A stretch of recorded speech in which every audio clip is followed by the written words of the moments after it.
Glad you're here. If you enjoy our content, make sure to subscribe and support us by donating.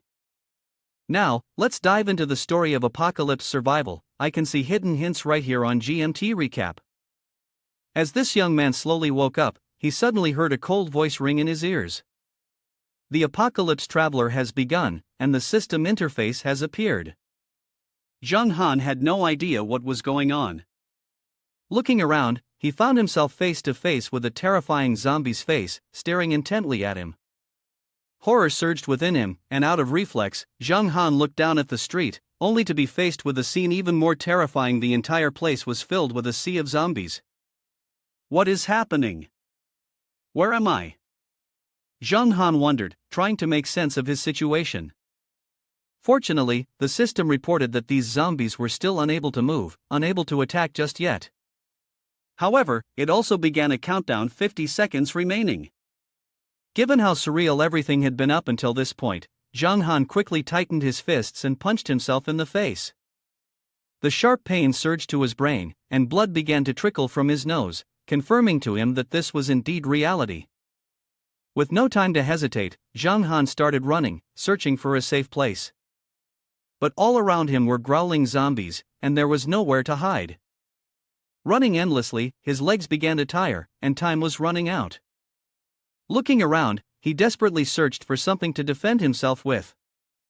Suddenly, a zombie, fully covered from head to toe, holding a shield, appeared in front of him. Without hesitation, Zhang Han rushed forward, using all his remaining strength to snatch the shield from the zombie's hand and quickly grabbed a smoke grenade as well. The powerful pull caused the zombie to stumble, but Zhang Han managed to keep his balance. He turned around, ready to run again, but collapsed to the ground. As soon as he hit the ground, the system also reached zero, counting down to the exact moment. Before he could process what was happening, a horde of zombies rushed toward Zhang Han, as if they wanted to devour him alive. He knew he couldn't stay any longer. Zhang Han kicked a zombie away and simultaneously pulled the pin, throwing a smoke grenade back at the horde. Without looking back, he quickly made his way to the front of a restaurant, intending to go inside and find some food. But just then, a red warning appeared from the system. There are 27 zombies growling inside the restaurant. If you rush in there, Zhang Han, you will undoubtedly become a feast for them.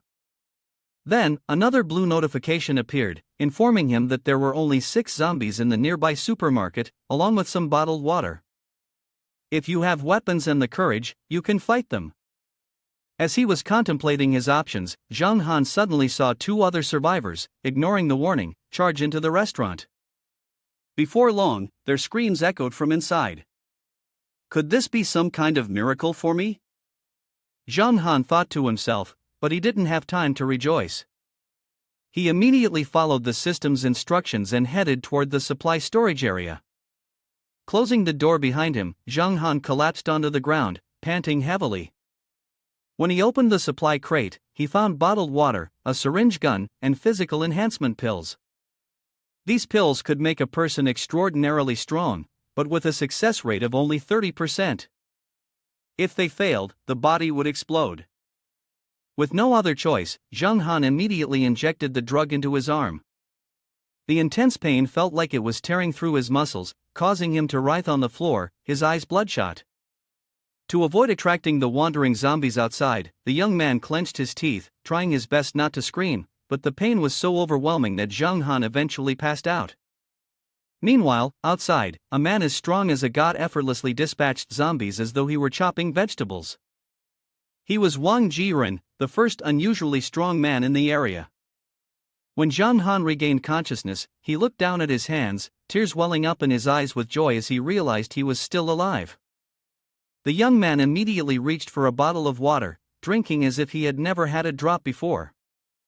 However, the continuous sounds from outside the door reminded him that this joy couldn't last long. At that moment, a scream for help echoed. Zhang Han turned and saw a woman in a tattered party dress, screaming outside in the hallway. At the desperate cries of the woman, Zhang Han didn't hesitate. He quickly grabbed the fire axe and shield, then, following the system's instructions, headed to the second floor. There were only 7 zombies on the second floor, and now, they had been attracted by the woman's screams. The young man thought to himself that it seemed like his only option was to take a risk, and at the same time, test the physical abilities of this unusually strong body. With the strength enhanced by the drug, he moved swiftly, taking advantage of the woman's distraction as she continued to scream in fear, sneaking up from behind. Noticing her incessant shrieking, Zhang Han whispered urgently, "Keep your voice down, the screams will attract more zombies." The kid, in panic, no longer knew what to do except for his pleading, desperate gaze. A powerful strike from the axe smashed the head of a zombie into a pulp. Not stopping there, he turned around and continued to eliminate 2 more zombies.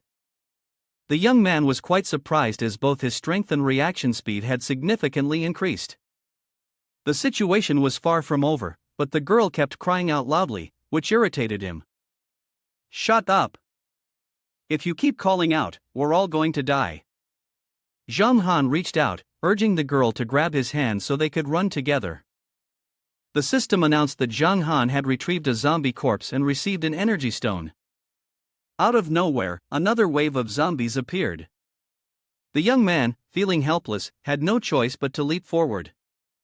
The system offered 2 paths, one without zombies, but a dead-end road, the other with a VIP elevator leading to the 3rd floor, but there would be 11 zombies along the way. However, there would be no zombies on the 3rd floor. Choosing the second path, with enhanced physical strength from the booster pills, Zhang Han steadily cleared his way through all the zombies blocking him. Upon reaching his destination, the young man discovered that the elevator could only be activated with a VIP card. While searching around, an unexpectedly powerful zombie appeared before him. The system quickly reported that this zombie carried a key that led to the president's room on the 3rd floor, where there were no zombies and it could be used as a temporary base. Zhang Han gritted his teeth, clutching the axe tightly, aiming to get the VIP elevator card at all costs, and rushed forward to strike. A strong chop aimed directly at the zombie. The battle raged on, either he would die, or it would fall. But just as the axe was about to strike the zombie's finger, it counterattacked and knocked the axe out of his hand. The strength of this monster was truly terrifying. It pushed Zhang Han back with a powerful punch, causing him to stagger. Next, the zombie delivered a devastating uppercut to Zhang Han, knocking the shield out of his hands. Just when the situation became most critical, another zombie suddenly charged at him from behind. Zhang Han found himself facing danger from both sides, with his life hanging by a thread, while he struggled under extreme tension. "Damn it, you little punks, you think I'm a soft fruit or something?" Not stopping there, he quickly grabbed a nearby fire extinguisher and sprayed dry powder into the zombie's face, temporarily blinding it. Seizing the moment while the enemy was distracted, Zhang Han swiftly snuck over to take the key from the large zombie's body, and humorously folded his hands in a mock salute. "Goodbye, brother, see you later." He turned and ran straight for the elevator. Zhang Han desperately pressed the button to open the door, silently praying for the elevator to open quickly. But just then, a sharp pain shot through his neck, and green veins began to appear on his face. What the hell is happening? Is this a side effect of the drug? He turned around and saw a zombie in a security uniform approaching. But what shocked him the most was the fact that the zombie had a gun strapped to its waist. Due to the side effects of the enhancement drug, Zhang Han's body was starting to weaken as the zombie continued to chase him, ready to kill. Seeing the door to the president's office just ahead, Zhang Han panicked, hurriedly using the shield to block the zombie's attacks, and then tried to retreat into the elevator. Fortunately, the elevator door closed just in time, saving him from a dangerous situation. As the elevator took Zhang Han to the presidential suite, the side effects of the drug made him feel an intense thirst, his veins bulging, his facial muscles twitching. It was unbearable, and he was close to losing control. Luckily, the room had a refrigerator stocked with bottled mineral water. Without hesitation, Zhang Han grabbed a bottle and drank greedily until his thirst was quenched. In just a moment, he felt the effects of the water as it helped absorb the remaining drug in his system, revitalizing the physical strength left in his body. Looking at the fridge full of water, Zhang Han felt a surge of confidence. With so much water available, he was certain he could completely transform and become an extraordinarily strong person. Tomorrow, when he obtained the formidable weapon, he wouldn't have to fear zombies anymore. Outside, it was noisy and bustling, but Zhang Han sat back and relaxed with his pile of drinks. Meanwhile, in another place, Wongji stood holding a large sword. Beneath his feet were the corpses of the survivors he had killed. He smiled coldly and said, "The storage rings you had are now mine. Thanks for your hard work in searching, you weaklings." Then, he turned around, preparing for his next journey, heading to the sales center to find the zombie cop who was carrying a gun on his belt. After a satisfying meal, Zhang Han seemed to have transformed into a different person. It was time to head to the central floor to search for zombies, especially the cop with the gun on his belt. The moon rose high, and a few surviving people were huddled together, praying, hoping they could make it through the night safely. Zhang Han skimmed through the screen, reviewing the items he had collected after eliminating the zombies.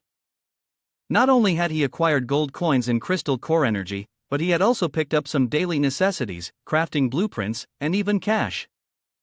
However, his storage space was too small, and he felt regretful that he couldn't take more. In particular, he still hadn't found the car key and would have to wait until tomorrow after retrieving the gun to continue searching in the underground parking lot. Without hesitation, Zhang Han opened his trade stall and began selling unnecessary items in exchange for gold coins earned from killing zombies. But then, a notification in the transaction room caught his attention. Zhang Han quickly opened a private message with Xiao Xiu and asked directly, "Name your price, I want to buy all 3 items you're offering." Xiao Xiu calmly replied, "I need drinking water and clean food." "Water alone is fine."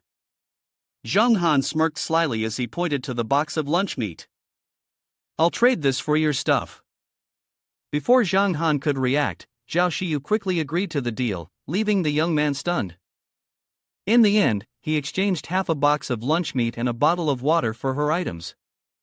What surprised Zhang Han the most was that after the transaction, Xiao Xiu complimented him as a good person, which made him feel regretful for having been a little too harsh in his behavior. To make up for his mistake, Zhang Han intended to add Xiao Xiu as a friend, promising to help her acquire more items in the future. But before he could act on this plan, Xiao Xiu had already cut off all contact. Zhang Han sighed and decided to rest early. In this world, kindness had gradually disappeared, and even though he lived like a 5-star president, he could not escape the feeling of loneliness. On the second morning, all the survivors gathered to head to Shanglin Hospital. Zhang Han was fully equipped and ready for the zombie hunting trip. However, when he stepped into the hallway, something strange happened. There were no zombies to be seen. Instead, the bloodstains scattered on the floor indicated that other players had passed through here earlier. He knelt down to examine the tracks carefully. The blood wasn't splattered as it usually was when zombies attacked, but seemed more like the aftermath of another hunt. A player hunting another player. Zhang Han stood up, thinking for a moment. Perhaps the person responsible had taken the handgun from the zombie's belt. The thought made him grip his axe tighter. His goal now was to find the all-terrain vehicle that the system had suggested, located in the underground parking lot. After Zhang Han left, Wongji, from the window, watched him as he walked away. He muttered, "Running so fast? Could he be as strong as I am? That person must have many valuable items on him. I'll wait for him to come back." When he reached the parking lot, Zhang Han pressed the key fob to start the off-road vehicle. However, the noise attracted 2 zombies nearby. Contrary to the usual fear, Zhang Han wasn't worried at all and even seemed excited. He stared directly at the zombies and shouted, "Now, you are the prey." The 2 zombies were easily eliminated by Zhang Han. He quickly collected the scattered items and opened the car door. But what shocked him the most was the presence of a shotgun and a few boxes of ammunition inside the car. Throwing the car door wide open, Zhang Han excitedly yelled, I'm rich! I'm rich!" He quickly gathered his belongings. Now that his weapons were fully equipped, he just had to wait for the medicine to be absorbed before continuing his journey. However, the noise from the earlier battle made Zhang Han uneasy. He wondered if it had attracted the attention of that killer. He thought for a moment and realized that he couldn't return recklessly. He couldn't underestimate the murderer. Even if the killer hadn't found him, perhaps he was lying in ambush by the elevator door. Meanwhile, elsewhere, Wongji was ready, lying in wait with a pistol, anticipating Zhang Han's return. As Zhang Han prepared to head back, the danger alert system went off. Be careful, the guest room across from the elevator has a sniper. Zhang Han could feel the imminent threat waiting for him. To distract Wongji, he threw a box of food in the opposite direction, hoping to make Wongji reveal himself. But his plan was suddenly interrupted by a familiar scream. It was the voice of the girl. She was still alive, firmly bound to a tree stump. Zhang Han was forced to alter his plan, quickly evading and climbing to the fourth floor, hiding in the room across the hallway. However, when he arrived, Wongji had long since disappeared, leaving behind the quiet and still space of the apocalyptic world. He wondered if this person had already prepared another plan. Meanwhile, in another location, the beautiful girl, with her dangerously hot figure, even attracted a horde of zombies. Faced with these savage monsters, she still begged, tears streaming down her face. "Please, let me go. They're coming." But the cruel reality was far worse. It was all part of a plan devised by two vile individuals, one fat and one thin, who used her as bait to keep the zombies from attacking them when they returned to the base. Despite hearing her desperate pleas, the two remained heartlessly indifferent. "Your life is given by me, you must do as I say." Soon after, the zombie horde rushed forward, tearing the girl apart right in front of the two merciless figures. As the girl was submerged in the mass of undead, the fat and thin men lunged out, using the zombies' distraction to attack them. The fat man raised his knife and swung it directly at a zombie's head, but to his surprise, the knife got stuck and couldn't be pulled out. At that moment, the zombies began to retaliate. They surged forward, chasing after the two men. In a desperate situation, the fat man grabbed the thin man's neck and threw him straight into the middle of the zombies to serve as bait. On the other side, Zhang Han was still hiding silently behind a mound of earth, witnessing the entire situation but unable to do anything more. Suddenly, the fat man ran towards Zhang Han in panic, but stumbled and fell along the way, disappearing into the horde of zombies chasing after him. Zhang Han grimly thought he was unlucky when a zombie, feeding on the fat man's body, suddenly caught a whiff of his scent. It turned its head, locking its horrific gaze on him as he hid. With no other choice, Zhang Han quickly grabbed the fire axe and shield from his inventory. He knew that firing a gun would attract more zombies, so he could only rely on the axe to fight. The zombie charged at him, but Zhang Han struck a few strong blows and took it down. As he approached the fat man's body, the system prompted that he could collect items from his storage ring. However, what shocked him was that the system revealed that in order to upgrade his inventory, he had to kill other players. "What kind of damn design is this?" Zhang Han muttered, and before he could react, the system warned of danger right above him. He quickly rolled to the side to dodge, thanks to the timely warning. The attacker is none other than Wongji, the killer who had been lying in wait. The kid reacted quickly. Wangji's face was full of murderous intent, holding a long sword in his hand. Finally, he had shown himself. "I jumped out of the window just to lure you out, and you fell into my trap." Zhang Han was quite surprised that he knew he was hiding behind the wall. Wongji laughed arrogantly, "You're still too green. Dying at my hands is no injustice." Zhang Han quickly raised his shield, but in an instant, Wongji appeared right in front of him and shattered the shield into pieces with a single slash. A sword swipe grazed him, leaving a small wound. Wongji sneered, "Let me show you the power of someone truly strong." Zhang Han tried to dodge, but he couldn't escape being wounded on his face. Wangji, seeing this, became even more smug. "Quick reflexes, huh? But let's see how you handle this." He kicked hard, sending Zhang Han flying several meters. Wangji laughed loudly, "A newbie will always be a newbie. Your bones are broken, does it hurt?" Zhang Han realized that this man was far too experienced in combat, and even using a gun wouldn't be enough to defeat him. He had to find another way. Wangji closed in, mocking him as he spoke, "It's game over for you, goodbye." But at that moment, Zhang Han suddenly lunged and grabbed him tightly, catching Wangji off guard. He was surprised that Zhang Han could still move. The two struggled, and Wongji angrily punched Zhang Han's back repeatedly, shouting, "Let me go, you piece of trash." Zhang Han only responded with a cold laugh, "You have a gun, right? Go ahead, take it out." Wongji gritted his teeth and drew his gun, but just as he did, Zhang Han charged forward and bit down hard on his hand. Wongji hissed in fury, "I'll shoot you to pieces." As the two separated, Zhang Han quickly pulled a gun from his own gear, and the sound of the shot rang out, tearing through the air. Wongji, the strongest of them all, finally fell. But what Zhang Han hadn't anticipated was that the gunshot had attracted a horde of zombies. Exhausted, Zhang Han collapsed beside his fallen enemy. Just as the situation grew increasingly dire, his phone suddenly rang. It was a video call from Xiao Xiu. She knelt before the screen, anxiously saying, "How did you end up like this? There are so many zombies behind you, get up quickly, I have some stimulants."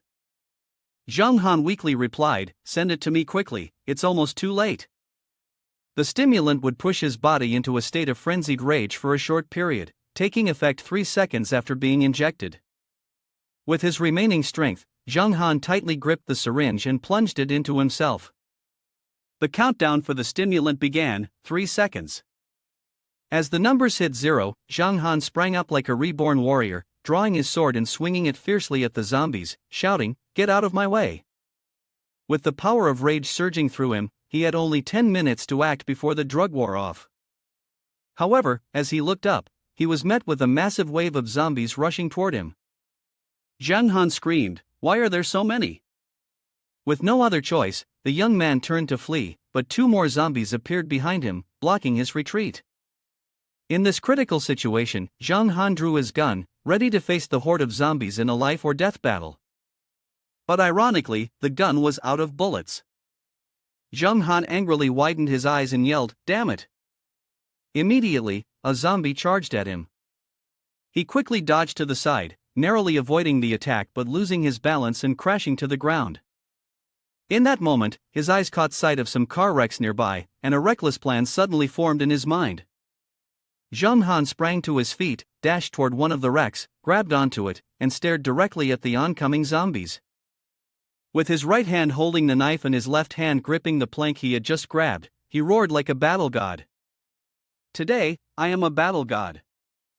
With fierce, unrelenting strength, Zhang Han hacked his way through the crowd of zombies. His powerful slashes left those watching in sheer terror. However, not long after, a gigantic figure appeared, causing Zhang Han to freeze for 5 seconds. In front of him stood a colossal zombie, its entire body covered in grotesque pustules. At the same time, the system notified him that this scene was being streamed live to other players. Due to the overwhelming strength of the boss, Zhang Han had no choice but to follow the system's instructions and climb over the fence to escape. Once he was out of the zombie horde, Zhang Han arrogantly said, "Brothers, I'll go ahead." But just at that moment, the effects of the stimulant wore off. The system announced that the drug's effect had expired, and the side effects of the physical enhancement drug began to show. Zhang Han's body grew weaker, leaving the young man with only one choice: spend 100 gold to upgrade his body. The system's notification rang out, "Congratulations, you have reached the human body's limit." However, to reach the stage of enlightenment, you still need an additional 300 gold. Zhang Han clenched his fist and struck a nearby rock with all his might. The rock shattered into pieces, yet his hand remained unharmed. Truly powerful, Zhang Han thought, feeling the fresh surge of strength filling his body. He then proceeded to upgrade his storage ring to level 2. But immediately, the system warned. There are 10 days left until the second phase of the apocalypse begins. The strength of the zombies and mutated creatures will be unleashed. Please prepare accordingly. On the other side, many players were panicked when they saw the announcement. What? Stage 2 already? We don't even have enough decent weapons. We're done for. In Stage 2, the zombies will be stronger, and humanity will go extinct. They anxiously cried out. However, their captain remained full of determination and tried to motivate them. Don't be discouraged. Our team is growing. As long as we work together, we'll definitely get through this. Suddenly, two people, a man and a woman with strong builds, stepped up to lead the mission to attack the Blessing Star supermarket in the east tomorrow. They were Zi Hongde and Tian Jinyu. Meanwhile, Zheng Han was having a video call with Xiao Xiu. The girl expressed her gratitude for his help when she was in danger, but when Zheng Han saw her hiding under the table, worried she might get stuck, he offered his assistance. For some reason, Xiao Xiu quickly turned off the video, her face scrunched up like a monkey, leaving Zheng Han confused. Why doesn't she trust me? With this kind of reputation, too? Xiao Xiu looked out the window with an expression full of fear. Those outside had no idea of the real dangers. Just then, a gruesome zombie arm grabbed the glass door, causing her to panic. Elsewhere, Zheng Han, having escaped from the zombie horde, headed to the hotel to rest. On the way, he accidentally discovered a strange, rotting zombie plant and collected its seeds. However, when he arrived at the hotel, he was horrified to find the glass window shattered and the refrigerator wide open. Did someone break in? The young man thought to himself, then grabbed his gun, aimed at the window, and cautiously moved forward. At that moment, a sound from behind startled him. Zheng Han quickly turned around and shouted loudly, "Come out!" A girl, trembling, holding a hammer, stood in front of him. Looking at her, Zheng Han lowered his gun and asked, "Hey, who are you? Did you take everything from my fridge?"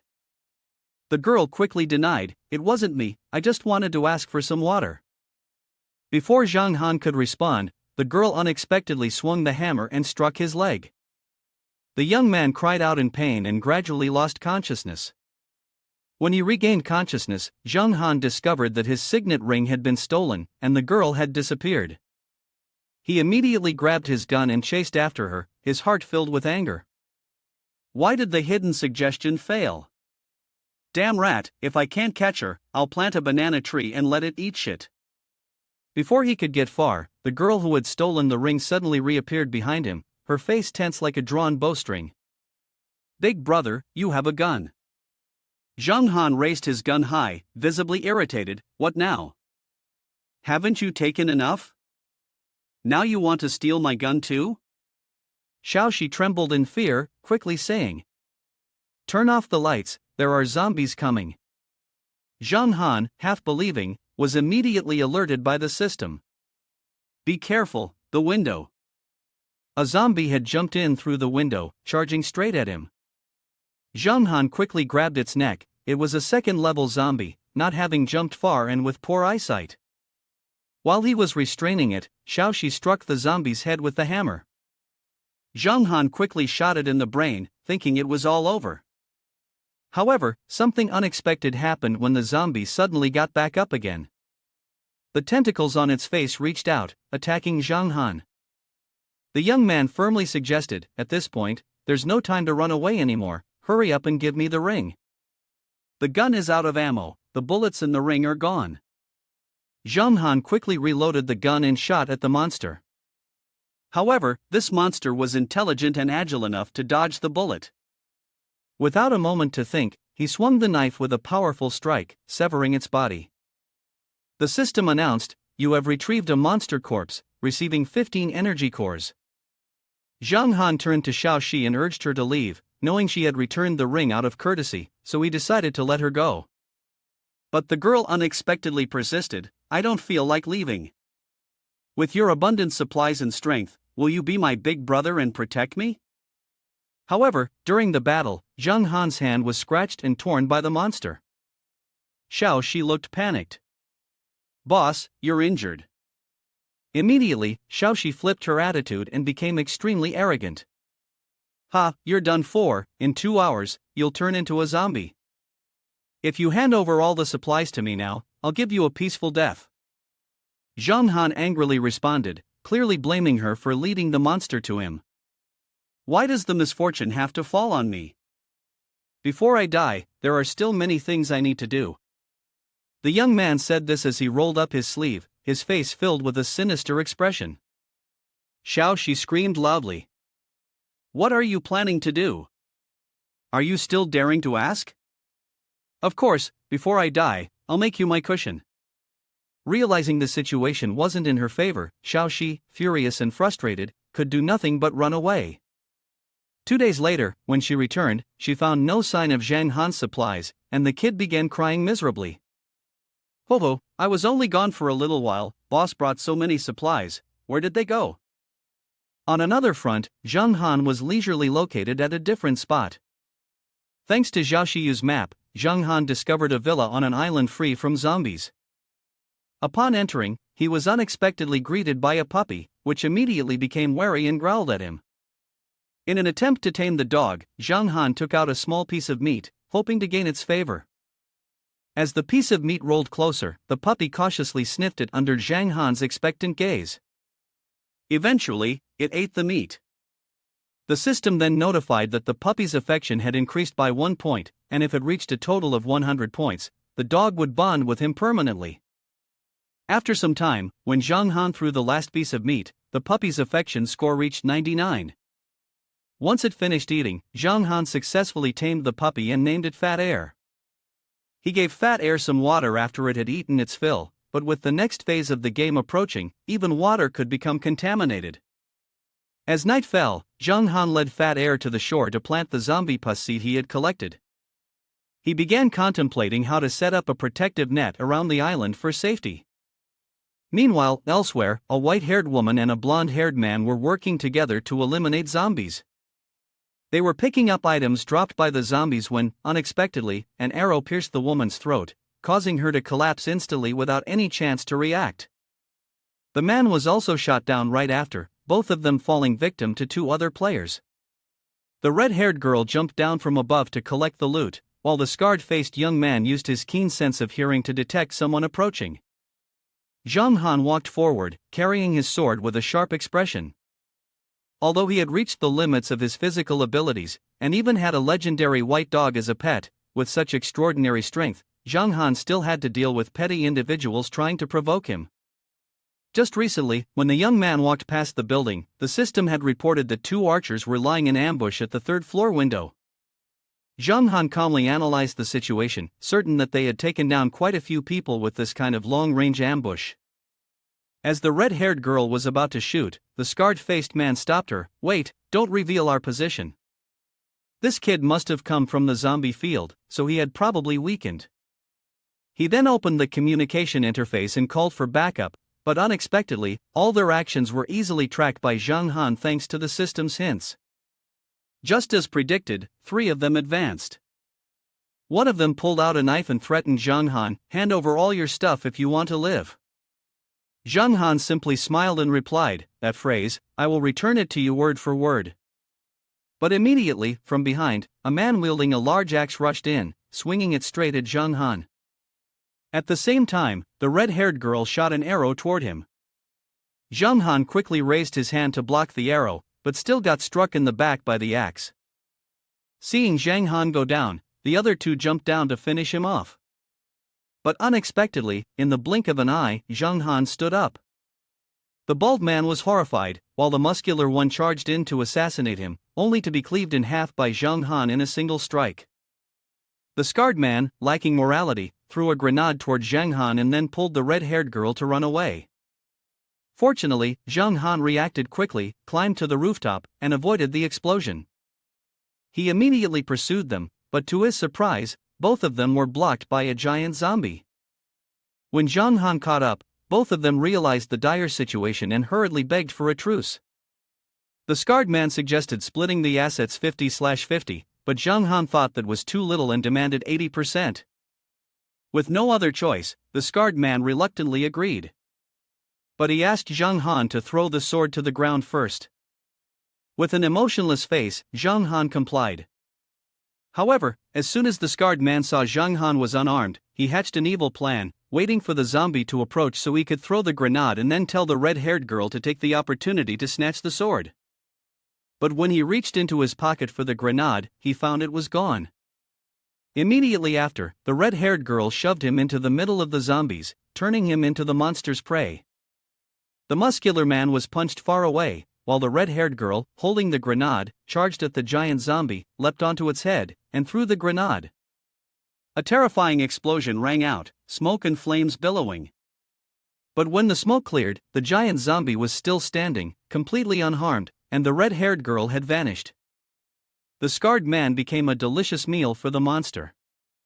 At that moment, the giant zombie licked its lips and turned to look at Zhang Han. In the blink of an eye, it charged toward him, and the system immediately warned, "Stay away from the giant zombie immediately."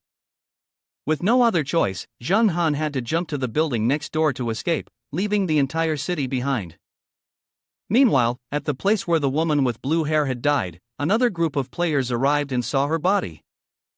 They were surprised and wondered why her belongings had not been taken yet, remaining untouched. At that moment, a lackey shouted loudly, "Mr. Zhang, the body of the robber is here too." Everyone looked at each other and realized this was an internal conflict. The body was merely a bait, and the group quickly formed a circle to defend themselves. Just then, Zhang Han had caught up with the red-haired girl and shot her dead without hesitation, right before everyone's astonished eyes. After that, Zhang Han emerged from the shadows, holding a short one-pistol, walking slowly and coldly toward the group. However, he paid them no mind and focused solely on collecting the scattered items. By chance, he picked up a blueprint for a low-level water purifier. The leader of the group saw that Zhang Han had no intention of attacking, so he raised both hands and said, "We were just passing through here by accident, we meant no offense." He then asked a girl named Jinyu to hand Zhang Han a ring that had been prepared beforehand. Zhang Han took the ring and coldly replied, "The person who is not harmed by me, and this ring, which you found first, naturally belongs to you." The group leader was grateful for Zhang Han's actions and asked for his name. He casually responded, "Just call me Zhang Han," before tossing the ring back to them and walking away, not forgetting to pick up a few coins that had fallen on the ground. A while later, Zhang Han stood on the rooftop, looking down and searching for the sword and the ring, but there was no trace of them. He wondered, could someone have taken them? But it was impossible for someone to have come in while the zombies were still here. In the end, Zhang Han decided to let it go and return to his island to continue his work.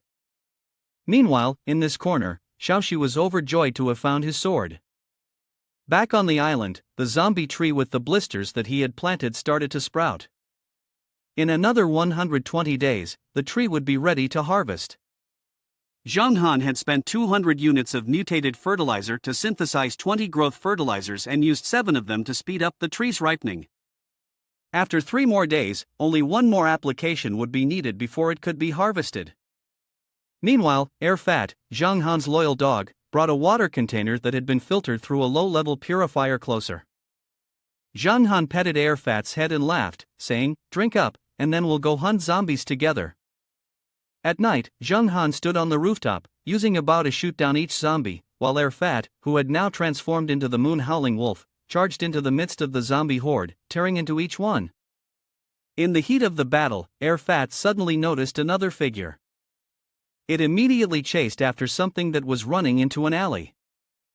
Zhang Han shouted to stop, but it was too late.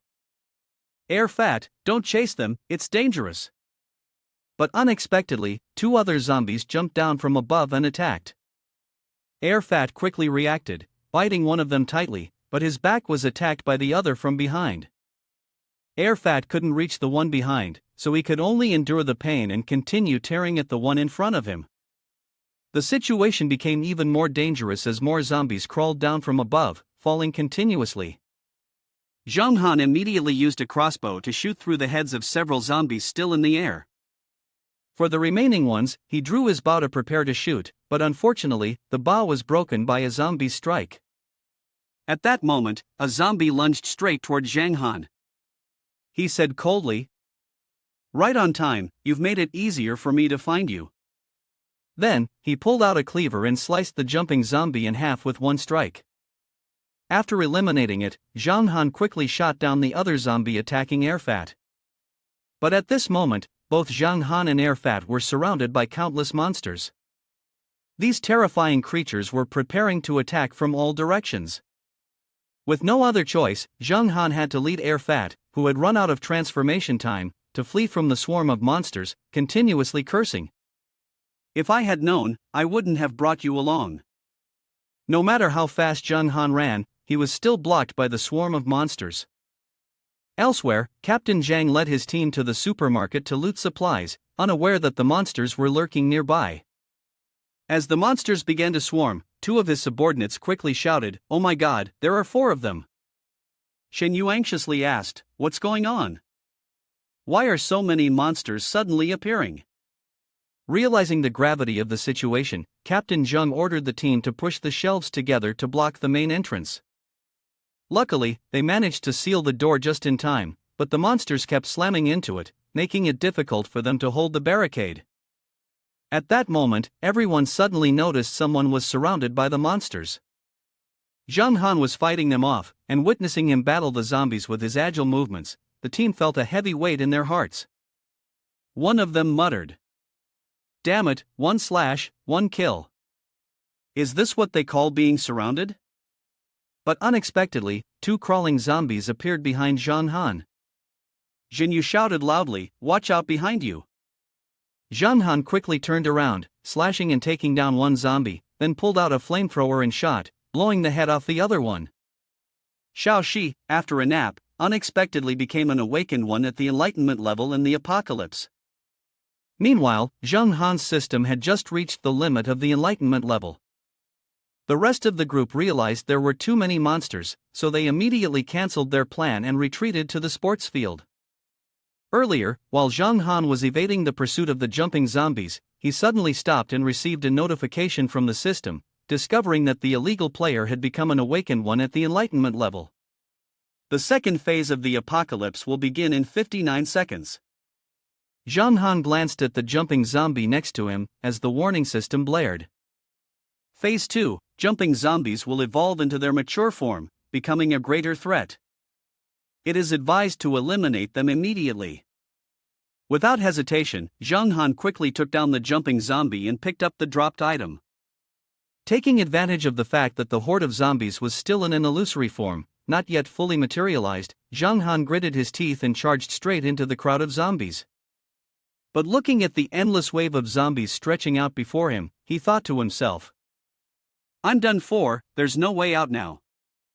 At this point, only 8 seconds remained before the second phase of the apocalypse would begin. With just 5 seconds left, Zhang Han suddenly spotted a large truck, but there was too little time to open the truck door. With no other choice, he slid under the vehicle to hide. Unfortunately, he slid into a rock, the pain forcing him to twist on the ground. Just then, Phase 2 officially started. Zhang Han had to face the first mature zombie, which crawled toward him. It was bigger, but its speed remained unchanged, and he had to dodge constantly. They were too fast, he couldn't keep up. He thought to himself that if this dragged on, he would definitely die. Without a blade, he couldn't fight directly, so he looked for a place to hide. When he opened the truck door, Zhang Han was surprised to find a bazooka. Without hesitation, he aimed at the jumping zombie and fired. The rocket shot out with a whoosh, followed by a loud explosion, and the jumping zombie was reduced to dust.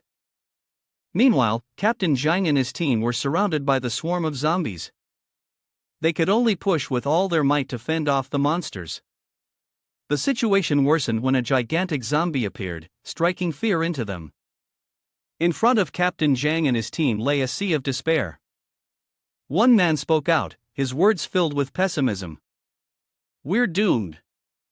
The giant zombie has arrived. We're all going to die here." Another man chimed in. "I have a way for most of us to break through the encirclement, but it will require sacrificing a few." Captain Zhang angrily shouted. "Shut up. This is the world of the strong, but that doesn't mean we sacrifice our teammates to survive." Such a mindset is not worthy of leading this squad. Jin Yu, seeing the tense situation, quickly yelled, "Stop arguing, the giant zombie is here." To escape the perilous situation, Captain Zhang led everyone down into the drainage tunnel. However, suddenly, a crawling zombie emerged from the tunnel, blocking their retreat. At that moment, a heavy truck came barreling towards them at an astonishing speed of 800 km/h, sweeping away the zombies. The driver was none other than Zhang Han. Zhang Han continued to gather golden items, and before he knew it, the amount of gold he had collected surpassed the system's required upgrade. Glancing at the system interface, he didn't hesitate to confirm. Seconds later, Zhang Han was enveloped in a stream of green energy. The system announced, "Congratulations, you have advanced to early stage awaken level 1. Talent has been unlocked. To reach the next level, 1200 energy gold is required." However, the danger had not yet passed. Zhang Han quickly grabbed the bazooka, aimed at the distant zombies, and fired.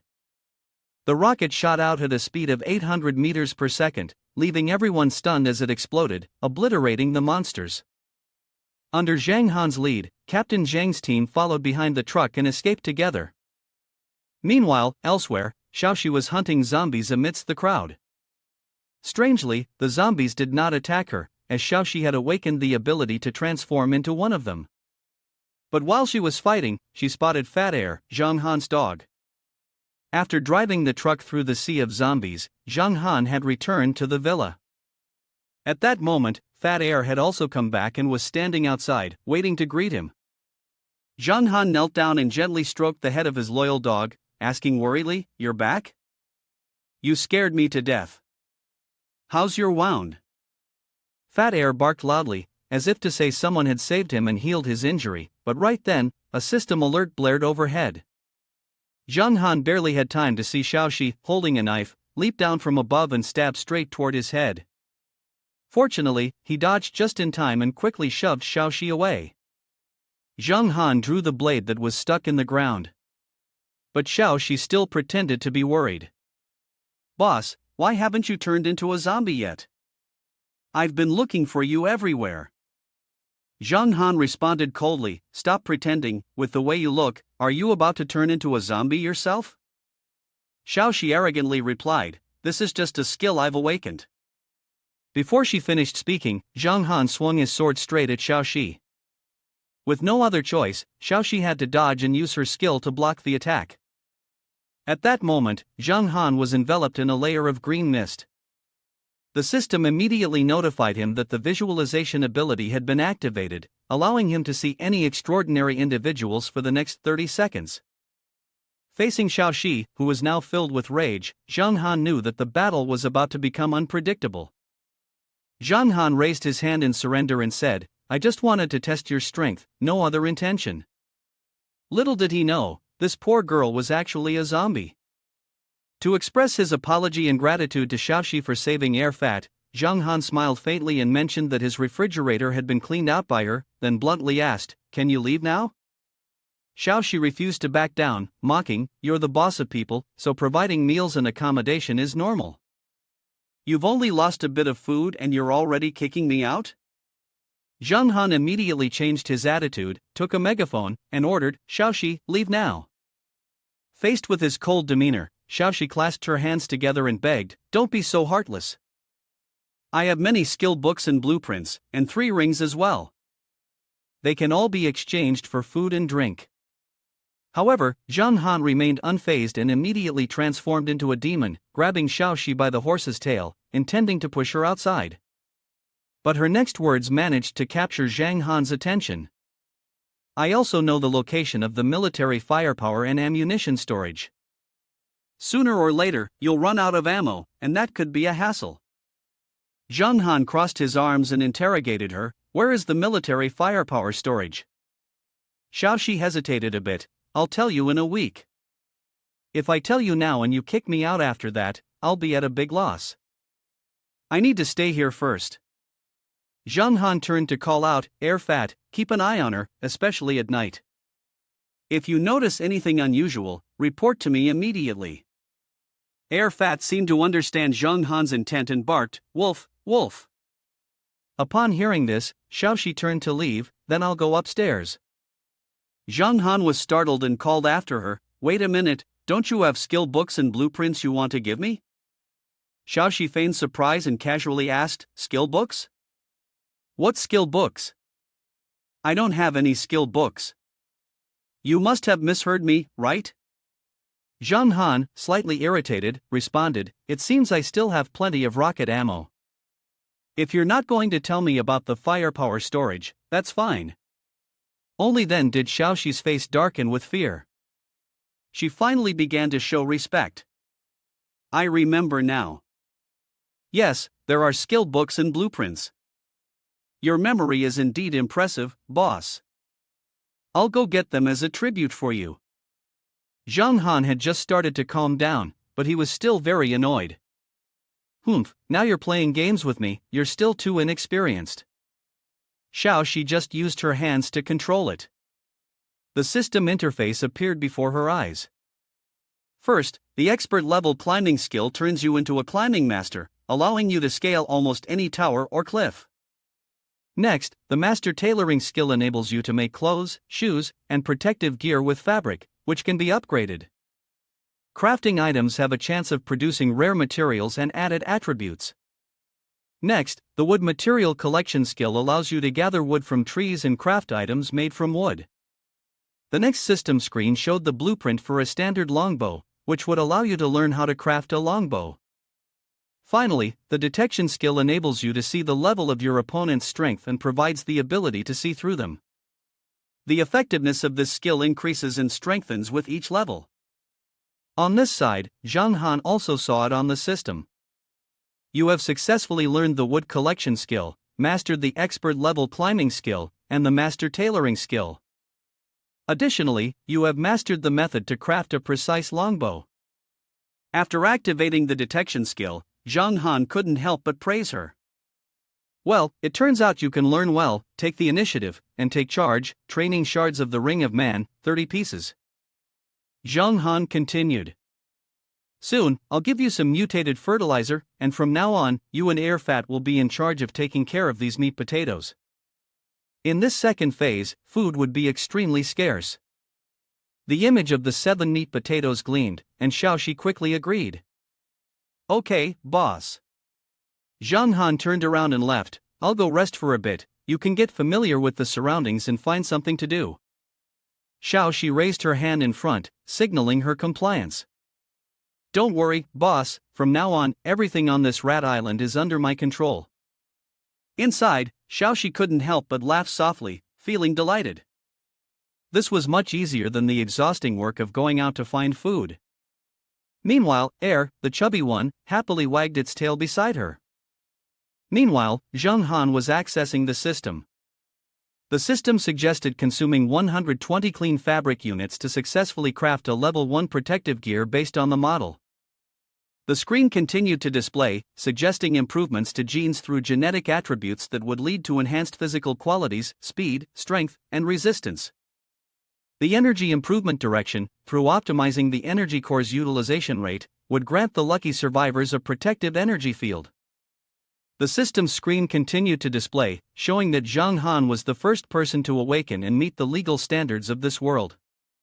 A special reward was granted, unlocking dual talents, gene enhancement, and energy improvement. Zhang Han started selecting options. The system reminded him that he had acquired the gene evolution talent, strong body, which increased the self-healing effect by 10 times. Light poison virus would heal by itself. Strength and reaction speed were increased by 50%. The system also suggested he acquire the energy evolution talent, awakening. He had been surrounded by pure energy, granting 10% increased damage, 10% damage reduction, and a 20% chance of improving the energy core. Zhang Han looked at both of his hands, a stream of light appearing around him. There was an energy shield, and with the sharpness of his blade, engaging in close combat with the massive zombies should not be a problem. The scene shifted, showing a large number of people trying to enter the room. A man was hammering nails into the wood to block the door from the terrifying figures trying to force their way in. After securing the nails, he double-checked, ensuring the zombies wouldn't break through immediately. Suddenly, the hammer fell. "What's the point of sealing it tightly?" A cold voice came from behind. "The zombies can't get in, but we can't get out either. We'll die sooner or later." This left the people standing there in shock. The man wore a face full of fear. Right now, this base is our tomb. Jinyu, standing nearby, looked at him with encouragement, trying to lift his spirits. We've encountered many difficulties and traps before, but didn't we overcome them all? The man merely sneered, his eyes turning bloodshot and frighteningly intense. Overcoming obstacles sounded easy, but he used his sharp claws, as if to strangle Jinyu. This was because none of them had been injured, which startled Jinyu. Zhang Haola quickly warned Jinyu, be careful, he's been bitten. The man rushed forward, intending to attack Jinyu, so that they could all experience the feeling of being infected. Before he could reach Jinyu, a blade shot towards him, swiftly cutting him down with precision. Jinyu was left in a state of shock. Horde, holding a bloodstained sword, stepped forward. The injured man now stood aside. Horde said, I will find a place where you can live in peace until your transformation. Horde, along with his accomplices, their faces full of menace, said, if I find anything out, don't blame me for turning against you. The crowd was terrified upon hearing this. People began to murmur, and a young man, trembling in fear, sweat pouring down his face, dared not speak. He nervously stepped forward, his eyes full of dread as he looked at Horde. Horde smiled smugly. Very good. Horde raised his blood-soaked sword, pointing it forward, causing the young man to stand frozen, horrified. Zhang Haola shouted, Horde, don't do this. Everyone is starting to charge, what do you want to do? The battle erupted as people quickly clashed with their swords, the blades flashing with deadly intent. Zhang Hao swiftly dodged an oncoming sword strike. Horde, with a sharp gaze, responded with a quick counterattack. The image of the young man's body being severed in 2 by 2 swift strokes of the sword was clear. Horde then said, Old Zhang, don't be so petty. Shen and Zhang Hao hurriedly rushed to the young man lying in a pool of blood. Zhang Hao's face was full of anger. Didn't you promise to let him live until the end? Jinyu, trembling, slowly stepped forward, choking up. He worked so seriously just now, he was always such a well-behaved boy. Now, all she could see was him lying there. Jinyu could no longer hold back. She became terrifying, shouting his name directly. Horde, you bastard. Horde, seeing this, became incredibly angry. Jinyu, don't forget who saved you earlier, and now you want to shoot me with a name? Jinyu was furious to the breaking point, but a hand stopped her from acting. Zhang Hao, though also angry, was more composed than she was. Jinyu, calm down, we're surrounded by the zombie group right now. We absolutely cannot afford internal conflict. Jinyu was shaking with anger, but she couldn't do anything and just let out a sound of frustration. She continued to snort coldly, and Horde laughed derisively. Horde charged toward Jinyu, speaking in a vile tone. Anyone who wants to kill me will have to die. Jinyu jumped back in shock. Zhang Hao quickly tried to stop Honda's action. Honda was caught off guard by the appearance of sparks in front of him and quickly fell down, blood spurting from his side. Honda continued to clutch his wound, screaming in pain.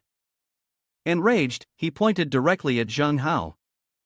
Old Zhang, you're using hidden moves against me for an outsider. I'm your best friend. The more Honda spoke, the angrier he became. You useless piece of trash, you can't even stop me from killing. The people who want to kill me, I can't even be killed. Of all the world, you are the kindest and most cautious, you will only bring death to the electric business. Due to being too agitated, Hongda's wound hurt, blood gushed from his abdomen. Hongda continued speaking. Our class of 12 people traveled through time to this place, and I am the one most afraid of death. Hongda continued. Zhang Hao, you saved me, today, this life of mine is yours to take. The meaning behind Hongda's words was filled with anger. Go ahead, kill me. Zhang Hao's gaze darkened for a moment. Zhang Hao ordered the 2 people behind him. What are you standing there for? Hurry and help Hongda down to treat his injuries. Everyone began to help Hongda, while Zhang Hao coldly issued another command. What happened today, no one is to mention it again. Forget it, even the crowd is in agreement.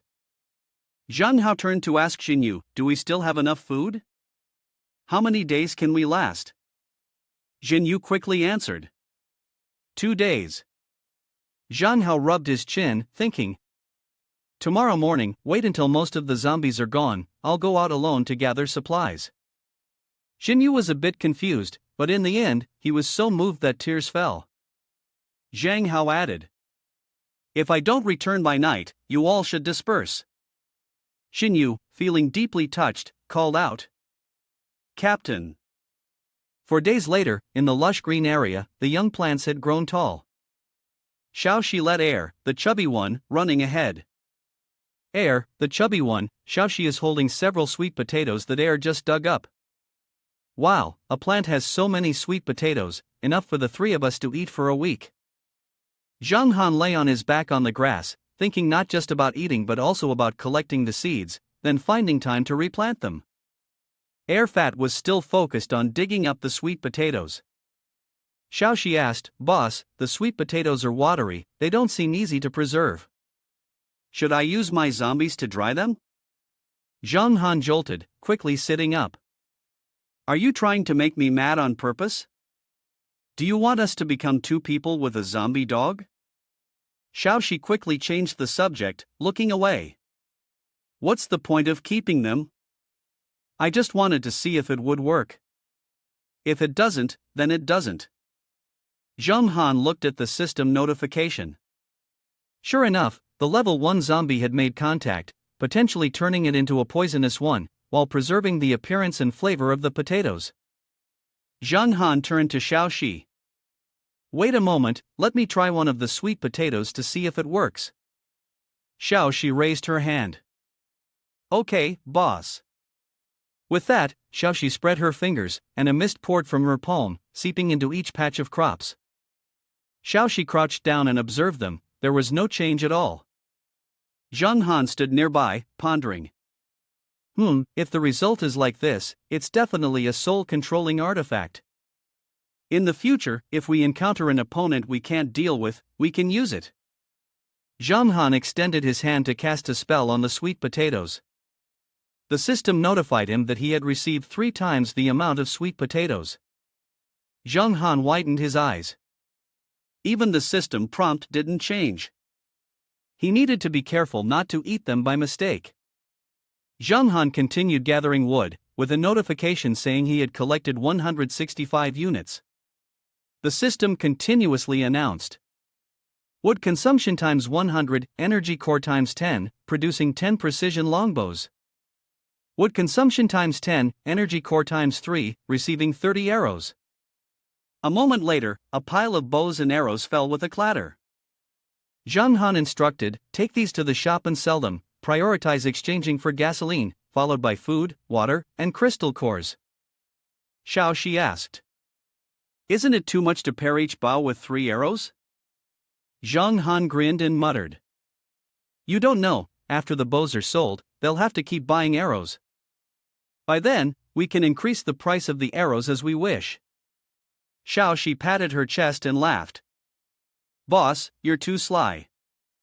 Don't worry, I guarantee they'll sell out. The system notified again. Xiao Xiu has sent a trade request. Zhang Han was startled.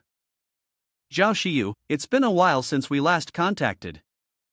Zhang Han clicked, and the system notified again. Item, 30 mutated fertilizers, 5 energy cores, 10 clean fabrics, 2 powerful flashlights, 3 batteries. Zhang Han murmured. Direct trade. He pressed the call button. Xiao Xiu appeared on the screen, sitting curled up, panting heavily. She clutched her head and asked, Why are you video chatting with me? I've decided to give up. Zhang Han asked. What's wrong with you? What happened? With a loud crash, something flew past the spot where Xiao Xiu was hiding, and she screamed. Xiao Xiu trembled as she turned her head to look at it, it was about to hit. She glanced at the screen and said, Brother, it's a pleasure to meet you. Thank you for letting me live this long. I hope these things will be useful to you. Zhang Han shouted. Xiao Xiu said, I know where you are, I can save you. Zhang Han yelled out, Xiao Xiu. Xiao Xi, standing beside him, trembled with fear. What kind of monster is that? The window has such large footprints, but looking at the environment, it seems to be the arms depot I visited last time. Zhang Han grabbed Xiao Xi by the collar and said darkly, Tell me the location, quickly. Xiao Xi screamed, We're about to be killed. Let go of me, can't I just tell you? Looking at the map, Xiao Xi pointed to a spot. Last time, I only went around the outside, didn't dare to go in deeper. Zhang Han clenched his fist, stepping outside, fully focused on the arms depot. The truck sped down the road, ignoring the monsters around them. Xiao Xi sat in the truck, panting heavily. Finally, we're retreating. How many people must have died in this city yesterday? Air, the fat dog, looked up at Zhang Han and barked twice. Zhang Han's expression tightened. Xiao Xiu, you must hold on. Suddenly, an image flashed outside of a person struggling with a monster. Xiao Xi quickly straightened up. Look quickly, someone is fighting the adult monster alone. The person outside threw a few swords at the monster. The adult monster flinched in pain, pausing for a moment, and its mouth, resembling a flower with sharp teeth, opened wide. The man quickly chopped off its head. At that moment, the system broadcasted, detection eyes activated. Zhang Han glanced over and saw the person outside kicking the monster's head off. The system continued to send notifications. The extreme physical entity is under the effect of adrenaline, upgrading the awakened 1-1 to 300. Zhang Han said, This brother just leveled up, using the segment of the extraordinary expert has dared to go out alone, braver than I was back then. The person outside continued to throw another sword forward. The sword emitted a metallic glow, slicing the monster in half. He landed on the ground, staring blankly as Zhang Han's truck sped by.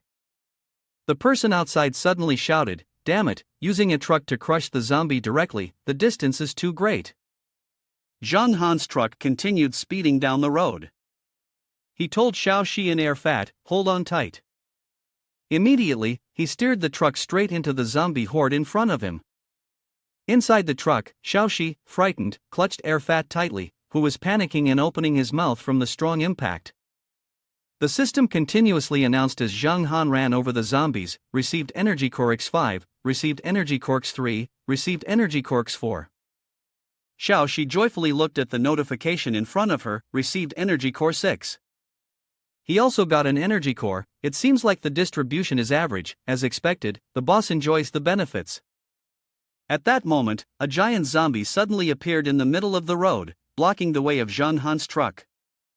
Xiao Xi quickly looked up at him and said, There's a giant zombie, be careful. Air Fat also barked twice, as a reminder. Zhang Han's gaze was sharp, and with a loud crash, he directly ran over the giant zombie. Xiao Xi patted his chest and let out a sigh of relief. That was really close. Zhang Han, driving the truck, chuckled with satisfaction and said, My truck is a reinforced heavy-duty version. Even if we had a few giant zombies on board, we wouldn't be scared. As soon as he finished speaking, something huge appeared outside the truck's windshield, its glowing eyes startling both Zhang Han and Xiao Xi, who immediately shouted, A monster! Zhang Han clicked his tongue, quickly swerving the wheel. The truck veered to the side, but the monster behind them lunged forward, relentlessly pursuing them. Zhang Han gritted his teeth and cursed, then turned to Xiao Xi, You drive. I'll go out and take care of them. Zhang Han opened the truck door and gave a quick instruction to the chubby Air, who was eagerly rushing out. Air hurriedly squatted down, and from behind, quietly followed the monster, waiting for the right moment to strike. With that, Zhang Han soared into the air, landing on top of the truck. The monsters followed closely, climbing up after him. Standing on the truck's roof, Zhang Han shouted to Xiao Xi, Little mouse, take over the truck, speed up and don't stop. The wheels continued to roll quickly, and Zhang Han, holding his sword, activated the rear shield, which would last for 15 minutes. He smiled as he watched the two monsters in front and behind him. You think you can sandwich me between you? He raised his sword to block an attack from the monster in front of him. Too bad, you've chosen the wrong prey. Suddenly, a monster lunged at him from behind. Zhang Han dodged to the side and then slashed his sword into the monster. What level are you? You still want to sneak up on me? The system notification chimed, successfully killed the adult monster, received 36 energy core units. The monster behind bit into Zhang Han's shoulder. He quickly retaliated with a punch. Is this all you've got? Go evolve some more. He then swung his sword again, severing the arm of another monster. Zhang Han looked at the two monsters standing opposite him, comparing their tactics to those of humanity still too weak. With his sword in hand, Zhang Han leapt into the air. Now it's my turn to take the initiative. He glanced behind him, spun, and slashed at the monster on the other side. This move was what you'd call feign an attack in the east to strike in the west. The system chimed in, announcing the successful kill of the mature monster, awarding him 32 energy cores. The remaining monster quickly turned and fled. Zhang Han stood atop the vehicle, sword in hand, exhaling deeply. Finally gone. I almost couldn't lift my arm anymore. Luckily, the shield absorbed 10% of the damage. The wound on Zhang Han's shoulder gradually healed as the system announced the activation of the gene evolution talent Strong Body, beginning to repair his muscles.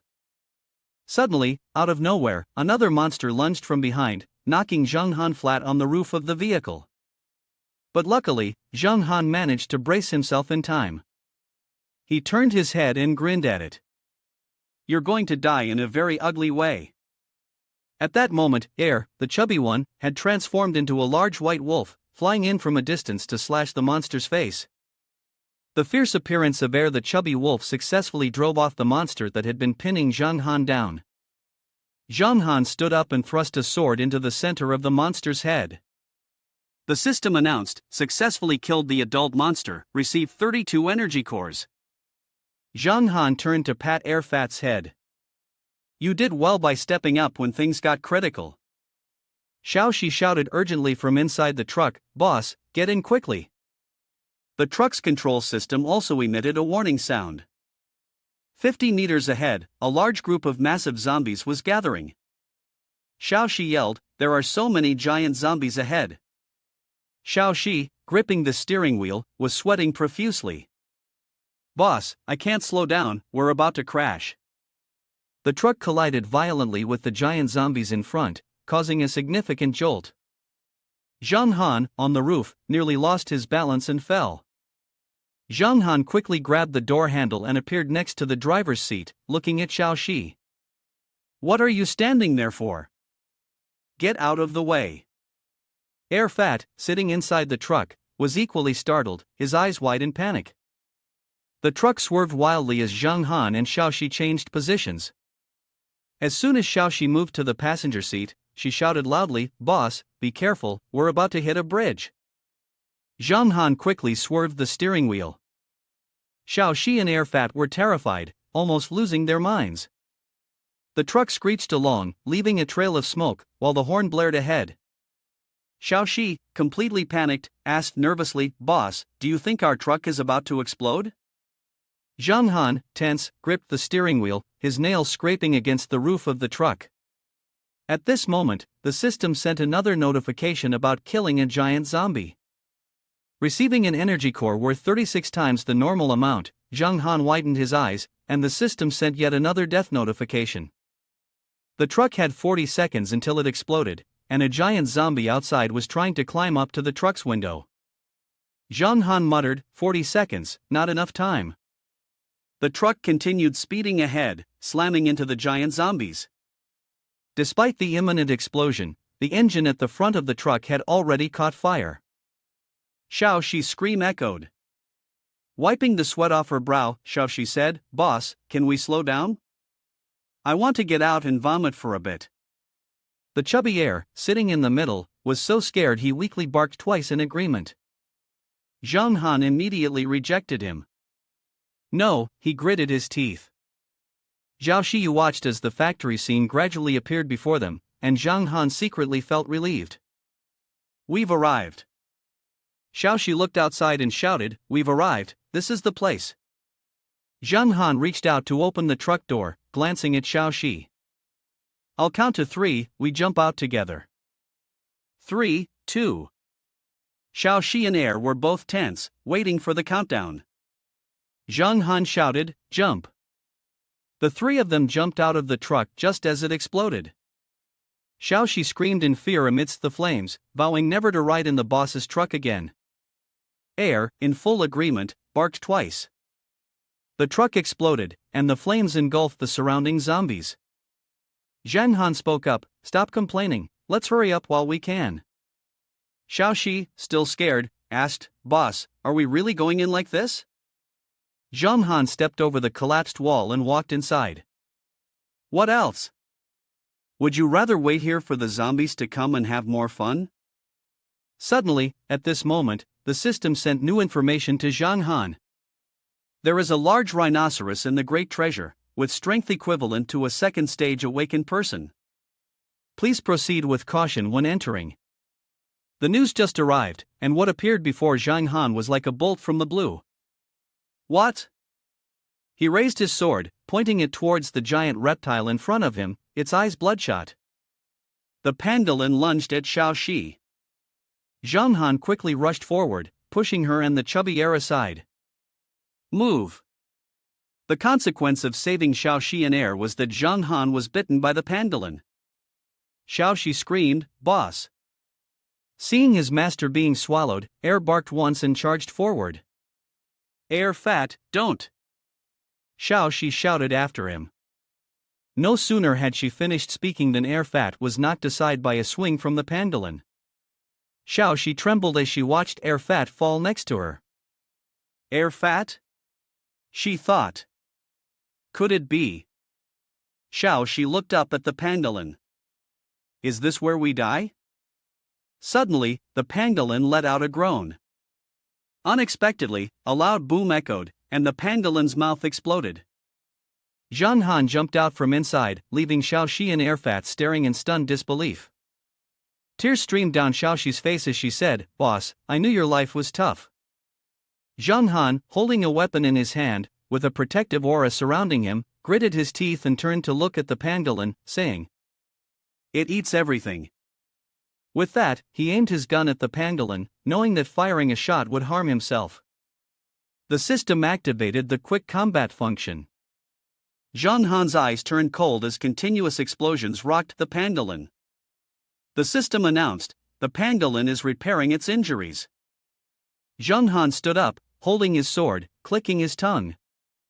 He gathered momentum and leaped towards the pangolin, silently calculating, "Take your life while you're sick." However, contrary to his expectations, the pangolin suddenly raised its head, flicked its tongue, and struck forcefully at Zhang Han, breaking through his shield.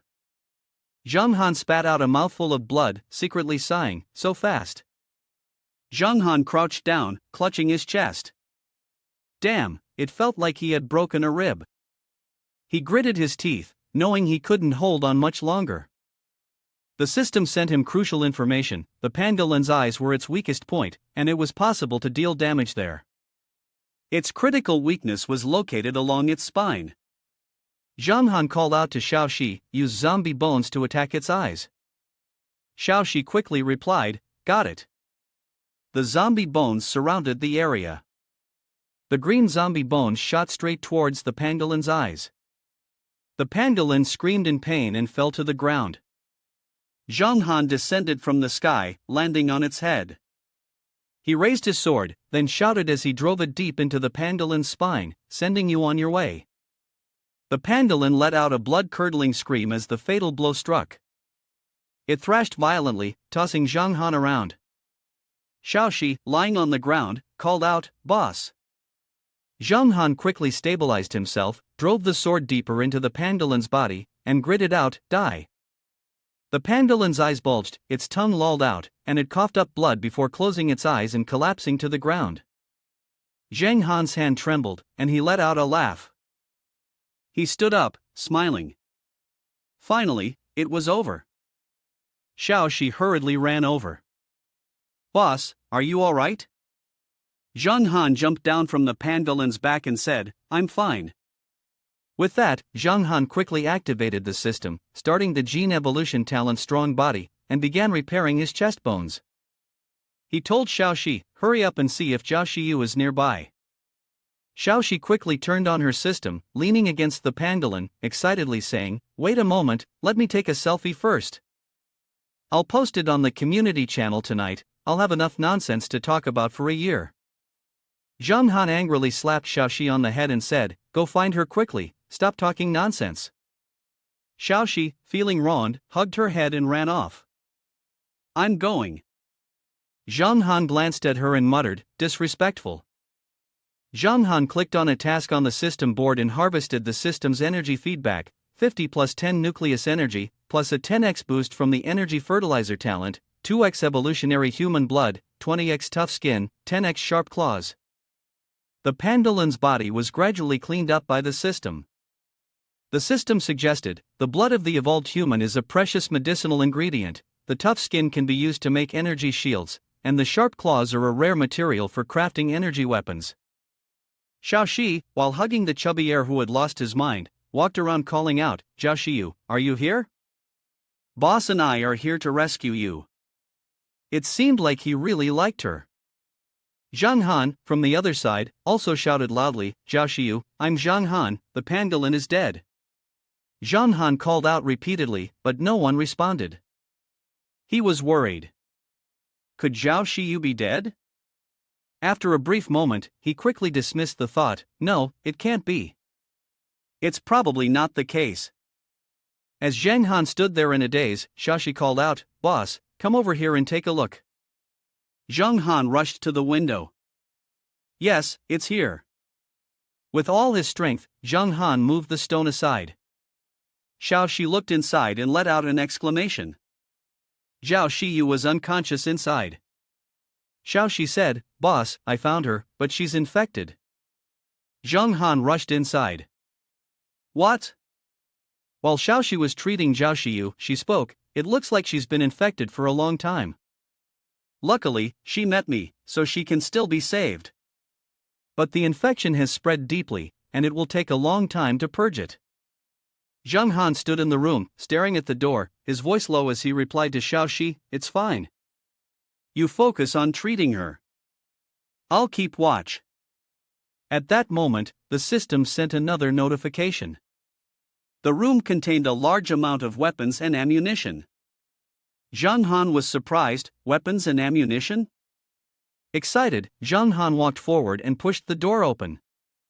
Inside, the room was filled with armored tanks. Zhang Han's spirits lifted. This is an armored mech. The medicine Xiao Xiu gave me last time must have come from here. I didn't expect this place to be so dangerous. She really had a hard time. Zhang Han entered the room and began cleaning up, collecting 100 AK-47s, 100,000 rounds of ammo, 6 rockets, and 238 rocket shells. As he was gathering the items, there was suddenly a tremor. Zhang Han widened his eyes in surprise, and Xiao Xiu panicked, "What was that sound?" Zhang Han quickly grabbed his cannon and dashed out at full speed. "Stay still, I'll go check it out."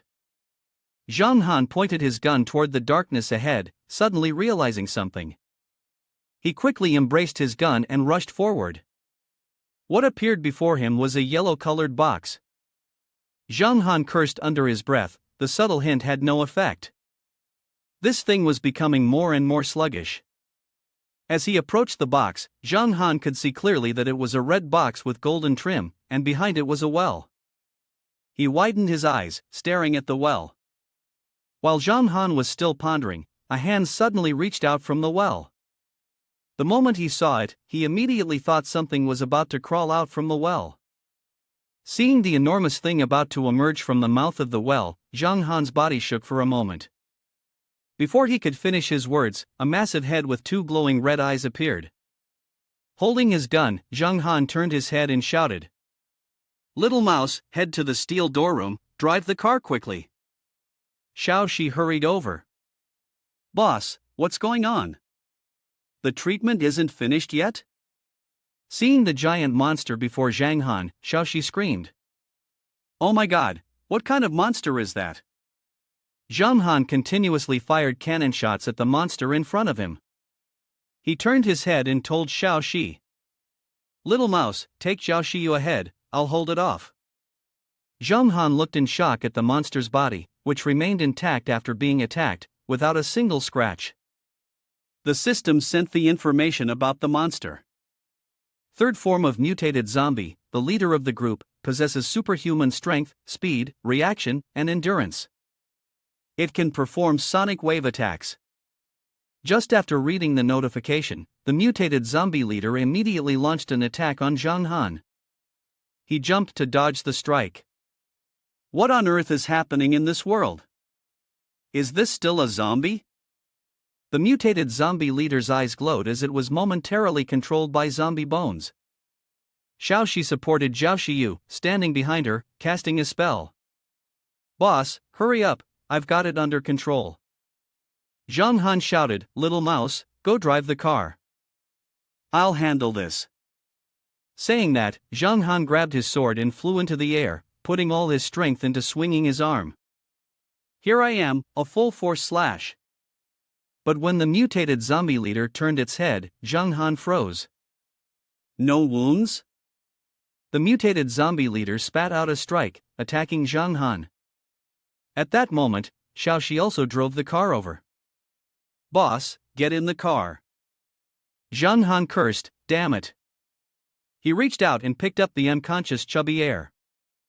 Zhang Han jumped into the armored mech just before the mutated zombie went wild. The vehicle sped off, leaving the injured leader behind. Inside the car, the impact was violent, with Xiao Xiu and the unconscious heir placed on the back seat. The car swerved beneath the ground.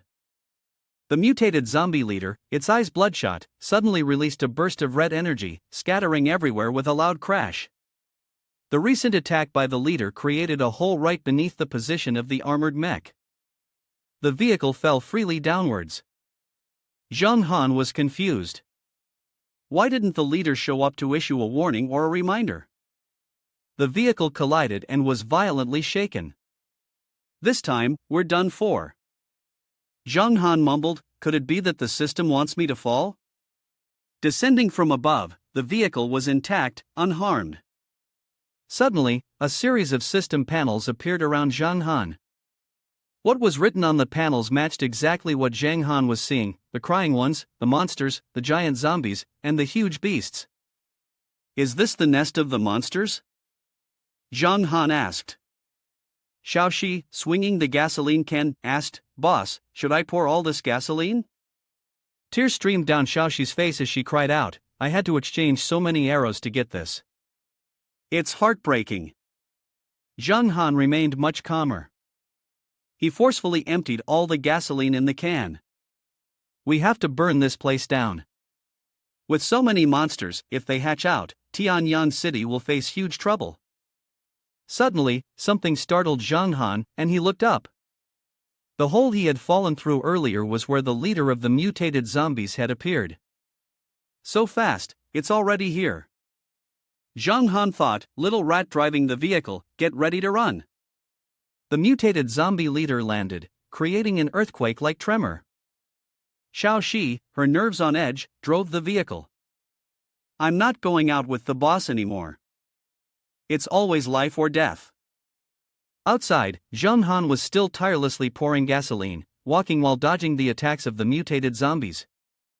He turned his head and reminded Xiao Xiu, "Move in an S shape, avoid getting hit, or we'll end up as meat patties."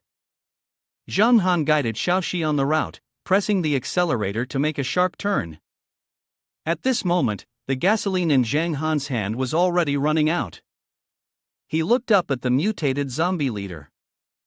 In the next second, Zhang Han immediately swung his arm, throwing the gasoline tank directly into the face of the mutated zombie leader. "This is for you." Then, Zhang Han pulled out his gun, aiming it carefully at the mutated zombie. Boom! A loud explosion rang out, the shell like a spark, setting everything ablaze. The mutated zombie leader, unharmed, charged out of the flames, trying to grab Zhang Han, who was jumping into the armored mech. Unfortunately, Zhang Han managed to leap inside and pull back. The fire raged fiercely, crackling as it burned. The heavily modified vehicle swerved silently forward. A relieved sigh escaped. That was too close. The flames burned through all the monster eggs. The system notification announced the successful destruction of 11% of the monster cultivation area in Tianyang City, with a special reward of a second-tier male. Please be sure to check and claim it. After reading the notification, Zhang Han was a little shocked. He had only destroyed 11%. Isn't this monster cultivation too vast? Suddenly, Zhang Han noticed something green appear in front of him. He quickly leaned forward. Could it be that a green monster with sticky, lingering substances was looking back at Zhang Han and the others? He froze. Another new type of monster. At that moment, the system sent a suggestion: variant zombie type 2, the cultivator of this monster can release a highly corrosive venom, which is extremely dangerous. Just after reading the last line of the warning, the toxic breeder sprayed a blob of mucus onto the armored mech. Zhang Han was startled to see the side panel near his seat being corroded. What the hell? Even a tank can be corroded. What if that stuff lands on a person? Before Zhang Han could finish his sentence, Xiao Xiu cried out in panic, "Boss up ahead." Zhang Han turned to look. Huh? 3 of them? Outside the armored mech, 3 toxic breeders were fixated on spraying venomous fluid onto the vehicle. The front windshield began corroding instantly. Xiao Xiu screamed in terror, "Zhang Han, hurry!" Zhang Han lunged forward. "If we stop now, we're dead. Move aside and let me drive." He gritted his teeth with tension. The vehicle's not going to hold out much longer. He slammed the accelerator, pushing full speed. Go! The armored mech rammed straight into the cliff wall ahead, knocking away 2 or 3 zombies blocking the path. Let's get the hell out of here. The armored mech burst through and emerged to see the setting sun sinking over the horizon. Xiao Xiu, with tears and snot streaming down her face, clung to Zhang Han, crying like a fountain. "We finally made it out. Boss, let's never come to this cursed place again." Zhang Han shouted, "Even if you begged me, I wouldn't come back." Their emotional release was abruptly cut short by a thunderous rumble. Outside, a horde of zombies was marching toward them, and behind them came all kinds of mutated undead. Xiao Xiu peeked out and exclaimed, "Oh my god, the zombies from the underground shelter are all coming this way." Zhang Han gritted his teeth and slammed the steering wheel, having to take a detour. If not, Tianyang would be destroyed. The armored mech sped ahead, leaving the horde of zombies behind. But suddenly, there was a loud crash. Something landed on the roof of the vehicle. It was a monster that had jumped onto it. Zhang Han spoke to Xiao Xiu, "Little mouse, you drive. These zombies are too persistent, we can only deal with them from above." As soon as Zhang Han finished speaking, a monster appeared on Xiao Xiu's side. Xiao Xiu was startled. They were about to break in. Zhang Han remained calm and stabbed it with his sword. "Want to die?" At that moment, Xiao Xiu, lying on the back seat, twisted her body and groaned in pain. Xiao Xiu was startled and turned her head back. Xiao Xiu, in a worried voice, said loudly, "Xiao Xiu's poison hasn't been completely purged. If not treated soon, she'll perish." Zhang Han withdrew his sword and shouted to Xiao Xiu, "You go ahead and treat her, I'll handle the zombies." Xiao Xiu immediately replied, "Got it." Zhang Han and Xiao Xiu quickly split up to act. Zhang Han threw himself outside, carrying weapons and aiming at the zombies. "Let you chase me, all of you die." He continuously fired bullets like a machine gun at the zombies, each shot claiming the life of one. The system quickly sent out notifications. Received 3x energy core, 10x clean cloth, received 4x energy core, 11x clean cloth. Received 3x energy core, 13x clean cloth, received 5x energy core, 12x clean cloth. A group of zombies was continuously collected by the system and converted into items. The system sent a level up notification to Zhang Han, upgrading him to the early stage of the second awakening phase, requiring 756/100 energy cores. Another 2 or 3 artillery shells were fired, and the mutated zombies were blown to pieces, with even the giant zombies taking a hit. Zhang Han, seemingly stirred by excitement, laughed loudly as he continued to shoot down the zombies. Come on, let me show you what real firepower looks like." The system sent more continuous notifications, received 4 times the energy core, 11 times the clean fabric, received 3 times the energy core, 12 times the clean fabric. Received 3 times the energy core, 10 times the clean fabric, upgraded to the early stage of the second awakening phase, requiring 1032/1200 energy cores. Suddenly, the leader of the mutated zombies went berserk. Zhang Han grabbed his gun and turned to Xiao Xiu. "Little rat, drive toward the bridge." The vehicle drove to the foot of the bridge, with the mutated zombie leader still closely chasing them. Zhang Han raised his artillery and aimed at the bridge. "I don't believe a few tons of bridge won't crush you." 2 artillery shells were fired, and with a loud explosion, the bridge above the leader exploded into pieces. Zhang Han clenched his fists, grinning with satisfaction.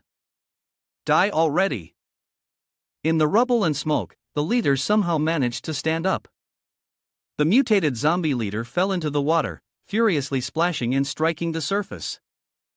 Zhang Han's armored mech quickly sped away. The armored mech drove straight into the city of Tianyang. Old Zhang spoke to Xinyu, "It's getting late, hurry up."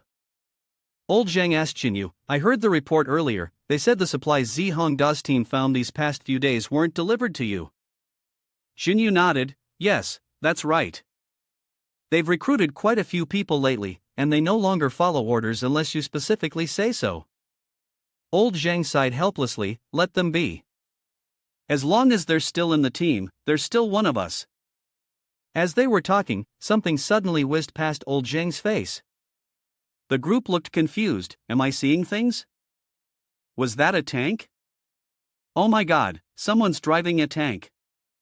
What's going on?" Old Zhang quickly realized it was Zhang Han. The sky had darkened, and the moon was high. Zhang Han carried Princess Xiao Xiu into the room. Xiao Xiu and Air Fat, 1 human and 1 dog, sluggishly entered the house, finally home. Rescuing 2 people in a row. "I'm exhausted." Zhang Han turned around and saw Xiao Xiu sitting collapsed on the ground, with Air Fat licking her face. Zhang Han smiled and said, "We were lucky to have you today. Xiao Xiu, you've worked hard." Upon hearing Zhang Han's words, Xiao Xiu's eyes widened.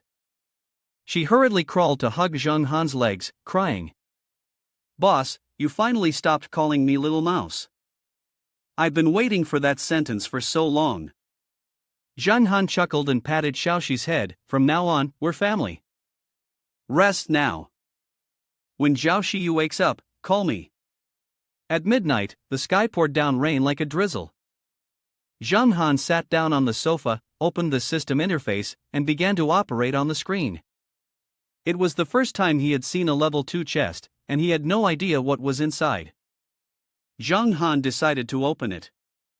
The system issued a notification, "Congratulations, you have received 30 outdoor kits, 30 sleeping bags, 10 outdoor lighting devices, 5 night vision devices, 5 100x magnification telescopes, 1 glass talent, 1 basic energy armor blueprint, and 1 high-level pet food."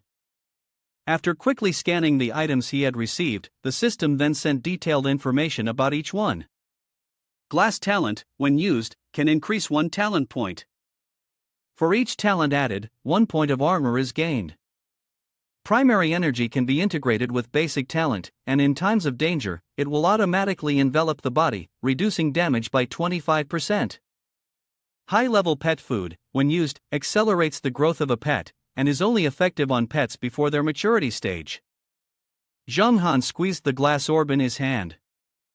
The system then sent another notification, "Congratulations, you have received 1 point of energy evolution direction, and 1 point of each talent." The system provided Zhang Han with details on various talents.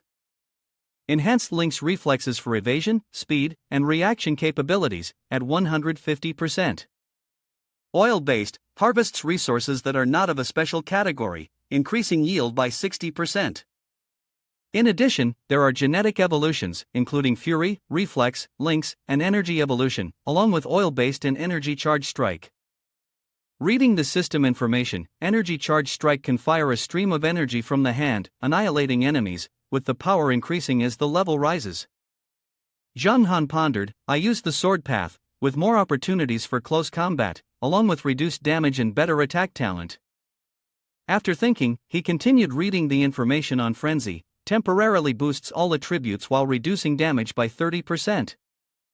Zhang Han clicked to select, and in the next moment, the system immediately sent a notification and granted Zhang Han the talents.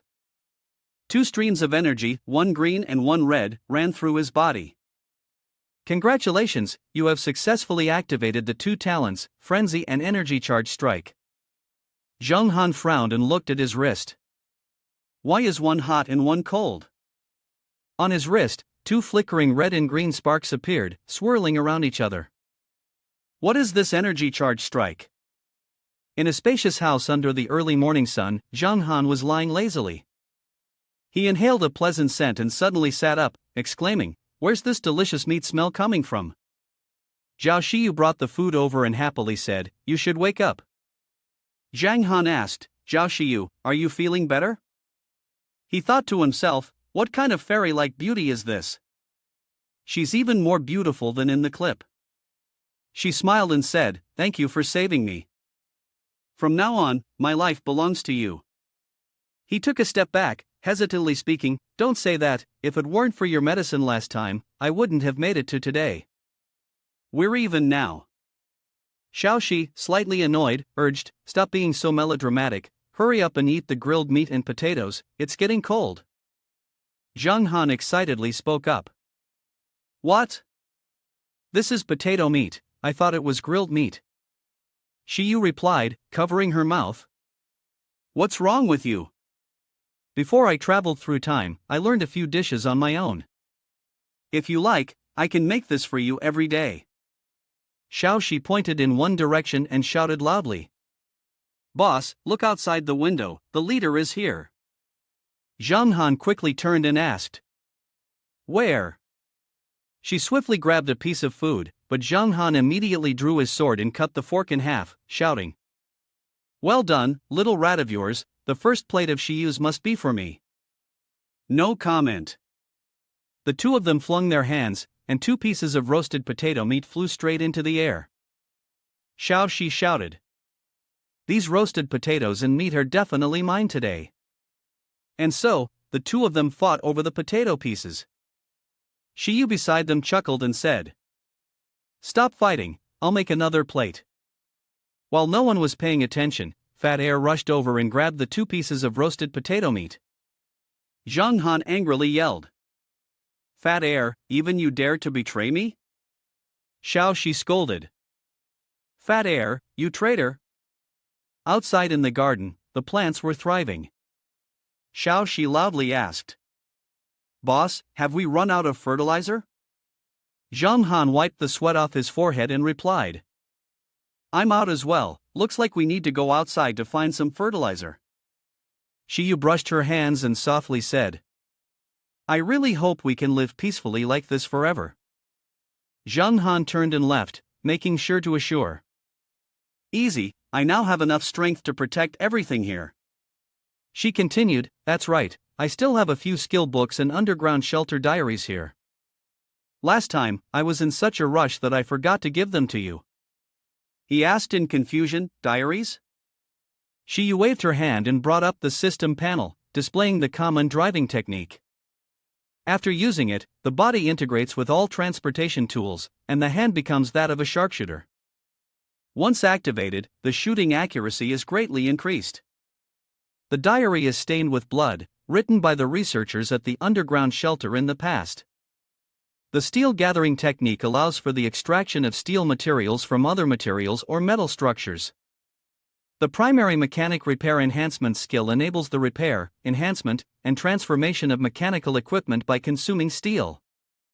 Zhang Han excitedly exclaimed, "I've been worried about fixing the tank. With these 2 skills of yours, this problem is solved." He pressed something on the system panel, then asked, "What the hell is a diary?" System notification, "Congratulations, you have learned all collection skills. August 12, 2012, the virus has mutated. Those infected have all turned into zombies. The military has sent troops to clean up the infected city. The city is under a 24-hour curfew. Anyone seen on the streets will be shot on sight. May 29, 2012, Zombies are nothing. The real nightmare for humanity is the mutated insects and plants. There are many monsters that, after being killed, will resurrect from the ground. The main military forces have all been wiped out, and all the weapons humanity was so proud of are useless against the mutated creatures. October 12, 2012, today, another soldier shot himself in the head. I've had enough of this underground shelter. I heard that there were 3 armored mechs full of ammunition in the military warehouse. We decided to steal them and kill our way out. On November 1, 2012, the mutated burrowing monsters captured the underground shelter. The soldiers hadn't even had time to get into the armored mechs, and everyone was screaming. This world is doomed, Zheng Han thought to himself with wide eyes. The underground shelter is armed with armored mechs. The tank roared as it charged forward, crushing the monsters beneath. Xiao Xiu, confident, said, "I've got this. With a boss-level repairman here, this place would be theirs from now on. Let's see where you zombies can run to." The fat heir transformed into a giant and began biting the zombies one by one. Zheng Han looked down from above and thought, this must be the last of the zombies. This should be enough for me to level up. He made a decisive leap into the air, descending like a missile. Each impact with the ground sent shockwaves, breaking the earth into pieces. He yelled, "Unleash all firepower."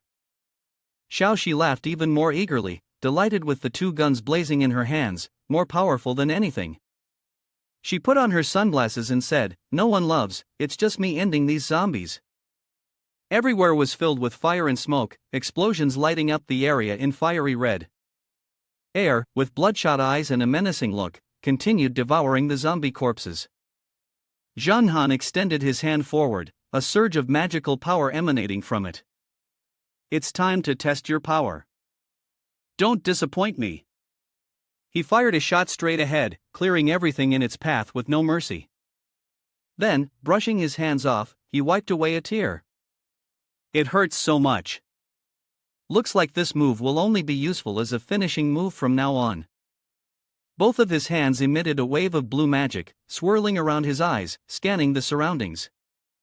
He shouted loudly, "Repairing the armored mech costs quite a bit of energy cores, but this should be enough to break even, right?" System notification, Energy Core 723 acquired, Clean Fabric 1020, Mutated Fertilizer 1140, upgrading to Early Stage Awakener Phase 2 requires 1755 energy cores. He pressed a button on the screen. System notification, you have met the upgrade conditions. Would you like to proceed with the upgrade? He pressed confirm. System notification, successfully advanced to Early Stage Awakener Phase 2, received 4 talent points.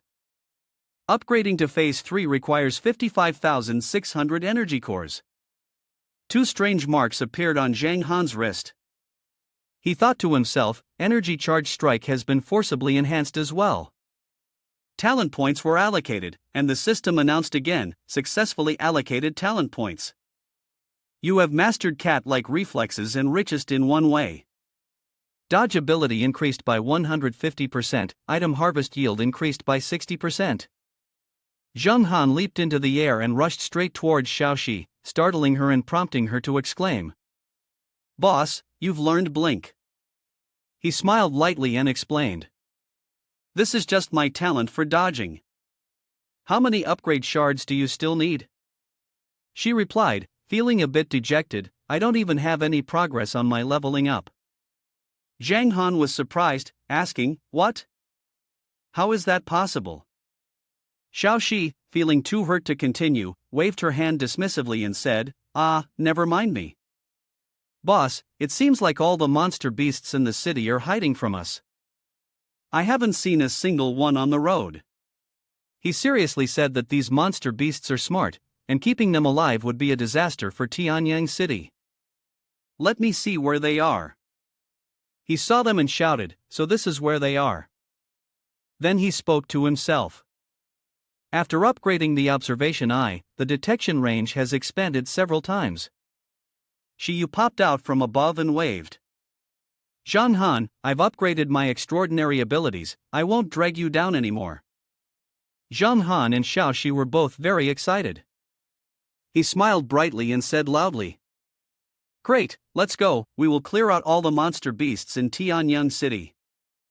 Inside a house, more and more strange beasts were crawling out, tearing apart people. Suddenly, a powerful force struck, forcing them to shield themselves with their hands. The group was stunned, looking at each other in confusion, when suddenly, a large bullet shot in from above. A terrifying explosion ensued, and smoke filled the air. Zhang Han confidently walked into the debris. Seeing a few surviving beasts crawling out, he spoke up. "Did you think you could run just because you were hiding? I'll drive all the monsters into the trap, don't hold back on ammo, let's kill them all at once." Xiao Xiu obeyed the command, understanding clearly. Suddenly, he noticed some indistinct figures discussing among themselves. Did anyone notice? It seems like someone was killing zombies in Tianyang City this afternoon. Oh, is that so? I thought they were fighting. It scared me so much I didn't dare go outside. I saw 3 people from a distance, a female zombie, an aviation girl, and the most powerful one, the man with the knife. His firepower is incredible. Now the number of zombies in the city has greatly decreased. Tomorrow, the scramble for resources might be intense. Anyone want to team up, message me. They continued talking to each other. The commercial district in the city has already been occupied by my operations. Tomorrow, any lone players who dare to enter will do so at their own risk. Don't blame me for being ruthless. There are operations in the stadium area, in the beggars district. I have a few brothers who joined you, secretly complaining to me, unable to even get a full meal. Someone snickered, ruthless? You're just scared. I've relied on outsiders, and in a few days, you'll all face a little surprise. I'm in charge of the stadium operations, Zhang Hao. I apologize on behalf of Zi Hongda. We didn't intend to cut off the city's resources, Tianyang. In the middle of the stadium, a group of people had gathered. Hongda shouted angrily. The significant reduction of zombies in the city is a good opportunity for us to gather supplies. We can't rely on strength alone to seal off areas. What's the point of establishing operations here? Zhang Hao spoke up to answer. Reducing zombies is only temporary. Soon enough, new zombies will appear. Our strength is still too weak, and there are too many enemies. That only increases the risk. But he is so stubborn, he won't listen. The real risk is the lack of supplies. Tomorrow, I will lead the team to seal off the commercial district. Whether you come or not, it doesn't matter. The man on this side shouted excitedly. Zi Hongde, do the people here consider me a brother of yours? Do they still listen to my orders? He scolded angrily. You are the one who's authoritarian, not me. Even if you can listen to some of my opinions, our relationship isn't at that level. Hongde raised his voice and gave the order, tonight, we're going to take over the commercial district. The people around him enthusiastically responded. Yes. Zhang Hao and Jin Yu could only watch their figures fade away. He furrowed his brow and spoke, the zombies are gone, but human disaster is about to strike. Scene switches to Zhang Han's house, where they were sitting together at the table, enjoying a delicious dinner. Xiu eagerly brought out a variety of fragrant dishes. The last dish, golden jade abundance, was served.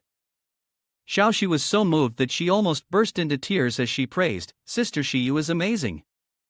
A simple dish of meat and potatoes can be turned into so many different things. Her eyes sparkled as she stared at the food on the table, her mouth watering. All of this is for me, right? I'll eat it first.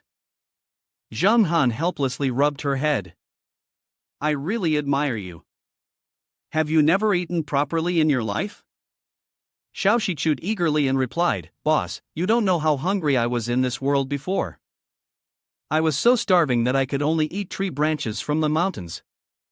Hearing this, he responded, I think you weren't just hungry in this world. Before you came here, you were pretty poor, weren't you? Xiao Xiu immediately pointed at Xiu and said energetically, "Oh, right. While you weren't back, Sister Xiu was live streaming. We sold all our bows and arrows in a flash. The scene was so hot, you wouldn't believe it. We even had foreigners giving us gifts. Now we have 30 barrels of gasoline." She forced a smile, thinking to herself that she couldn't let the boss know she was from this world. After hearing this, Zheng Han became more energized and said, "All right, then tomorrow we can head out to the underground shelter." Xiu frowned and questioned, "What? Do you two still want to go to the underground shelter?" He smiled and explained, "The zombies in the city are no longer enough to help me level up. Before the game progresses to the next stage, we need to retrieve the armored mech from the journal." The next morning, at a house in a desolate area of Zhanghan, a pile of black dung lay on the floor. Xiaoxi stepped back and asked, "Boss, are you sure? This is high-grade pet food." Xiu beside him stammered, "This definitely looks like that." Zheng Han held air, the chubby one, close and smiled slyly. What bad intentions could the master have? This is the only high-grade food of its kind in the world. Listening to him, Air reluctantly swallowed it. Zheng Han encouraged, "Come on." As soon as it was swallowed, Air's eyes widened. He let out a thick cloud of smoke, as dense as a nuclear explosion. Zheng Han shouted in satisfaction, "That was fast, it's already working." Xiaoxi said, "Boss, the black smoke is toxic.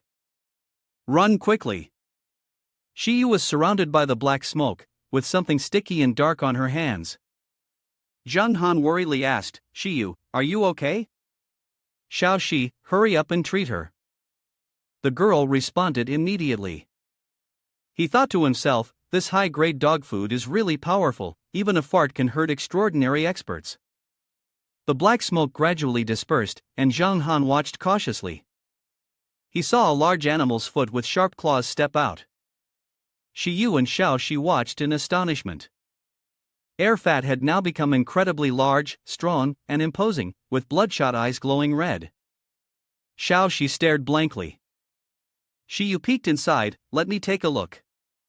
The system displayed the information: pet name, Air Fat, type, battle pet, mutated energy beast, moon howling wolf king, maturity stage, adolescent phase 1. Favorite food, meat, zombies, mutated animals, mutated insects. Natural skill, combat amplification. Upon entering battle, its size, strength, speed, and quality will double. Wild call, can summon 2 moon howling wolf pups to join the fight. After the battle ends, the summoned pups will vanish on their own. Xiaoxi looked up, exclaiming, "It's so big." Zheng Han thought to himself, no wonder it's an S-tier battle pet. Even in its adolescent phase, it already has such great strength. With it guarding the house, I can safely go explore the underground shelter tomorrow. He patted Air Fat's head and instructed, "Leave the house to me. Don't let any moving living creatures enter the small cave. Follow Zhao Xiu's arrangements for everything." Hearing it bark loudly, Xiao Xi furrowed her brows. The bark hadn't changed at all, it was so different from its appearance.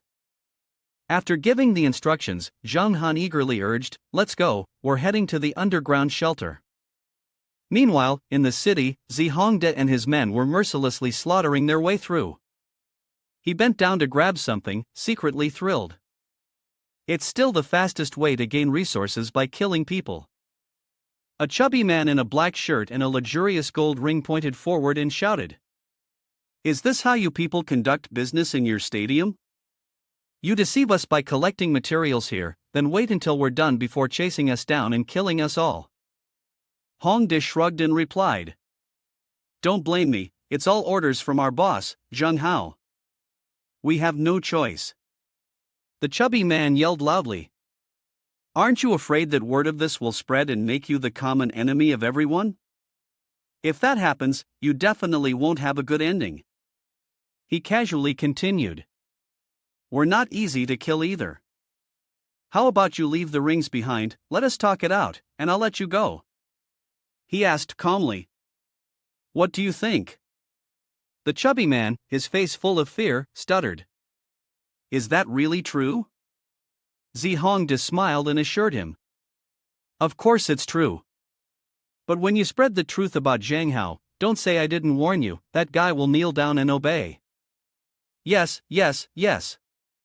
He obediently handed over the rings. Take it, and then run for your life. Having achieved his goal, Hongde grinned slyly. Zhang Hao, haven't you always wanted to build a good image for your business? I'll make sure your bad reputation spreads far and wide. In a downtown area filled with high-rise buildings, two strangers wearing sunglasses, one bald and one with hair, stood by. The man with hair spoke.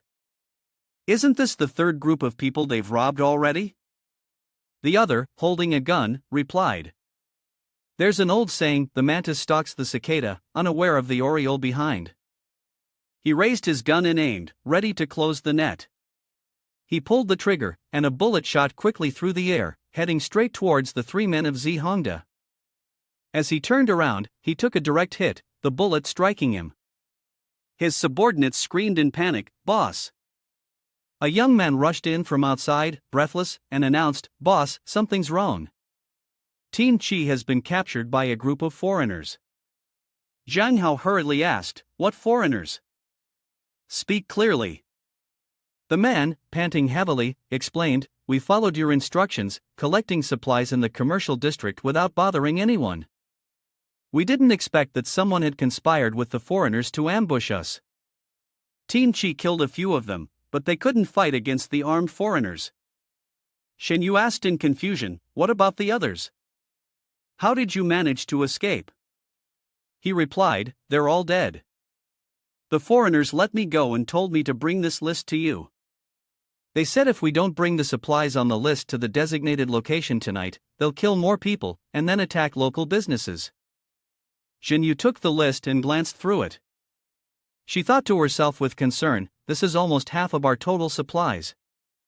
The people behind them whispered in fear, "Foreign forces have entered Tianyang City, and they have firearms. We're no match for them. We should get out of here quickly." Zhang Hao spoke up to calm everyone down, "Everyone, don't panic. Tianyang City is where we, the Long Kingdom players, are concentrated. These foreigners won't dare act recklessly." He lowered his head slightly and continued, "It's only half, and the conditions aren't too harsh. The supplies are no longer available for collection, but I'm afraid they'll take the supplies and not release the hostages." Zhen Yu sternly asked Captain Zhang, "Do you really want to send the supplies there?" Zhang Hao confidently replied, "Don't worry, I have a way to save Hongde." The scene shifted to a cave on the mountain, where the sound of sighing could be heard. "My God, Xiao Xiu is walking slowly, and the cave is full of strange creature eggs. This tunnel seems endless. Where is the armored mech? Boss, you need to hang in there, don't be lazy like a little mouse." Suddenly, she screamed when she saw something moving, the disgusting thing slowly approaching. Xiao Xiu shouted angrily, "What are you staring at? I'm asking you, do you know where the armored mech is?" The creature froze for a few seconds, then shook its head, which surprised her. It seemed to understand what she said. Realizing this, Xiao Xiu immediately ordered, "If you don't know, get out of the way." The creature turned around and walked away. She thought to herself, "So, did I accidentally level up? Did I unlock some hidden talent or something? Wait a minute. Didn't you see some big iron thing firing cannons at the zombies?" The monster pointed to the ground, and she instinctively looked down, seeing something beneath her. Meanwhile, Zhang Han was now under immense pressure. He quickly punched the giant monster several times, sending it flying far away. Zhang Han landed on the ground, gritted his teeth and thought. The energy armor at the basic level combined with the hidden talent from the back gives a total of 35% damage reduction, and yet it couldn't withstand a single punch from the leader. "Xiao Xiu, why haven't you found the armored mech yet? I can't hold on much longer." The monster continuously punched the ground, and the lynx instinctively reacted. He shouted, "I can't hold on much longer." On this side, Xiao Xiu went deeper below, panting heavily. It was that deep now, so it was expected. Suddenly, Xiao Xiu saw a group of massive mechs inside, and she screamed loudly. The armored mechs looked at the pile of metal in one spot. Xiao Xiu muttered, based on the number of heads, there should be 4, and looking inside, I can judge that these are just parts. Standing in front of one of the mechs, Xiao Xiu opened the communication system and said, it's not even complete, just one. The boss can probably give up on this one, right? As the communication system connected, a voice asked in response. Xiao Xiu's finger tapped on the screen, speaking to Zhang Han on the other side, boss, the armored mechs are all damaged, and there are 5 of the leaders patrolling around here. We should withdraw. On the screen, Zhang Han coughed and quickly said, wait, isn't the one behind you complete? It should be reparable. I'll come down immediately. Seeing Zhang Han's condition, Xiao Xiu anxiously asked, boss, are you hurt? Zhang Han immediately responded cheerfully, I just got accidentally punched by one of the leaders, that's all. Xiao Xiu angrily questioned, that's all? You've been injured by 1, and 5 more are coming to give their lives, right? Zhang Han, focusing on the screen, replied while operating the controls, fortune lies in danger. I'll make some noise near your side first to draw the leaders out. Get ready for combat. Xiao Xiu heard this and shouted loudly, it's driving me crazy, this is too risky, next time let me be the boss. Her loud yell caught the attention of the leader group nearby. Just then, there was a huge explosion, creating bright flashes of light surrounding the leader group, causing Xiao Xiu to be startled. The leader group immediately turned around and ran. All of them rushed towards the light spots to attack. At that moment, Zhang Han suddenly appeared. Xiao Xiu quickly turned around and asked, is this the boss? Zhang Han had just landed and said, yes. Xiao Xiu, tearfully, said, boss, I think it's better for us to retreat. Zhang Han let out a breath, while his hands quickly worked on the data screen, hurriedly saying, stop talking nonsense, quickly use the zombies to surround this place, the leader group will be back soon, repairs will take a long time. The screen displayed the resource collection information, steel 638, special steel 135.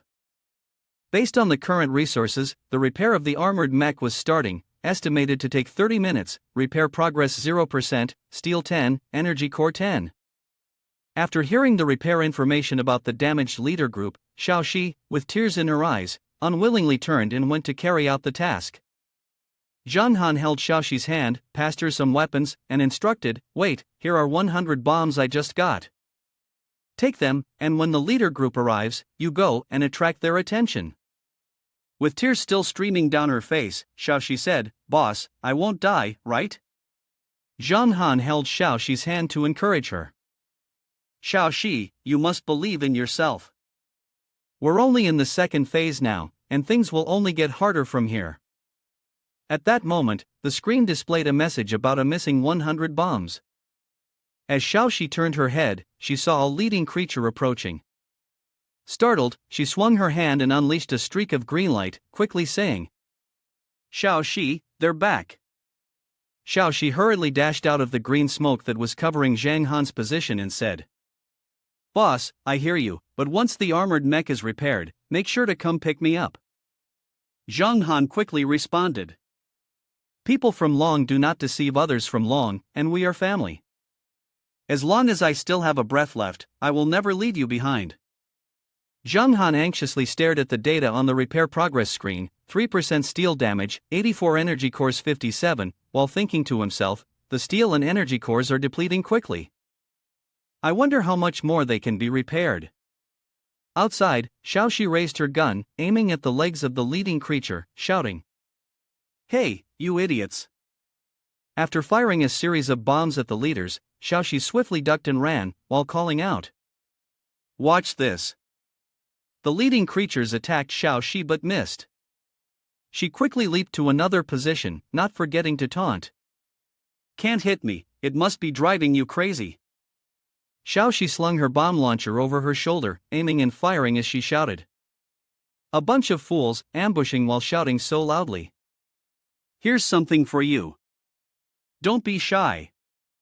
Outside the mountain, those near the warship only heard continuous explosions from within the cave. At this moment, the situation around Xiao Xiu was filled with smoke and gunfire. She muttered, "What a waste of brain power, bullets, rockets, bombs, I've used everything I could." The leader's footsteps continued towards Xiao Xiu. She, exhausted from the loss of energy, still tried to speak. "Boss, there's no movement at all, it must be at a crucial repair moment." Looking at the leader's group still advancing towards her, Xiao Xiu said, "I'll hold on for a little longer, they're still pushing through the smoke and the green protective haze." Bending over from fatigue, Xiao Xiu kept her eyes fixed ahead and thought to herself, "I can't ask for his help." She launched an attack and thought, "I'll buy the boss a little more time. Who's afraid of whom? If it gets too tough, I'll just turn into a real zombie." Suddenly, a loud noise blocked the path between Xiao Xiu and the leader's group. Xiao Xiu saw an armored mech standing, emanating a green aura. She vaguely recognized it, saying, "Boss, why does it feel like its posture is all crooked and scarred?" Zhang Han controlled the armored mech to jump high and then directed it to fly forward, shouting, "Xiao Xiu." As the armored mech landed right in front of Xiao Xiu, Zhang Han quickly said, "The armored mech is repaired, but it's missing materials, it can only fly simply for now." Xiao Xiu was startled and asked, "What?" Zhang Han urgently instructed, "You drive it home first, I'll lead the leader's group away." Zhang Han quickly jumped out, grabbed a sword, and leapt to attack the leader's group, not forgetting to remind Xiao Xiu, "Don't let it get damaged. It's the last armored mech in the world." Zhang Han struck a blow towards the head of a leader beast and shouted, "What are you looking at? Your opponent is right here." Xiao Xiu quickly sat in the control seat of the armored mech and said, "Don't worry, boss, we're using our lives in exchange for this.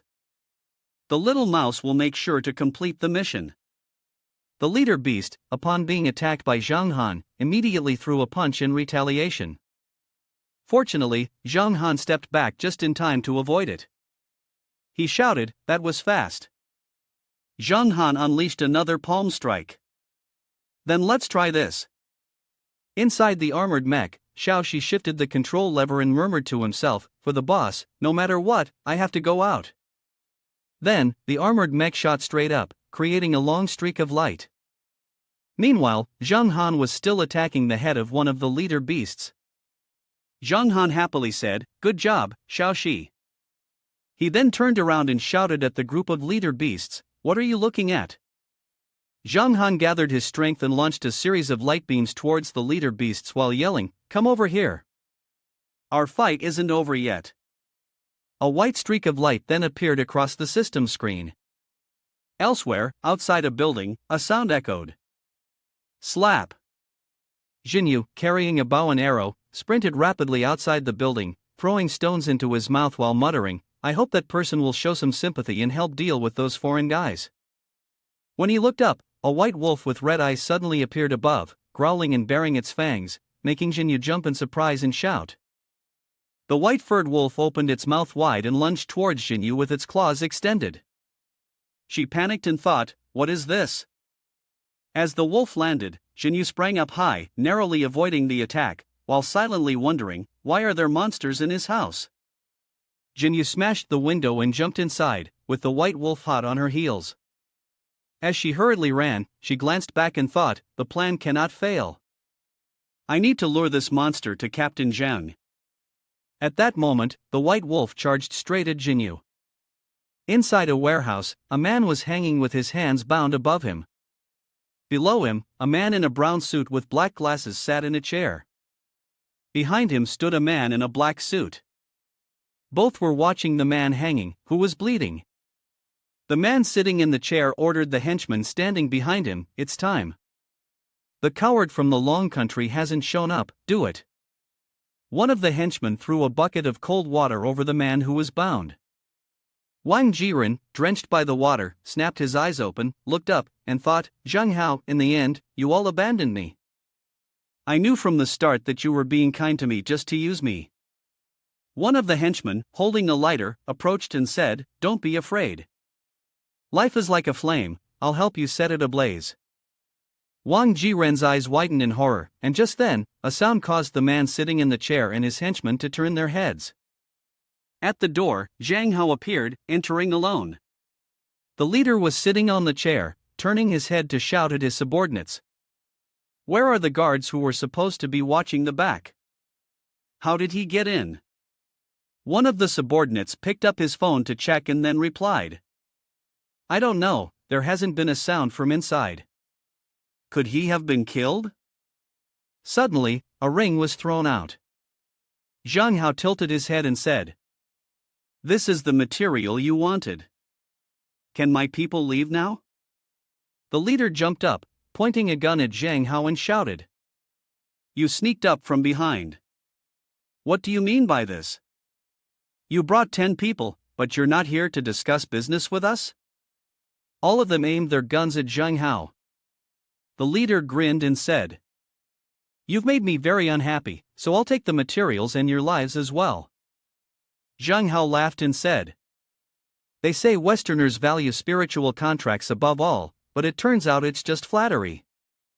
The leader sneered and said, Compared to spiritual contracts, I prefer to make friends based on status and power.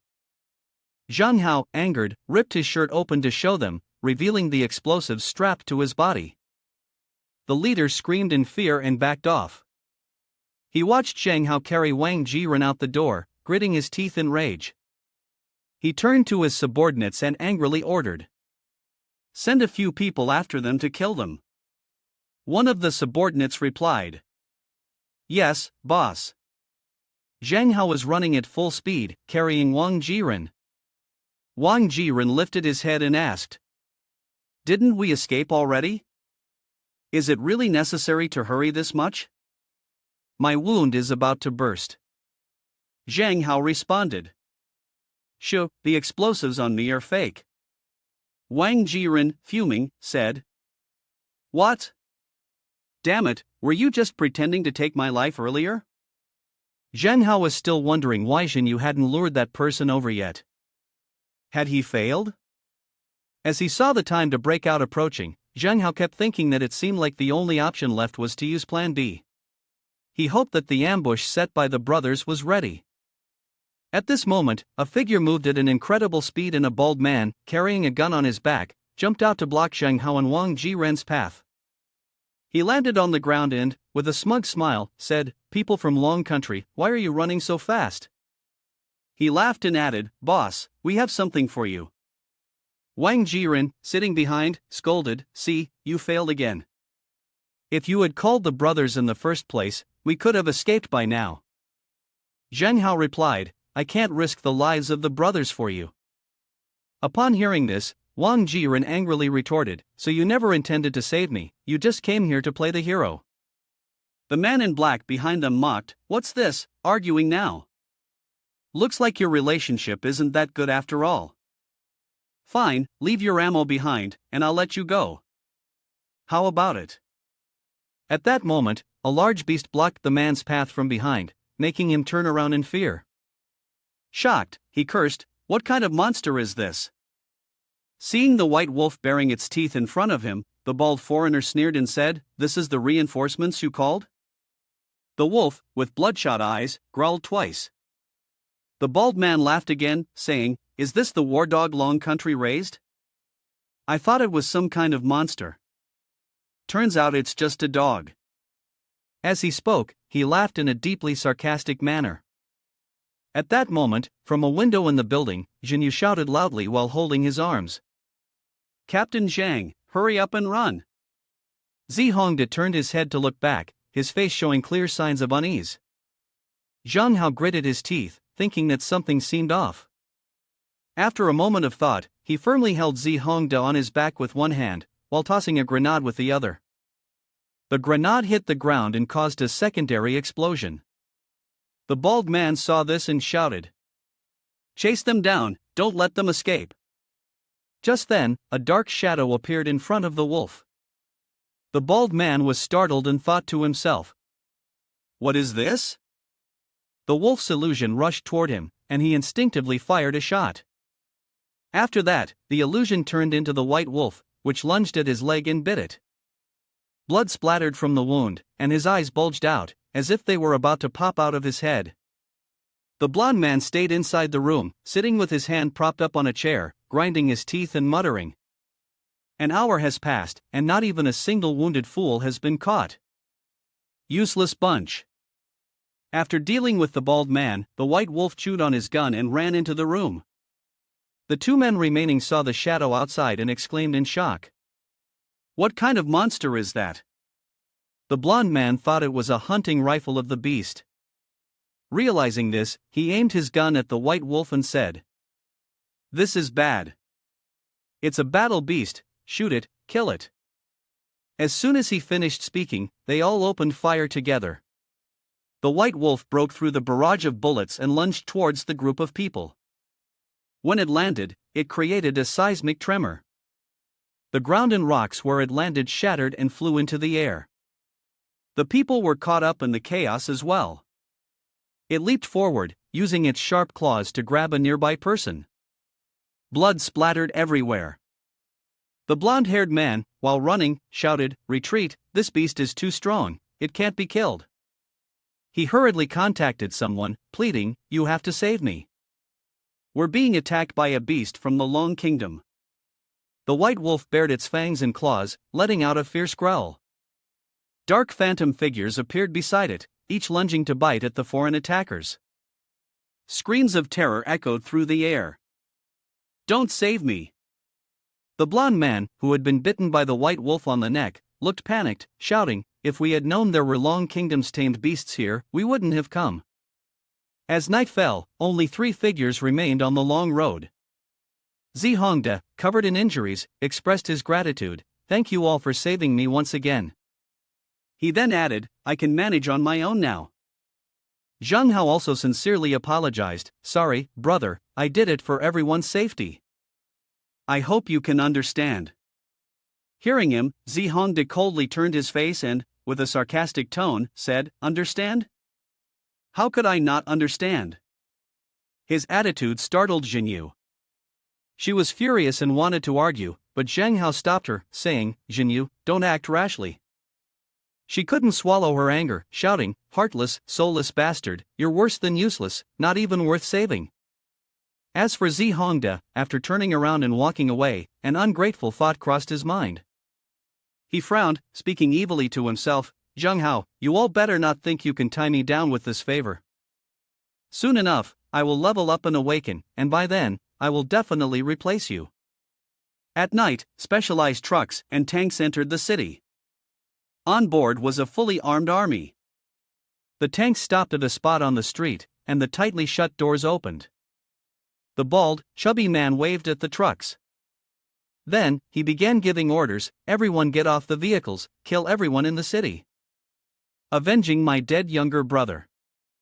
Groups of soldiers got off the vehicles, and he assigned tasks, carrying treasure chests to a location with a wide view, so they could attract more people. He also said, "Then we'll set up an ambush. I've heard someone has tamed a battle pet. We must capture it alive." In a nearby bush, Zhongde lay flat underneath, his face darkened with suspicion. So many foreign mercenaries. Tianyan City is about to fall. Suddenly, an armored mech appeared in the sky, its flames catching the attention of the soldiers. One of them screamed in terror, "An armored mech!" Another one looked up, his mouth agape. The bald, chubby man looked up at the sky, his face filled with panic, shouting loudly, "What is that? Get out of the way!" At this moment, Xiao Xiu, inside the armored mech, looked down, confused and wondering. Why are there so many armed foreigners in Tianyang City? She also had a guess, sensing that the situation didn't look good. Then, she glanced at the figure on the surveillance screen, curled her lips, and thought, "Let me scare you all for a bit." With that, she immediately commanded the armored mech to fly low. This action caused the soldiers to panic. The gun barrel of the armored mech also emitted a red light, signaling that the ammunition was about to fire. Upon seeing this, the soldiers ran while shouting, "Run quickly, the armored mech is about to shoot." The person next to them, afraid of being left behind, also shouted, "Wait for me." Next was the sight of trucks and tanks rushing forward, leaving trails of smoke, with an armored mech chasing closely behind. Zi Hongda, lying on the ground, also saw the armored mech flying swiftly through the air. He looked up, his face covered in sweat, and thought, "The armored mech completely overwhelms us, the gap is too huge. Even if it were me." Then, he made a major decision. The small and weak could only be slaughtered by others, he had to grow stronger. He then noticed the Ding on the ground and felt a surge of joy. The foreign treasure chests left behind, and now no one was guarding them. After thinking for a moment, he looked around and ran over. When he opened the Ding, he found several items, including a blue vial and a gun. He examined the vial closely and thought, "An enhancement potion for intermediate physical conditioning." A sinister thought began to form in his mind. "Zhang Hao, I will definitely surpass you and become the awakened one first. Wait for me, the king will return." In another place, many word ring items were just discovered. Xiao Xiu covered her face, astonished. "There are so many word ring items. Fat Air, you've made a great contribution." Fat Air also barked twice in response, "Woof woof." Suddenly, she raised her head and looked up at the sky, where an armored mech was moving, surrounded by a green energy source. Her face lit up with even more joy as she exclaimed, "Armored mech, Zhang Han and his team succeeded." The armored mech charged straight down towards the house, leaving a trail of green light in the sky. At that moment, a tank moved along the road. Inside the tank, a voice sounded. "This is the situation." The voice inside the tank was Zhang Han's. He was looking at the glowing screen in front of him and spoke. "Those foreigners must be here to seek revenge on Fat Air. You were boasting about being so capable, little mouse, but that also means you accidentally saved the entire Tianyang city. But if those foreigners don't see the armored mech chasing after them, will they turn back? Maybe they're on their way back to Tianyang city right now." On the other end of the line was Xiu. Hearing this, she asked, "So, what should we do?" Meanwhile, Xiao Xiu, worried, suggested, "How about we withdraw from Tianyang city? They're many and have tanks. Rocket ammo probably won't stop them, and besides, you're injured." Upon hearing this suggestion, Zhang Han immediately opposed. "No, we can't easily give up this place. We'll head straight to the ambush route at the city's entrance. If they come, just fire shots and don't engage directly. I'll be there right away." Hearing him speak, Xiu expressed her disagreement. "Right now, you need to treat your injuries. You can't take any risks. Protecting Tianyang City isn't just your responsibility," she said. In the cockpit, Zhang Han's voice rang out, "Air Fat, stop making noise." He interrupted Xiu's words and scolded Air Fat on the other side, "Don't worry, I know how to handle those foreigners. Trust me."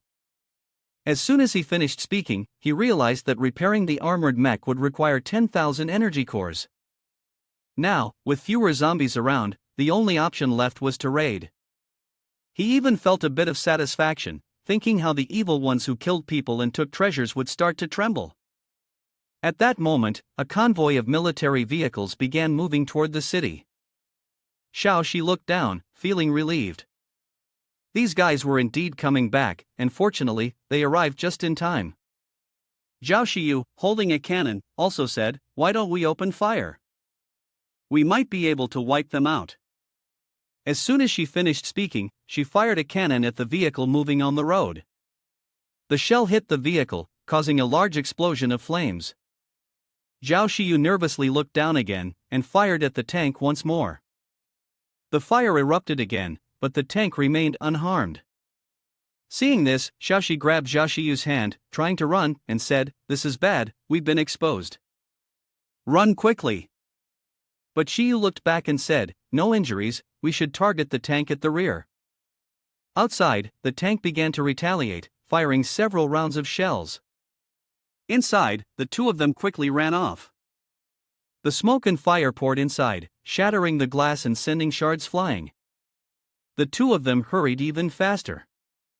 The leader shouted into the loudspeaker, All you rats in the shopping mall, listen up. He leaned against the tank hatch and held the loudspeaker, directing it towards the broken window of the building in front. The smoke was thick and billowing. Then he continued. Hand over the armored mech, and we'll let you live. The sound of coughing relentlessly echoed. Xiao Xiu and Xiao Xiu were inside that building, the smoke filling the room and making it hard for them to breathe.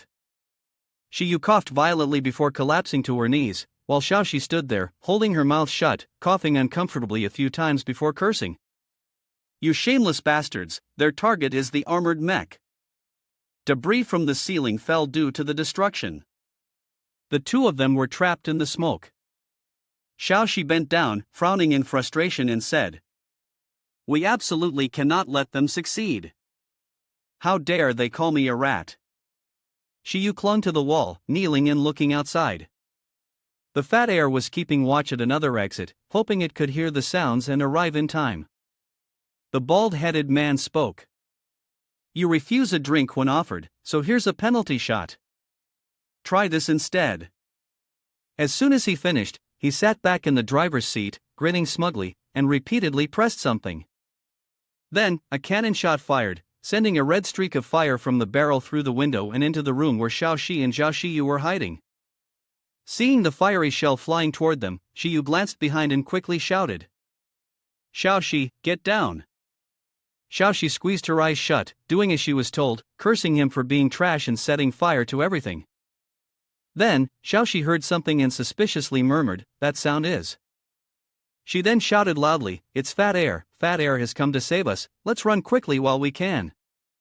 Fat Air's voice echoed, its eyes flashing with red sparks, looking very fierce. It had grown larger and flew quickly, clawing at the cannon of the bald man's tank. The mercenaries working for the bald man saw Fat Air and immediately ordered, It's the battle pet that killed the vice captain, open fire. They then began firing their guns continuously at Fat Air, which leaped and dodged the bullets. The bald man looked through some kind of scope and angrily cursed at Fat Air, Damn it, it's this beast again ruining my plans. He then pushed a lever on some controls. He continued shouting, Die! And aimed at Fat Air's chest through the scope. Fat Air, distracted by fighting off the soldiers, had no idea the bald man was targeting it.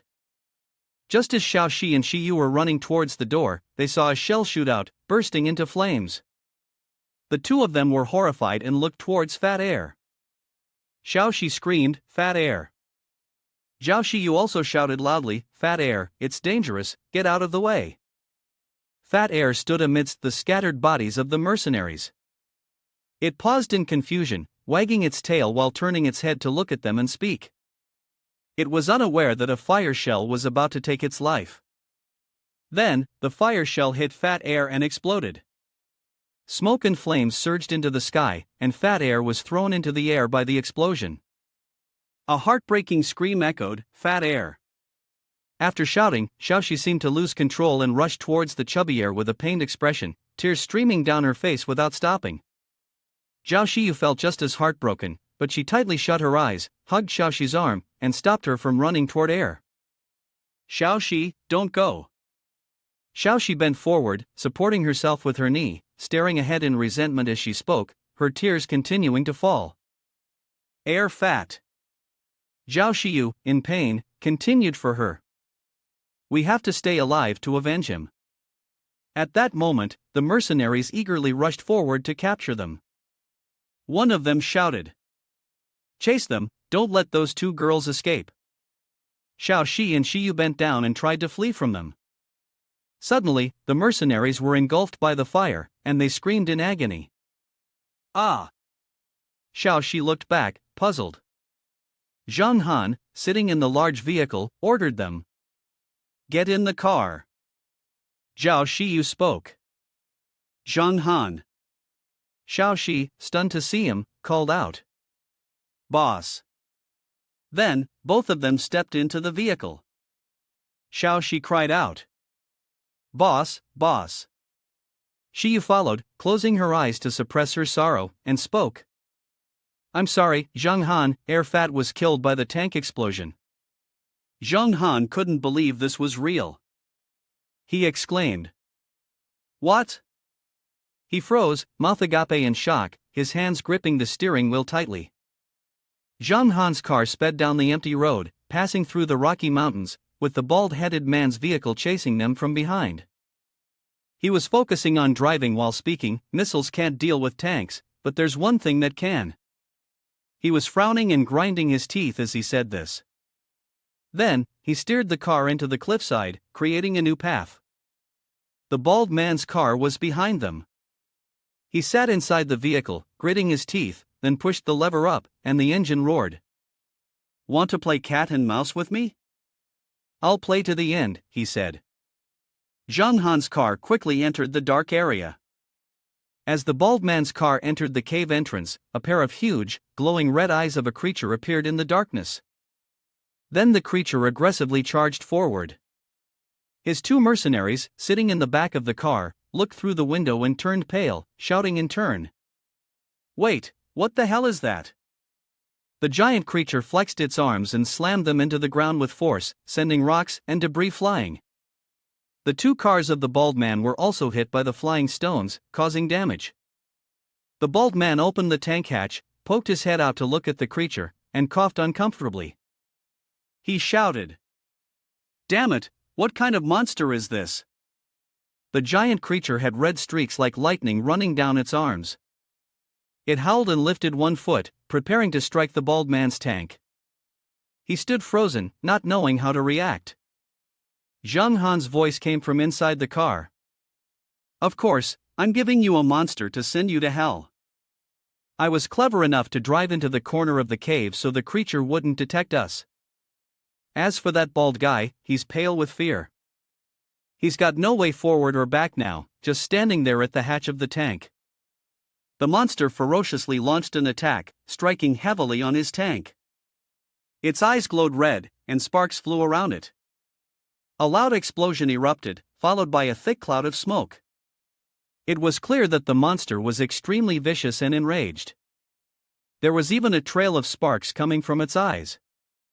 Suddenly, something caught everyone by surprise. It turns out the system has displayed a notification: CTHN has been paralyzed, possibly attacked at its weak point, proceeding with processing. Zhang Han, seeing this, smirked and said with satisfaction, an enemy must be avenged, and there's an unexpected gain. The system then displayed a green screen, but there were no words on it. Next, he grabbed his sword from the vehicle and jumped out, speaking seriously.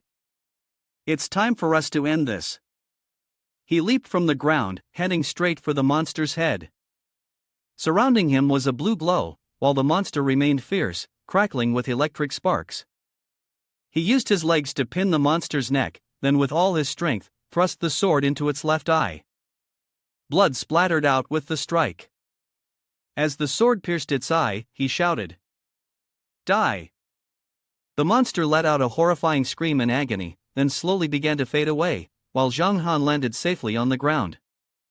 Xiao Xiu and Xiao Xiu ran out of the vehicle, calling out to him anxiously. Boss, Zhang Han. The system then displayed a notification. Congratulations, you are the first person in the world to survive and eliminate CTHN. You will be awarded a third-tier treasure, please review it. While he stood reading the announcement, the monster behind him collapsed with a loud crash, dust and debris swirling everywhere. He stood there, gripping his sword tightly, turning to look at the monster, and sighed in relief upon seeing that it was dead. Suddenly, blood poured out of his mouth. He exhaled sharply. Ugh, he thought to himself, the wound finally can't hold up anymore. After that, he lost all strength and knelt down, one hand still gripping the sword while the other propped him up for balance.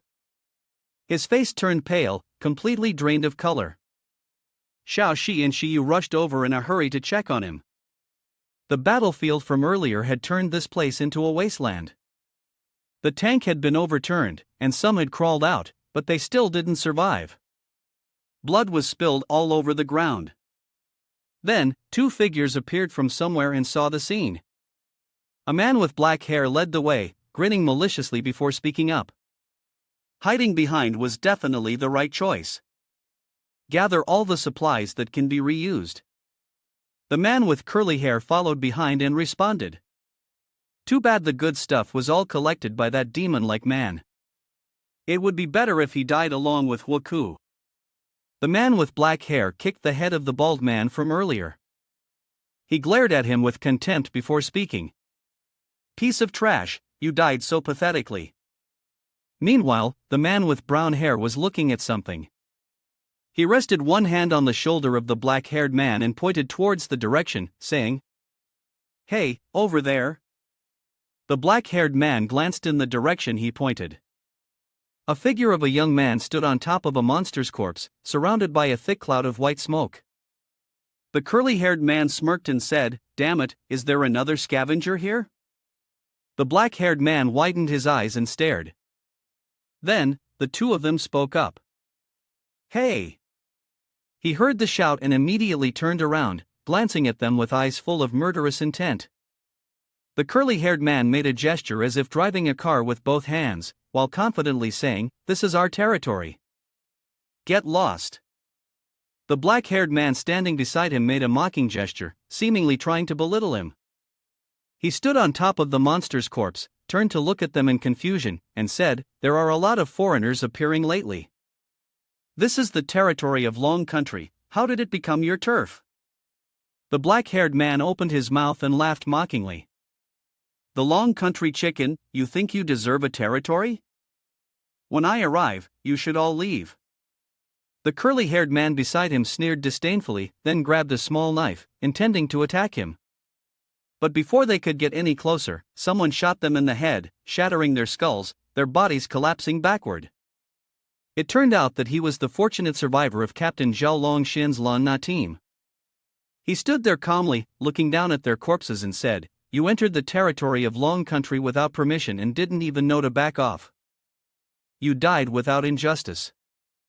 He then pressed a button on his earpiece to call someone. He asked the person on the other end, "Have you found him?" At a high vantage point, a red-haired girl in military uniform held a pair of binoculars with one hand and a sniper rifle with the other. The barrel was still smoking as she replied, "He searched the area but didn't find anyone. He's probably already withdrawn." She is the lucky survivor of the Langya army. The marksman, Tiang Shinshin. She continued. To be seriously injured yet still able to handle things so thoroughly, I have a bit of admiration for him. Zhao Longxian hung up the phone and told his men, "Let's go. If he's not dead, he should still be nearby." His tank began to roll, and his voice rang out. "At least, before the time for the final judgment comes, we must find him."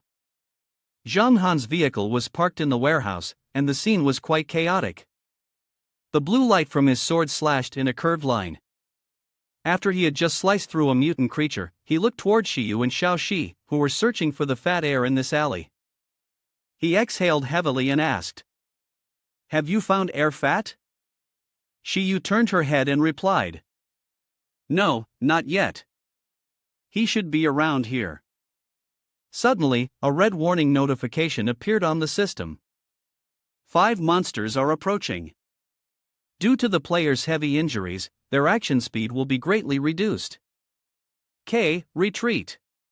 He gasped, stunned by the information. A monster appeared behind him, standing on the wall. Perhaps he had just noticed it. It drooled like it was craving food, looking utterly grotesque. Then, 3 more appeared, surrounding the 3 of them. They were very aggressive and, without hesitation, pounced on Zhang Han and his group. The 3 of them stood in a triangle, backs to each other. Xiao Xiu, with a stern expression, spoke. "They're all tier 2, boss. You're still injured. Can you handle it?" Zhang Han gritted his teeth and replied firmly. "Piece of cake. You too, be careful." Then, the 3 of them split up into 3 directions and began attacking the monster. Xiao Xiu, while shooting, glanced at him teasingly and said, "Boss, if you die, I'll eat all the meat and potatoes, leaving nothing for you." Zhang Han grinned mischievously, also fighting while looking at her, replying, "If you want to stuff yourself to death and die with me, I won't give you that chance."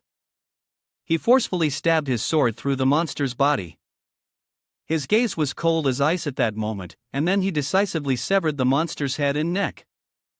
Suddenly, Zhang Han heard the heavy footsteps of something approaching from behind him.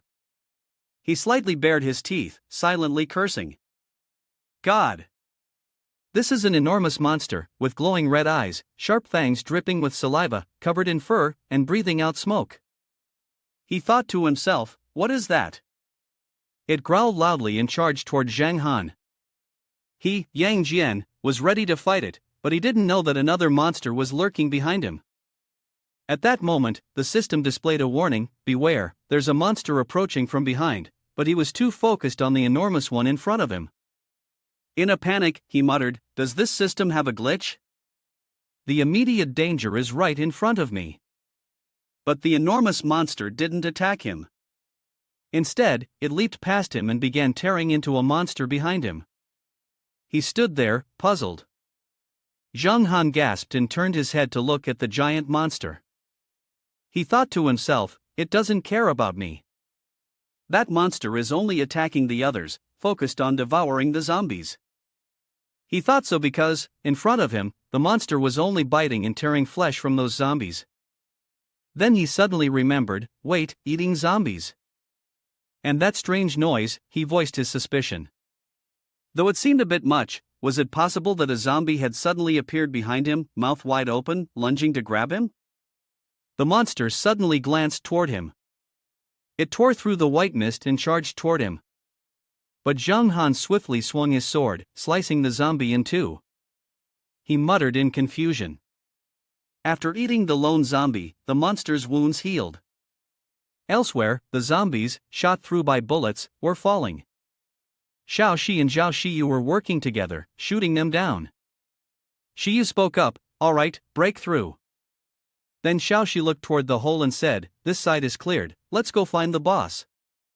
In the corner of the street, a blonde girl and two red-eyed figures were standing behind her.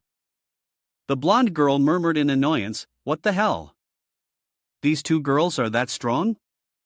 Let them handle it. The system suddenly appeared with a reminder, attention, 3 people hiding in the corner of the street. The man spoke quietly, should have lured a few more zombies here, but before he could finish his sentence, Zhang Han had already decapitated both of them. The blonde girl, still unaware of what was happening behind her, was deep in thought. When she finally heard something behind her, she turned around in fear, only to see the spray of blood from the 2 zombies. Then she screamed, her voice echoing through the blue sky so loudly that both Xiao Xi and Xiu were startled. Xiao Xi asked, what happened? Did someone bump into a zombie? Zhang Han stood behind her, holding a backpack and some kind of notebook, and then he asked, are you people from the country of Guhong? She, terrified, did not respond to his question, only crawling on the ground and screaming. Don't kill me, don't kill me. As he picked up the diary, he furrowed his brows and looked at her curiously.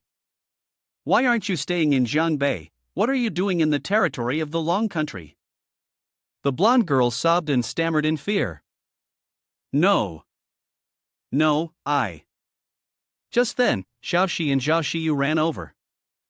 They called out. Big brother, boss. Xiao Xiu asked him. What happened here? Zhang Han pointed his sword at the blonde girl kneeling on the ground and widened his eyes as he replied. This is. Xiao Xi also saw him holding something and was curious. Boss, what are you holding in your arms? It's moving. Then he exclaimed, and as he opened the case to show them, he said. Right, take a look, it looks like a puppy, but it's covered in mud, and it even makes noise.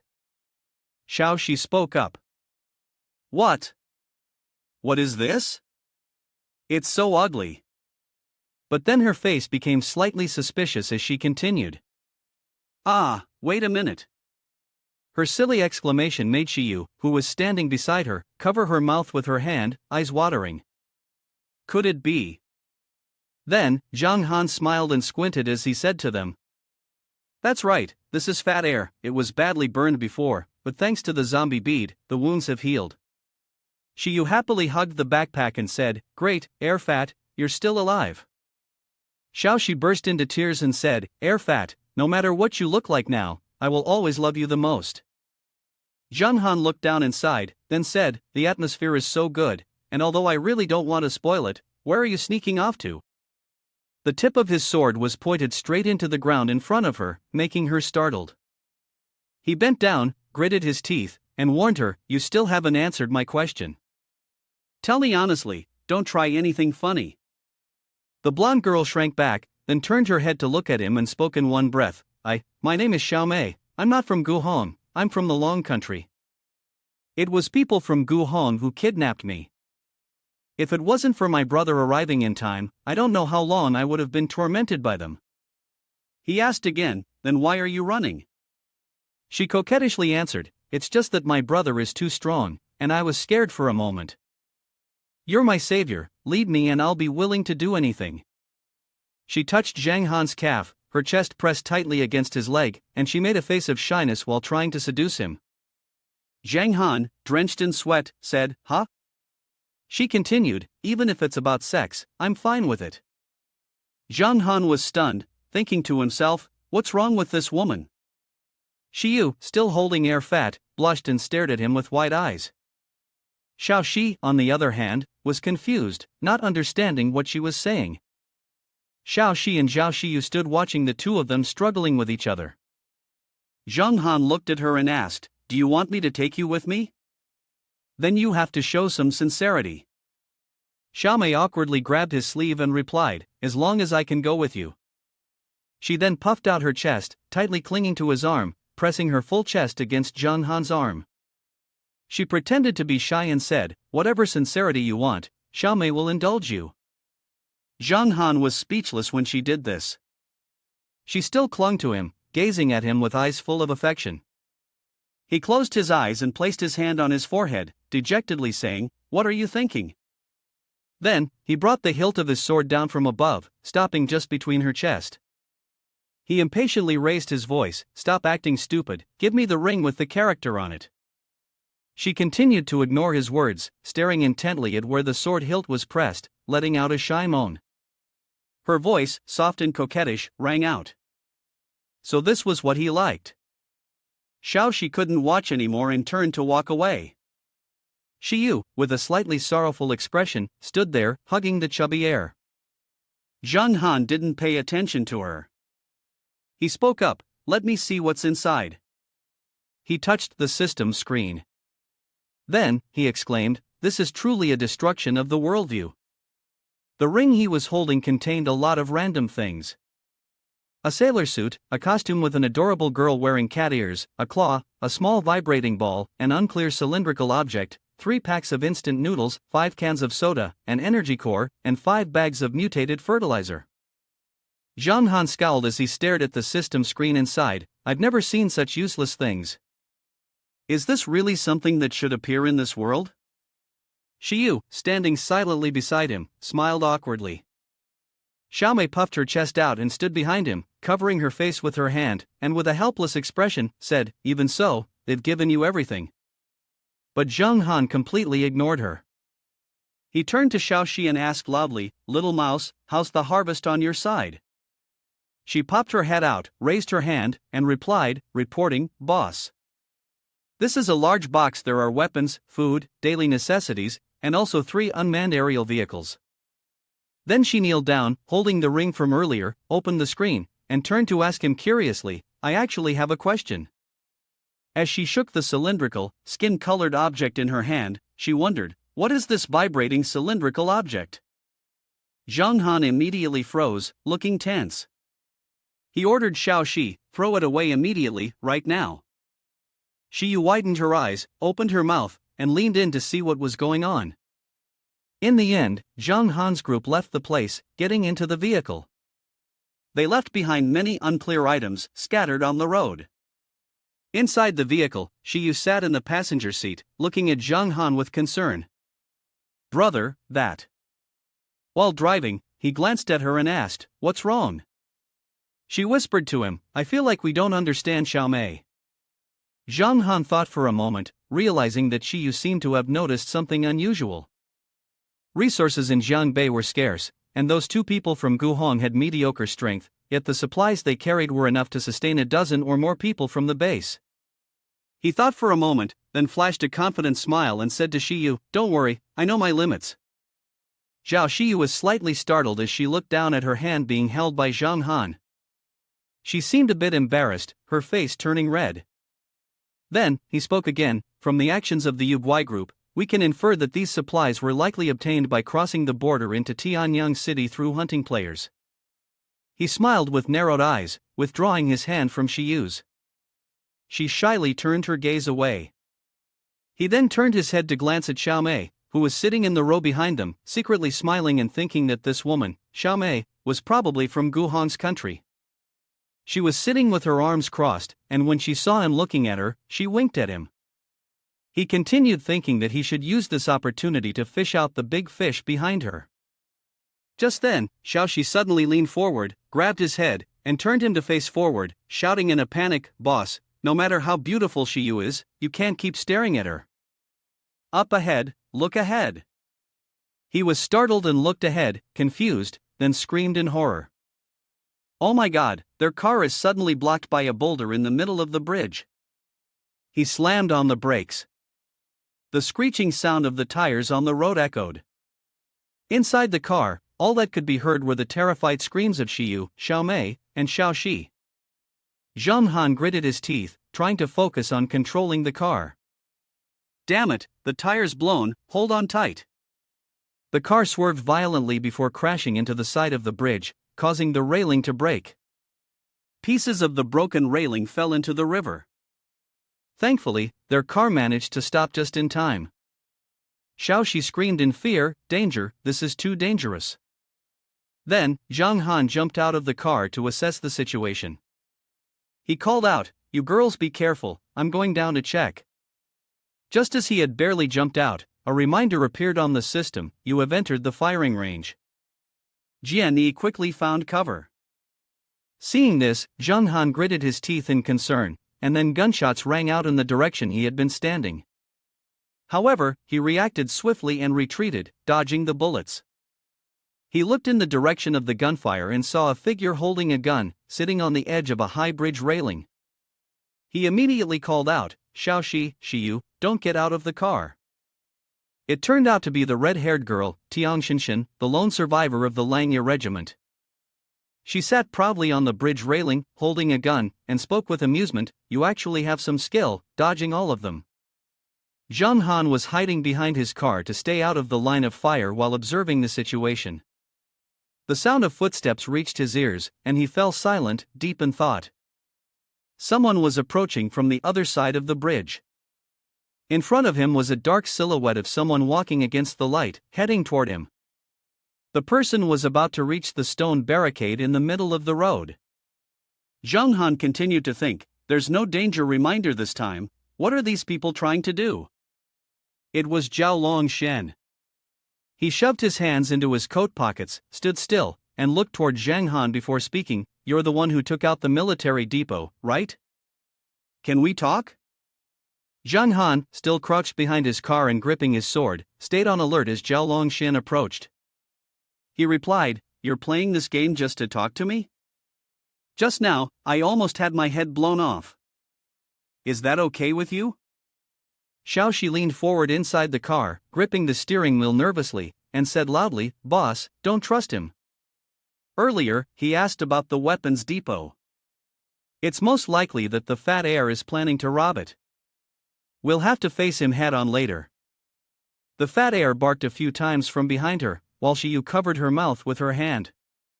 Her expression was a bit surprised, and she softly said, "That person is Xiao Xi." Xiao Xi was puzzled by Xiu's actions, "Sister Xiu, but she seems not to hear me. She's so happy she's almost crying and wants to open the door and run outside. It's him, no mistake." Then, she jumped out of the car, regardless of Xiao Xi shouting to stop her, "Sister Xiu, don't go out, it's dangerous." Zhang Han, hiding on the left side of the car, was anxious and didn't understand what was happening. Zhao Longshan seemed just as surprised when he saw Xiu run out. He stood still, frozen. Zhang Han ran around to her back, stretched out his hand, and called out to her worriedly, "Xiu, wait." She didn't listen to his call, continuing to run forward, both crying and laughing with joy. He was confused, chasing after her, and asked, "What are you doing?" Tiang Xinshan also followed him on the bridge's railing, then jumped down to the ground with an excited look. Zhang Han, holding his sword, frowned as he thought, "It's here." She held a gun, speaking as she landed, Hey, wait a second, let's see what she wants to do." Then, she dropped the gun, letting it fall to the ground, and said, "Don't show such a heavy killing intent, can't I just apologize?" Zhang Han was surprised to see her do that. Then, he asked in confusion, "What exactly are you guys?" Xiu hurriedly ran from behind and shouted loudly, "Shin brother, wait. It's all a misunderstanding." She grabbed Zhao Longxian's hand and cheerfully said, "He's my brother." Zhang Han, holding a sword, turned around in confusion and asked, "What?" Tiang Xinshen, who was behind, also laughed awkwardly and raised his hand in surrender. After a while, when everything settled down, Zhao Longxian sat down and introduced himself. "Hello, I'm the captain of the Langya base." Zhao Longxian was also Shiyu's brother. At this moment, the three of them sat down to talk. Zhang Han sat across from him, wondering what the initial reason was for setting up obstacles and ambushing them. Tian Xinshen, sitting next to Longxian, answered, Sorry. You single-handedly took care of the ammunition depot and even killed the leader. In a situation where the enemy and friend were indistinguishable, it was reasonable for us to be on guard." Zhang Han asked seriously, "So if it wasn't for Xiu, what would you have done?" Zhao Longxian smiled and replied, "Of course, I would have confirmed your position first. Recently, many foreign forces have infiltrated Tianyang City, and the military supplies of Long Country cannot fall into the hands of other forces." Zhang Han glanced at Xiao Mei and Xiao Xi, who were intently watching him through the car window, and then he answered, "Makes sense." Longxian raised his hand to express his intention. "If it's confirmed you're not an enemy, the next step is to try to recruit you to join us." He asked, "Join you?" Tiang Xinshen casually leaned on his hand and rested his foot on a rock, answering, "Yes, to protect Tianyang City, we need strong individuals like you." Zhao Longxian recalled a city full of zombies, his face serious as he said, "According to the investigation, there is a huge horde of over 100,000 approaching Tianyang City. When they arrive, Tianyang will face a catastrophic disaster." Xiu, hearing this, exclaimed anxiously, "What?" As for Zhang Han, after hearing this, he stood up in surprise and asked, "A zombie tide?" Zhao Longxian stood at attention and said, "In the face of such a large-scale tide, our people must unite." Zhang Han remained silent, listening. He continued, "This is also the reason why I've been recruiting experts and collecting military supplies." The image of his base, with its vast and powerful force, vividly appeared. Longxian smiled confidently and said, "We've already transferred many of our people to the military base we've built in the south." He then waved his hand towards Zhang Han, inviting him, "Zhang Han, come with us." He rubbed his chin and muttered, "A military base sounds quite reliable." He sighed in relief and then spoke, "All right, I've made my decision." Everyone thought he was going to agree, but then he stood up straight and decisively replied, "I won't go with you. If the zombie tide really comes." Zhao Longxian and Tiang Xinshen were both puzzled upon hearing his decision. He then added, "I will take responsibility for stopping them outside Tianyang City." Longxian, hearing this, immediately shouted angrily, "What?" Xinshen was just as shocked as he was. Zhang Han raised both hands with a very determined expression and said, "A boat going upstream, if it doesn't move forward, will retreat. This time, I chose to avoid it. Then what about next time? And the time after that?" As he spoke, his gaze suddenly changed, becoming sharper. He clenched his fist, and instead of retreating, I felt that continuing to grow stronger seemed more reliable. Zhao Xiu, standing beside him, looked at him with concern and spoke out in protest, "Shin brother, how can you do this alone?"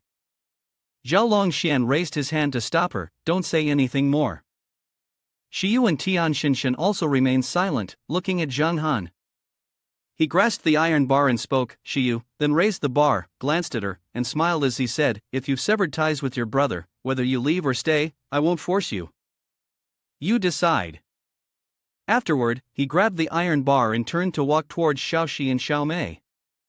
Xiu chased after him, extending her hand and calling out, "Shen brother."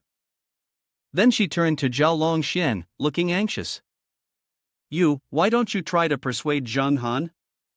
If you could go to the south together, it would be beneficial for both you and him.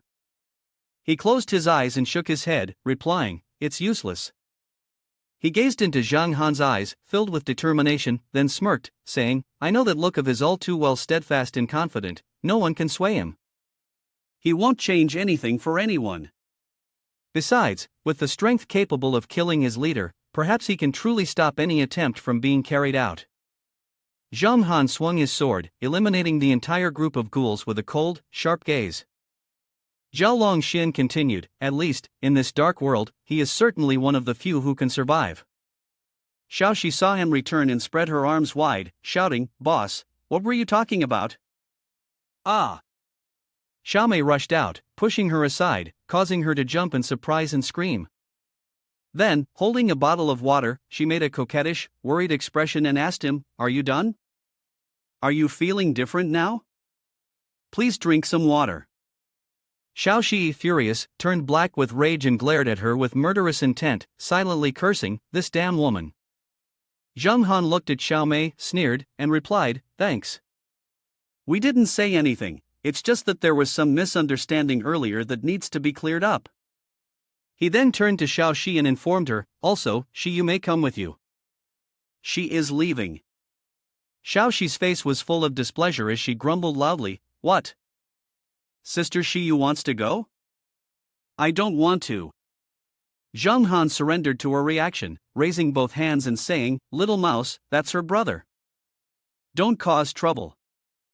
Then, she fell silent, pouting, and her face looked very sad. Xiao Shi grabbed the corner of her shirt and spoke in a soft voice. "I don't want to, Sister Xiu cooked, and I haven't even eaten enough yet, and didn't he say we are family?" Suddenly, Xiao Mei threw herself into Zhang Han's arms, acting coquettishly as she said, "Their strength looks really strong. What kind of people?" Zhang Han gritted his teeth, enduring as he watched her press herself against him, while Xiao Shi stood beside them, dark-faced, angrily shouting at her. "Who's the mouse sister here?" Suddenly, Zhang Han heard someone calling his name. "Shan brother." He was surprised and turned his head, seeing Zhao Xiu calling him from a distance. Zhao Longxian and Tiang Xinshan were standing with their backs to her, with some soldiers behind her, seemingly preparing to head somewhere. Tiang Xinshan ordered them to rest enough, preparing to set off. Her expression was determined, and it seemed like she had made a choice. She stood looking at him and said, "I've made my choice." A cheerful atmosphere surrounded the 4 beer bottles clinking together, followed by a synchronized cheer of cheers. It turned out to be Zhang Han's group, including Fat Air. All 4 of them were smiling brightly, sitting around the table full of delicious dishes. Zhang Han smiled with his eyes half closed, happily saying, "To celebrate Xiu staying, we'll add another dish tonight." Xiao Shi joyfully raised her hand to the sky and said, "I thought I'd never get to eat Xiu's cooking again. I was so worried when that zombie was chasing us." Xiao Mei quickly handed a piece of food to Xiu and cheerfully said, "Xiu, your brother has such a big team. Where are you planning to settle down in the future?" She looked at her, smiling with squinted eyes but avoiding her gaze. "Tianyang City is so big. Who knows?" Xiao Mei sat propping her chin, with a provocative look on her face as she stared at Xiu, continuing, "You really don't know? Or are you purposely not telling us?" Xiao Shi stood up, picking up her plate of food, and disdainfully said, "Where do you get all these questions? If you're not eating, then give it to me." Zhang Han frowned slightly as he looked at her and said, "It's almost time. It's normal not to reveal your base location. Starting tomorrow, we need to work hard to search for more supplies." Then, he muttered to himself, quietly saying to Xiao Shi and Xiu, "Don't tell that woman the truth." Her hand froze in mid-air, and then her eyes turned toward him with an indescribable look. It was as if he had taken her chicken leg and was happily chewing on it. He thought to himself, especially since lately, foreigners in Tianyang City have obviously been increasing, and he believed it had something to do with what's coming. Then, he stood up, looked at Xiao Xiu and Xiu, and said, "I'm going to sleep for a bit. You two take your time eating. I don't care about Xiao Mei at all." Just as he turned his back, she grabbed his shirt and pouted, "Brother, I just arrived. Can I go for a walk around later?" He turned his head to look at her, his face frowning as he replied, "All right." Then, the chubby dog, with fur bristling, startled her. He sat down and petted its head, saying, "Later you will be in charge of protecting Xiao Mei." It wagged its tail in delight, barking once. He thought that with the chubby dog watching over her, I don't believe she will cause any trouble. A moment later, the system displayed a message. The territory system had been activated. You have not yet joined any territory. Would you like to establish your own territory? He leisurely lay on the bed, one hand behind his head, the other pointing at the screen. He frowned as he stared at the screen, muttering, "I didn't notice this option. It seems Zhao Longshan must have already chosen by now." Additionally, the system displayed, "The territory system has been activated. Please select the type of territory to establish." There were 3 options: 1 was a refugee camp, 2 was a survivors' enclave, and 3 was a mysterious organization. Then, the system showed a red message: "Due to your current power level, it is recommended that you directly choose the mysterious organization." Zhang Han, seeing this, did not think twice and casually said, "Then I'll go with the mysterious organization." A prompt appeared, displaying mysterious organization in large letters. The system's voice echoed, "The creator must be a player with a combat power ranking in the top 1000 of the current game progress. The lowest combat power of the members must be in the top 1 million worldwide." He lay back, listening carefully as the system continued, "The total number of survivors will determine the rate of change for the conditions above." He was so surprised that his eyes widened to the maximum. The system continued its announcement: "Members of the organization are forever loyal to the leadership, and will never betray. Unless expelled from the organization, a member may join any other organization. The organization's identity can be concealed, and the organization's leader may transmit to any member with a waiting time. The leader's position in the organization is very high, and they can have their own servants, who will never betray and will always obey orders."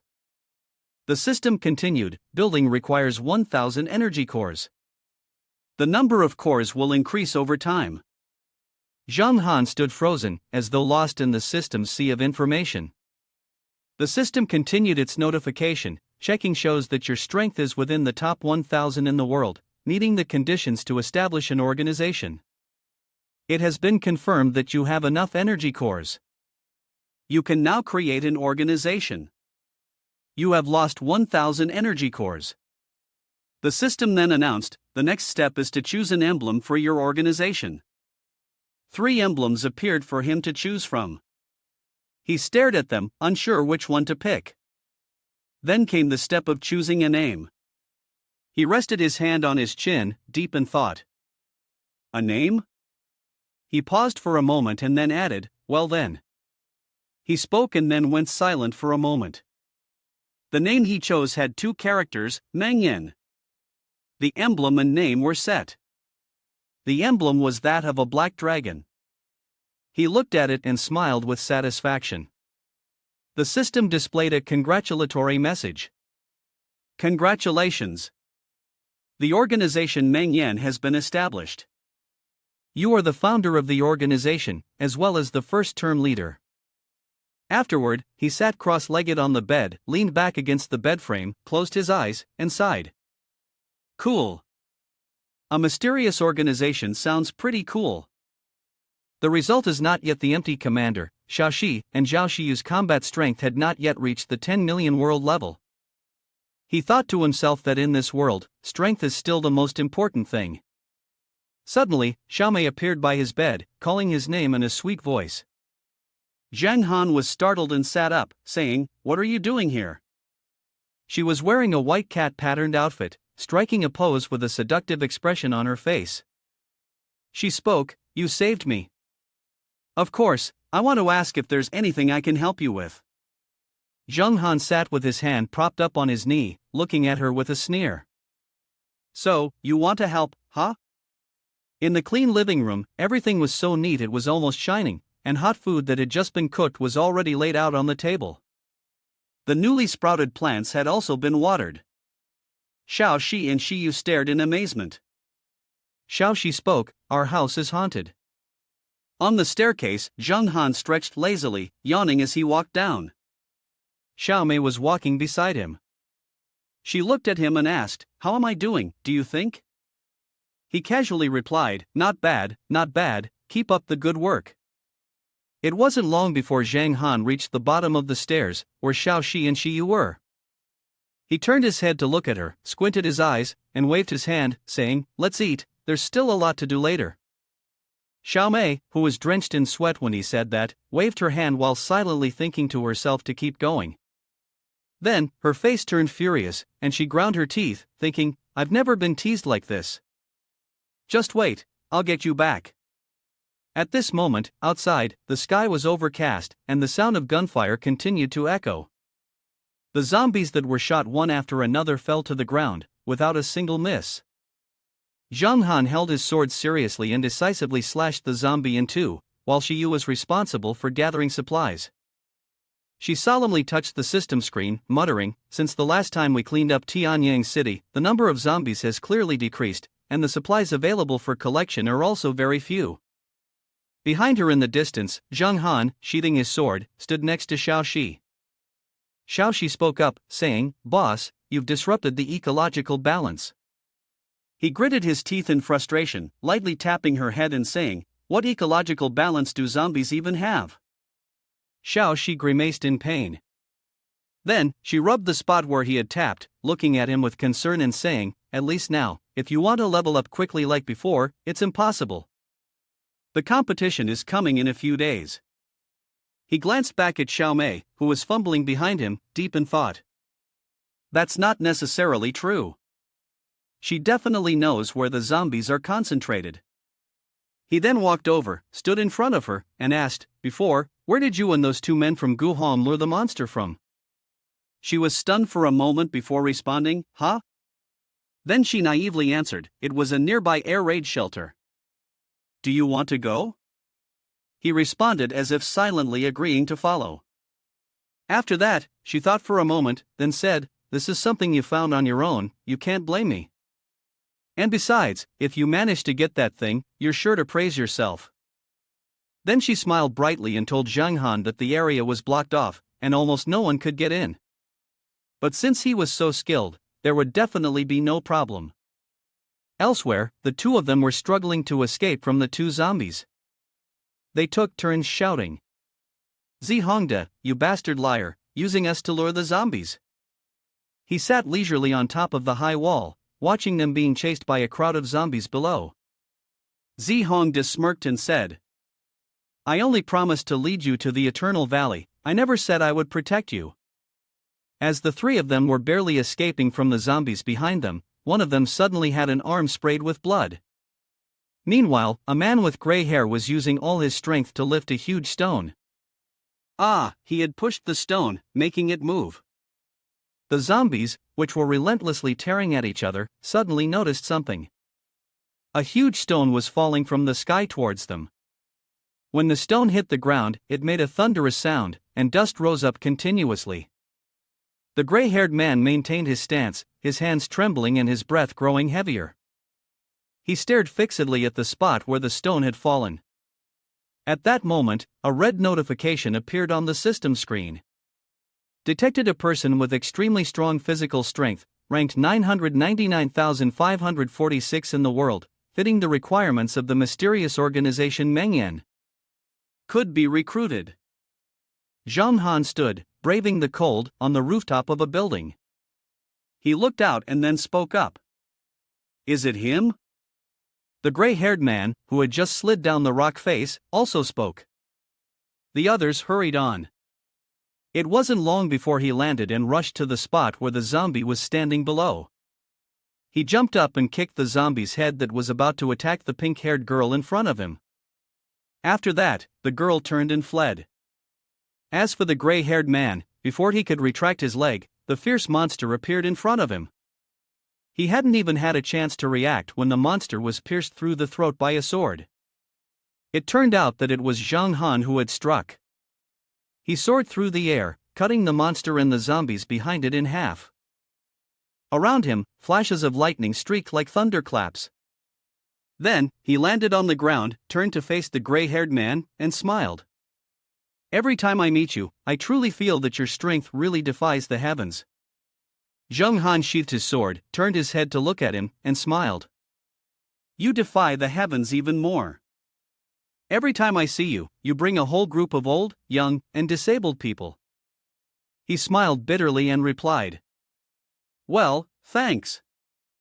Then, he looked at Zhang Han, puzzled, and asked, "How come you're here? Are you also heading to the Guhong refugee camp in Beijian?" Zhang Han, confused, spoke up. "Huh?" He continued. "Didn't you watch the live stream? Cross the Yanggu Bridge, and you're there. I heard they offer free food and accommodation. Recently, the city of Tianyang is running low on supplies." Zhang Han closed his eyes and snorted coldly, thinking to himself, the Guhongbao's food and drink, even this nonsense they believe in, they're about to collapse themselves. Then, he spoke up. "There is no free lunch in this world." The gray-haired man stood with his hands on his hips, his expression troubled as he said, "I don't know either, but many people here are moved. I can't stop them, at least I have to get them to a safe place." Next to him, someone suddenly appeared and told Boss Zhang to leave. After that, he left with his group, waving goodbye to Zhang Han. Zhang Han, with his hand on his chin, thought, good strength, decent character, Mangyen might reserve a backup position for him. The brown-haired man beside the gray-haired man spoke up. "Aren't you going to tell him the truth?" He then told him to shut up. On Zhang Han's side, Xiaomei led him to some kind of cave. He asked, "Is this the place?" She stood beside him and replied, "Yes, but the main entrance is sealed, we have to go from." But he didn't let her finish, grabbing a grenade, pulling the pin with his teeth, and then decisively throwing it inside the cave entrance. Xiaomei looked scared. After that, the grenade went off, causing the cave to explode, with dust flying everywhere. Xiaomei turned to him, angrily scolding. You, are you stupid? This is the base of the mountain, it'll collapse." Zhang Han blankly replied. "Are you stupid? This is an air defense shelter, do you even know what an air defense shelter is?" After hearing his words, she changed her tone, right. Zhang Han walked in, pointing dismissively at her, saying, "Let's go, didn't you come here before? Lead the way." Xiaomei replied, "Okay, I'll come over." Then, her expression seemed to suggest she had some kind of scheme or plan in mind. "This guy's strength is so great, he should be able to easily take me to the laboratory. I must find an opportunity to contact Shang Shan." She followed behind him, keeping her distance, a sinister smile on her face. "That laboratory diary, I must find it." Zhang Han swung his sword, slaying a wave of monsters. He assessed that the number of them wasn't small, but fortunately, in an instant, Zhang Han had already wiped out most of them. He thought to himself, these monsters aren't that strong. Suddenly, Zhang Han stopped. He glanced toward the ventilation shaft. Sure enough, a giant, blood-red monster suddenly crawled out from there. Zhang Han muttered, "The last one." In the blink of an eye, Zhang Han severed the monster's head. Xiaomei, who had been hiding in a nearby corner, clicked her tongue in admiration. "Wow, you're amazing. You handled all these monsters in no time."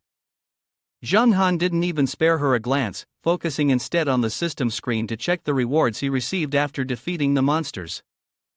Xiaomei continued to flatter him from behind. "This haul will keep us going for a long time."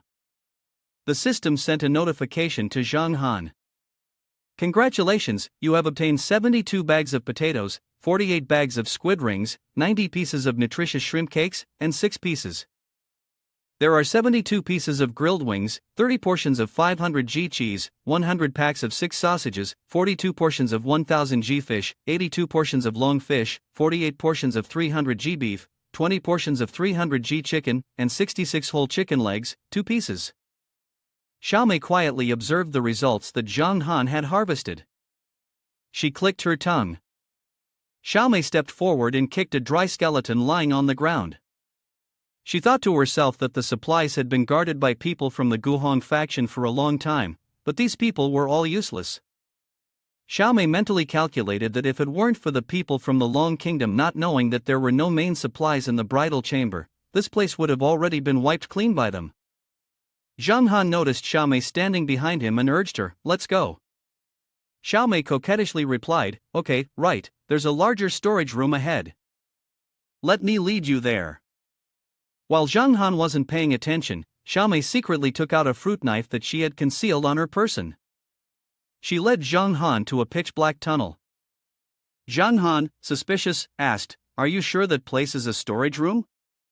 Xiaomei lied, "Trust me, the people from Guhong have tried to get in there, but they were too weak and have never been able to get deep inside." While Xiaomei was speaking deceitfully, the system simultaneously sent a notification to Zhang Han. The system warned him, "In the bottomless pit, there is a leader who has been starved. It is advised that you be cautious to avoid falling in." Zhang Han, puzzled, reminded her, "Is this the time for riddles?" Suddenly, the system's voice reminded him to be careful behind him. As expected, in 2 seconds, you will fall into a large hole. Please take necessary precautions and be careful of getting your legs trapped. Zhang Han was a bit surprised. "Ha!" He could feel the wind from behind. Sure enough, as soon as Zhang Han turned around, he saw Xiaomei take out the fruit knife she had secretly hidden earlier, pointing the sharp blade directly at him. Xiaomei gritted her teeth and shouted, "Go to hell!" Fortunately, he had been on guard. Zhang Han dodged Xiaomei's attack by leaning to the side. He let out a soft grunt, seizing the opportunity. While Zhang Han focused on dodging the knife, Xiaomei tried to sweep his legs. Zhang Han lost his balance and fell into the deep hole. Xiaomei, standing by, immediately mocked him. "Wish you a happy death. Men from the Long Country are disgusting." Thinking she had successfully killed Zhang Han, she laughed triumphantly. "Ha ha!" Xiaomei's shrill laughter echoed all the way down to the bottom of the hole. As Zhang Han fell, he could still hear her mocking laugh. He helplessly said, "Although I admit I was careless, there's no need to celebrate so early." Zhang Han took out a knife and plunged it into the nearest wall. He gripped the knife tightly, sighing. For now, he managed to keep his body suspended in midair. He speculated, "It seems the storage room on the opposite side is her final target. She's been pretending this whole way, tiring herself out for nothing." The good news was that he had figured out the exact point. Zhang Han glanced down and saw a giant leader beast waiting below. He silently thought, "The troublesome part is, this name must be dealt with first before we can proceed." The leader of the pack saw Zhang Han hanging on the cliff and, feeling anxious, crawled toward him, extending a hand to pull him down. Zhang Han remained calm, checking the information about the pack leader on the system. He analyzed, this thing must suffer over 30% damage to the whole body before it can die. In the item he had just collected, he remembered something like that. He quickly swiped his hand across the system screen. After a few seconds, he exclaimed, "Found it." Zhang Han activated the command button on the screen, a smug smile spreading across his face. "You idiot, look here." A series of metal barrels suddenly fell from the sky, crashing onto the pack leader. Enraged, it swung its fist at the barrels, shattering them. A light yellow liquid spilled out from the barrels. Zhang Han, holding a gun in his hand, spoke to the pack leader, "Here, have a drink." With that, he pointed the gun at it and coldly said, "Now die." Zhang Han fired several shots at the pack leader. The sparks from the gun combined with the liquid, creating an explosion that shook the heavens, burning the pack leader to death.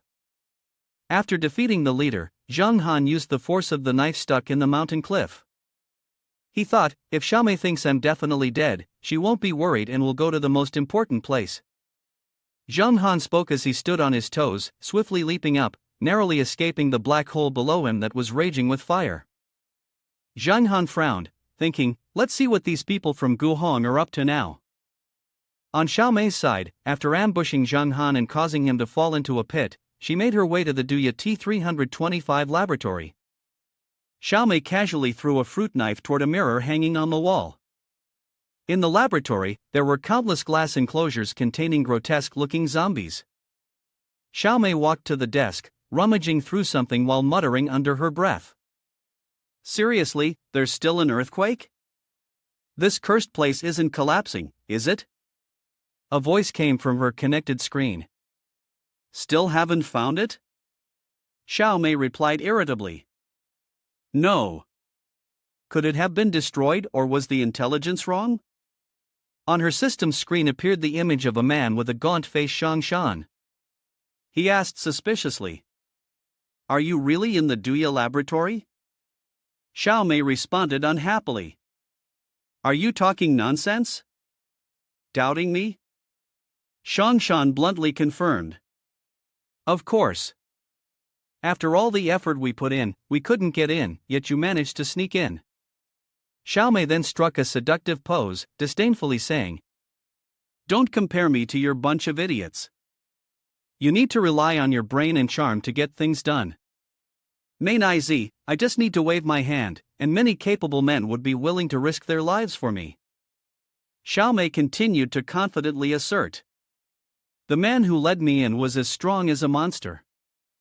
If he had listened to me, I truly wouldn't have wanted to kill him. Besides, Huaxian's island is not only safe but also has an abundance of agricultural goods. It's perfect for setting up a stronghold. Before she could finish her sentence, Xiaomei suddenly coughed up blood, and blood began to pour from her body. Xiaomei was horrified to realize that Zhang Han's appearance meant he had unexpectedly stabbed her from behind. Zhang Han coldly said, If you hadn't been so eager to reveal my whereabouts, you might have lived a little longer.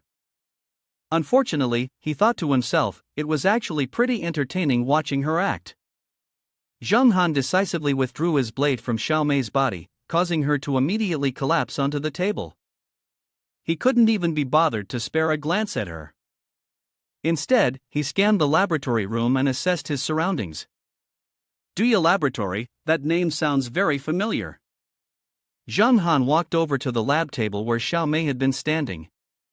He glanced at a book, and on its cover, the words Laboratory 325 were written.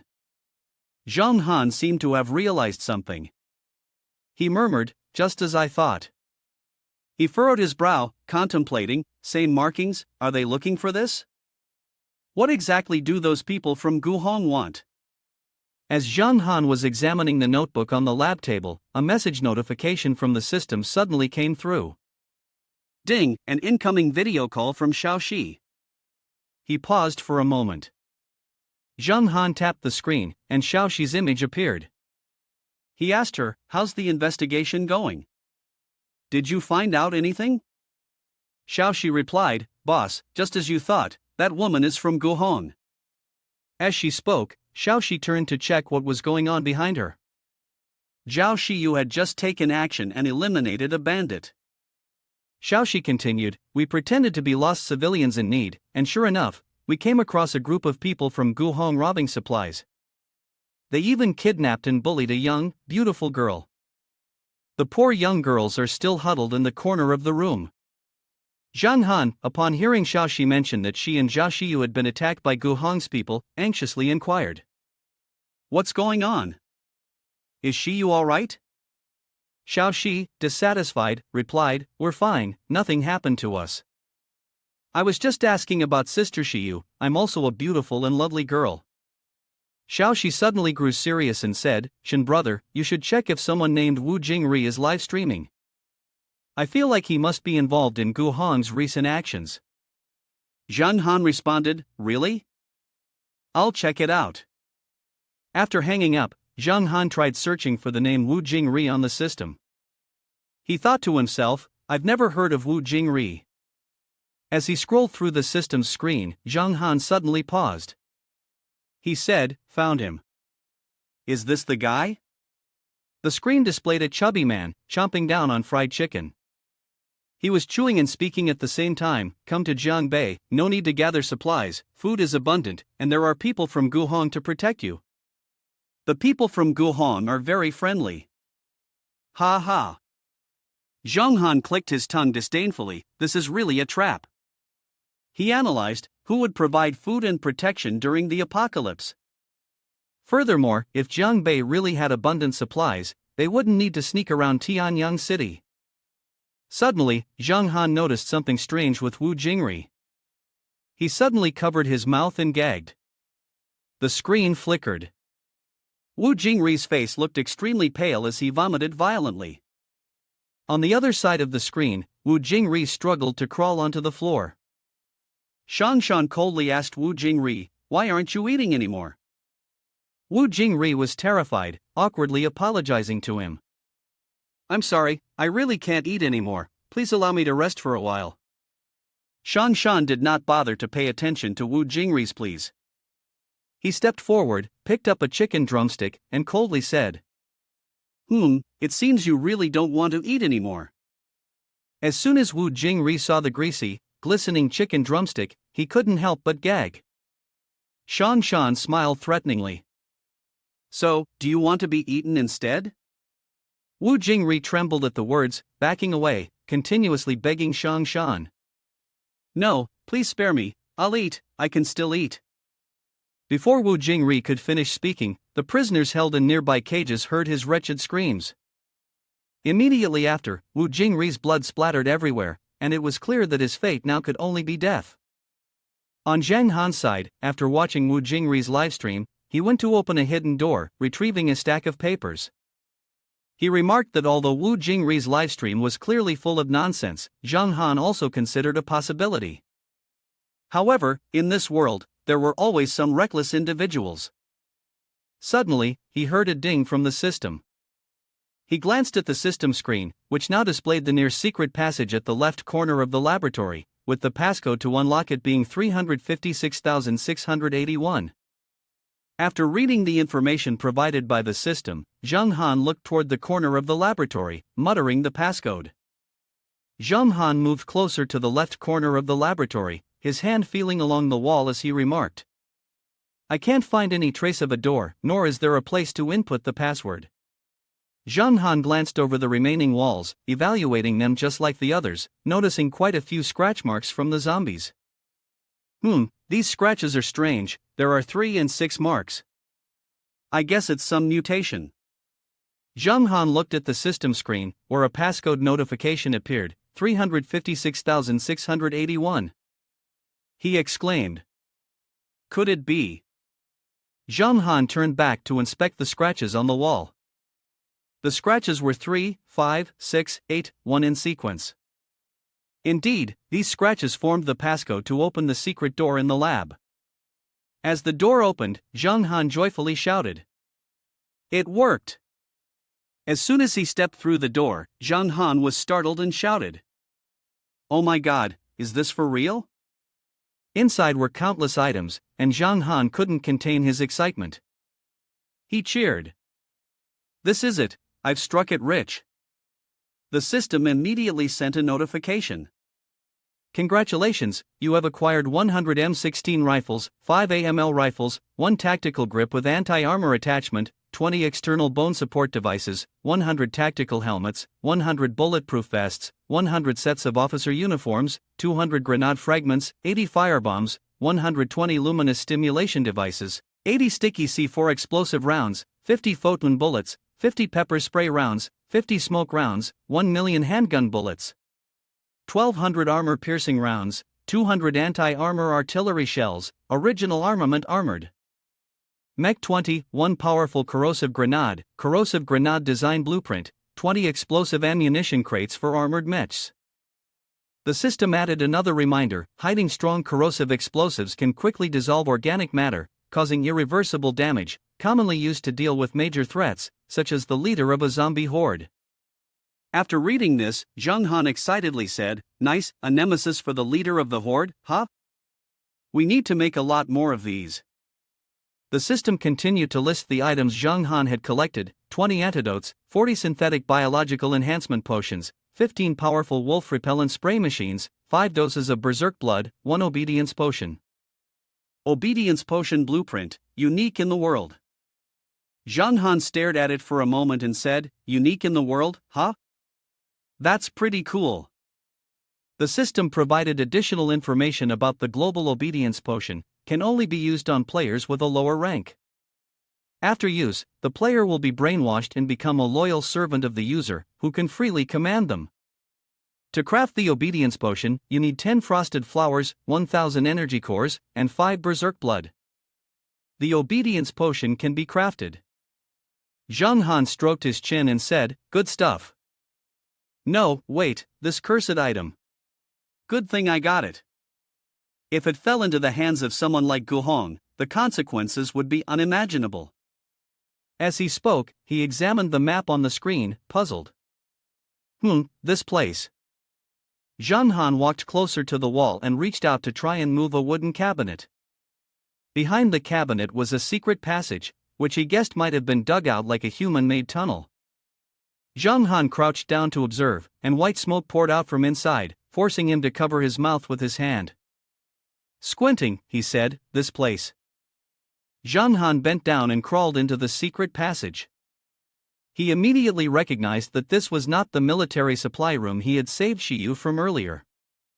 It turned out that the bridal chamber was not connected to this place. Zheng Han pondered, no wonder she had a lab journal, someone must have intentionally hidden it here.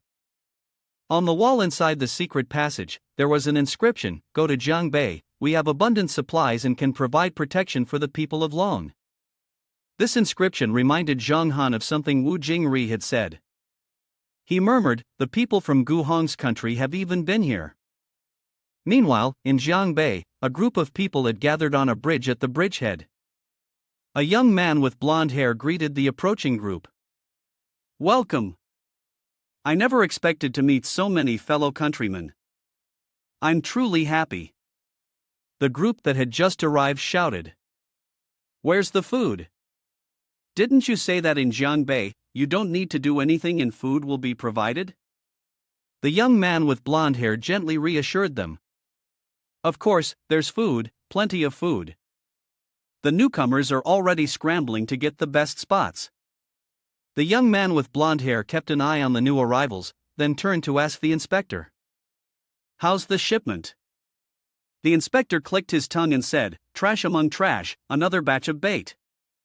The young man with blonde hair crossed his arms, silently assessing the new arrivals. They didn't seem too bad. The inspector followed the young man's gaze and, sure enough, as he had said, the people over there appeared tall and strong. The inspector then tried to analyze them using the system. "Let me take a look."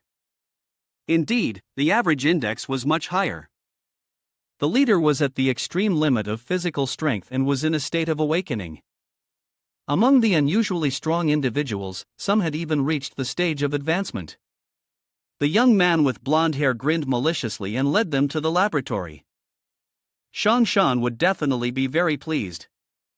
As he laughed along with the blonde-haired young man, the examiner suddenly froze.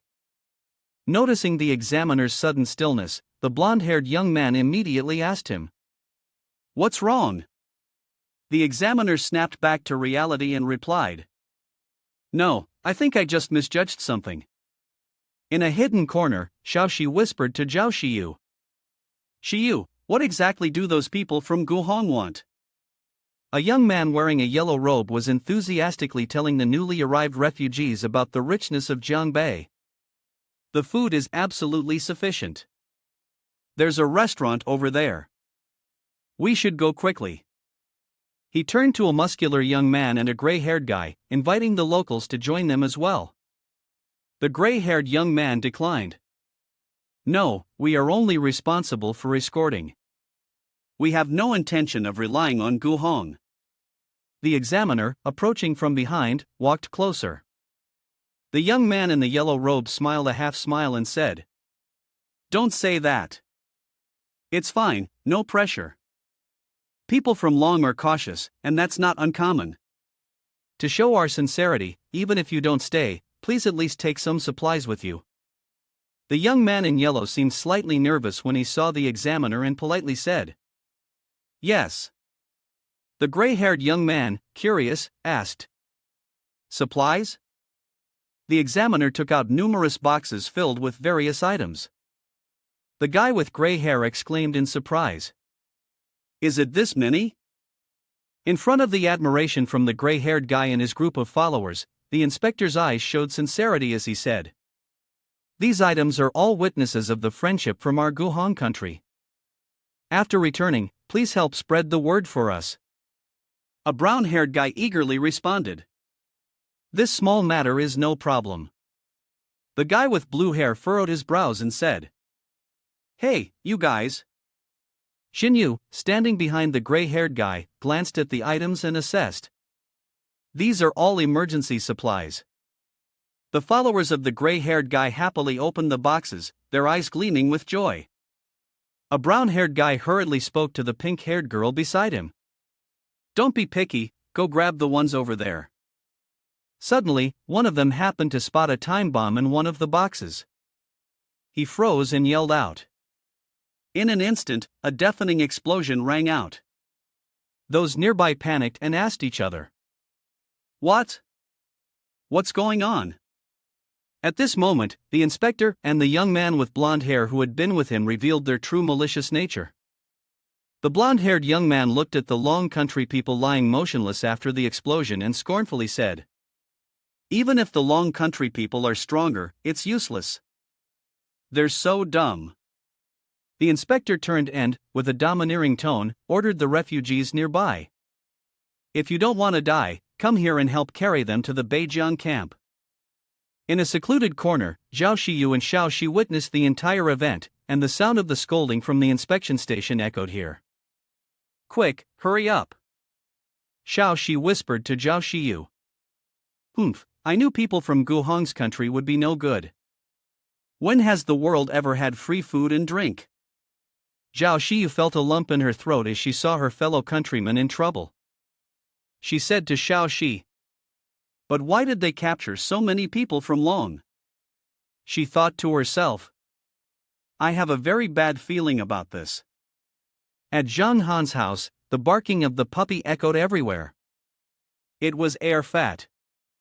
Seeing Zhang Han return, it joyfully ran up to him, eagerly circling around him. Zhang Han gently said to it, "I'm back." "Air Fat, haven't Xiao Xi and Xiyu come back yet?" Seeing Air Fat's happy face, Zhang Han suddenly remembered something. He pulled up the screen and happily said to it, "That's right, I brought you a good thing." Air Fat curiously barked once. "Wolf."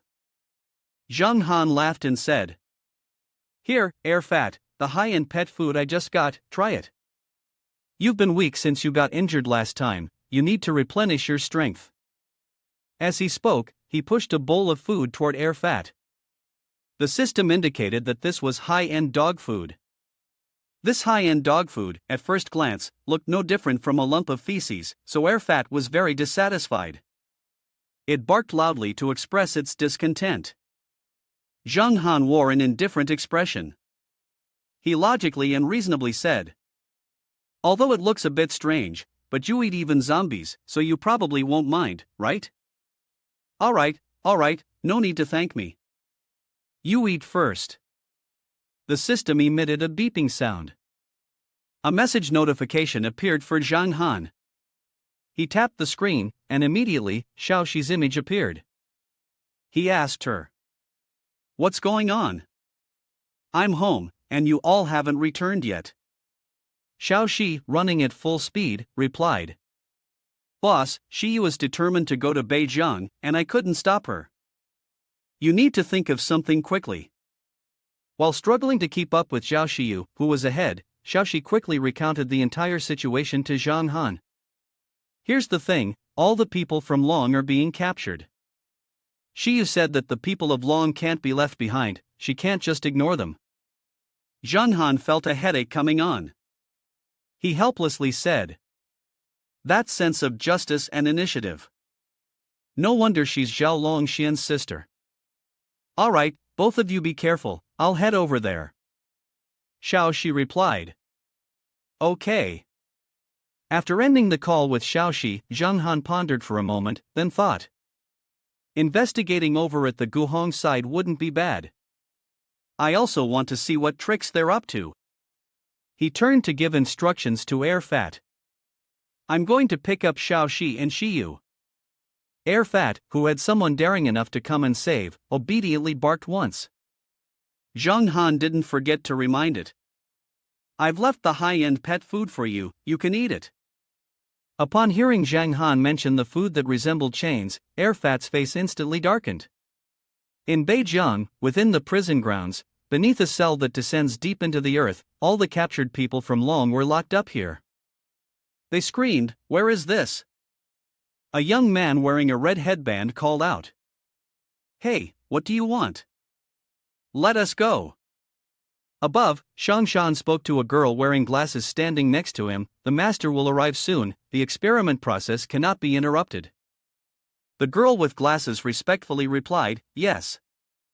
He then turned to give further instructions to the girl. Also, before Mei Nai Zi hung up, he mentioned a villa in Huaxian that would be very suitable for our new base.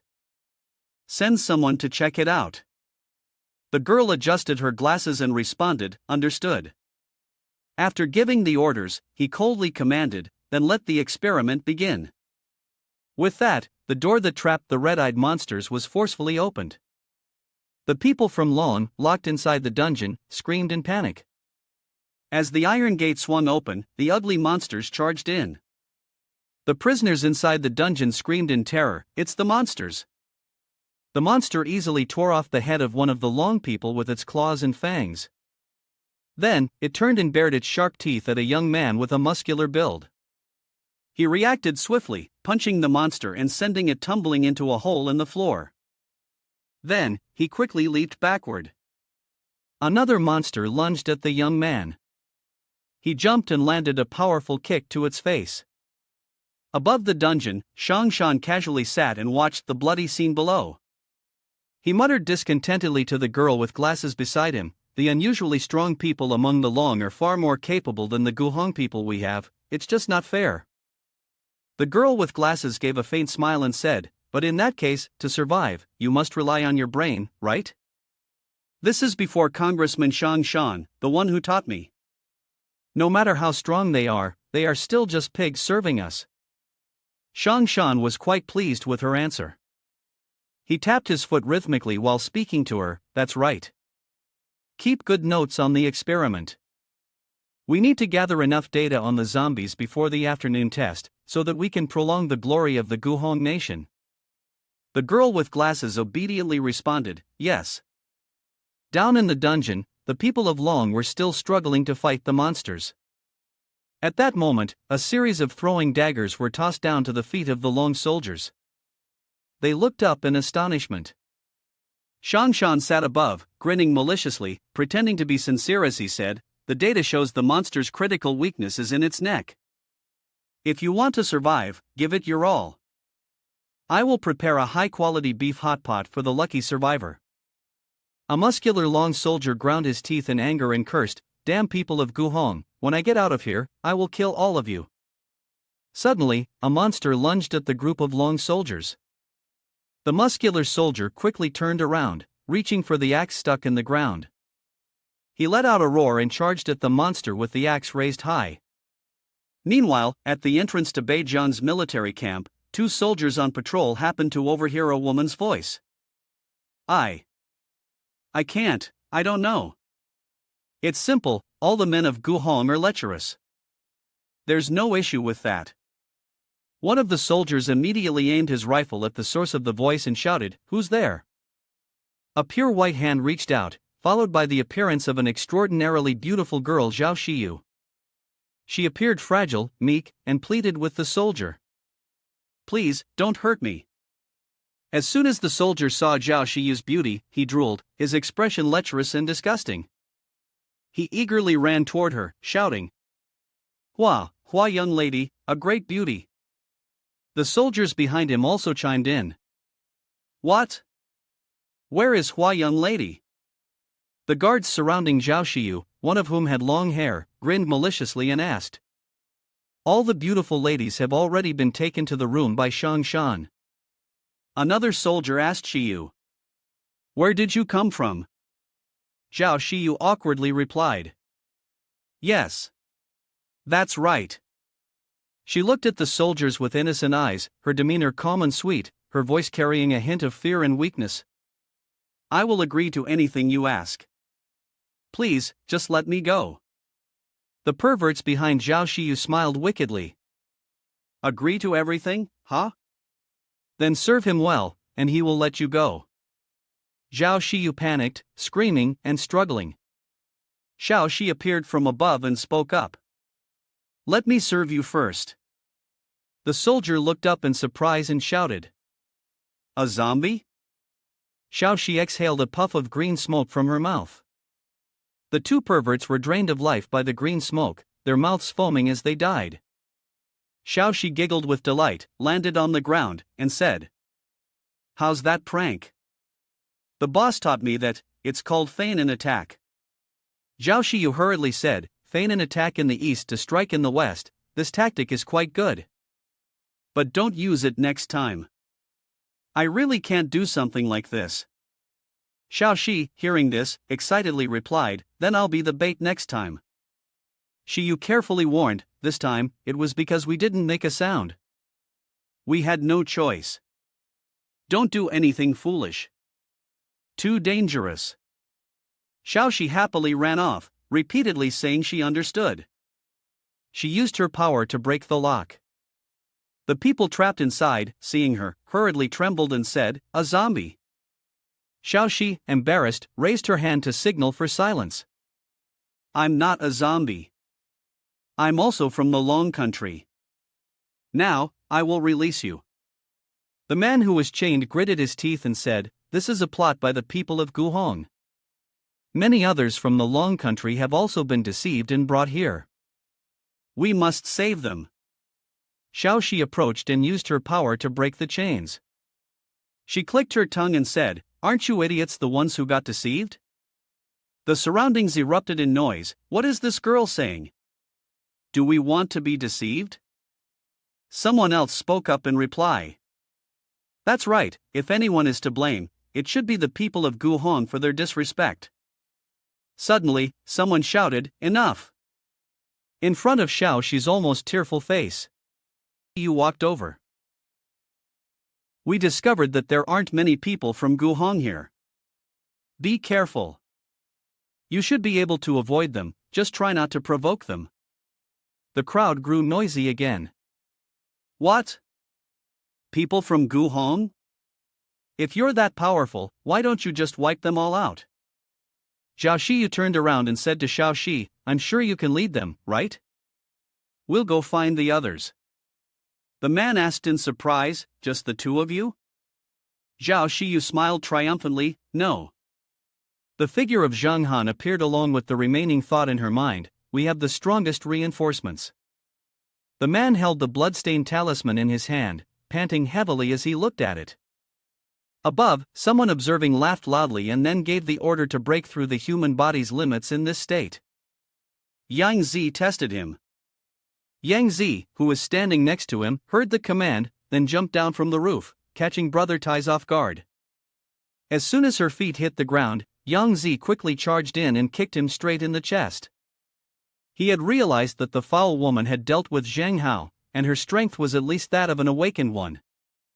He looked at her warily and asked, where's the prime beef? I'm hungry. Yang Zi replied, for men, it's not just about beef, you can expect a few other things as well. He was soon granted his wish and ate the beef. At the dining table, the man across from him began speaking, we appreciate someone like Mr. Tai here, someone who knows his place. The people of Guhong won't treat their friends poorly. He darkened, gritting his teeth as he asked, so this world only cares about strength? Guhong, long it's all nonsense. Just tell me, what do you want me to do? He continued, we need a new base, the location on Huaxian Island in Tianyang City. We've heard that there's a very strong man there. I need Mr. T to lead the way for us and deal with him at the same time. Over here, Zhang Hao stepped up to take command. Alright, the weapons have been distributed, let's go. Suddenly, a voice appeared. What's the use of running? The group over there voiced their objections. Those two kids have no good intentions, they gave us weapons but didn't bring back any food or other supplies. Even if we go outside, we'll starve to death. Staying here is better. He hurriedly retorted. Enough from you all, are you still fantasizing about the people of Guhong? If we don't go, we'll die. The crowd began to get angry, pointing at him and grumbling. What do you mean by fantasizing? In the end, they haven't done anything to us. You're the one who wanted to attack that woman from Guhong, and now we're stuck here.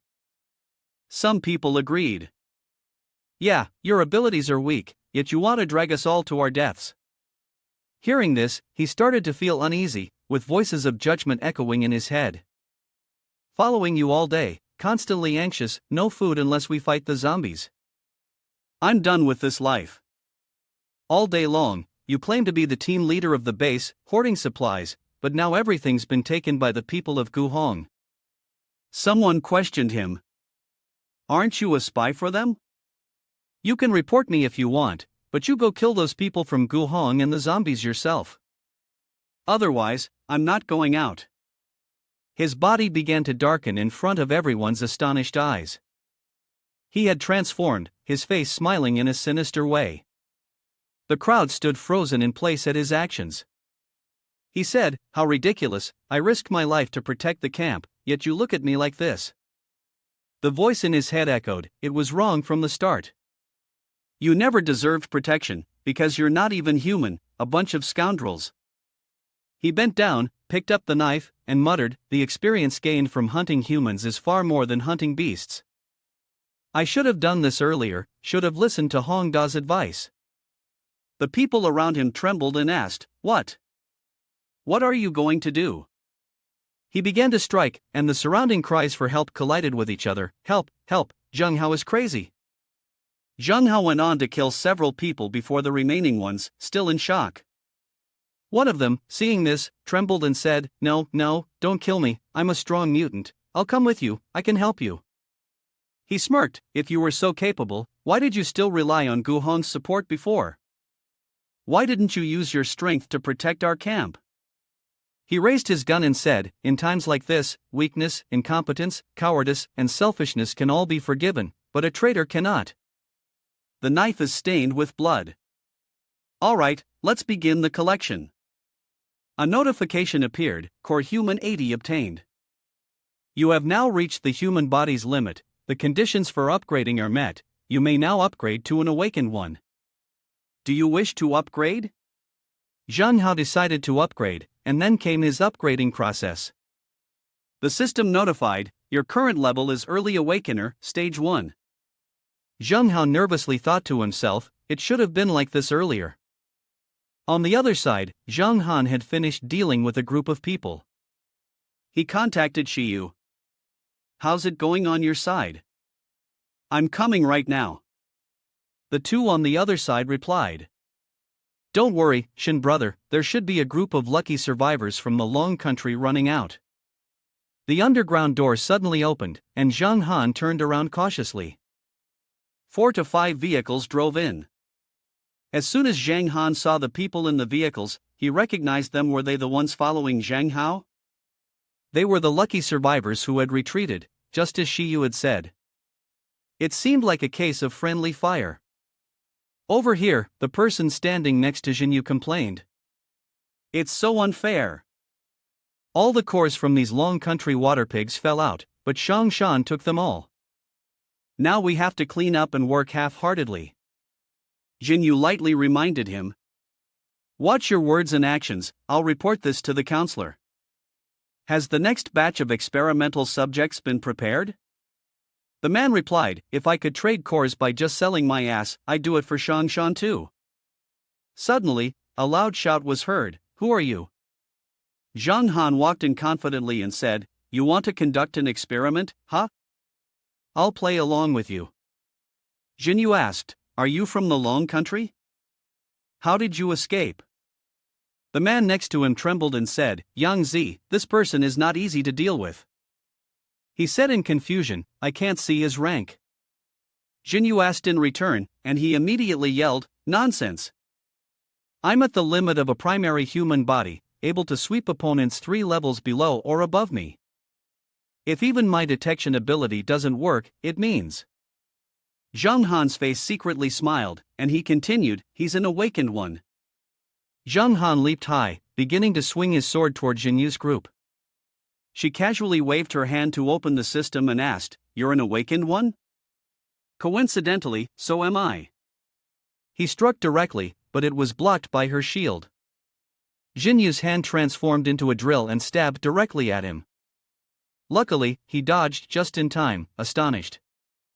She shouted, Go tell the counselor, the next step of the leader's experiment can proceed. He immediately responded, Got it, but you must stop him. Zhang Han counterattacked, striking hard at her. Jinyu mocked, Looking at you, you must have received gene enhancement reminders. I'm focused on energy enhancement, you can't defeat me. He listened silently. She continued, But if you cooperate with me, not only will I not kill you, I'll give you the highest treatment in Guhong. How about it? Suddenly, there was a sound. Beep beep. Then Jinyu suddenly realized, wait. He pulled out a handheld rocket launcher and asked, This, which is stronger, me or you? As soon as he finished speaking, he fired a rocket with immense destructive power, causing her to scream. He stepped back and said, Damn it, still resorting to heavy weaponry to vent your anger. Jinyu quickly activated her shield, panicking as she pleaded, Stop, stop. Zhang Han continued to fire relentlessly, laughing provocatively, So you've awakened, huh? Evolved your energy, huh? Come on, show me just how powerful you are. I'm not afraid of my own team, do you think I'm scared of a woman from the Guhong country like you? Jinyu, furious, jumped up and screamed, Water Pig Long, do you dare provoke me? She lunged forward, counterattacking, shouting, I'll kill you. He calmly looked at her and said, Are you broken already? Zhang Han gently blocked her strike with his hand. Jinyu, terrified, trembled as she looked at him and continued, You're right. I didn't evolve my energy, I'm awakened and my talent surpasses yours. As soon as she finished speaking, he swung his hand and struck her hard, sending her crashing to the ground. Jinyu lost consciousness, defeated. Zhang Han glanced at her and let out a soft sigh. Ding! The system immediately displayed a series of notifications, Energy Core 225, plus 80% talent enhancement, followed by a list of items being retrieved. Additionally, the system reminded, Please continue exploring the Guhong country headquarters to uncover the truth of the world. Hearing this, he was puzzled about the truth of the world. At this moment, Zhang Hao was sitting in a corner, upgrading. The system notified him of a successful upgrade. Your current level is early stage 2 of the awakened. Someone called in, and the voice on the other side immediately asked, Zhang boss, are you alright? Where have you been? Do you need any reinforcements? Zhang Hao immediately replied, Don't worry, I'm fine. The person on the other end said, We were saved by 2 young girls and are preparing to withdraw, but we can't find the people who were supposed to come to Jiangbei in our camp. Zhang Hao responded, It's alright, I've already arranged them. He continued seriously, Also, Tian Jinyu isn't here. She was taken away earlier by someone from Guhong alone. Zhang Hao exclaimed in shock, What? He quickly ran off, saying, You all retreat first and ensure the safety of our people. I'll go bring Jinyu back. Zhang Hao continued with a serious tone, Also, if anyone in the team gets left behind, the others must follow quickly. Zhang Hao hurriedly called Tian Jinyu, anxious as he ran to find her, his heart filled with worry as he muttered, Hurry up and answer, Jinyu. Finally, the phone on the other end was picked up, and a weak voice came through. Zhang bro. Zhang Hao said happily, Jinyu, finally got a fix on you. I'm near, I'll come to rescue you right away. Is there any danger around you?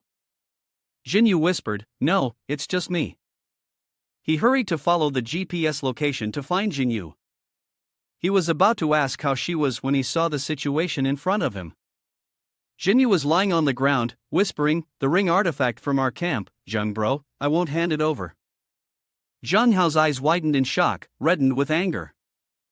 On the other side, the man in the black hat rushed over, panicking and shouting, "Counselor!" A large group of people, awakened by the long tea from the water, mixed in. The counselor asked in astonishment. The man in the black shirt continued, "Secretary Yang Zi is trying to stop him, but I feel like she's no match for him." Before he finished speaking, an explosion erupted from behind, leaving him bewildered. The blast caused the trapped monsters to break free. The sound of cries for help mixed with the shrill screams. The announcement warning has been issued, the zombie cage has opened abnormally, please be cautious and avoid. The man in the black shirt looked on in confusion. The zombies have broken out. Impossible. That was a reinforced cage, even explosives couldn't have breached it. The councilman quickly made a decision, ignoring the situation. After all, the new headquarters had already been chosen. This place would be abandoned sooner or later, so there was no point in staying. Suddenly, another explosion erupted behind the councilman. Zhang Han appeared, holding a gun, and fiercely declared, "Retreat? Anyone from the Guhong country, you all aren't going anywhere." The man in the black shirt shouted in panic, It's that man from Long Country." He trembled and continued, "If he's here, then Yang Zi from Red Valley must be dead for sure." He hurriedly ran off, and someone next to him asked, "Hey, coward, where are you running to?" He thought to himself, he couldn't fight back, leaving Shang Shan behind might buy some time. The man gave an order, "Where are they?" "Shoot him down." A barrage of gunfire was aimed at Zhang Han. He moved lightly, dodging every shot. He believed it was either because his speed was faster than most people could track, or because his quick reflexes enhanced his ability to evade. He dodged the bullet and immediately leapt up to counterattack. He swung his sword down forcefully at the group who had opened fire. They barely managed to utter an A before he had already figured out the answer. It seemed his speed was too fast for them. He quickly moved and calculated, even if someone of equal rank wielded a firearm, he still had to be cautious. Then, ran while swinging his sword, knocking away the people who blocked his path. The remaining ones were utterly bewildered by what had just happened. Who was that guy? A burly man ran up and shouted, "For the honor of Guhong." He simply replied, "A bunch of sneaky invaders." Zhang Han kicked him straight in the face and said, "Do you even deserve to speak of honor?" Then, with great force, he kicked the man, sending him flying a long distance. Another explosive burst rang out, causing the man to doubt his own eyes. He muttered in confusion, "Since when did Long have such awakened individuals? How come we knew nothing about this?" Zhang Han approached and spoke with a face full of killing intent, "Is it just you left?" He asked him, "Will you die on your own, or should I send you to your death?" The man went mad, his eyes burning red. He held a syringe in his hand, trembling and laughing as he said, "You should die. Long's pig, do you think you've won? And that the warriors of Guhong won't die in vain?" Zhang Han realized something was wrong when the man held up the syringe. He shouted loudly, "I will avenge them. For the continued honor of Guhong." With that, the man drove the needle into his own neck, and he began to transform. Zhang Han was confused by the behavior and silently thought, "A body-enhancing drug? That's not right, drugs only work in the early stages of evolution." He realized something and immediately raised his sword. The appearance of the figure in front of him was that of a zombie. Zhang Han gripped his sword tightly, pointing it at the giant before him and said, "These people from Guhong's faction are truly insane." A sweat drop, as big as a mung bean, fell onto his forehead. He continued, "They actually want to turn humans into their leaders." The giant with blood-red eyes looked down and corrected him, "One should refer to it as a great achievement." After saying that, he slammed his hand down onto the ground, causing rocks and dirt to fly in all directions. Zhang Han quickly leapt into the air, astonished, and said, "What? They've managed to retain human consciousness? Then, he appeared behind the giant and swung his sword at him, making blood splatter everywhere.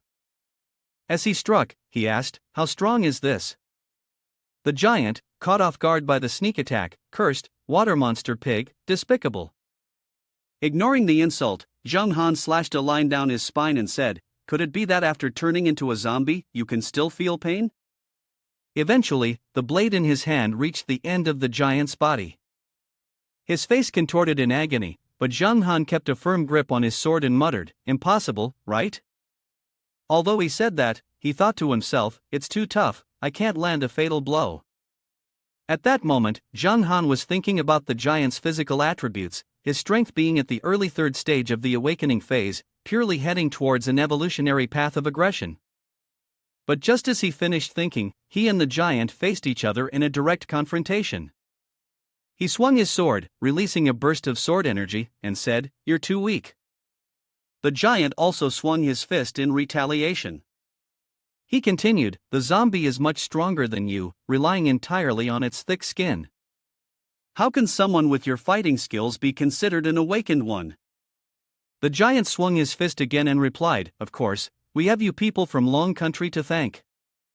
While he was still stunned by his words, the giant continued to strike and taunted, laughing as he said, "People from Long Country rely on fighting zombies to level up, while we level up by killing people from Long Country.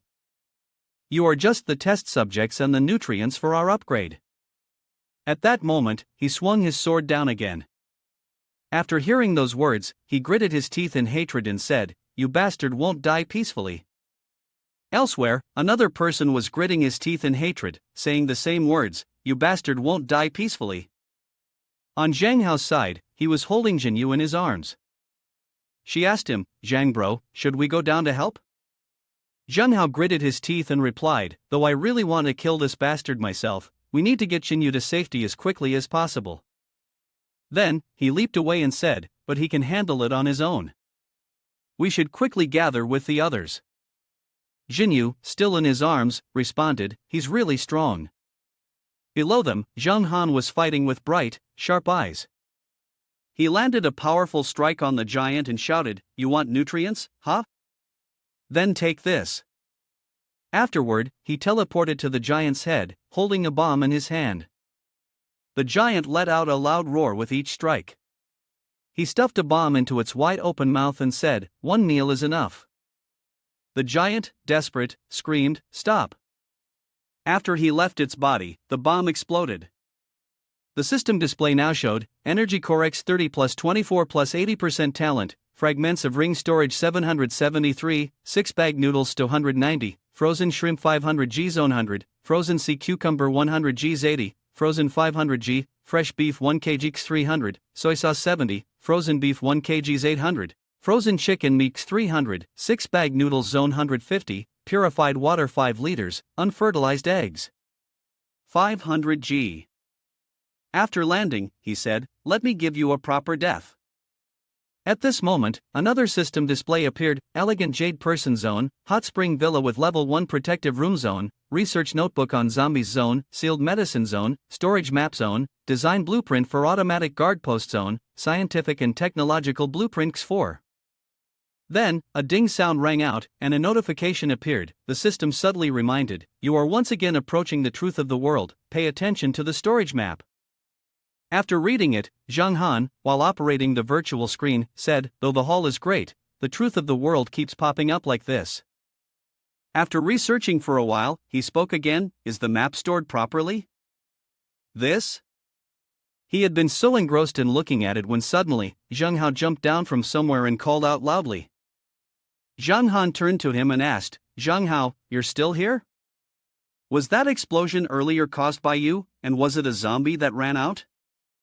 Zhang Hao didn't respond but hurriedly ran over and urgently said, "Forget about all that, quickly go up to the roof over there and look north. At the end of the bridge by the river, there's a wall." As he spoke, he recalled the scene from earlier when he had taken Jinyu away. Upon hearing this, Zhang Han turned and asked, "What are you talking about?" The two of them quickly moved. Along the way, Zhang Hao provided more information. Zhenyu heard from the mouth of the clone of the Guhong man that they had tricked a portion of the Long Kingdom's people into becoming bait and lured them out of their territory to attract the zombies. They landed at a spot, and Zhang Han looked at the image on the screen, asking, "Is it over there?" Zhang Hao glanced to the side and called out, "Zhenyu." Zhenyu, who was sitting beside him, replied, "Zheng bro." At this moment, Zhang Han was analyzing the map, saying, "The Guhong headquarters is shaped like a peninsula. Most of the traffic on both sides of the city relies on the connecting bridge. So, even though small zombies keep flooding in, they can't bear to blow up the bridge." While the other two were still exchanging polite words, Zhang Han squeezed the map tightly and, with disgust, said, "Using corpses to create a defense structure is really perverse. Only people from Guhong would think of something like this." He then turned to the other two and said, "I'm going over there to take a look. You two should leave quickly." Zhang Hao, holding Zhenyu in his arms, responded, "Got it, be careful." One of his eyes was glowing, and then it seemed like he remembered something. He turned his head and said, "Right, speaking of which," he paused and asked, "The explosion earlier at the headquarters, it was caused by you, wasn't it?" Zhang Hao hesitated slightly when he was asked. Not stopping there, the question continued, "Has the person from the Long Country who survived been rescued yet?" Zhang Hao didn't turn his head to answer, "Of course." Zhenyu also couldn't help but exclaim inwardly as he looked at him. After receiving the answer from Zhang Hao, Zhang Han turned his head away and said, "Well, that's good. Sorry to have called you back." Zhang Hao responded, "It's fine." As Zhang Han leapt away, a question suddenly arose in his mind, something that felt a little strange. He thought, when they had parted ways in the bridal chamber, Zhang Hao was still at the peak of his physical abilities. Now, he was in the early stages of the second awakening phase. Could just killing the zombies raised in the Guhong headquarters really have helped him level up so quickly? Lost in thought, he suddenly heard a cry for help from across the way. "Help! Please, help me!" He was startled and looked over. A group of monsters, with mouths like blooming carnivorous flowers, was charging toward them. The person shouting for help was tied to a wooden stake, surrounded by several white skeletons also fastened to stakes. The person, terrified, screamed, "It's coming over here! Help! Don't come near! Don't come near!" The monsters with glowing red eyes and wide-open mouths kept charging forward. Zhang Han quickly drew his sword and rushed over, cursing. Unfortunately, by the time he got there, the three monsters had already reached the person tied to the stake. He swung his sword, cutting them down in one swift motion. Afterward, the system notification appeared, "Successfully killed 3 adult monsters, received 96 energy cores." Zhang Han brought his sword down and gritted his teeth, saying, "As I thought, this wall of corpses is indeed the masterpiece of the people of Guhong." In front of him stood a tall wall, with numerous people blinded, their heads slumped on spikes. Zhang Han, in a daze, thought that if the zombies passed, they would use people from the Long Nation as bait to ambush him in the shadows. They also used the people of Long as experiments for their zombies. This world had changed, but the vile deeds of these scoundrels remained the same. From now on, he would kill one every time he encountered one. He then glanced at the towering wall of corpses and said, "But based on the height of this corpse wall and the utter lack of conscience from the people of Guhong, the 100,000 corpses that Zhao Longshan spoke of might not be far off." At that moment, a sudden alarm went off. He responded, "Xiao Xiu, what's going on? What's wrong?" Xiao Xiu shouted on the other end. "Boss, it's not good." Meanwhile, elsewhere, military vehicles were parked in front of a villa. Xiao Xiu anxiously told him, "The drones caught it. Several large military vehicles have driven up to the villa's gate. People have stormed into our house." At the villa where Zhang Han's group was hiding, the chubby one, was idly circling a plate of food. Upon recognizing that the food looked like a pile of excrement, it fell silent. At that moment, a voice sounded, drawing its attention, "This is indeed a good place." Outside, a group of people kicked the door down and barged in. The leader asked, "How many people are in there?" Zi Hongde, standing behind, answered, "Well, I know there's someone, but only one person with immense strength." Luckily, it seems like they're not home right now.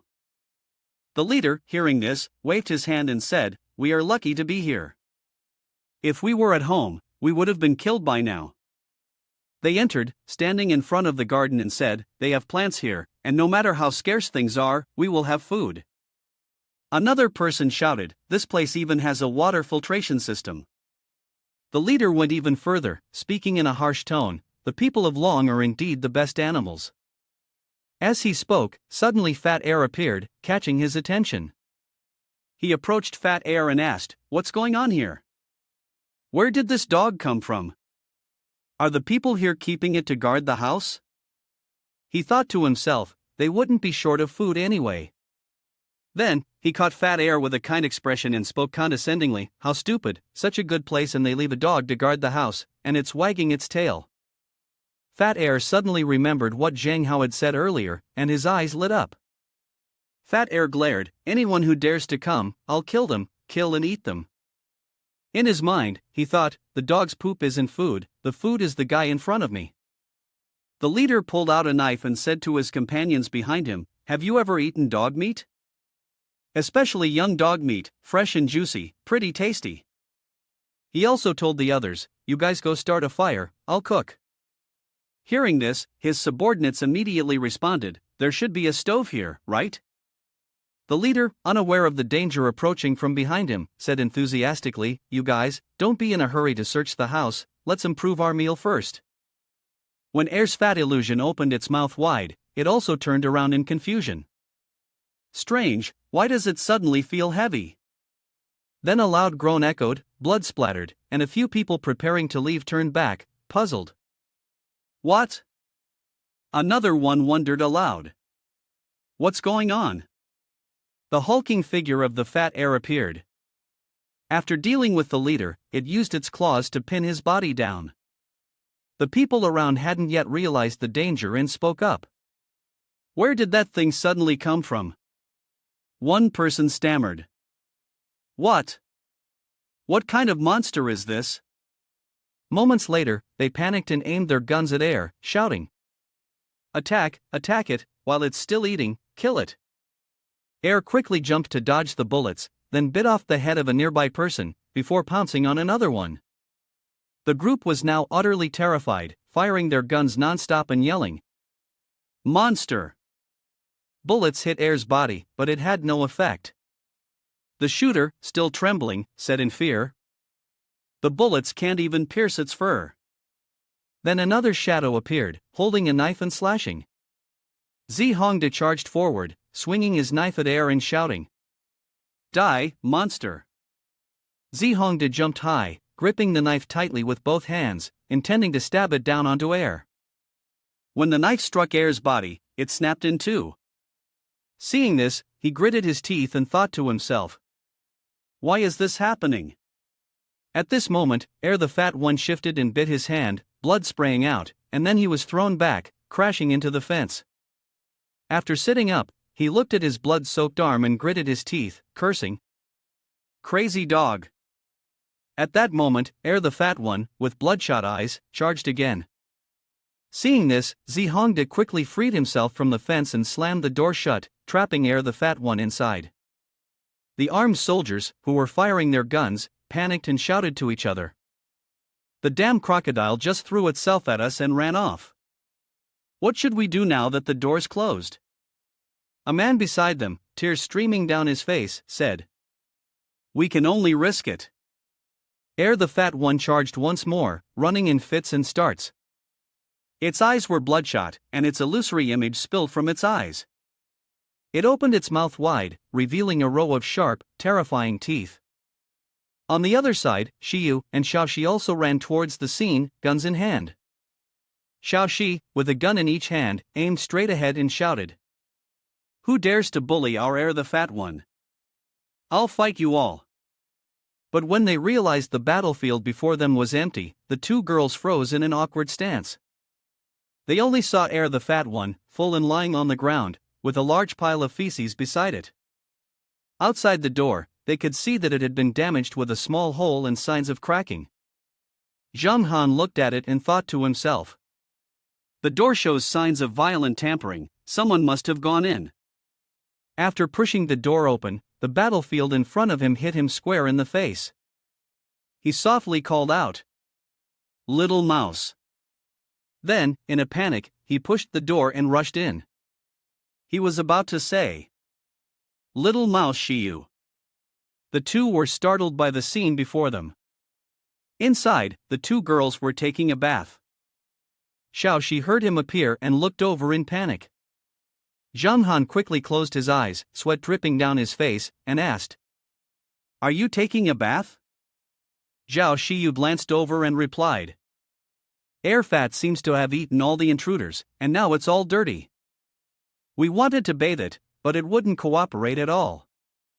Inside the bathtub, air fat was staring blankly at him. The water clung to the clothes of the two girls, and the curves of Xiu's body were subtly revealed. Xiao Xiu looked at herself and Xiu and said, "You're all wet."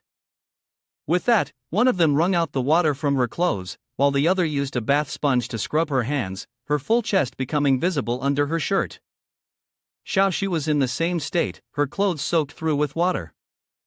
He looked at them, blushing intensely, his whole face turning red. Xiao Xiu was drenched, her clothes sticking to her body. When she saw him turn away, she called out, "Shen brother." Zhang Han stammered in response, No, it's nothing, you all carry on." Suddenly, air fat in the bathtub looked rather unwell, its mouth releasing a greenish liquid. Xiao Xiu turned around and asked, "Air fat, what's wrong with you?" Then, to the shock of everyone in the bathroom, it vomited a greenish liquid. Xiao Xiu spoke up. "This must be the leftovers from those people air fat ate earlier." Among the vomit, there were several rings with inscriptions. After saying that, she excitedly turned to call Zhang Han. "Shin brother, go take a look, the resources of the Guhong people must be considerable." Zhang Han, still overwhelmed by what had just happened, was blushing furiously, his nose bleeding. He quickly explained, "It's not me." At this moment, the system's interface displayed promptly, indicating that your shabby behavior had been detected. It recommended that you immediately flee or admit your fault. Upon receiving the suggestion, he decisively turned around to close the door and boldly said, "Bye-bye," leaving Xiao Xiu with her cold, sharp gaze behind him. Then, from the bathroom, two girls threw a bottle of shampoo at his head and yelled, "What are you looking at, huh?" Xiao Xiu also shouted, "Boss is a pervert." Tears filled his face as he could only apologize and explain, Sorry, it's instinct, I didn't mean anything else." After stepping outside, Zhang Han touched the bump on his head, dejectedly saying, "What is this about?" At that moment, the system sent another notification, a video from Zhao Longxian. On the large screen, Zhao Longxian anxiously said, "Zhang Han, is Xiu with you?" He continued, "We've reached the southern refugee zone, wanted to reassure you, but I've been texting her and she hasn't replied." He rubbed his head and replied, "We were busy earlier, now she's in the shower, you'll probably have to wait a bit to get in touch with her." Upon hearing this, veins popped on Zhao Longxian's face. He gritted his teeth and spoke each word through clenched teeth, "You guys were busy, and now she's in the shower?" Knowing he'd misunderstood, Zhang Han hurriedly explained in panic, No, don't misunderstand, it's absolutely not what you think." After a brief explanation, Zhao Longxian finally smiled and said, "I see now. I never suspected you." Zhang Han said nothing, but his thoughts were clear. Earlier, he had really wanted to kill me. Then he pointed at the screen and said, "Get to the point. I'm sending you some supplies, take them." Zhao Longxian asked again, "What is this?" At first, he didn't realize, so he vaguely said, "What is this?" Then, he was taken aback and exclaimed, "Good heavens! Checkpoint detection bombs, missiles, ammunition, and so many medicines, are you giving me an entire military arsenal?" At this moment, he became unusually serious, his face filled with hatred as he said, "We must protect the refugee station, these weapons are essential, but compared to the zombies, you guys need to deal with those bastards from Guhong more." He emphasized, although their headquarters has been flattened, their remaining forces will surely try to sneak into the defense station. Listen to me, those animals, kill one when you see one. The red-haired girl, with a serious expression, walked over to report to the soldier. The captain pointed at 53 thunderstrikes Zhang Han and said, "The market price for this is 2,650 cores." The soldier replied calmly, "Is it really that much?" Zhang Han was speechless with the same expression.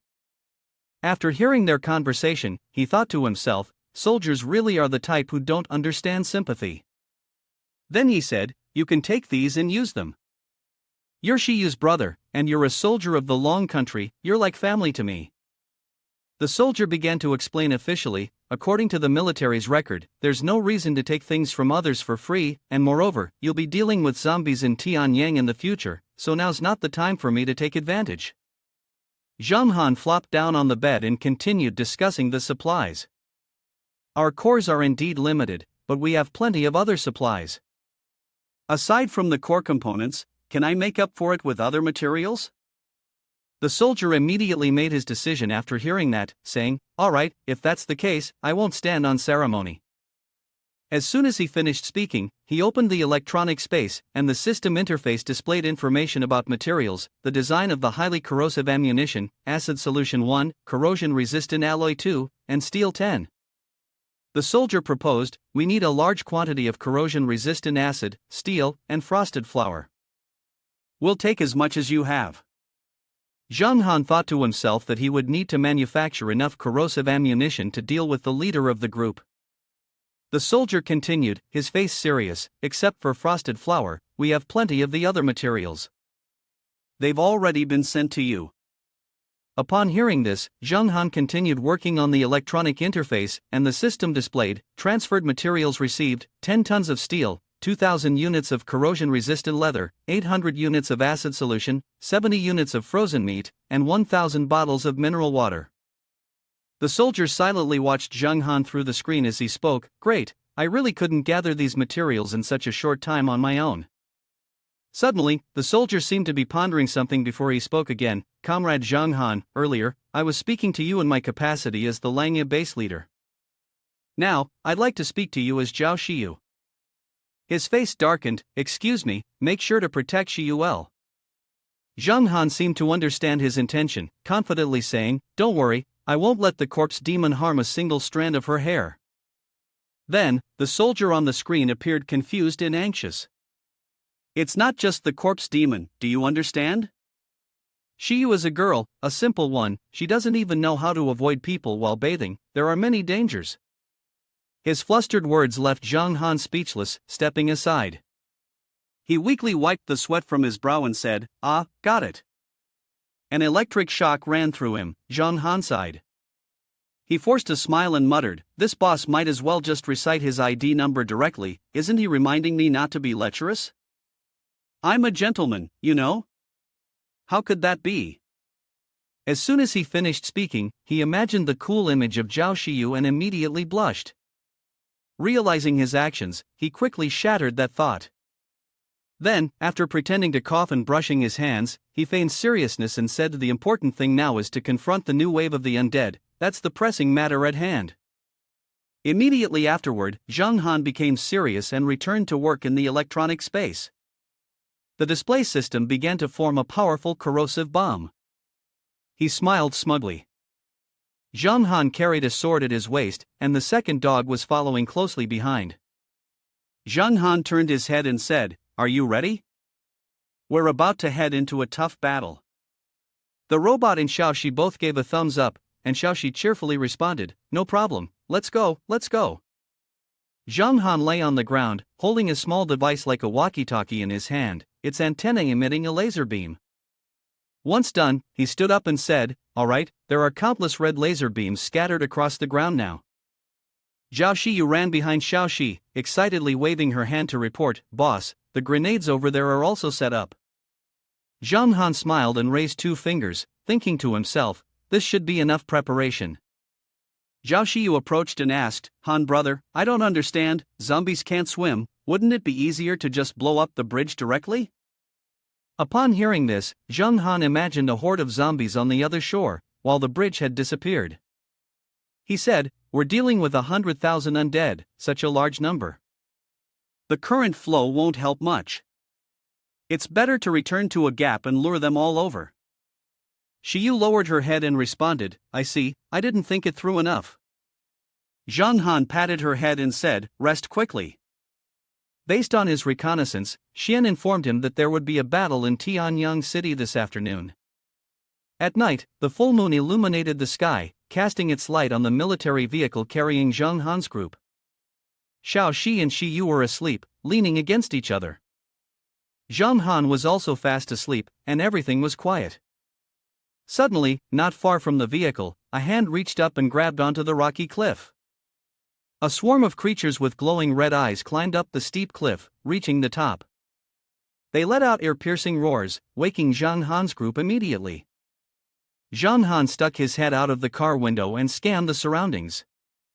There was no attack, but what were they doing? Xiao Xiu raised her hand and pointed into the distance, asking, what's that sound? The creatures continued to roar, the noise shaking the vehicle.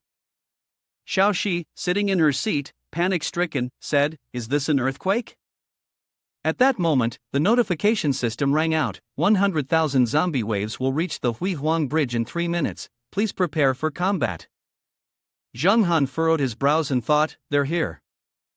The monster horde streamed forward, their eyes glowing ominously, looking terrifying.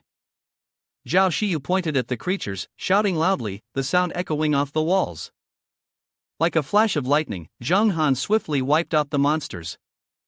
He glanced at them and thought, are you all pointing the way for them? Zhang Han turned to Xiao Xiu and urged, Xiao Xiu and Air Fat are likely to be part of the zombie wave. Hurry up and follow the plan. Both of them and Air were momentarily stunned. Ha! Xiao Xiu quickly climbed onto Air's back. She instructed, Air, let's go. Xiao Xiu nimbly climbed into the armored mech. In an instant, Zhang Han, Xiao Xiu Air, and Xiao Xiu had all taken their positions, standing firm and ready to face the appearance of Triyu. Red streaks, like thin threads intertwining in a chaotic mess, suddenly appeared on the road. In the distance, a dark shadow slowly came into view. Xiao Xiu, sitting inside the armored mech, couldn't hide her tension. Xiao Xiu bit her lip, frowning, anxiously waiting. Zhang Han calmly stared straight ahead. Sitting in the armored mech, Xiao Xiu wondered, is it really Triyu? The sound alone is terrifying enough, if those things charge through here.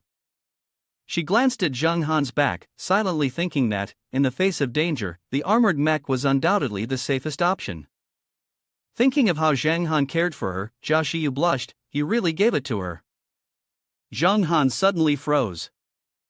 From a distance, a grotesque black hand reached out and clung to the wall. Immediately after, countless monsters surged forward all at once. There were so many of them that they were beyond counting, and the scene before them was like hell, filled with demons and raging flames. A monster with a distorted face and glowing red eyes charged straight at Zhang Han. A flash of light flickered, and with a single swing, Zhang Han cut the monster down. Brave and unyielding, he advanced, swinging his sword at the horde of monsters. Xiao Xiu also controlled the armored mech to advance, lending a hand to Zhang Han. The battle was incredibly intense, with smoke and fire filling the air. In a different scene, in a bunker, Xinyu asked a young man with green hair who was sitting. How brother, that zombie girl didn't deceive us. The zombie tide is really here, should we go help or what? The zombie girl that Xinyu referred to as Xiao Xiu. The young man with green hair remained silent. Xinyu, impatient, said, how brother, make up your mind quickly. The battle between Zhang Han's group and the zombie tide was fierce. Xiao Xiu, controlling the armored mech, kept firing non-stop at the monsters that kept pouring in. One zombie was preparing to charge at the armored mech. Suddenly, it was shot in the head so hard that its eyeball fell out. Immediately after, Air, the chubby one, lunged and tore apart the zombie. It turned out that the one who shot the zombie was Xiao Xiu. She looked through the scope of her rifle, smiling proudly.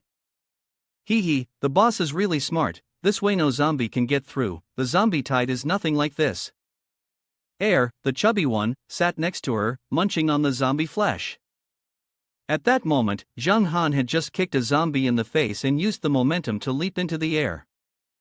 A horde of monsters with mouths resembling octopus tentacles lunged at him.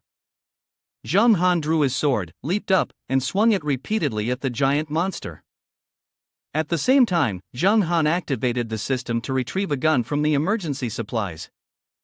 Suddenly, a monster stretched out its hand and grabbed his leg, pulling him back. Zhang Han aimed his gun at the monster and pulled the trigger with a click.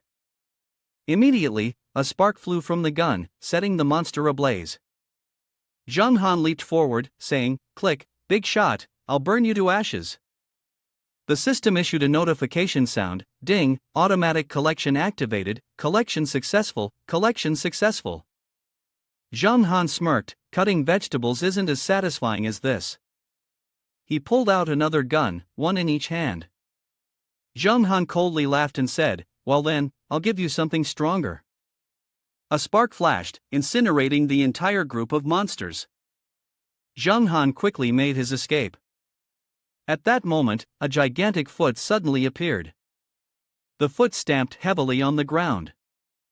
Following that was the appearance of a massive leader monster.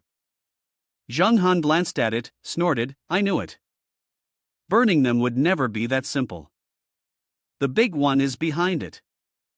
Zhang Han landed on a wall and observed the situation below. Seeing the chaotic monsters screeching and howling, he clicked his tongue. Zhang Han furrowed his brow and sighed, "There are too many of them. I need to activate the system to get some strong corrosive bombs." Zhang Han loaded the bomb into his gun and aimed directly at the colossal leader monster charging toward him. He pulled the trigger, and a powerful spark shot out from the gun, incinerating the leader monster. The intense heat quickly burned the leader monster, its skin severely scorched and peeling off. It stood upright, howling, before it crazily lunged at Zhang Han. He quickly leaned to one side to avoid the attack. Zhang Han swiftly drew out a pistol. He leapt up, narrowly dodging the monster's strike. Without hesitation, Zhang Han pulled the trigger. His target was the two thermal barrels right behind the creature.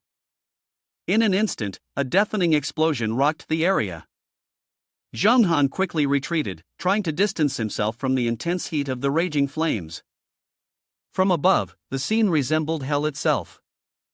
The monsters were scorched to ashes in the fierce fire. On Xiao Xiu's side, she controlled the armored mech, targeting the swarm of monsters, firing continuously. Xiao Xiu gritted her teeth and shouted, "Han brother, retreat now." The gunfire rang out, and at the same time, the flames from the gun surrounded the monsters, burning them to cinders. Zhang Han landed in a relatively safe spot and called out loudly, "Xiu, little mouse, I'm shouting for retreat." Hearing Zhang Han's words, Xiao Xi, riding on the fat air, quickly found an escape route. The system sent Zhang Han a hidden notification: the thermal drug fire can sustain burning for 30 minutes. If an upgrade is needed, it is recommended not to leave the automatic collection range, though there is a certain risk of death. The hiding progress is 4839/2500 times 2.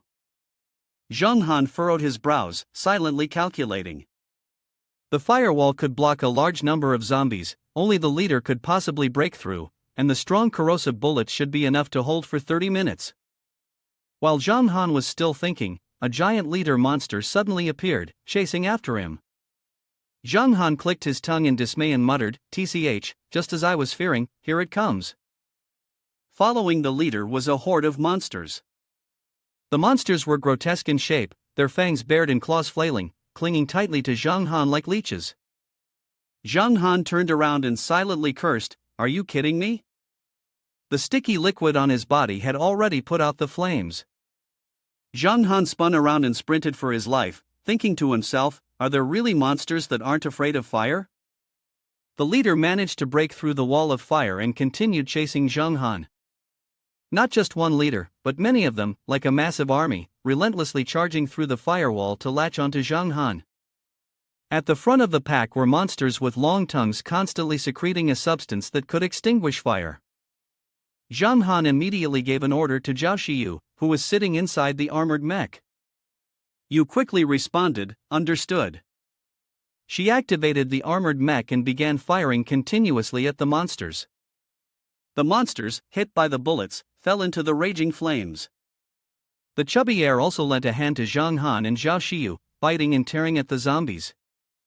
Xiao Xiu activated the lift function of the armored mech, causing it to rise into the air. The leaders, seeing the appearance of the armored mech through the curtain of fire, instantly fixed their gazes on it. One of the leaders charged forward, preparing to throw a punch at the armored mech. At that moment, Zhang Han suddenly leaped from behind the armored mech and flew straight toward the leader. In his hand was a gun, and the system announced, "Corrosive ammunition ready." Zhang Han aimed directly at the leader and immediately pulled the trigger. A powerful spark shot from the gun, incinerating the leader instantly. The skin on the leader's body had melted to the point that it became as soft as mud. Xiao Xiu stood nearby, waving her hand and softly calling out to the monsters with their tongues hanging out. This way, over here," Xiao Xiu coaxed them in a gentle tone. Come on, there's something good over here." The horde of monsters crawled toward Xiao Xiu's calls. She smiled in satisfaction and said, "Yes, just like that, stay still." As she spoke, Xiao Xiu took a few steps back toward an electric trap. When the time was right, she grinned triumphantly. "I've got a big surprise for you." With that, she pressed a switch on the trap. Immediately, the electric trap was activated, and the monsters were electrocuted to death. Xiao Xiu laughed loudly. "Serves you right, who told you to be unable to tell the difference between a human and a zombie?" She thought to herself, "You're not as clever as me." After exterminating the long-tongued monsters, Xiao Xiu quickly turned her attention to Zhang Han and Xiao Xiu's situation. She said, "I've done my part, the next wave is up." Inside the armored mech, Xiao Xiu repeatedly pressed the gun activation switch, shouting in panic. "Han brother, we're out of ammo." Zhang Han, having just shot down a group of monsters, quickly reassured her. "I still have a little left, I'll transfer it to you right away." "Hold on, this second wave has already been suppressed." Suddenly, Zhang Han's eyes widened, and he moved his lips. In front of him, a massive leader monster was relentlessly catching smaller monsters. The creatures were moving to get closer to the leader. Suddenly, the leader turned and threw the monsters it was holding straight toward Zhang Han and Xiao Xiu. Some monsters quickly climbed and latched onto the armored mech, while the rest attacked Zhang Han. He exclaimed in horror, "It's over, I was careless." The monsters clung to Zhang Han's body as he silently thought, "Is this the end?" At that moment, the system sent a notification to Xin. Current progress 5736/2500 stew. The player meets the upgrade conditions. Would you like to upgrade immediately? A giant leader monster roared fiercely. Its hands were full of smaller monsters crawling around. The smaller monsters, which were smaller than the leader, kept shifting into the leader's hands. Once the leader saw that its hands were full of monsters, it threw them toward Zhang Han and Xiao Xiu. Xiao Xiu and Zhang Han were in a perilous situation. Xiao Xiu struggled to defend herself, anxiously calling out to Zhang Han. Zhang Han's body was being scratched and clung to by the monsters. Xiao Xiu frantically shouted his name. Zhang Han. He, his body overwhelmed by the monsters, weakly spoke to the system. Upgrade.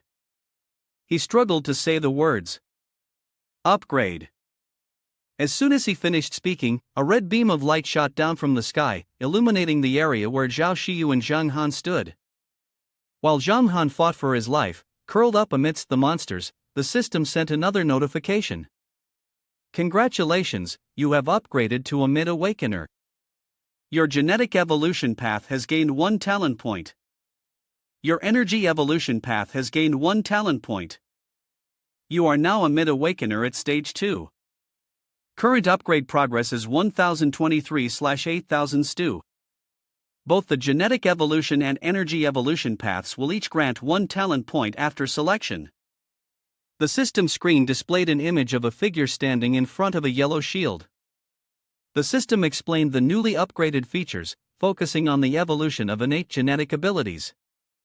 Frenzied Killstreak is a skill upgrade, activating wound healing in an instant, eliminating poison, and curing secondary infections, etc.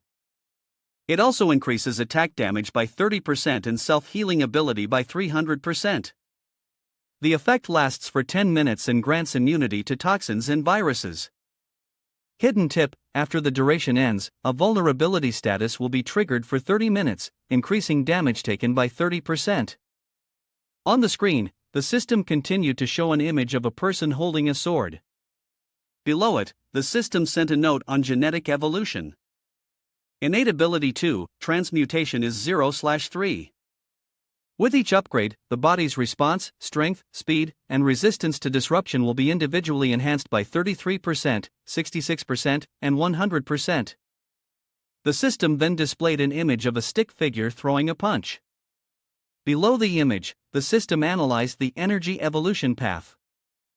Innate ability level 1, energy core shock, is upgraded beyond 1. It consumes 10 energy cores to generate a shock wave within the target's body, causing massive damage. The shock wave has a 5-meter radius and can link up to 100 targets for multiple shock connections. The system displayed the final image with an annotation on energy evolution. Innate ability level 2, energy shield, is 0/3. Once activated, all attacks causing damage to the body are reduced by 60%, 75%, and 90%. Each successful defense consumes spirit stones, and the stronger the attack, the more energy core is consumed, until the energy core is depleted. Zhang Han quickly scanned the content on the screen with his eyes while clicking his tongue. TSK, it would be nice if I had more time to think, but right now, I don't have any other options. He quickly decided to upgrade the soul substitution and energy core with shockwave. Zhang Han used the energy core with shockwave to eliminate the monsters thrown by the leader. In an instant, a massive explosion occurred beneath a collapsed building. The system sent continuous notifications to Zhang Han. Initiating automatic collection: acquired 1 energy core from a zombie, acquired 1 energy core from a zombie, acquired 1 energy core from a zombie. Zhang Han reviewed the report on the system screen and commented, "A single shockwave costs 10 energy cores, but I harvested 92 energy cores by eliminating zombies." He was satisfied and said, "This trade is worth it." At that moment, Xiao Xiu's voice came from within the armored mech, causing Zhang Han to look over in surprise. The armored mech of Xiao Xiu was being attacked by monsters. Zhang Han immediately swung his sword and killed them, then shouted, "Xiu!" Xiao Xiu, sitting in the armored mech, frowned and called, "Zhang Han! Han brother!" Zhang Han hurriedly ran toward her while holding his sword, saying urgently, "Xiu, hang in there." Just then, a monster that was attacking Xiao Xiu's armored mech was suddenly shot in the head. Zhang Han turned to look in the direction the bullet came from, spotting 2 figures atop a nearby tower. It turned out to be Jinyu and a guy with green hair. The green-haired guy, looking through the rifle's scope, said, "Jinyu, don't let anyone escape." Jinyu immediately responded with an affirmative. When Zhang Han saw that the person approaching was his ally, he focused back on the group of monsters to clear the way for Xiao Xiu. He leaped into the air and swung his sword, slaying a series of monsters of varying sizes. From the armored mech of Xiao Xiu came the sound of soft crying. Zhang Han hurriedly ran over to the mech, his voice full of concern as he tried to comfort her. "Xiu, don't cry, I'm here." As he got closer, he paused, startled by the sobbing. He thought to himself, "This isn't Xiu's cry." Observing the armored mech, he noticed a pair of glowing eyes below it, staring intently at him. Zhang Han wondered, "What is that?" A notification was sent to Zhang Han, alerting him, "Be cautious, a newly infected 3rd-tier mutated individual has been detected, the one crying." Zhang Han was taken aback. He looked at the mech, which was sobbing, and slowly approached the figure beneath it, realizing it was in the shape of a woman. Suddenly, something behind him made a noise and let out a terrifying screech. Zhang Han was startled, realizing he had been careless. New zombies were arriving faster than expected. Zhang Han was in a state of confusion as he stared at something. Xinyu, on the other hand, said, "He's really in a rush, why is he just standing there?" The zombies were charging forward, but Zhang Hao, unlike her, remained calm. "Wait, Xinyu, hold off on firing." Something's not right. The gathering speed of these zombies is abnormal, and they are maintaining a certain distance from Zhang Han, not attacking immediately. The target in Zhang Hao's sights is the mech standing near Zhang Han. Zhang Han was in a hurry. That's not right, it's not that they're not attacking us, it's that you shouted inside. Xiu, be patient. Wait before you go out. The voice from inside called out to him, interrupted. Han brother, the zombie here is the one who called for the crying zombie. It has intelligence, be careful. Xiu hurriedly reminded Zhang Han. Many terrifying zombies were staring in one direction. By this point, Zhang Han had already been surrounded by the zombies. They won't give Zhang Han a chance to survive. Zhang Han quickly unleashed his power, energy core combined with suppression. He swiftly knocked away several zombies standing near him, affecting even the zombies hovering in the air. On the other side, Jinyu and Zhang Hao were left astonished. Under the full red moonlight, many fallen zombies were slowly drifting down. Zhang Han let out a sigh of relief, and even the crying zombie seemed surprised by Zhang Han's power. It was struggling to crawl back up. The flying zombie darted off, and Xiao Xiu quickly called out. Han brother, does it want to run? What did Zhang Han need to ask again? Zhang Han quickly thought, no wonder I suddenly don't hear the crying anymore. This thing was using its own kind to support it, giving it a chance to escape. This zombie also had an incredibly seductive figure, and Zhang Han quickly figured it out, pulling back some distance. It showed that even with the energy core suppression, it was still understandable. Zhang Han hurriedly prepared himself into a battle stance. Smart like that, you can't wait for me to be summoned to take the shot, can you? This ability is really troublesome. A huge man used his strength to block Zhang Han's attack. The ghoul was in the man's palm, whining and turning its head. Zhang Han then realized that even the leader could be caught. Its form, that of a ghoul, with such a burning body, was not without its persuasive power. At that moment, Zhang Han was filled with shock. God, her face is all wrinkled and hideous. The screen displayed her information. The weeping ghoul had an incredibly fast movement speed, and her sharp claws could cut through metal. Her behavior was strange. Sometimes, when encountering humans, she wouldn't attack, but at other times, she'd go berserk and launch an attack. There was a hidden hint: her screams could not only attract nearby ghouls, but also enhance them, driving them into a frenzy. Zhang Han understood the situation and fired corrosive bullets continuously at the giant. What are you screaming about? I'm not interested in your girlfriend. Zhang Han became even more anxious. Damn, it had indeed gotten harder to fight. The screen displayed the accumulated abilities of the weeping ghoul. The leader's vitality had increased by 400%, and it was currently suffering 28% damage. The tall ones began to attack Zhang Han. At this point, Zhang Han had no choice but to compromise. Fine, let's see. I'll show you all who's stronger, me and my sycophantic dogs, boosted by a woman's strength, or you. A series of explosions rang out right on the leader's face. The system screen also showed a notification: the leader had suffered corrosive damage, resulting in a 15% loss of health. Zhang Han panted heavily, firing the cannon. Another system interface popped up, showing that the leader had suffered corrosive damage, resulting in a 17% loss.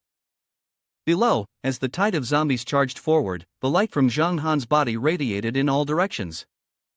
He shouted, "Energy core, plus suppression." The system interface displayed a similar notification: leader has suffered corrosive damage, resulting in a 13% loss. Finally, the message read, "Leader has died." The giant leader swung a punch that tore through the air toward him. He lightly retreated, then raised his sword and shouted, "That one."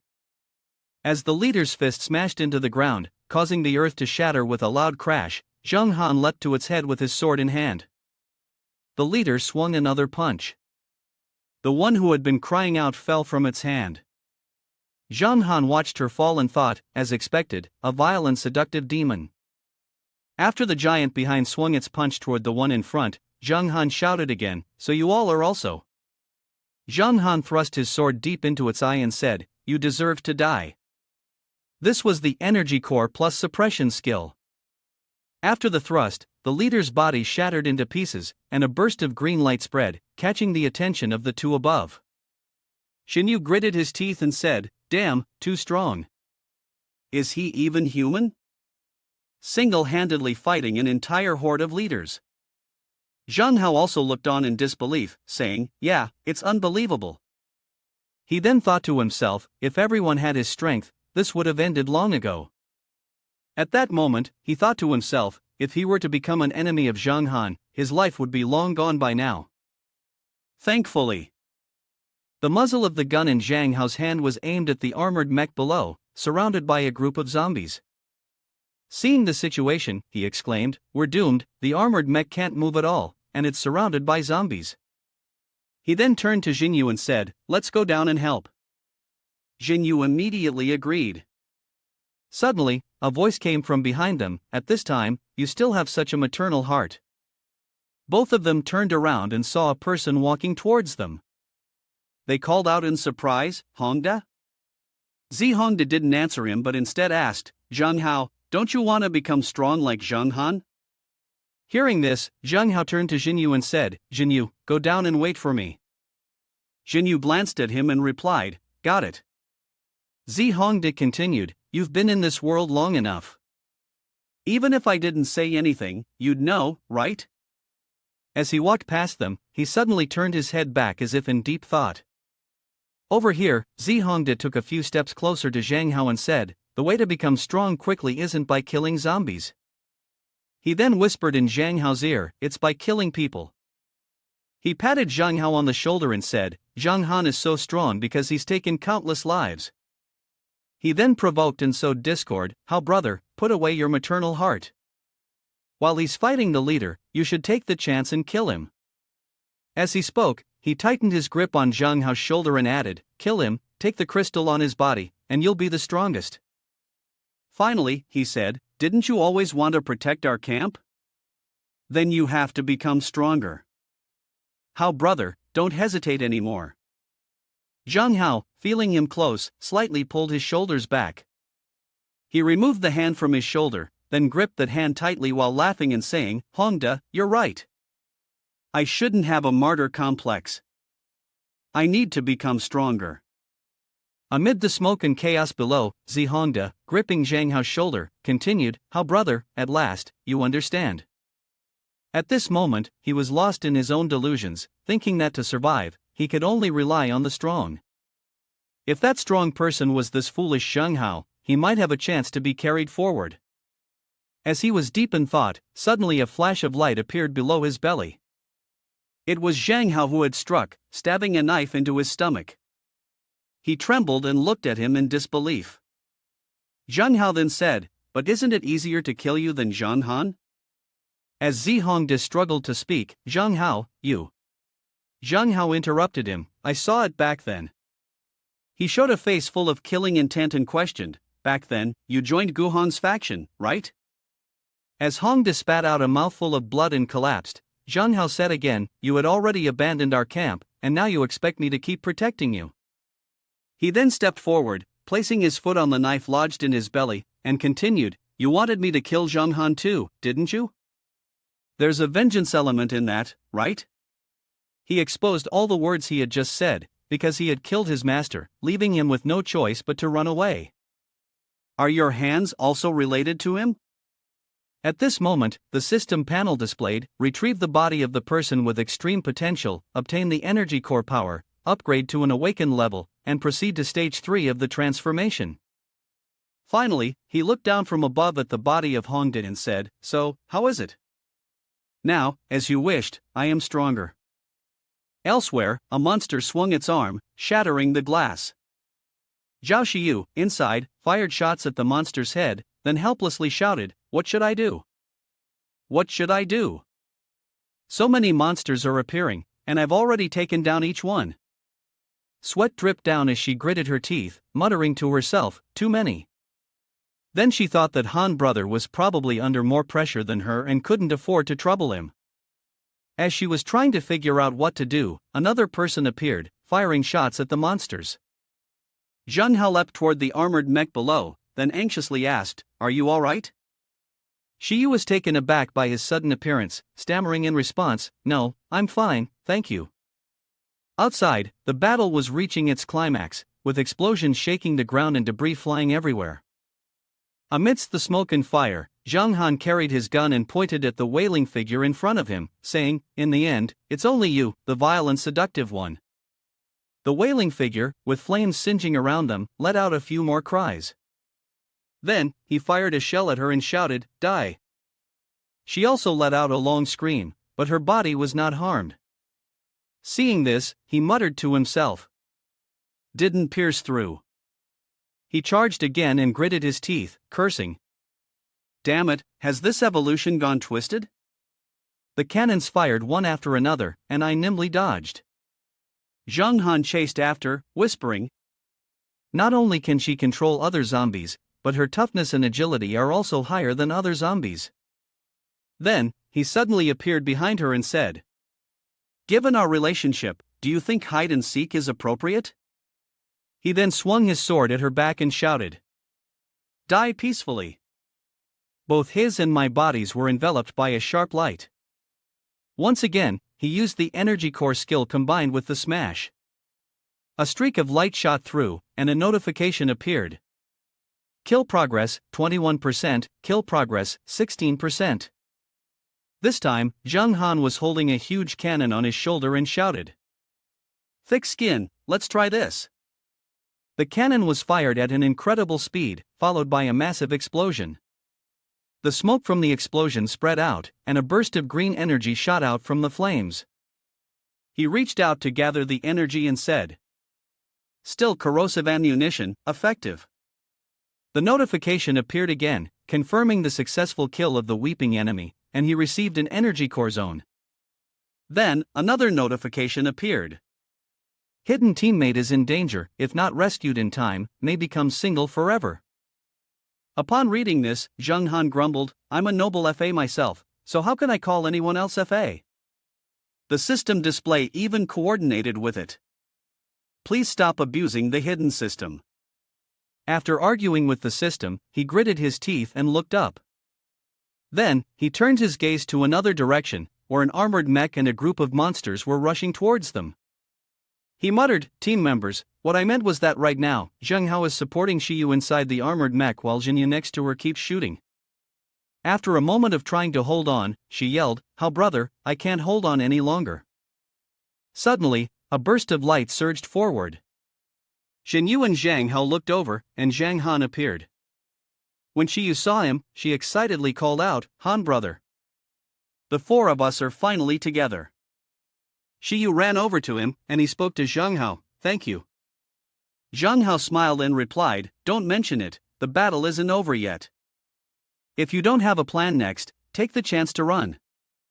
Hearing him, Zhang Han pointed in another direction and said, "It's not time to retreat yet. There are still many traps left to be used.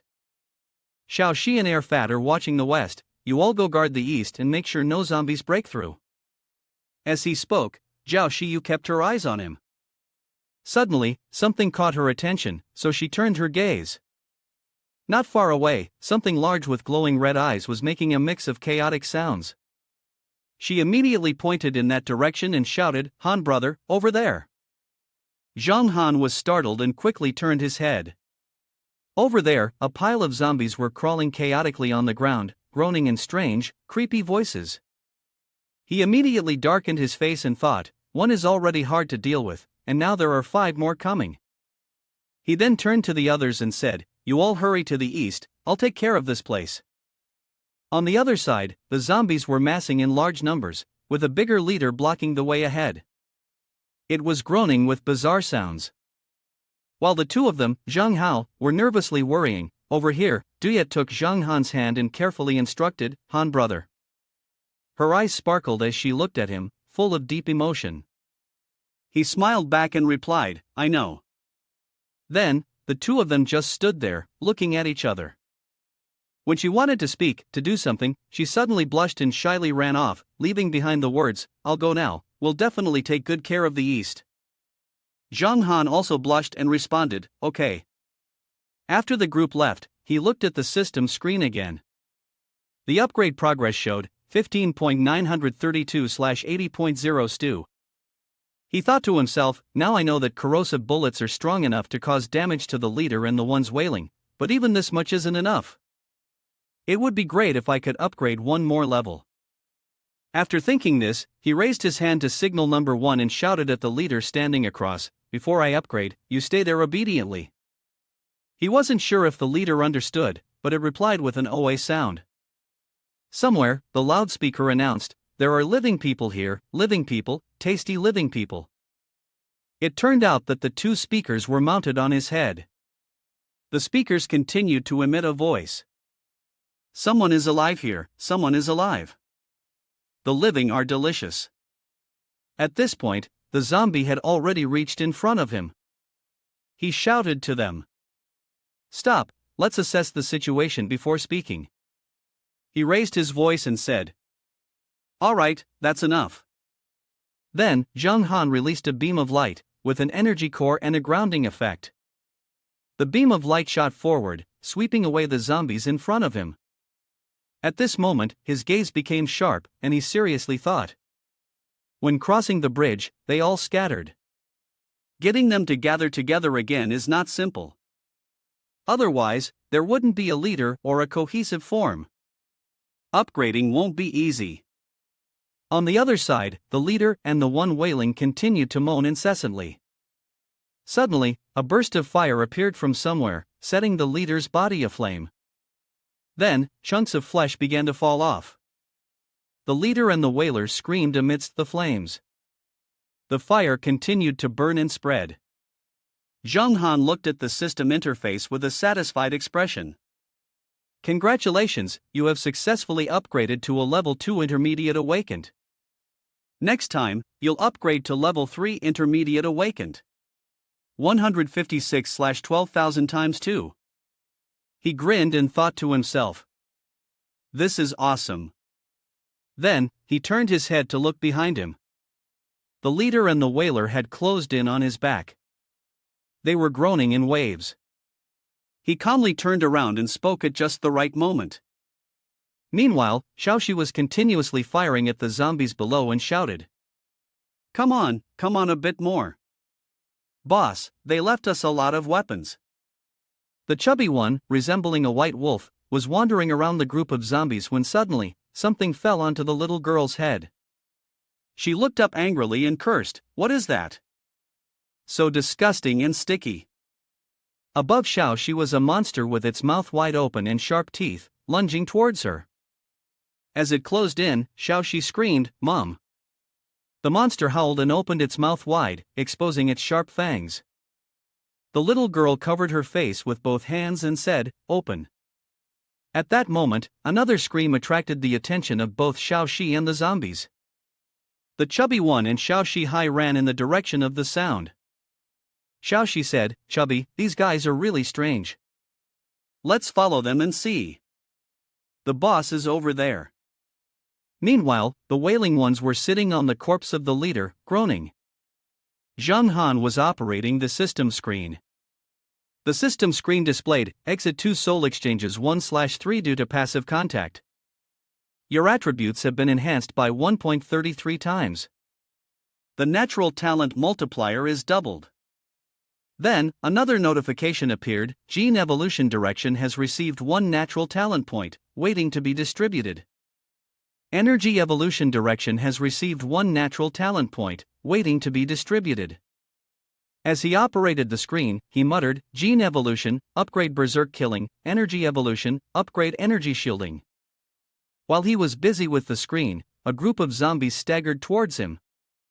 Suddenly, a beam of light appeared from somewhere, sweeping around them.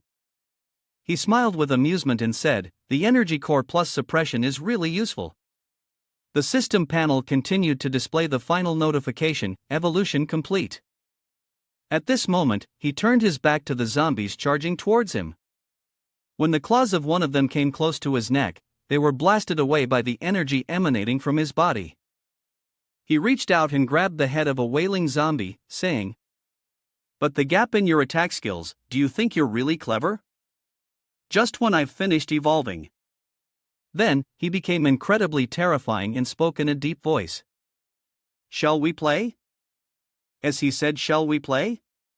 The energy in his body gathered once more into a swirling vortex. He unleashed an energy charge strike, and the wailing zombie that was hit died instantly in a disfigured state. The remaining wailing zombies were also sucked in, howling in agony. At this moment, Zheng Han drew his sword. He sliced through the wailing zombies as easily as cutting through tofu. The others, upon seeing this, panicked and tried to flee. On one side, someone was using a berserk kill stacking skill. Zheng Han, however, used the energy core skill suppress to release a massive burst of energy from the zombie's body. A strange sound echoed through the smoke and flames. He quickly looked over and silently exclaimed, "The sound of Xiao Xiu." A figure gradually materialized. He widened his eyes and wondered. That's the wailing zombie holding Xiao Xiu's head and hands in the middle of its body. It seems to be mesmerizing her, making her unable to move as she stands stiffly, murmuring a few words. Zheng Han's voice rang out. "Xiao Xiu, are you all right?" Her gaze remained vacant, staring straight ahead. Then, Xiao Xiu suddenly tilted her head back and let out a loud cry. The person wailing still held onto her, and she bent over, releasing green smoke, which shot straight toward him. Zheng Han was taken aback by this. He exclaimed, "Oh my god." The green smoke swirled toward him, attacking. He quickly jumped backward, and then the wailing person behind her directed Xiao Xiu to fire at Zheng Han, who was landing on the ground. He looked extremely tense in this situation. He gritted his teeth, thinking, Xiao Xiu is under control. How could the wailing person have the ability to control even a human? Could it be because of her zombie transformation skills? Then, he hurriedly hid behind a large rock nearby. The rock blocked all the bullets Xiao Xiu kept firing at him. At this moment, a red notification appeared in the system. "Your guess is correct." Zheng Han frowned and angrily muttered to the system. "At a time like this, you're still chatting with me. Since when did you start giving suggestions? Hurry up and say something useful." The system explained, the zombie transformation skill allows the human body's characteristics to approach those of a zombie, but the brain remains the least affected. Hearing this, he frowned and started to deduce. So, Xiao Xiu still retains her consciousness. That means the wailing person can only control her if they come into contact with her.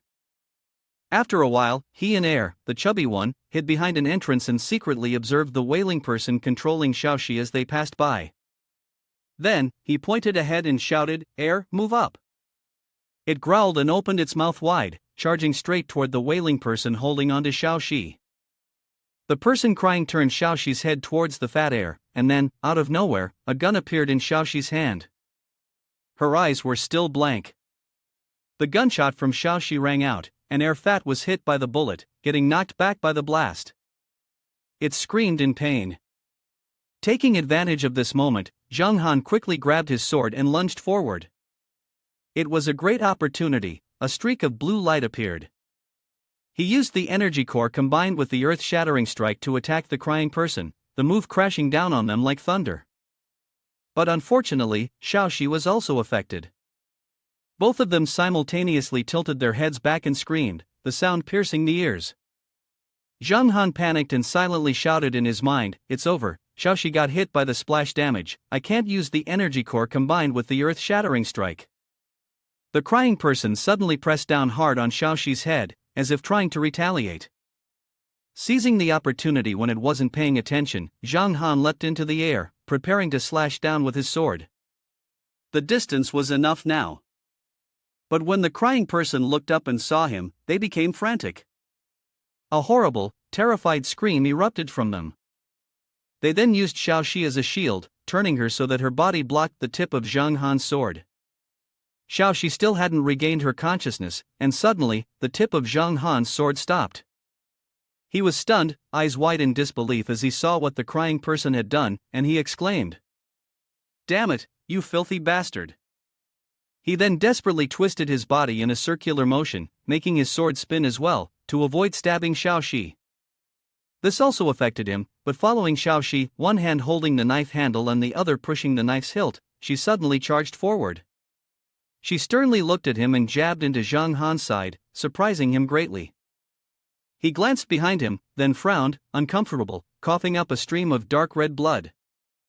The figure of the one who cried, controlling Xiao Xiu, withdrew the dagger from Zhang Han's body and raised it in front of him. In pain, he knelt down on the ground. A red system notification popped up: injured by toxic force, healing speed reduced by 500%, body paralyzed with an additional 300% effect. The one who cried stood behind, laughing loudly, while Xiao Xi's eyes turned bloodshot. She laughed maliciously and raised the dagger, preparing to strike. It seemed as if the two of them were one entity. At that moment, the system displayed another reminder: Zhang Han, it is recommended to use the energy core with stabilization to eliminate the risk. The blood-stained knife was rapidly descending, accompanied by the scream of the one who cried. The system urgently alerted him again: repeat recommendation, quickly use the energy core with stabilization to eliminate the risk, or you will be killed in 2 seconds. Zhang Han, feeling bothered by the disturbance, clicked his tongue and shouted, "Your suggestion is really annoying." He then turned and stood up, speaking resolutely as he forcefully slammed his head into Xiao Xi's head. "My skill is for killing zombies, not for killing stupid rats." Hearing those words, Xiao Xiu was struck on the head so hard that it seemed to snap her back into a little bit of consciousness. Her head was thrown backward, and it appeared that some blood spurted out. A patch of dark red appeared in a city near the hills, drowning in the fiery red glow of the sun. The growl of a zombie, lying prone on the ground, could be heard, trapped beneath a large rock, unable to move. Suddenly, the zombie lifted its head and saw a shadow of a person standing in front of it, holding something. The shadow of a girl holding a heavy, round object in the air. She stood against the red moonlight. After that, all that could be heard were screams echoing through the alleyways. Xiao Xiu crouched on the ground, where the zombie had been pinned down. She was chewing something. It seemed she was eating the corpse of that zombie. She kept eating to absorb and assimilate its strength. While eating, she froze when she heard a noise behind her. The voice of Zhang Han called out, "Hey, little mouse." She turned around in confusion and saw him waving and smiling at her. Xiu was also smiling brightly, placing food on the table. Air Fat was standing wagging his tail, looking at her. They were all in the dining room waiting for her. She stared at them silently for a moment. Zhang Han squinted his eyes, raised his hand toward Xiao Xiu and said, "Why are you just standing there? Come eat. If we don't eat together, we won't be a family. Hurry up, come here." Xiao Xiu stared blankly, her eyes filling with tears as she looked at him. Then the tears rolled down her cheeks, her brows furrowed in sadness. The tears kept falling, and she lowered her head, starting to sob. She remembered what he had said: the family is eating together. She began to cry uncontrollably, wiping her tears away with one hand, thinking to herself that she no longer had to be hungry. She was no longer alone. She thought this, then pulled her hand away from the ground and slowly stood up. She waved her hand excitedly and ran toward them, silently calling in her heart, "Boss, Xiu, Air Fat." It seems that Xiao Xiu has regained her consciousness and is no longer under the control of the weeping figure. She stood frozen for a moment, furrowing her brow and letting out a small cry. Earlier, Zhang Han had struck Xiao Xi's head too hard, and now he was kneeling on the ground. One hand was pressed against the sore spot on his head, grimacing as he groaned softly, while his other hand gripped his sword. Xiao Xiu stood in front of him, with the weeping figure squatting on her shoulder, its hands clutching her head. It let out a few more eerie sounds. Xiao Xiu slowly spoke up, calling out to him. Zhang Han was taken aback when he heard her call his name. The little mouse had recognized him. Xiao Xiu, terrified, blinked back tears as she looked at him, asking, "What happened to you? Why are you so badly injured?" Suddenly, the crying of the weeping figure echoed out. She was so frightened by the sound that she almost lost her soul. The crying came from somewhere very close to her. The sound still lingered in the air. She looked up in shock and saw the weeping figure without eyes, without a nose, its tongue hanging out as it clung to her shoulder. She screamed. "Damn it, what the hell is this?" Then she began to struggle, jumping up and down, shouting, "How disgusting! Get off, get off, get off!" Zhang Han stood up, coughing harshly, and told her, "Xiao Xiu, hang in there. Don't let it take control of you." Her eyes were bloodshot, unable to believe what he had just said. She immediately turned to look at him again, asking, "Take control of me? The weeping figure is sitting cross-legged on my neck, and no matter how I try, I can't get it off?" He silently thought to himself that as long as she didn't turn into a zombie, the combined force of his energy core and shock wouldn't harm Xiao Xiu. But then he started to wonder about something, though it seemed to be getting farther and farther away as he pushed it aside. Then he immediately grabbed his sword and chased after Xiao Xiu, shouting loudly, "Little mouse, where do you think you're going? Stop!" He then thought to himself, having crossed the gap of skills, Xiao Xiu seemed not to hear, continuing to charge forward while carrying the person crying out, struggling to run. The person, with their legs crossed around her neck, pressed down hard on her head, causing her so much pain that she grimaced and muttered, "It hurts." Then, it forced her head to tilt back to the sky before bringing it down, locking eyes with Xiao Xiu. Zhang Han quickly ran over, shouting in panic, "Xiao Xiu!" Suddenly, her eyes rolled back, revealing a thin vein of blood.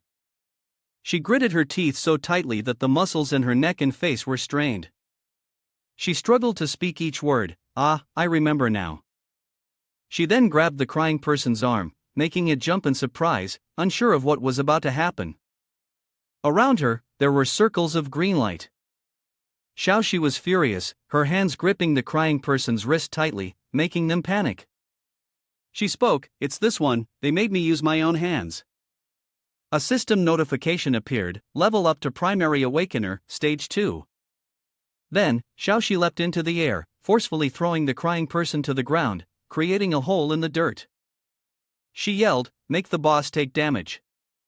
Now, she was truly furious, her eyes turning green as she hissed through gritted teeth, "I am the one who devours the mighty zombies, and you still dare to inject zombie poison into my body?" Xiao Xiu lunged, grabbing its neck and savagely biting it, feeling excruciating pain as she screamed. Zhang Han, while running toward her, loudly asked, "Little mouse, you've leveled up." Xiao Xiu seemed not to hear his words as she continued to tear into the strange figure lying on the ground.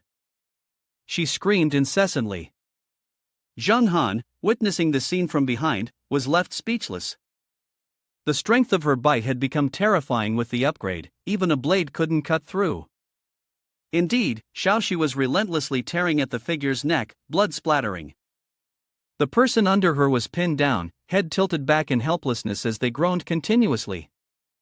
The screams rang out, threatening to shred the person's throat, while the skin on their neck was completely torn apart by Xiao Xiu. Suddenly, there was a noise from above. Zhang Han, hearing it from behind, looked up. Xiao Xiu also heard it and stopped biting as she turned her head. The sounds grew louder, closer to where they were. Xiao Xiu, along with Zhang Han, scanned their surroundings. The cries of the suffering person still echoed. Zhang Han's voice rang out. "What is that sound? It's very similar to when Triyu attacked before." Then he reconsidered his words, realizing that Triyu had already dispersed, with at least half of them dead, so there shouldn't have been such a loud commotion. A system notification caught Zhang Han's attention. He glanced down in confusion. The system appeared in front of him. System hidden, the undead are writhing before death. The zombies of Tianyang City are converging here, and a new wave of undead is about to form. Host survival rate in direct confrontation, 2%. He looked at the message, stunned, and exclaimed, "What?" A loud, collective scream echoed through the air as a massive horde of zombies advanced slowly, their numbers overwhelming. They were truly gathered in vast numbers, steadily encroaching upon this place. The eerie cries of several other monsters joined in with the zombies, adding to the cacophony. Zhang Han, Xiao Xiu, and Fat found themselves in a life or death situation, unable to avoid it any longer. They were surrounded on all sides, the flames closing in around them. From a higher vantage point, it looked as though they were being swarmed by a mass of black ants encircling their prey. At this moment, on Zhang Han's side, a person lay crying out in distress, their limbs bound, and their mouth gagged. The person thrashed on the ground, struggling and refusing to stay still. Zhang Han, with a puzzled expression, spoke up. His neck was partially bitten, yet it didn't seem to affect the person's cries. Thankfully, the strange items he had previously acquired from the man Guhong were proving useful now. As he dusted off his hands, he said, Xiao Xiu stood there watching the person squirm on the ground, then commented. I think the boss is even more confusing. If you really want a woman, you don't need to go after zombies. Aren't there any around here? This feels kind of twisted. Xiao Xiu spoke with a baffled expression, then pointed toward him. Zhang Han felt a chill run down his spine and replied. Your brain is full of useless junk, have you eaten too many zombies? At that moment, the system displayed a red reminder, 4 minutes remaining until the location. Zhang Han then grabbed the rope tying the person who was crying, dragging them along the ground, and tapped Xiao Xiu on the head, saying, Stop babbling, let's go. Xiao Xiu let out a soft sound, and the three of them began to move away from the scene. They stood in the middle of a desolate place, with buildings on both sides. Then, Xiao Xiu struggled to drag the person crying in despair into the alley and said, This side is the center of the square, and this time, they will likely gather here. After finishing the task, she turned her head to look at Zhang Han with worry. She wondered if the boss had finished preparing. He had jumped from the ground to a low building, then to a high one. She didn't know what he was planning to do. As he landed on the rooftop, he pressed on the system screen with his hand and seriously said, Xiu, stop attacking the zombies. Don't attract their attention. You all need to escape quickly. Xiu, on the other side of the screen, appeared flustered. Oh, okay. He stood on the rooftop, looking down at the zombies that had gathered below, filling every corner. He spoke, the timing is perfect. After that, he smiled confidently. Standing under the full moon in the red night sky, he began to use his technique. 2 streams of blue light emanated from his hands. Then, he bent his body and jumped backward, thrusting the technique forward. The 2 streams of light intertwined, forming a powerful figure 8 that flew straight to the ground. The zombies below stared blankly at the light emanating from Zhang Han's technique. It was like a giant green cannon that enveloped the entire space above the zombies. The technique hit the ground and exploded. Its power was so great that the blast reached the spot where Xiao Xiu was hiding. Dirt and rocks flew in all directions. Boom! She was so frightened that she almost cried. She turned around, leaving the crying person on the ground, and ran while shouting, Oh my god, boss, if you apply just a little more force, you'll kill me too. After that, Xiao Xiu conjured a pile of rings in her hand, her face serious as she spoke helplessly. Who told me to accept this, boss? With those words, she tossed the ring into the air, and the system displayed a notification.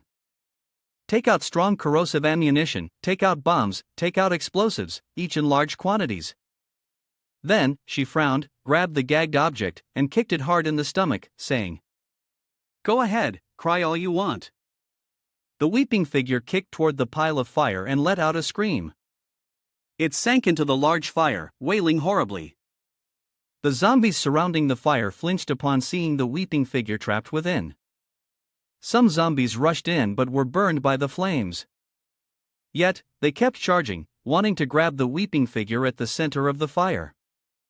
It turned its head and saw the zombies, letting out a surprised cry. Zhang Han, seeing the zombies rushing to save the weeping figure, smiled in satisfaction and muttered, This is what you call putting all the eggs in one basket. Then, he raised his gun and fired a shot. The bullet shot straight into the fire, causing a huge explosion that was like throwing oil on the flames. It really is like a pit of fire. This time, the zombies will probably be buried here. Zhang Han landed on the rooftop, and down below, it was no different from the mouth of a volcano erupting. The shrieks of the zombies continued to blend with the crackling of the fire. The system announced that self-harvesting had been activated. The zombie tide has been destroyed, and the zombies in Tianyang City are perishing. Seeing this, Zhang Han let out a sigh of relief. He put the gun into the ring and said, "Not bad, keep going like this and you'll be upgrading soon." Suddenly, behind him, a surge of blue energy erupted. Xiao Xiu, standing beneath the raging flames, looked up at him and exclaimed, "Damn it, boss's moves are impressive." She then remarked that there must be at least tens of thousands of zombies, and the zombies submerged in the sea of fire were no longer as numerous as they had been at the start. Suddenly, a zombie reached up towards where Xiao Xiu was standing. She jumped back in shock. Oh my god, it was burning all over. It stretched its hand towards her, growling. She said, "You scared the hell out of me." "Ah, do you want me to save you?"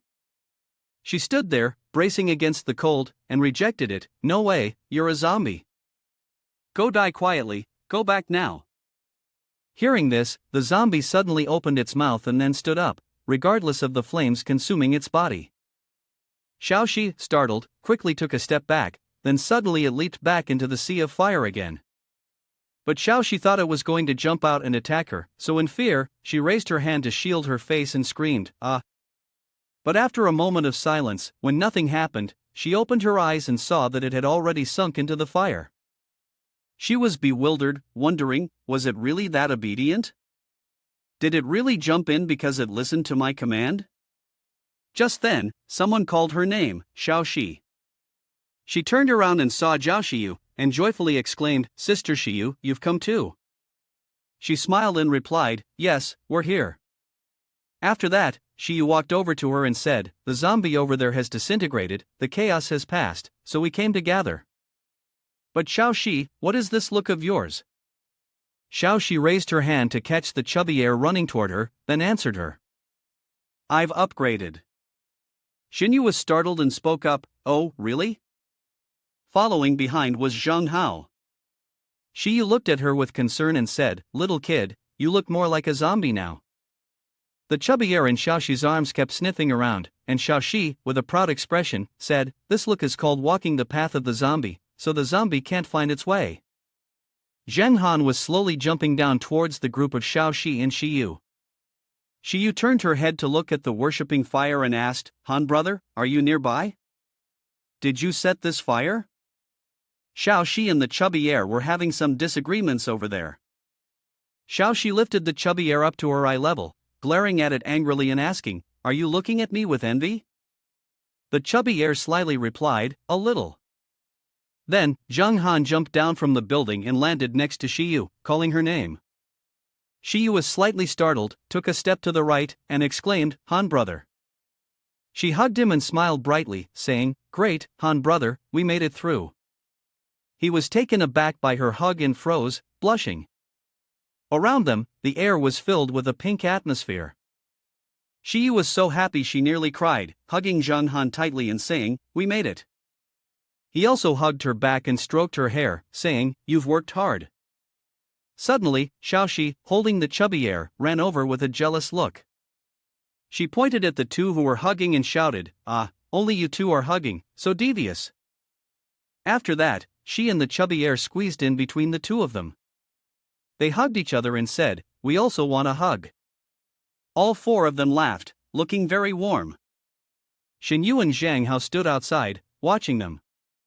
She spoke up, "This group's bond is really strong, isn't it, Zhang bro?" He looked confused and replied, "Yeah."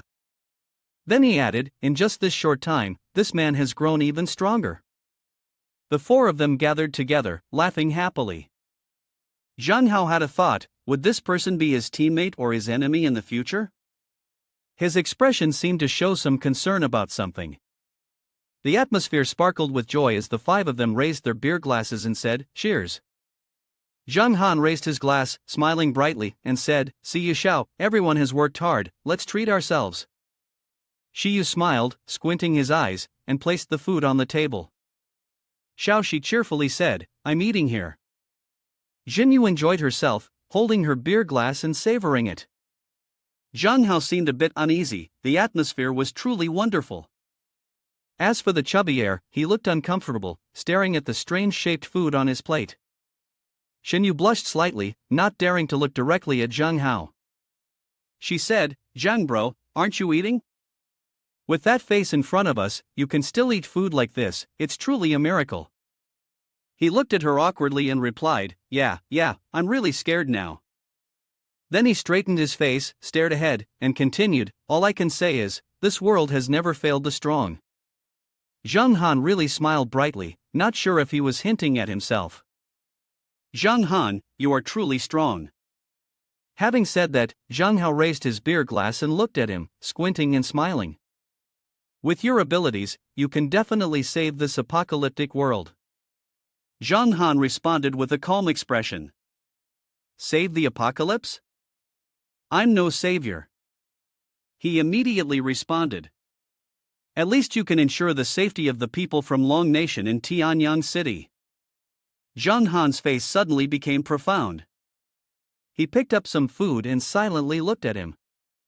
Then, he scooped food into his bowl and said, "We've just escaped from the underworld. Don't speak of heavy matters like that at the dining table." Zhang Hao was momentarily stunned. Zhang Hanjinyu, who was sitting next to him, also froze. After a while, he calmly leaned on one hand on the table, stood up, and said, "I'm done eating, I'll go rest in my room."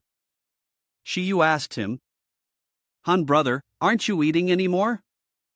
He replied to her, "I'm a bit tired." As Zhang Han turned to leave, he thought to himself, Zhang Hao is truly righteous, with good moral character. If his strength improves, perhaps I can recruit him. He sat quietly, frowning as he watched him leave. The system notification appeared. Hidden system, Zhang Hao, an awakened stage 2 primary, world strength ranking 456,321. He was very surprised by this ranking. He thought, his ranking has risen so much. The last time I checked, he was just a strong person barely in the top 100,000, right? Zhang Hao silently sat upright on the chair, holding a beer glass, with a faint green aura rising from behind him. Zhang Han silently affirmed, "So this person really can be recruited." He continued to think, but whether he would follow me or not depended on his own choice. Right now, I had something more important to attend to. Then, Zhang Han pushed the door and entered his room. As soon as he stepped inside, he instructed the system in front of him to check the items. The system displayed. The energy core had approximately 3,600 out of 2,880, with 80% potential. There were 540 pieces of storage ring fragments. There were 20 assault rifles. There were 9,000 magazines of gunpowder ammunition. There were 4 pistols. There were 300 magazines of pistol ammunition. There were 700 boxes of 1 kg beef. There were 200 bottles of premium wine. There were 870 pieces of 500G sausages. There were 120 pieces of 500G cheese. There was 1 basic stealth skill. There was 1 supply crate sensor device.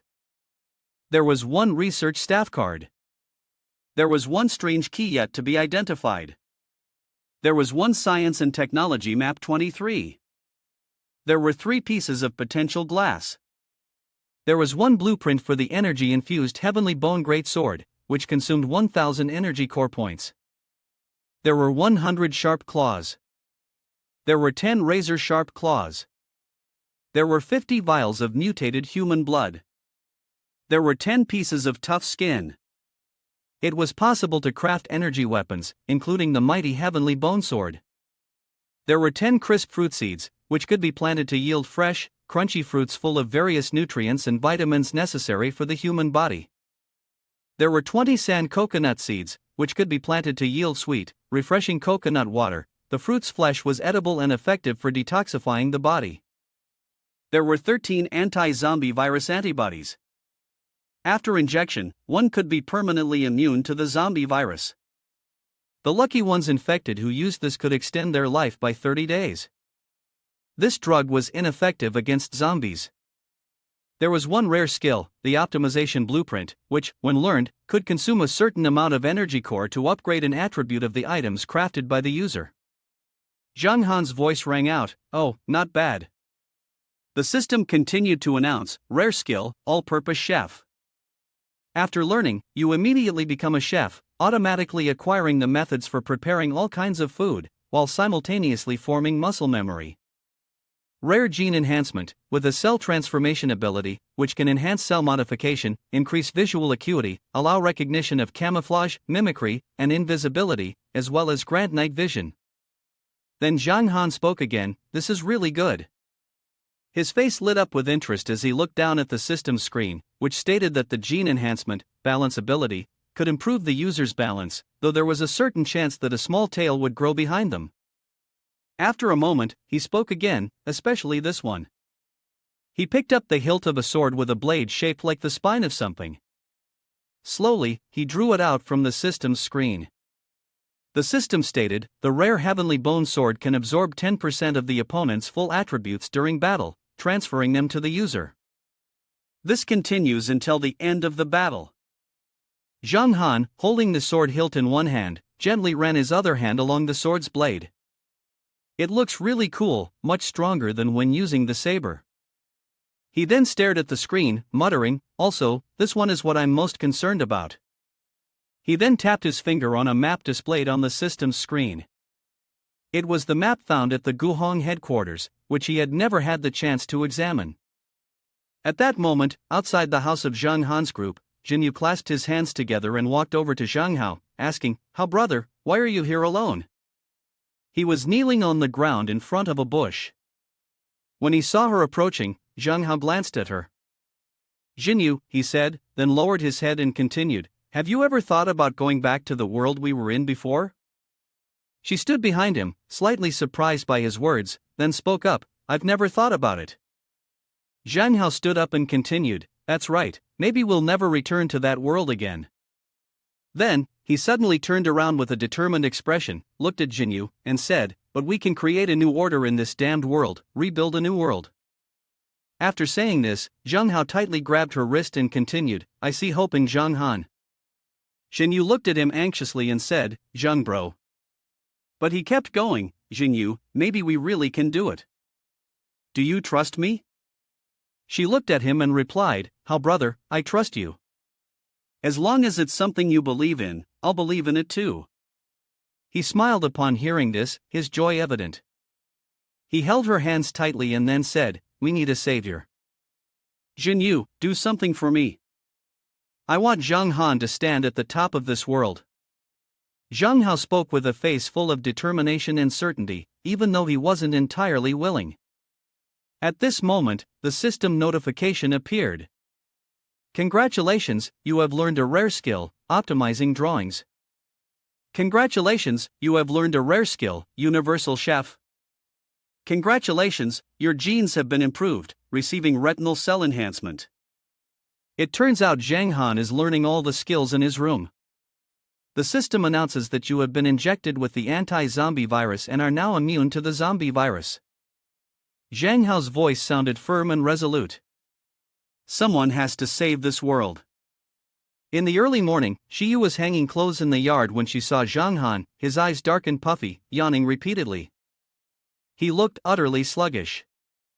Then, she ran over with a laundry basket and asked him, "Good morning, Han brother. Why do you look like you didn't sleep well?" He opened the system interface and sluggishly replied to her, "Xiu, I didn't sleep at all, but it's nothing to worry about." He took a bottle from the system, shook it a few times, and then opened the cap. The system prompted that it was a super-functional health drink. He stood with his hands on his hips, took a long drink in front of Xiu, and asked her, "How about now?" "I'm no longer sluggish, but full of energy and spirit." Xiu responded, "I don't think this is the real issue. You should go sleep now." Then, Xiu looked down in confusion at her laundry basket, which Zhang Han had taken from her. He spoke. As a veteran gamer, staying up all night is nothing. But it's better to arrange the main supplies during this time, as there are still quite a few problems that need to be resolved. Saying this, he straightened up and hung the towel from the basket on the clothesline. Xiu, flustered, looked at him and asked, "Is there going to be another tidal wave attack?" While hanging the clothes, Zhang Han replied, "No, it's not that. I just remembered when I opened the map that was kept in my room. The system notified me that in the National Forest Park of southern Bingcheng City, on October 11, 2012, a meteorite fell. The entire scientific map, consisting of 27 parts, is now complete. We can access the advanced technology of the Aqua Blue planet, and also activate the beacon." He froze when he saw this line of information, as if he had heard thunder strike right beside his ear.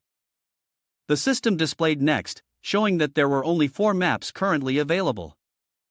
Returning to the present, the riddle of the truth of this world became clearer and clearer. He was hanging laundry attentively while speaking. Xiu, while taking the clothes and glancing at him, spoke up. "On October 11, 2012, I remember in your previous journal, you mentioned that it was the day the virus appeared." He responded, "That's right. Therefore, I speculate that the virus has a strong connection to the meteor, and it's even possible that the meteor brought the virus here." Xiu, upon hearing this, asked, "Then what about the lighthouse?" Zhang Han then pointed to the space station on the system screen and began explaining, "The lighthouse is a large artificial space station near the orbit of Azure Blue Planet. It has an ecological system capable of sustaining 100 million people, and it also has this. This proves that before the virus outbreak, the people there had already begun to save themselves. They had even found a way to continue surviving, but for some unknown reason, it ended in failure."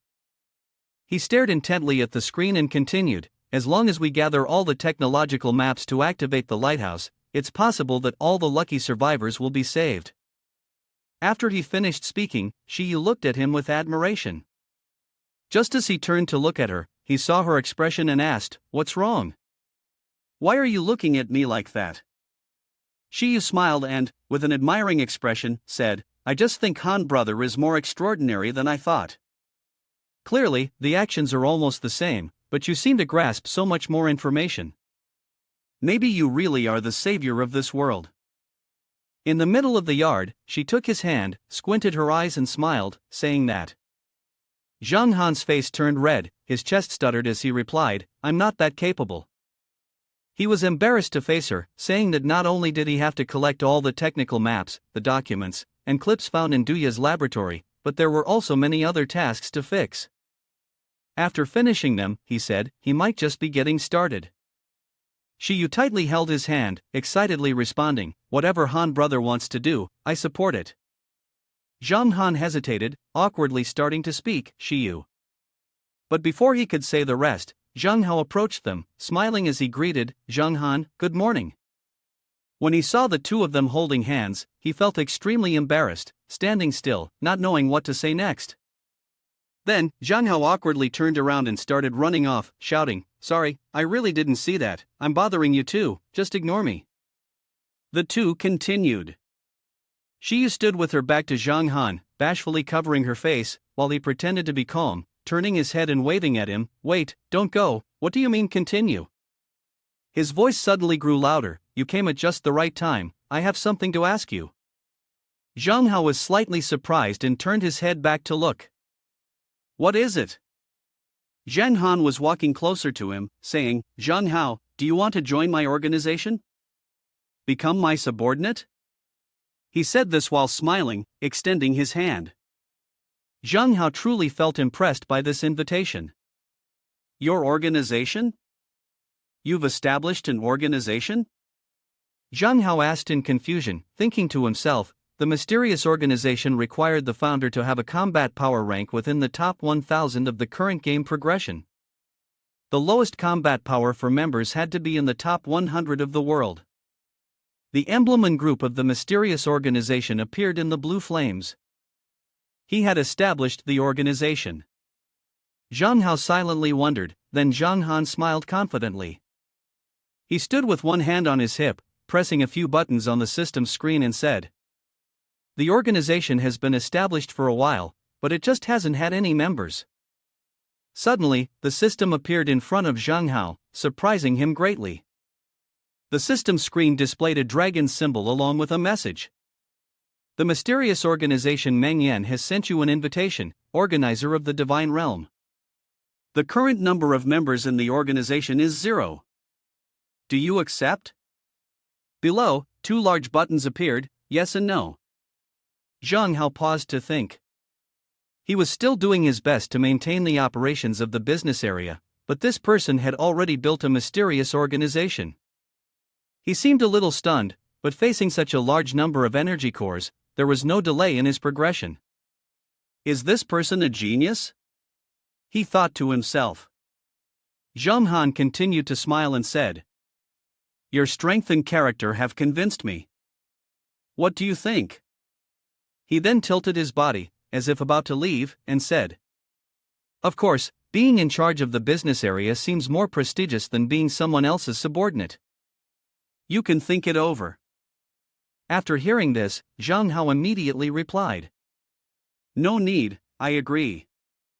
He quickly pressed the yes button to respond to the question, Do you accept? On the system's screen. After receiving a result, the system screen seemed to be setting something up. Zhang Hao spoke seriously. I am willing to join the organization, become your subordinate, regard you as the leader, and never betray you.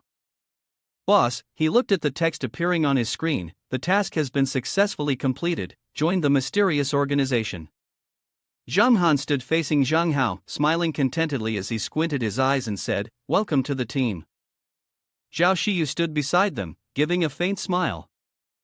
After a long pause, the 3 of them were now standing outside the pile of rubble left after Zhang Han's fire destruction. He was accompanied by the chubby heir, walking while glancing back at Zhang Hao, saying, I have to go clean up the city block this afternoon. You guys need to quickly find the people from the previous settlement. Zhang Hao turned around, looked at him, and responded cheerfully, Got it. Jinyu, who was standing next to them, also waved her hand to say goodbye. Then, she let out a sigh of relief as she watched Zhang Han and Air Fat gradually walk further away. Smiling brightly, she raised her hand to tease and asked Zhang Hao directly, How brother, now that we've joined the organization, does that mean our settlement will be protected by Zhang Han in the future? He looked at her with a gentle smile and replied, Yes. She then spoke up, That's great, there are only 20 days left until the world resets.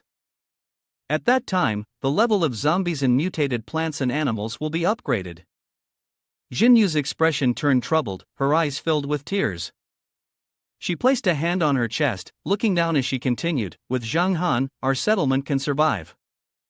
After that, Zhang Hao turned around and began walking, speaking as he went, But what I need is not just for our settlement to be protected by him. Jinyu looked at him, puzzled. He calmly continued, Do you remember what I told you before? Jinyu, we need to create a savior. What I need is for him to imagine Zhang Han as the only one holding the sword, bowing his head to the earth, standing tall and gazing up at the sky beneath the blue planet. Zhang Hao's voice rang out, using him as a stepping stone to build a new order for this world. At that moment, on Zhang Han's side, Fat Air was excited, his eyes sparkling and constantly hopping around, leaving him standing behind, grumbling. Oh my god, this shouldn't be. He looked at it as it casually peed by the electric pole over there and spoke up. Even though we've just eradicated the zombie tide, there's no way there's not even a single zombie left, right? Suddenly, he saw 2 monsters crawling out from the alley corner. They were looking at him, and he couldn't help but sigh, Alright then, monster. After Fat Air finished peeing and turned around, he spotted the 2 monsters. He looked at them with eyes full of malicious intent, and the monsters also flinched in fear when they saw him. Then, 2 monsters turned tail and ran, not daring to look back, causing the street to quickly be enveloped in dust and smoke. Seeing this, Zhang Han immediately stretched out his hand and shouted loudly, Hey, don't run. He shoved one hand into his pocket, furrowed his brow, and muttered, This is really strange. At that moment, Fat Air, standing beside him, let out a cry, prompting Zhang Han to turn his head and look at him with confusion. Then, Zhang Han quickly crouched down, lifting Fat Air to stand on his 2 feet, feeling puzzled inside. Could it be? He then said to him, "Fat Air, let me see your stats." The system screen for Fat Air instantly appeared in front of him. The screen displayed a wealth of information: the pet's name, Air Fat, its type as a battle pet, the energy mutated creature Moon Howling Wolf King, its growth stage as a Millennium Phase Stage 3. Its favorite food consisted of meat, zombies, mutated animals, and mutated insects. Combat skills, multiplication. Once engaged in battle, its size, strength, speed, and quality would increase multiple times. It could summon 4 smaller Moon Howling Wolves to join the fight. After the battle ended, the smaller Moon Howling Wolves would disappear, healing through devouring, consuming the target completely, thereby initiating self-healing and simultaneously purging all debuffs. The healing effect increased with the energy core within its body. The target that was eaten, under the majestic influence of the Wolf King, could be directly consumed by the Moon Howling Wolf King, and under the effect of the energy field, monsters would actively avoid the Wolf King. Zhang Han supported both of its shoulders, staring in astonishment at the information on the screen. He then exclaimed, as expected, "Air Fat, you've leveled up." He continued speaking, "You've scared the zombies away." His voice echoed through the entire street, while the sunlight was gently shining. Zhang Han squatted down, and Air Fat lay on the ground, rolling around joyfully as he petted it. Air Fat kept shaking its body, creating an intense fiery circle that made the zombies fearfully turn and run. Zhang Han, standing beside it, chuckled helplessly and said, "Air Fat, I know you want to protect me, but let's put the skill away for now." Upon hearing this, it squeezed its eyes shut, trembling continuously, trying to retract the skill. Then, it gradually stopped shaking and the sparks stopped flashing as much. Afterward, it returned to normal. He sat down, stroked its cheek, and praised, "All right, good job, well done." The chubby air enjoyed the compliment, wagged its tail, and barked. At the same time, while the two were not paying attention, the cursed zombies slowly approached them. Zhang Han noticed, glanced back at them, and said, "There aren't many cursed zombies left in the city after the burning, but it should be enough." Then he became serious, raised both hands as if pulling a bowstring, and a long, faintly visible light green rod appeared. Blue chains and orange sparks intertwined, wrapping around Zhang Han's arms. The chubby air stood beside him, its orange-red eyes constantly barking. Then, Zhang Han bent down, grabbed the orange sword, and charged forward, decisively saying, "Start working, Type 1 and Type 2 usually kill directly, only keep the Type 2 with higher organization, capture them." The chubby air followed him, replying as if answering, "Got it." By the rock wall, a girl with pink hair was hiding. She was alone, and when she saw the scene before her, her hand pressed against the ground, trembling uncontrollably, her eyes fixed on Zhang Han who was fighting the mass of cursed zombies. She thought to herself, so many zombies, that man and the damn dog must be dead by now, dead for sure. Should I call for help? But even calling for help won't do any good. With a single swing of Zhang Han's orange-red sword, he cleaved through the necks of the zombies, severing their mouths. He and the sword seemed to merge into one, with a faint orange glow appearing in his left eye, matching the color of the sword. Suddenly, Air, the fat one behind him, grew larger and opened its mouth wide, summoning 4 small Moon Howling Wolves to assist. The small Moon Howling Wolves immediately targeted the zombies and tore into them fiercely. Meanwhile, Zhang Han turned and used a blue chain to tighten around the neck of a monster. He pressed it to the ground with his knee, then smirked and said, "This one's not bad, no wounds on it, and its bones are tough." He quickly subdued the monster, which was continuously howling, while another one silently crept up behind him. A group of zombies gathered, charging toward him in an attempt to capture him. Zhang Han then arrogantly tilted his head back, smirking at them, and his left eye flashed with a blue light. He used his energy core combined with a shockwave to obliterate the stupid zombies who were frozen in place by his skill. The technique created a burst of blue sparks that lit up the area. After the attack finished, all the zombies were scorched by the energy core, falling to the ground in a heap. He released the monster and stood up with a serious expression as the system automatically collected the soul from the zombie's corpse. Moments later, he trapped 3 more. One hand held the chain, and with the other, he pressed a button on the screen in front of him. The fat one, scratched its leg behind him. It turned out Zhang Han was calling Zhang Hao. He looked at the screen and spoke, catching these should be enough. Zhang Hao, have your people found them? Come to the sports center, I have a gift for you guys. He stared blankly and replied, alright, we'll be there right away. Then he and the fat heir left. He slung the chain over his shoulder and dragged the 3 zombies he'd just caught along. The pink-haired girl knelt down on the ground behind a large rock. She covered her mouth with both hands, trembling in fear, silently thinking to herself. That man killed hundreds of zombies in an instant. He didn't even need to touch them. Then, her eyes widened in apparent shock, and she wondered silently. Who is he? No one can do something like that. He can't be human, he just can't. So, he's a god. She froze in her own thoughts. He's a god sent by heaven. At this moment, Zhang Han seemed a bit displeased. He glanced at the red reminder board of the system and touched it. The monsters Zhang Han had captured were now writhing on the ground like worms struggling before their death. They kept making noise. The others who saw them were horrified, their faces turning pale. Some even panicked and ran away. The brunette-haired person shouted, "Zombies, zombies," and the second type too. Zhang Hao stood in front of the blonde-haired person, angry, and shouted at Zhang Han, what are you doing? Just because I joined your organization doesn't mean I'm going to let you act recklessly. Zhang Han grabbed the ropes binding the 2 monsters and yanked them back. He opened his mouth and chuckled foolishly, saying, why are you in such a hurry?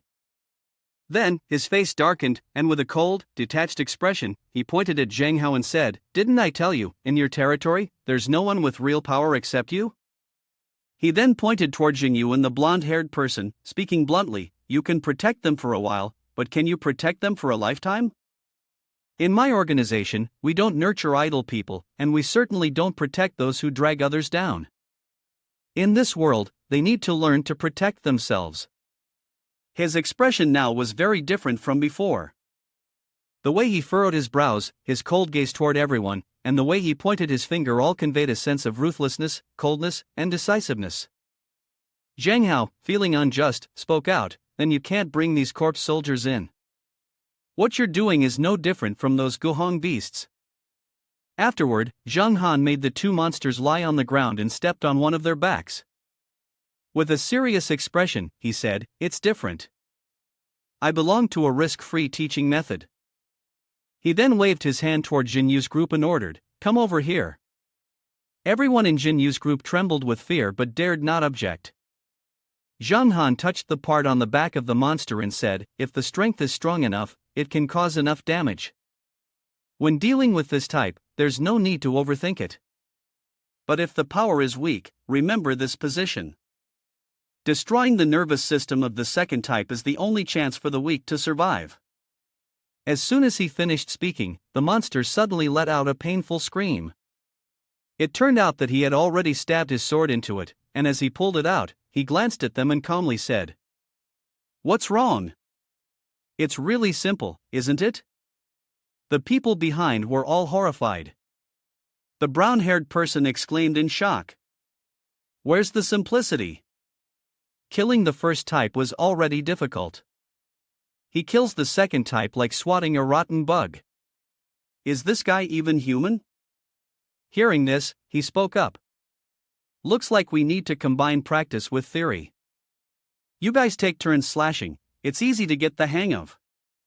He tightened the ropes around the monsters, causing them to twitch. Then, he leisurely sat down on a chair, picked up his tea, and with a scowl on his face, he watched them take turns swinging their swords at the monster. It screamed in pain. He was observing the man in the orange outfit who had raised his sword above his head, but his hand kept trembling.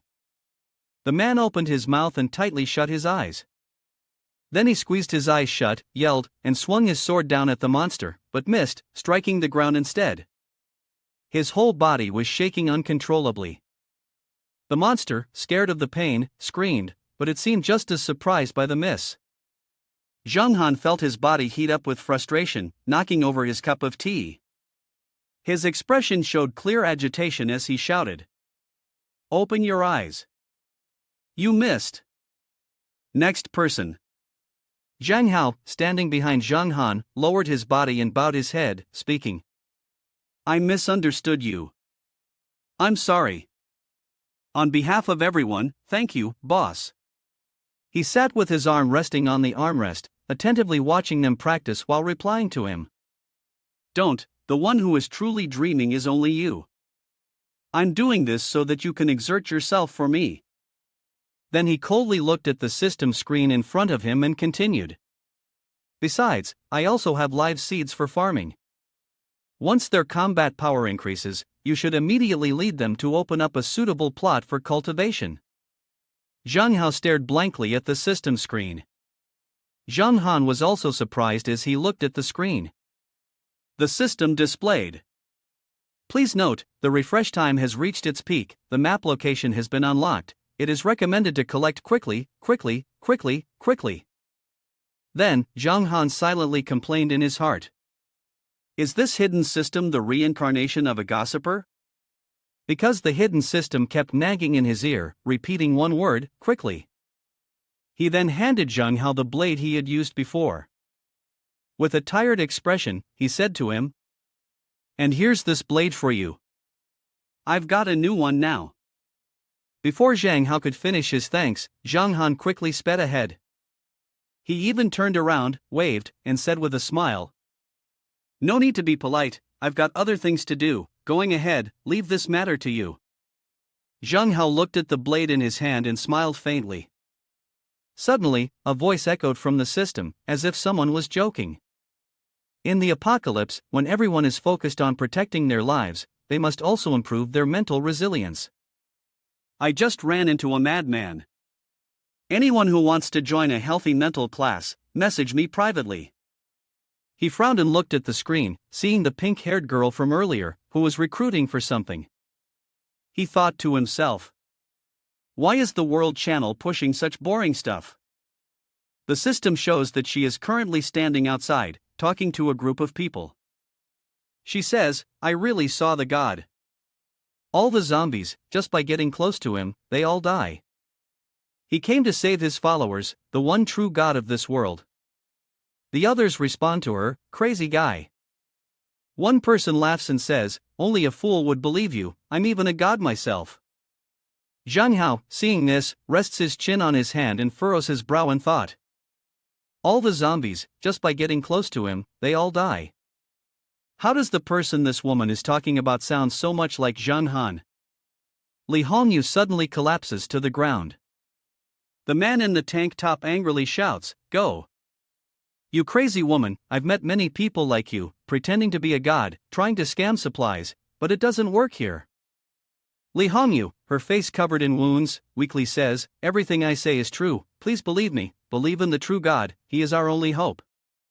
Upon hearing this, the man doesn't say anything, but he shouts, "I thought she was faking madness, but now it seems she's really lost it, deceiving people to the point she believes it herself." He pushes Li Hongyu's head, causing her to scream in pain. The man in the tank top, furious, grabs Li Hongyu's head and says, "Listen here, there's no hope left in this world, only killing and survival. Holding on to hope is the greatest despair." But Li Hongyu does not believe his words. "But what I say is true." A loud explosion occurs, signaling the arrival of something. A green light shines, illuminating the core crystal and the nearby area. Zhang Han's image appears on the screen. The man in the tank top looks at this in surprise. This is too powerful. Who is he? Li Hongyu at this moment pointed, indicating that he was the true god, the light of our apocalypse. The true god has descended, did you see that? Those filthy zombies are not qualified to approach him. Li Hongyu knelt down, looking up at the true god above. "Please bless us, bless us." Loud shouts echoed continuously. The man in a tank top suddenly grew angry. "What are you kneeling for? Stand up, all of you. It's just a video clip, who knows if it's real or fake?" Zhenyu and Zhang Hao were walking over. Zhang Hao introduced, "This video clip is obviously real, he is the true god of this world." If not, have you ever seen a human with the power to defy heaven? The man in the tank top yelled, "Who are you?" But Zhang Hao stood face to face with him, calmly introducing himself, "I am the messenger of the God. The true God has sent me to bring happiness to you, to deliver words. The true God has sent me to bring seeds that can ensure eternal life in the apocalypse to his followers. This is the beginning of our rebooting of human civilization." The crowd below was filled with joy. "Seeds, we won't be hungry anymore." The man also said, "But these seeds are alive, not mutated. I am a farmer, I can tell, there is so much to be thankful for, thank you, true God." Besides the God, who else could bring us these things? With just a thrust of his sword into the ground, Zhang Hao created a mystical green light. Everyone was amazed by his transformation. Zhang Hao looked dangerous. "You monsters beneath my feet, I will receive peace and blessings." He spread his palm out. The deity said, "Loyalty to me is the only way to salvation." He spoke with strength. "Now, before the true God's sword, tell me, are you willing to be loyal to the true God?" The crowd began to feel more confused after Zhang Hao's words. People started kneeling and bowing before Zhang Hao. "May the true God bless us, we are willing to serve the true God forever, obeying the commands of the true God." The man in the tank top initially resisted, but in the end, he too kneeled and shouted in unison with the others, "We serve the true God, we bow to the true God, we serve the true God, we bow to the true God." Zhang Hao looked down, his eyes filled with satisfaction. The girl named Li Bingyu was very sincere. "Messenger, my name is Li Bingyu. Please take me to meet the true God, I am willing to offer everything I have." Zhang Hao turned to look at Jingyu, confused about what was happening. Zhang Hao coughed a few times. "Li Bingyu, right? You wish to meet the true God. How do you plan to offer yourself?" Li Bingyu's gaze became extremely twisted. "Of course, my soul, my body, every organ inside me. As long as the true God desires, everything of mine can become a sacrifice to the true God." But Zhang Hao grabbed Li Bingyu's hand before she could go mad. Zhang Hao shouted, "Enough! What do you think the true God is?" "What did I say?" "The true God is the faith of this world, the hope." He shouted at her, "You should go and do more preaching of the divine, spread the fame of the true God, perfect the doctrine of the true God, and build a cult belonging to the true God. Do you understand?" Li Bingyu was frightened by his attitude and hesitantly agreed. I understand, I understand." Zhang Hao raised his hand, "If you understand, then go do it. Let me see a vast number of monstrous followers before the true God." Li Bingyu foolishly agreed. "Yes." Zhengyu called, "How brother, you know, Zheng Han is not a god." Zhang Hao explained the reason, but this strange and desperate world needed a god on our side. He continued, "Humans must unite to fight against the zombies. But until now, all we've seen is fear, running away, abandoning, scheming, and being massacred." He happily continued, "There must be a loud enough voice to bring everyone together, and that voice is faith. You must build the largest surviving community of fortunate people. Build a completely new human empire on this desolate land, something only the hands of the true God can accomplish. And the God behind it must be Zheng Han." Meanwhile, Zheng Han kept sneezing, and the true God, as everyone called it, was looking for Yang all over the city. Zheng Han rubbed his nose, wondering if Xiao Xiu was gossiping about him behind his back. The carving board demonstrated the delicious pet food in a triple portion, with a fresh and tasty flavor. The pets loved it, randomly increasing the pet's attributes. The dangerous probe, once used, can display the status of active zombies within a 2 km radius for 24 hours. After the time expires, the item disappears and the energy crystallization is multiplied by 10. After being triggered, there is a certain probability that it will open, with a random number of energy cores ranging from 0 to 999, canned fish being multiplied by 30, exquisite seasoning, and rich nutrition. Each can replenish energy and liquid consumption for 1 day. The innate talent for computer repair, after learning, can allow you to repair all computer products within the current level of technological advancement. Zheng Han was somewhat dissatisfied. It's only second tier, too ordinary. The energy core is barely worth looking at. Let's go for the third tier below. The control panel warned, learning the innate talent for computer repair will allow you to access hidden files in the Douya laboratory computer. That place has the answers you seek. Of course, Zhang Han quickly learned the innate talent for computer repair and proceeded to repair the Douya laboratory computer files. Zhang Han swiftly pressed the server's button and typed rapidly on the keyboard, eventually completing the repair. A video appeared on the computer. Xiai Ruina appeared in the video and coughed once. My name is Xiai Ruina, and I am a lead researcher in the T325 Douya laboratory. I was ordered to conduct research on the meteorite fragments. This is the 101st time I am recording. Zhang Han saw the person in front of him call Xiao Xiu. On January 21, 2012, according to Xiai Ruina, a meteorite carrying an unknown form of material energy collided with water blue spirit. Under the joy of everyone, through research, we discovered that the meteoric energy in the fragments of the core crystal could be directly absorbed by living organisms. This is the only type of energy that can be absorbed by organisms, apart from the starch that humans have already discovered. The development of humanity holds new possibilities. On May 10, 2012, however, the excitement quickly faded. The first observation room revealed biochemical anomalies, and at that moment, we weren't even aware that the nightmare had already begun. Xiai Ruina irritably covered her mouth. Her gaze was filled with deep worry. Not only did the core crystal contain unclear energy, but it also carried a mutated virus, causing the energy in the core crystal to become infected. The image of two mice in the cage, one had died, while the other looked terrifying. Once a living organism becomes infected, it will mostly die because the energy cannot be properly integrated.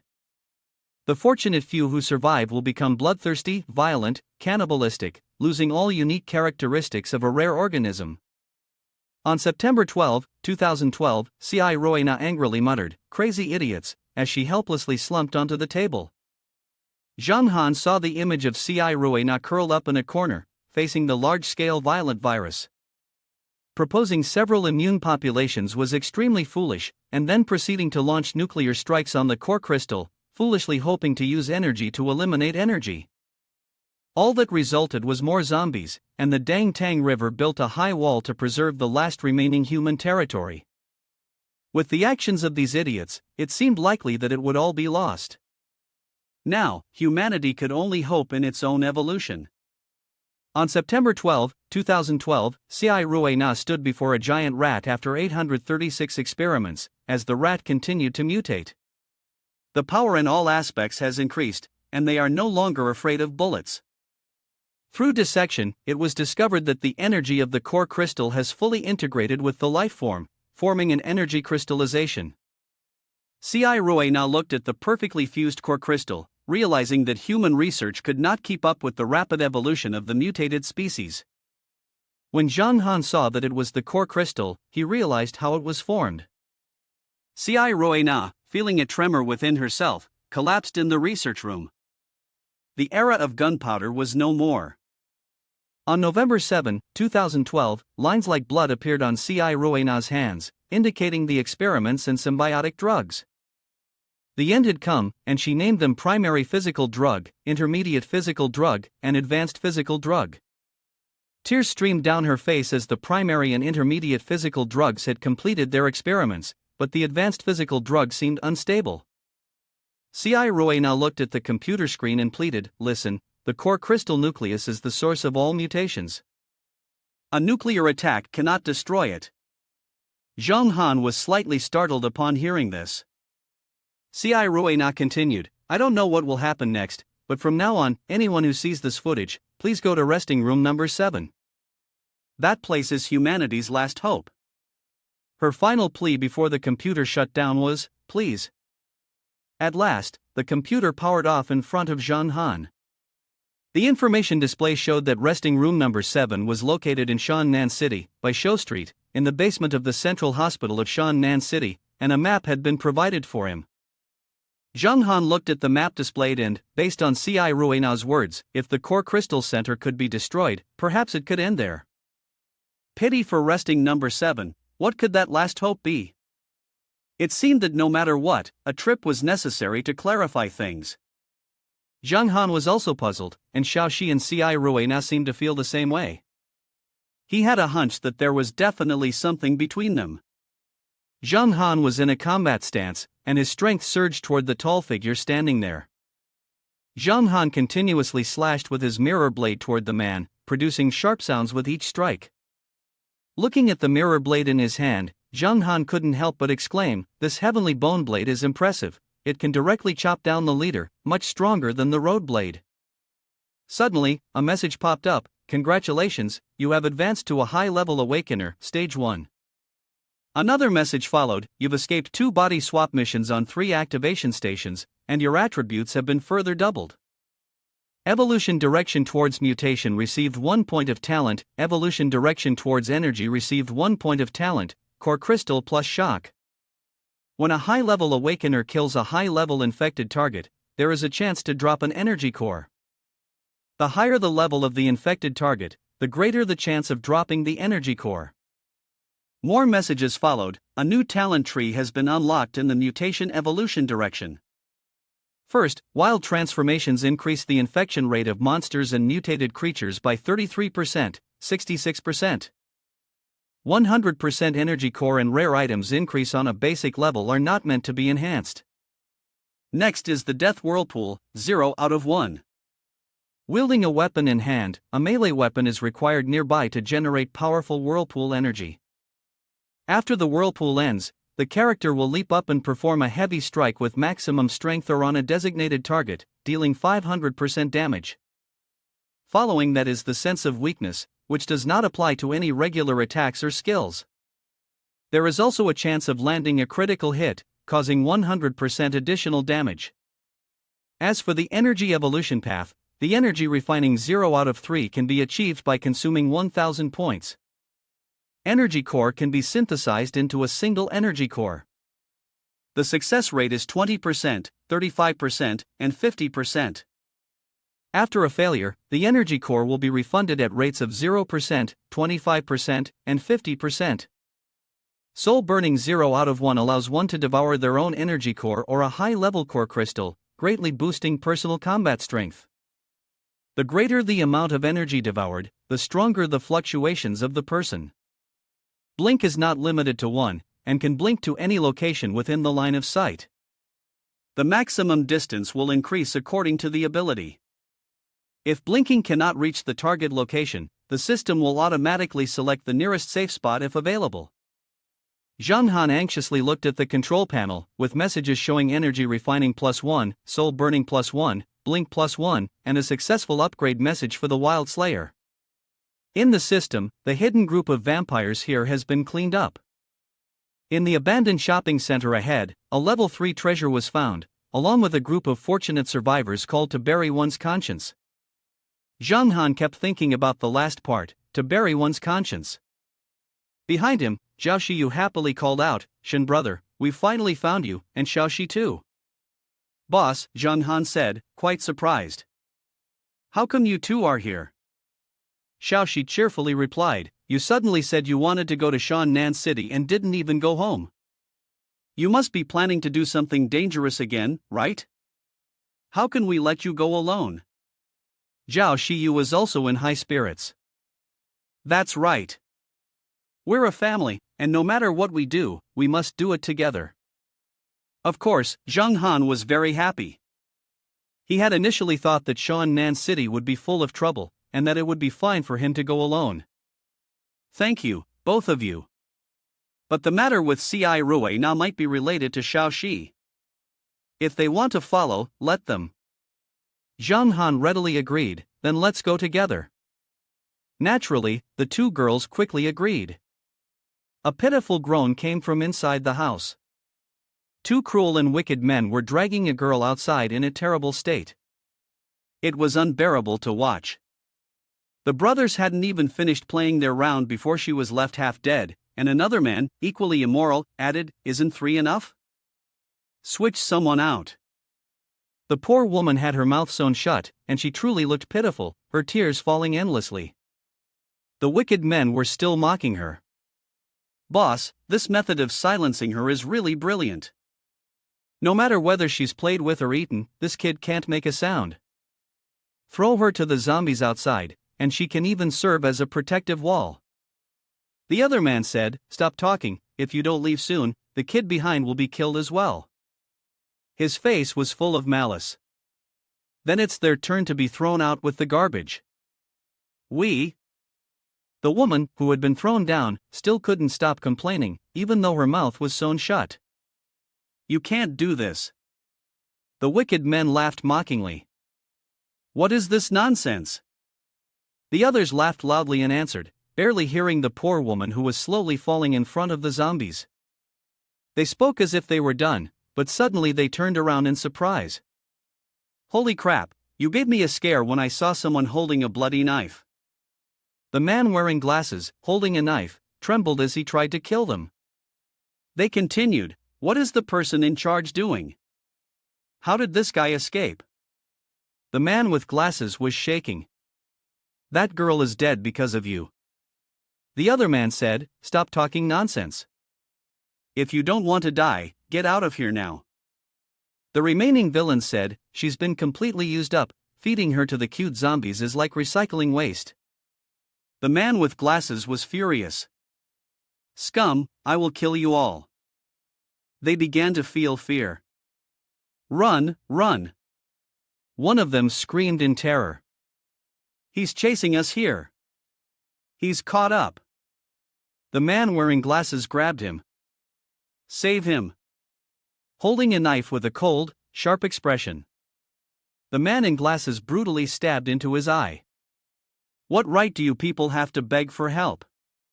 Blood spurted from the spot where he was stabbed, looking terrifying. The man with glasses maintained a cold, indifferent face. The others were terrified, running in all directions, screaming everywhere.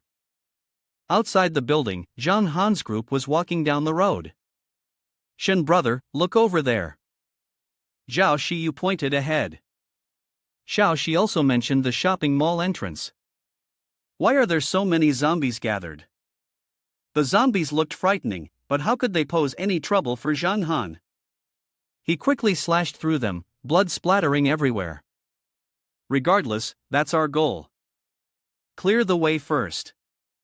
Xiao Xiu called Zhang Han. "Boss, come over here and take a look." Zhang Han looked over curiously.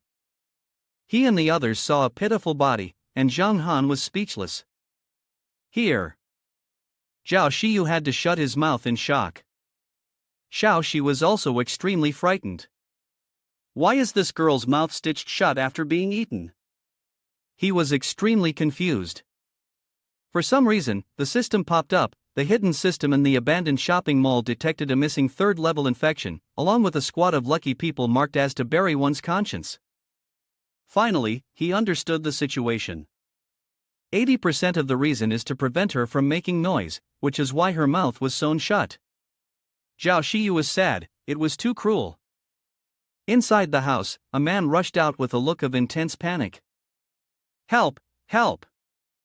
The man shouted. "There's a madman inside, killing people. Hurry, save me." Xiao Xiu anxiously ran over and asked, "Take it slow, what happened?"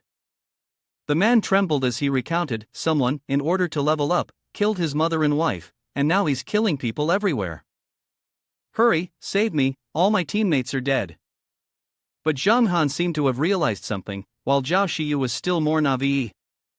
Could it be someone from the business district to bury one's conscience? "Calm down, we'll help you," he replied cheerfully. "Thank you." However, Zhang Han quickly drew his sword and with one swift strike, ended the man's life. Xiao Xiu was shocked by Zhang Han's action. "Shen brother, why did you kill him?" He barely escaped from inside.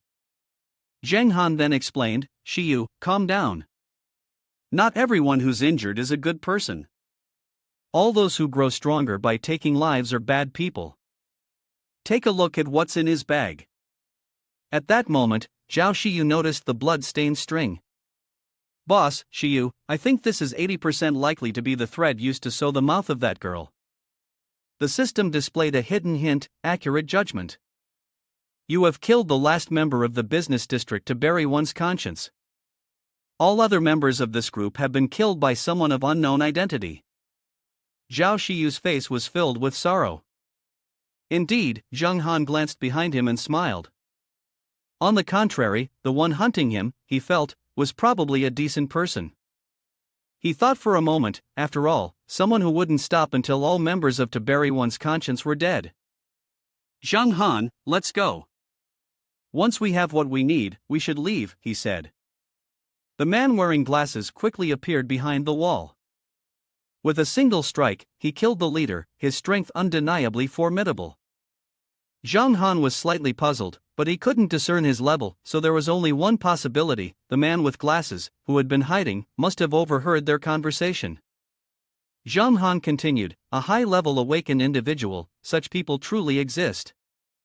So, either he didn't notice me, or he intentionally spared me. After everyone had left, the man with glasses quietly stepped out and stood behind them. The three of them had found what they were looking for. We've found it.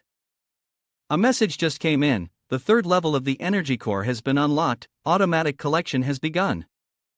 The system interface quickly appeared, displaying a message: energy core multiplied by 500 plus 80% talent, rapid fertilizer multiplied by 5, enraged enemies health multiplied by 5, glass of beauty received with 1 talent point, and a 5-time multiplier for vitality medicine. The vitality medicine, once used, immediately eliminates all fatigue in the body, restoring the user to their normal state. It can be used once a week at most, and it can be used in battle. The rare vitality medicine blueprint has been acquired. The rare vitality medicine blueprint consumes excitement fruit, energy core multiplied by 100, enraged enemies health multiplied by 2, and it grants the electronic version of the map blueprint. The racing car key is in the parking lot. The blue technical drawing number 7 is currently made up of fragments 4, 7, and 23. A total of 27 fragments have gathered enough to hold the entire scientific and technological system of the water blue star, and at the same time, activate the central energy conversion tower. A high-power energy conversion machine without static noise can transform the energy core into electrical power to supply the city and its buildings. Zheng Han was very pleased when he saw this. Great! I found 3 more blue technical fragments. In the future, the central energy conversion machine will also be of great use. There's also this. He selected the button carefully. Is the basic stealth vision skill learned? A notification sound rang: congratulations, you have learned the basic stealth vision skill. This skill allows you to distinguish storage rings below level 6 and see items within storage rings below level 3. Zheng Han tried out the skill, and was able to see and understand the distinctions. What does this mean? Forget it, I'll study it later if I can't figure it out. He was somewhat surprised. Oh, it really works. The image of Xiao Xiu was completely naked except for her underwear. The fragments of the exorcism ring 56, energy core 3600, can beef 700, and cheese 120. Clothes replace the pistol. But Xiao Xiu, why did you steal this thing from Guhan's people? Zheng Han also knew the truth. Xiao Xiu didn't realize that Zheng Han was looking at her so openly and vulnerably at that moment, yet she still asked, Shen brother, what's wrong? Zheng Han awkwardly turned away, thinking to himself how it had come to this. He hesitated before responding, no, nothing. Look, this is the key to the race car I just received. We should get going. Airfat went back to the Jiang Xin villa to look after the house. Airfat seemed to understand and growled softly, clearly disapproving, wanting to attack Zheng Han in protest, constantly barking. Zheng Han jumped in surprise and explained, it's not that I'm not taking you, it's just that this is a race car, there's not enough room. Plus, someone has to watch the house. It seemed like Airfat still wasn't willing to listen. Zheng Han had to add, and besides, your ability to suppress that Wolf King is too powerful. If it's accidentally revealed, it would slow me down in leveling up by hunting monsters. Xiao Xiu patted air fat, good boy, I know you're worried about Shin brother. Don't worry, we'll take good care of him. When we come back, we'll bring you some meat, okay? Held in the beautiful woman's arms, air fat happily barked in response. Zhang Han's face turned dark, that dog. When I find some food, especially stew, I'm going to cook you. A sports car was speeding down the road, and Xiao Xiu was thoroughly enjoying the moment, constantly howling, which made Zhang Han remind her, sit down quickly. Of course, Xiao Xiu naughty refused. It was her first time in a race car, and if the driver wasn't the boss, then it would be even more thrilling, as if he was out to take someone's life. Zhang Han confidently asserted, don't worry, this time I'll drive smoothly so you can enjoy the ride. Xiao Xiu noticed something behind them, as if she had sensed something. Was there dark clouds over there earlier? Xiao Xiu reminded Zhang Han, Shin brother, look over there quickly, the clouds seem strange. In any case, the speed was closing in too fast. Zhang Han also saw it. Indeed, another notification chimed, indicating that polluted clouds were quickly approaching. A heavy biological energy rainstorm was about to arrive. The operation of the biological energy bacteria would cause damage to any survivors, as well as metals and structures. It was estimated that in 1 hour, 5 minutes, and 18 seconds, with the current speed, they wouldn't be able to avoid it. The message suggested accelerating. Xiao Xiu saw that Zhang Han was about to speed up and let out a surprised cry. Zhang Han pressed down on the accelerator, and at that moment, Xiao Xiu felt like she wanted to jump out of her seat and screamed, "Boss, I want to scream and cry." Didn't you say you wouldn't race? Zhang Han had to remind her, Xiao Xiu, sit properly, stop making noise, hold on tight, we need to speed up. The rain has already started. Hurry, there's a garage ahead. The sports car swiftly darted into a building. Those inside had already noticed the car making a sharp turn. Zhang Han let out a sigh of relief, finally managing to avoid it. Are you okay? On this side, Xiao Xiu just wanted to cry. Zhang Han looked at the burn marks on the car. The place where the racing car had been hit by the rain had turned out like this. The corrosion was strong enough, but it must be due to the evolved body. In a short time, the rainwater caused no obvious harm to the body. A man wearing a red hat greeted them cheerfully, with a warm smile. Where are you from? The rain outside is terrifying. You're really lucky to have found shelter here. A group of tough-looking people stood nearby. The man in the red hat smiled broadly and asked, "Excuse me, would you like to stay here?" The man in the red hat continued introducing the surroundings. Welcome to my little shop. This is the Asia Hotel, and our motto is to provide you with absolute safety. Zhang Han was a little puzzled.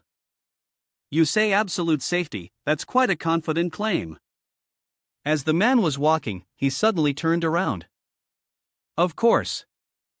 I forgot to introduce myself. I am Asa.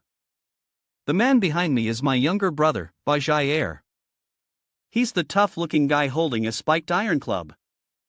Asa grew more animated as he continued his introduction. We have strong armed forces, a complete supply of medicinal herbs, and a perfect location.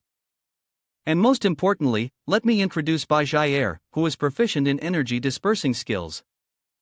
Asa happily pointed in the direction of Betrayal. My younger brother, Betrayal, is like a level 2 awakening fighter, skilled in heavy energy strikes. Greater than the power of artillery, it is possible for a squad to kill a monster. With him here, no zombies dare to act nearby. Xiao Xiu was about to make a sarcastic remark, but fortunately, Zhang Han covered her mouth in time, though it didn't stop her from speaking. A monster dared to blow its breath, isn't that a bit too much? She said, while Zhang Han had to give a half-hearted compliment, letting out a grunt. Wow, impressive. Ace's face became mysterious. The important thing is that my place has a few rules, Asa continued. Zhang Han must double-check to be sure. The rules, he repeats again. How valuable are these rules in a place like this? Zhang Han thought to himself. Asa turned back with a smile, but the explanation was not complicated, it was just money. He's happy, it's more appropriate to say core crystal, she explained.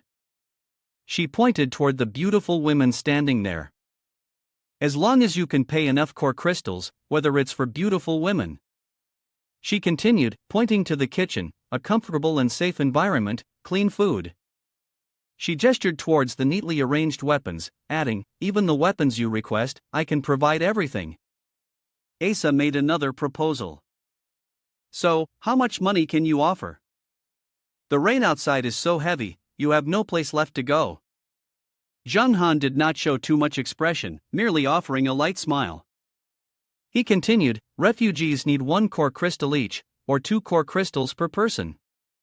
If it's a private room, it starts at 10 core crystals or more.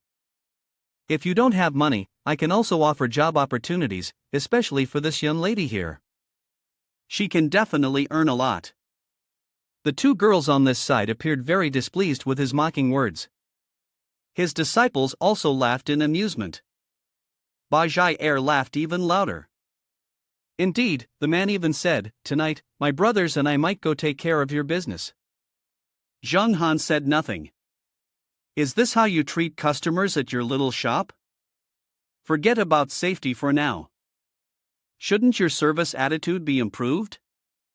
He handed Asa a bag of core crystals, but Xiao Xiu seemed very displeased with the people here, her face full of anger. As for the shopkeeper Asa, he had to speak a few words. Zhang Han handed the bag of core crystals to him. This is 100 core crystals. I want the best service. Of course, Asa didn't expect the amount of core crystals to be so large. He enthusiastically led the way, no problem, the esteemed guest will surely receive the best service. Let's go to the most luxurious room. However, Xiao Xiu didn't seem very pleased. Asa glanced at Bajie and made a generous gesture. What power? Bajie was evaluating it with his own abilities. I couldn't tell with my observation skills, but the guy who was 3 levels higher than me clearly didn't exist, so he must be a weakling. He didn't forget to sneer, weak and rich, with a beautiful girl by your side. You're a piece of fat meat. Asa was also very happy, remember our rule, Bajie, don't break it. But little did he know, a man was standing behind, watching. This man had overheard their conversation, yet when the meat was right in front of him, he chose not to bite. Truly foolish. His expression was truly terrifying. Everyone walked into a large room with luxurious furnishings. Xiao Xiu couldn't hide her excitement and let out a soft exclamation. The agent behind her gently lowered his head and said, "This is our highest standard here. I hope you enjoy your time." After hearing this, the little girl, a bit skeptical, asked, "Is this really the highest standard?" "Don't deceive me, this room doesn't even have a window." The agent smiled gently and explained, "It's raining outside right now." A windowless underground room offers the highest safety level. On Zhang Han's side, a system notification appeared, the heavy rain in the forest is approximately 15 hours, 37 minutes, and 43 seconds away. Due to the presence of energy-carrying organisms in the rain, they will absorb and corrode the energy of objects they come into contact with, but will not cause any harm to infected humans. Zhang Han placed his hand over his mouth, lost in thought. The fact that they had arranged things this way meant that there was likely frequent energy rain in the area. However, Tianyang City had never experienced this before, suggesting that the closer they were to the core crystal, the greater the impact on the surrounding environment. On the other side, he suddenly noticed the agent was trying to entice Xiao Xiu. The illusory dream mushroom is a great item.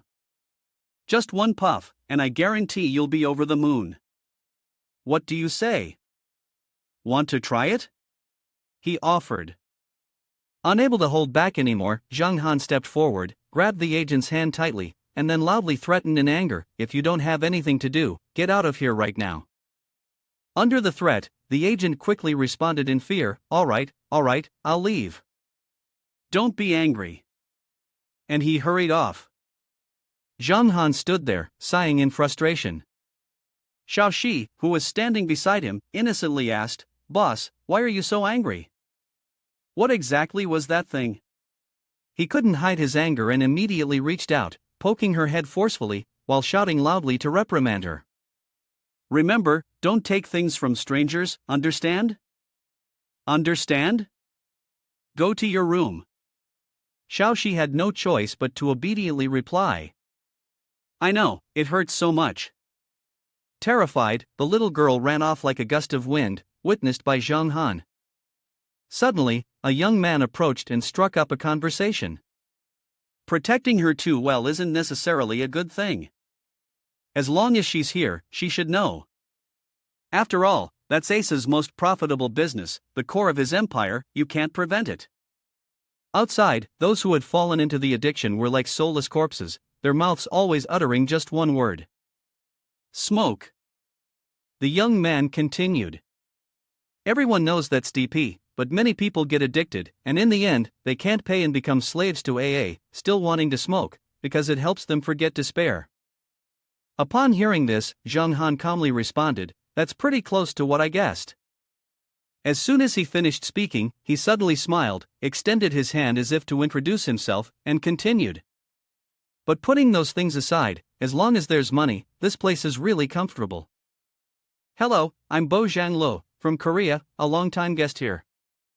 Zhang Han responded by shaking hands and introducing himself. Suddenly, a voice full of anguish rang out, immediately capturing his attention. "Please, let us stay here. I'm willing to do anything." A man with a beard was forcing the young girl in front of him to say according to his will. "Go ahead, speak." The blond man beside him was holding the weak girl's hand, her body covered in wounds and her clothes torn. He spoke with malice. "Guests, did you hear that? This lovely young lady says, as long as you leave her here, she'll do anything." The pink-haired girl began crying and pleading. "The rain outside destroyed our shelter, we barely managed to run here, we can't go any further. Please, I beg you, help us." Upon hearing this, the blond man reached out and grabbed her chest, then spoke. "You want us to help you? Fine, but you have to let us inspect the goods first." This caused her to scream in fear. Shadows full of malice, representing the depths of the blond man's heart, appeared, constantly demanding. "Inspect, inspect, inspect." He started to touch her. The pink-haired girl could only plead helplessly. "Please, don't." In this situation, the brown-haired girl gathered all her courage and bit the blond man, causing him to cry out in pain. He immediately slapped her hard. He shook his hand angrily and cursed. "You dare bite me?" The pink-haired girl, worried, hurried to support the brown-haired girl and exclaimed, "Men show." Then, gritting his teeth in anger, the blond man said, "I'll deal with you for free now, then toss you out to let the rain burn you to death." At the same time, he unbuckled his pants in front of the terrified pink-haired girl. In an instant, the pink-haired girl's clothes were quickly torn apart, and she could only helplessly scream. Then, she helplessly grasped the hand of the man wearing the hat and begged, "Boss, please help me." Hearing this, the man with the hat, with a sinister expression, happily said, "All right, as long as you can bring out 4 core crystals now. If not, I'm sorry." In the end, she had only herself to blame. If she had obediently refrained from resisting earlier, perhaps she would have already gotten the money at the shop by now. Bo Zhanglo then took out enough money from his hand, looking smug as he asked, "Is it still time to pay now?" The man with the hat calmly spoke, "So it turns out Mr. Bo prefers it this way. No wonder none of my girls could get money from you."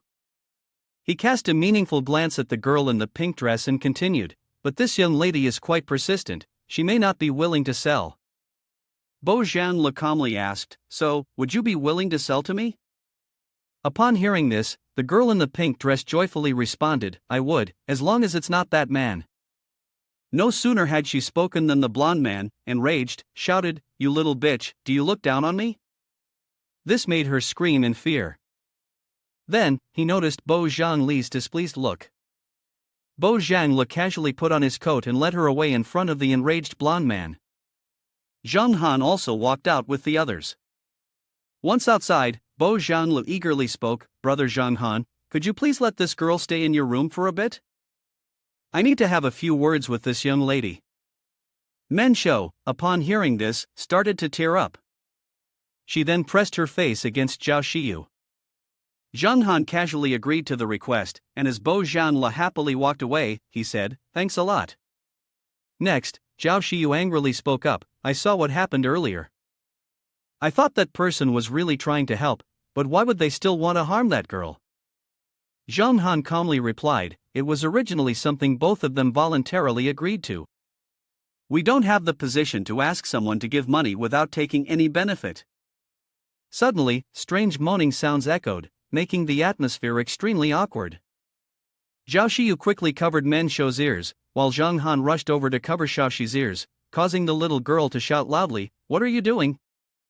The sound continued to ring out, leaving Xiao Xiu feeling flustered. She awkwardly said, "He's not a good person. Pretending to be polite and friendly can't hide the filth in his heart.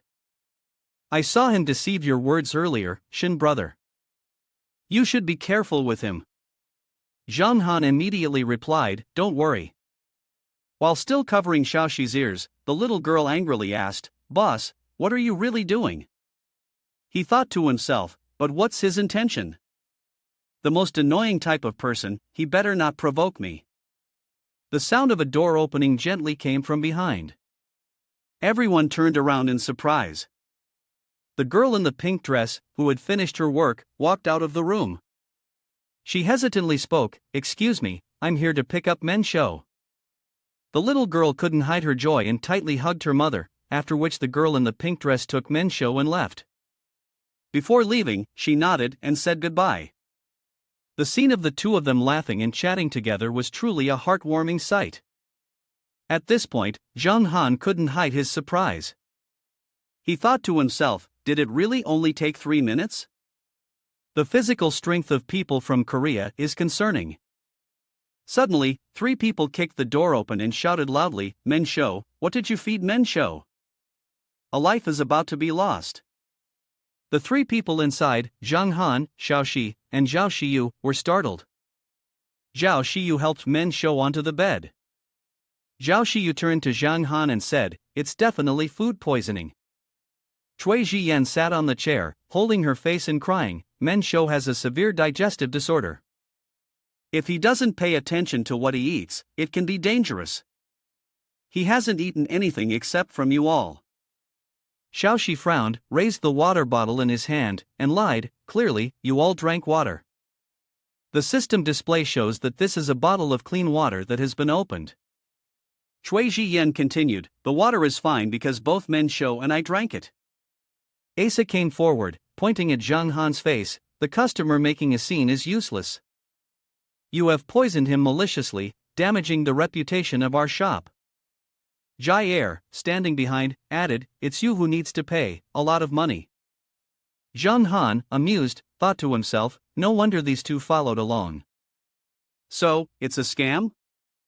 Bo Zhanlu is responsible for causing the incident.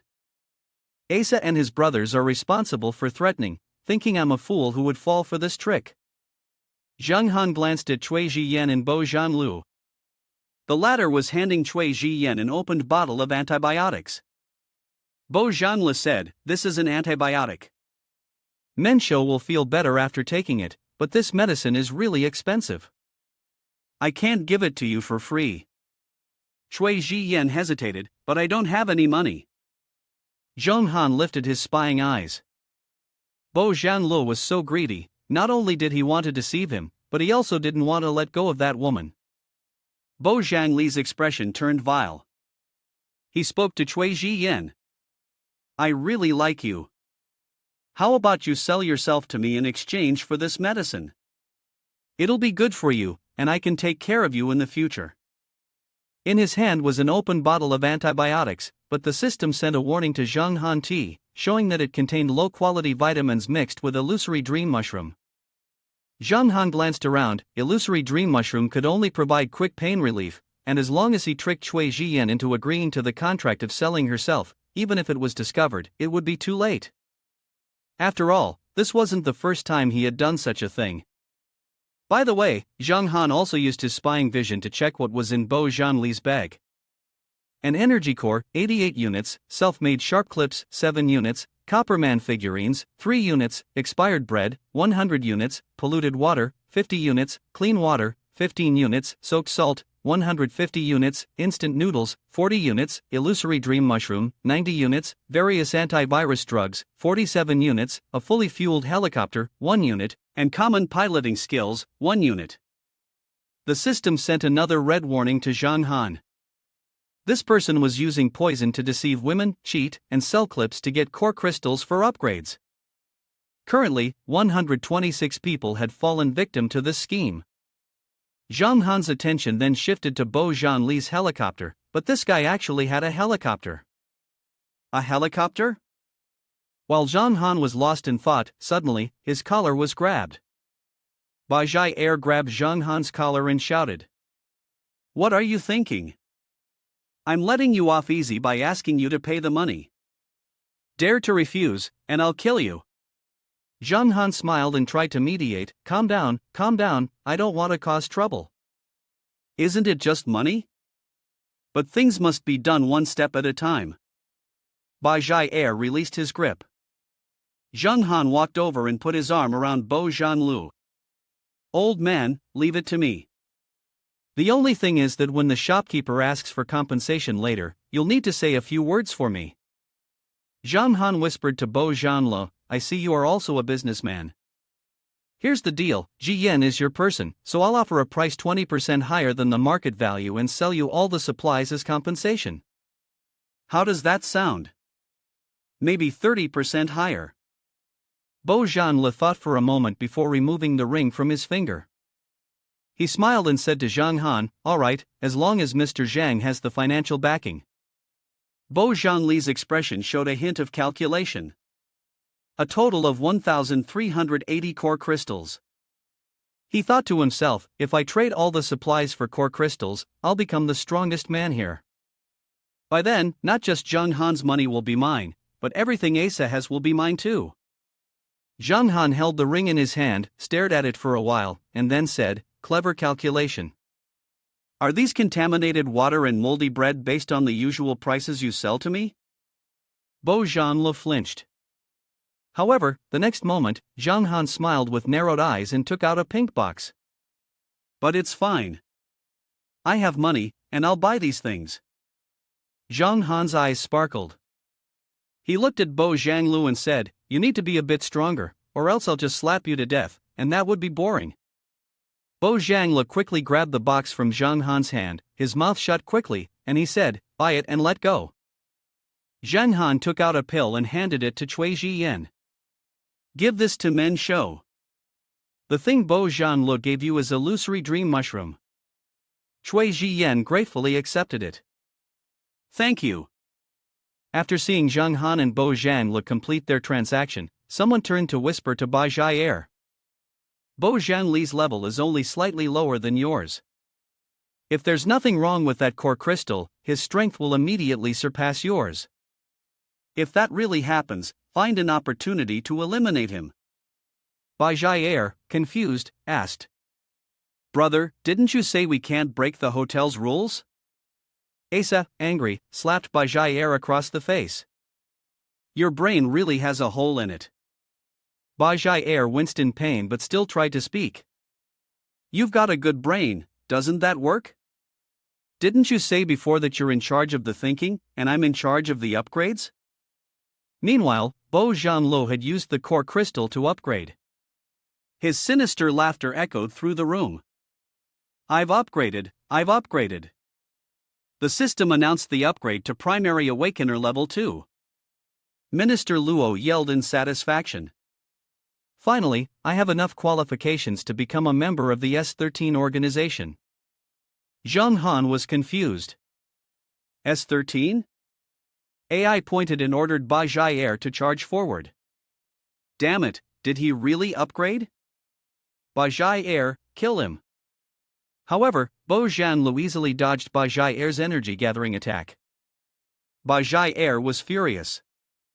He's got a talent for energy evolution. He must have either speed boosted or gone invisible.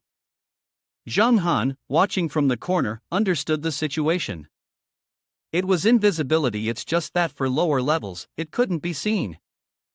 Zhang Han's primary stealth vision opened again, and the image of Bo Zhanglo holding a knife behind Ba Jiaer, who was flailing his hands and legs, appeared.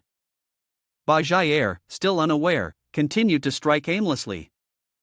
Here, is it here? Is it here? Bo Zhangla stabbed Ba Jiaer in the back and sneered, "Kill you first, and the next one will be your brother." Asa, seeing Ba Jiaer injured, quickly ran over to call out his name. Asa wanted to support Ba Jiaer, but Bo Zhanglu appeared and raised the knife over Asa's head. Just before he struck, he was stopped. Bo Zhanglo looked at Zhang Han in horror. "Can you see me?" Zhang Han calmly replied, "Not only can I see you, but I see you very clearly." Zhang Han struck Bo Zhanglo, sending him flying 800 meters, crashing hard against a wall. Bo Zhangli's eyes turned bloodshot, and he screamed in fury, "You're pretending to be weak. Are you and Asa on the same side?" Zhang Han waved his hand dismissively, "First of all, I'm not on anyone's side. I'm hitting you simply because I really couldn't stand it." "Damn, you really are asking for it." Zhang Han slowly walked up to Bo Zhanglu. "Secondly, I've always been a tiger. It's just that you're too blind to see it." Thirdly, Zhang Han grabbed Bo Zhanglu by the head, his gaze cold. "I'm really curious just how much punishment an idiot like you can take." Zhang Han kept hitting Bo Zhanglu, who screamed for his life, "Stop, please don't hit me anymore." Zhang Han delivered another blow to him and said, "You're taking 2 hits now." Bo Zhanglu gasped for breath. Zhang Han grabbed Bo Zhanglu by the head and lifted him up, causing him to quickly say, "I'm a member of S13. If you know what's good for you, let me go now, or our organization won't let you off." Zhang Han smiled and said, "The organization of 13 fools, huh? I've never heard of it before, but you people from Korea sure know how to come up with names." Bo Zhanglo, his nose bruised and swollen, explained, "It's Super 13, a group of the strongest people. If I die today, the organization will relentlessly hunt you down for revenge." When Zhang Han heard this, he paused for a moment. Bo Zhangla saw him stop and immediately rejoiced. "Scared now? Then let go of me." But Zhang Han was silently calculating in his mind. If you play with fire, you might get burned. If he killed Bo Zhanglo, at least 13 awakened members from the organization would come after him. Zhang Han's expression slowly twisted into something cunning and evil. This would be a quicker upgrade than killing a zombie. He said to Bo Zhanglo, "In that case, I definitely can't let you live." Bo Zhanglo gasped in shock. He used all his strength to jump up and tried to flee. Bo Zhanglo ran to where the zombies were and ordered, "You all better go stop that crazy man from killing him. I'll give each of you 3 years' worth of illusory dream mushroom." The zombies immediately drooled. 3 years? Really? The group of zombies burst into loud laughter. 3 years of illusory dream mushroom. Bo Zhangla shouted loudly, "You all go too. I've already killed Ba Jiaer. Now I'm the boss. Whoever kills that man, I'll give them AA's hotel." The zombies, saliva dripping from their mouths, charged forward. They were all in. Xiao Xiu said, "It is indeed a corpse zombie." Zhang Han drew his sword and nodded, "So I have to fight it using the method for dealing with corpse zombies." Zhang Han instructed Xiao Xiu and Xiao Xiu, "Xiao Xiu, take care of yourselves." Xiao Xiu nodded, "Got it." Xiao Xiu replied loudly, "Don't worry, boss." A group of corpse zombies pounced, all falling under Zhang Han's sword one by one. Bo Zhangla cursed, "A bunch of useless trash, so many of them and yet they can't do anything to me." Zhang Han focused on fighting the corpse zombies, but also spared a moment to glance at Bo Zhanglu.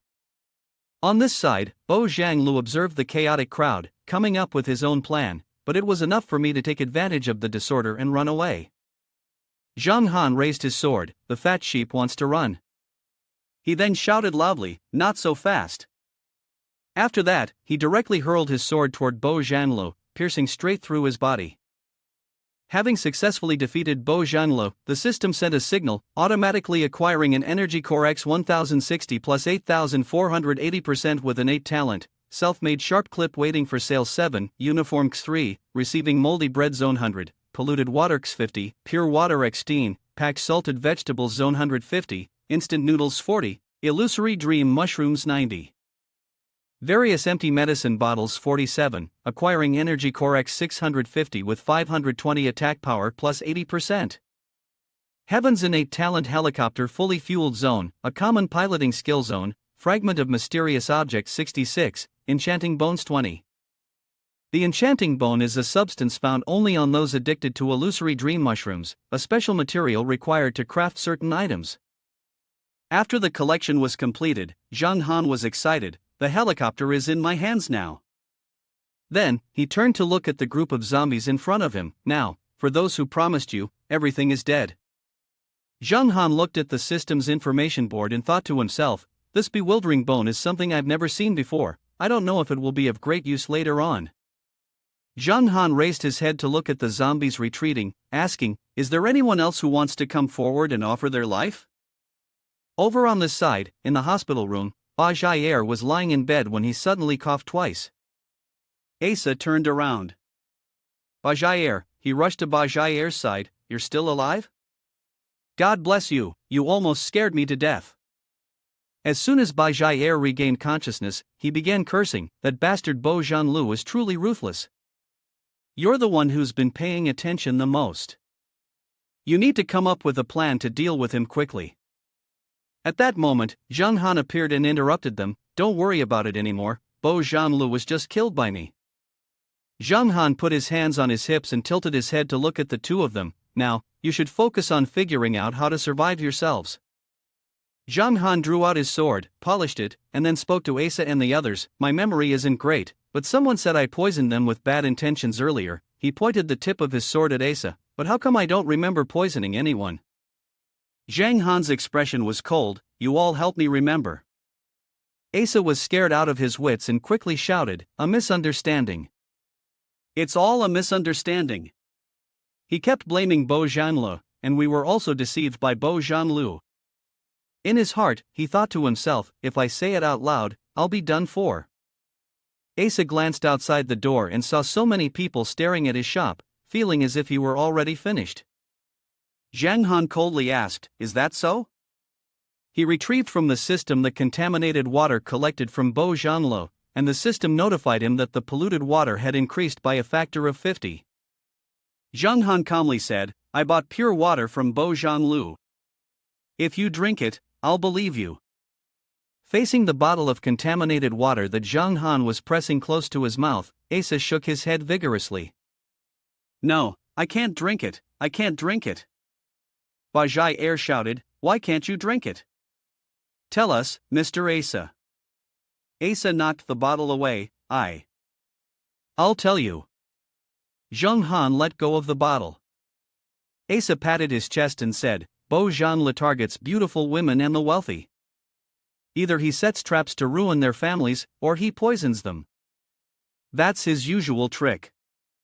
He pointed at Cui Zhiyan. If we had plans, we would have cooperated with him. The child who was poisoned this time was because he drank his contaminated water. Zhang Han turned to look at Cui Zhiyan. Did you hear that? Don't trust people so easily. You'll get sold and not even know it. Cui Zhiyan lowered his head awkwardly and muttered an acknowledgement. Then Zhang Han turned back to Asa and said, so I'm not the one poisoning anyone, right? Then what about my mental distress? How do you plan to compensate me? Asa broke into a cold sweat and took a bucket out from his system. Understood? It's all our fault. Don't argue with me, this is just a small gesture from our shop. Please accept it. Zhang Han nodded, truly considerate. Zhang Han opened the box to check the quantity, 15 energy cores, 50 cans of gourmet fish, 80 cans of beef, 120 cans of fruit, 230 packs of instant noodles, 55 L bottles of purified water, 200 packs of 500 G frozen pork, 3 frozen ice flowers, 120 bottles of wine, 200 bags of sea salt, 120 bags of black pepper, 20 packs of butter, 95 packs of cheese, and 88 large loaves of bread. Zhang Han asked, "Is this the total amount of energy cores?" The man kneeling beside him quickly replied, "The core crystals were used to upgrade by Xiai. If you're not satisfied, I can gather more." Zhang Han declined, "No need, I don't lack this from you." Zhang Han pointed to the frozen ice flour and asked, "Where did you get these? Also, I need a large quantity." Asa replied, "A previous customer used them to pay for the room. It seems he had a lot of them, but I don't have any." Seeing Zhang Han's dark expression, he quickly corrected himself, "But if you want, I'll definitely help you get more." Zhang Han generously gave him a deadline, 3 days. "In 3 days, I want to see the frozen ice flowers, or your brain." Asa immediately agreed, "No problem, leave it to me." Zhang Han walked out the door, and the crowd outside quickly moved aside. He turned back and said to Asa, "Also, make arrangements for Cui Jiyan and Men Shou." When he reached the spot where Men Shou was lying, Zhang Han called, "Xiu, Xiao Xiu, the rain is about to stop, we should set off soon." Xiao Xiu was wiping Men Shou's face and looked up. "All right." The three of them, Zhang Han and the others, walked out. He spoke to Cui Jiyan, "I've instructed AA to take care of them, so don't worry too much." Zhao Xiu nodded. She said to Zhang Han, "Jiyan mentioned she wants to go to the survivors' headquarters in the south. I told her my brother is there and also gave her the map of supplies." "Shin brother, do you think I'm being too much like a saint?" Zhang Han smiled and looked at Zhao Xiu. "They are trying to survive, they can't lose hope forever. Also, kindness is different from being a saint." Xiao Xi, who had been listening from behind, suddenly popped her head out and asked, "Boss, what you're saying is really hard to understand. What's the difference between these two things?" Zhang Han blushed, startled. He was silent for a moment before he loudly said, "The difference is whether I like it or not." Xiao Xi, upon hearing that, revealed a knowing expression. "Oh," she said with understanding. Zhang Han operated the system, and a helicopter appeared right in front of the three of them. Zhao Xiu and Xiao Xi exclaimed in amazement. Xiao Xi's eyes lit up, "Boss, so handsome. A helicopter. I want to ride in it, I want to ride in it." Zhao Xiu was also delighted. This time, the speed to Shannan City might be faster. Zhang Han stood still, operating the system panel. He said, "Don't rush." The system panel popped up with a message, "Have you learned the driving technique?" Zhang Han selected yes, and then the system notified, "Driving technique learned successfully." Zhang Han smiled and walked toward the helicopter. "Done, let's go." Just then, Men Shou and Cui Jiyan appeared. Men Shou called out, "Little uncle." Zhang Han turned his head, "My mind is in a mess, who is uncle?" "Little uncle."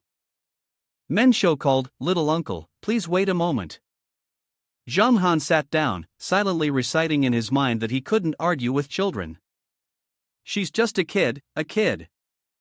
He opened his mouth to ask, "Men Shou, can it be used now?"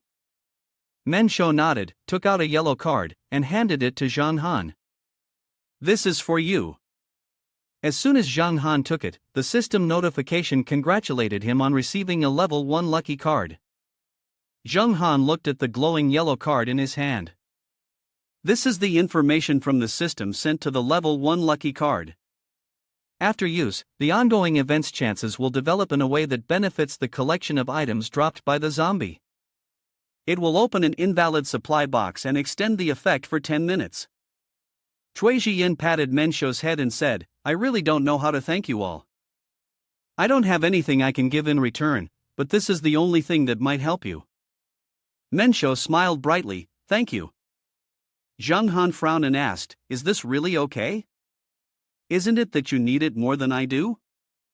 Cui Jiyan shook his head, "We don't know when the right time to use it is, and we can't rely on it to meet trustworthy people." Zhang Han nodded, "Got it, thank you. I will make good use of it." At that moment, Men Shou suddenly spoke up again, "Uncle, that." Zhang Han looked down, and the girl fiddled with her fingers. I also want to give you a gift, uncle. Can you bend down? Zhang Han reminded her, calling out, Brother, you haven't mentally prepared to call me uncle yet? As Zhang Han bent down and asked, What? He was suddenly hugged by Menshou, who gave him a quick kiss on the neck. At this moment, not only was Zhang Han shocked, but Xiao Xiu and Xiao Xiu behind him were also frozen in place. Cui Zhiyan was startled and pulled Menshou back. Menshou, what are you doing? Menshou excitedly raised both hands. Uncle, after we kiss, you'll be mine. When I grow up, will you marry me? Zhang Han was speechless. Marry someone like me? Aren't you bothered by the age difference? Menshou blushed and shook her head. No, since we've been here, Sister Jiyan has always been bullied by other men to protect me. You're the only one who's unconditionally good to us, I like you. Sister Jiyan once said, good men are extinct in this world, and if I ever meet one in the future, I must hold on to him and never let go. Zhang Han stood up, sighed, and patted her head. The goodness or badness of a person isn't absolute. In this world, to live well, in the end, you have to rely on your own strength, understand? Menshou nodded. Understood. Zhang Han turned to leave, but Menshou still tried to add something. Once I become strong, I can marry you. Zhang Han waved his hand. Forget it, goodbye. The helicopter's rotor started spinning, and the helicopter took off into the sky. Cui Zhiyan and Menshou stood below, waving. Bao Zhong, thank you, and I hope we can meet again someday. Cui Zhiyan turned to Menshou. Alright, let's go home.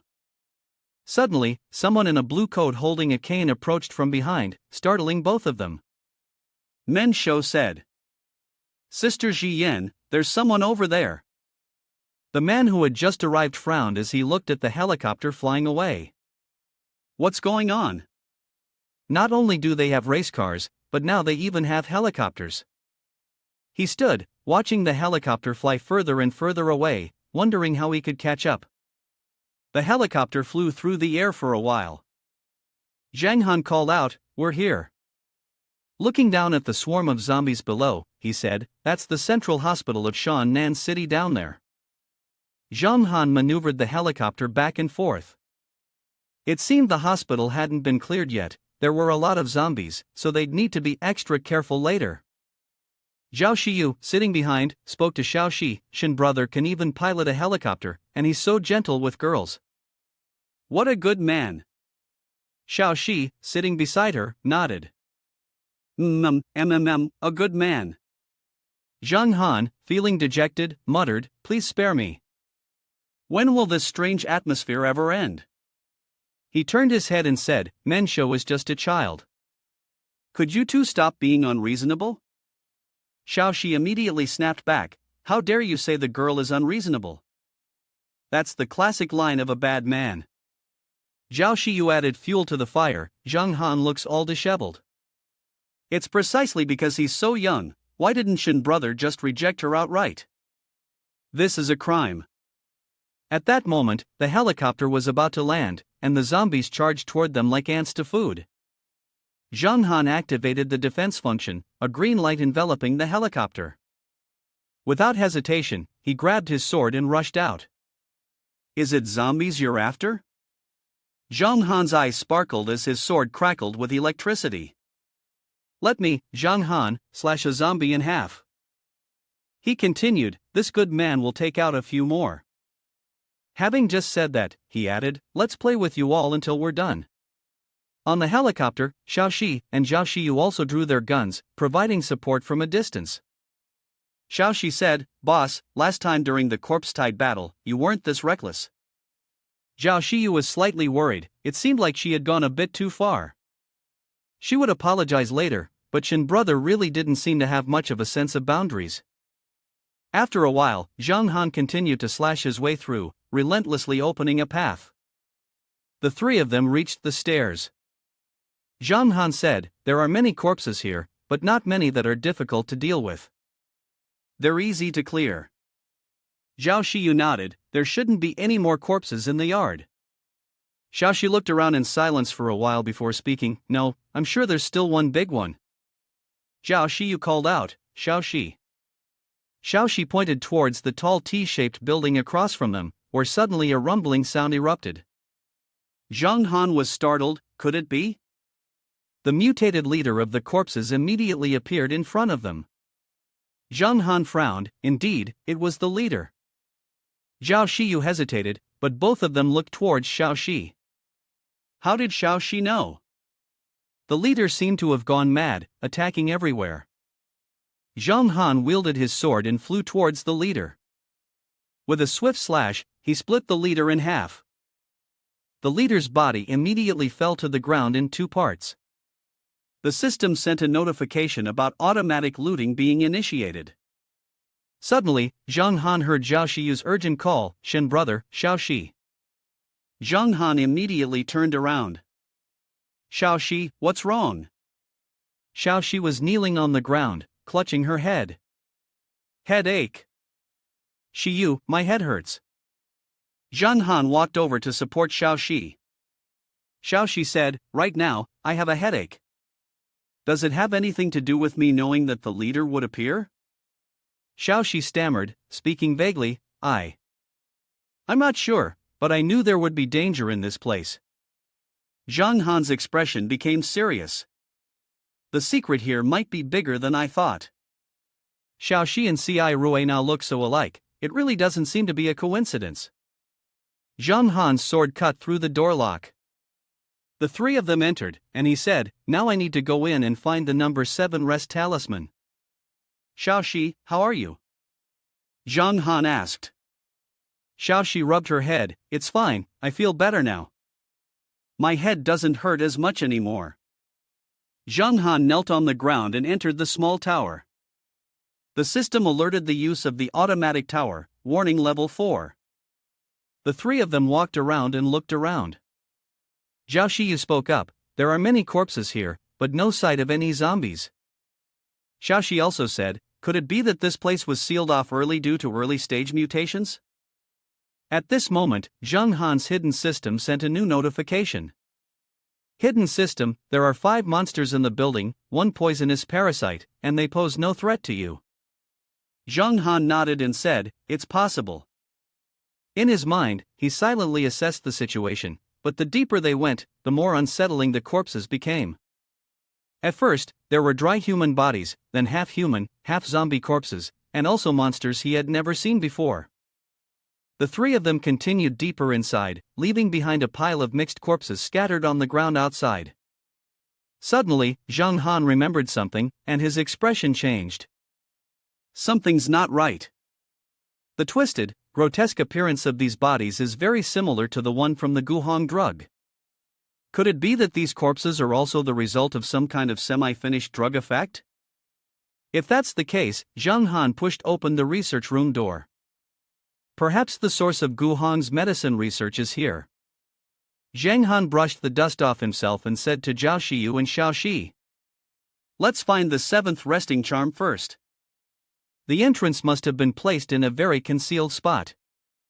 We'll split up to search.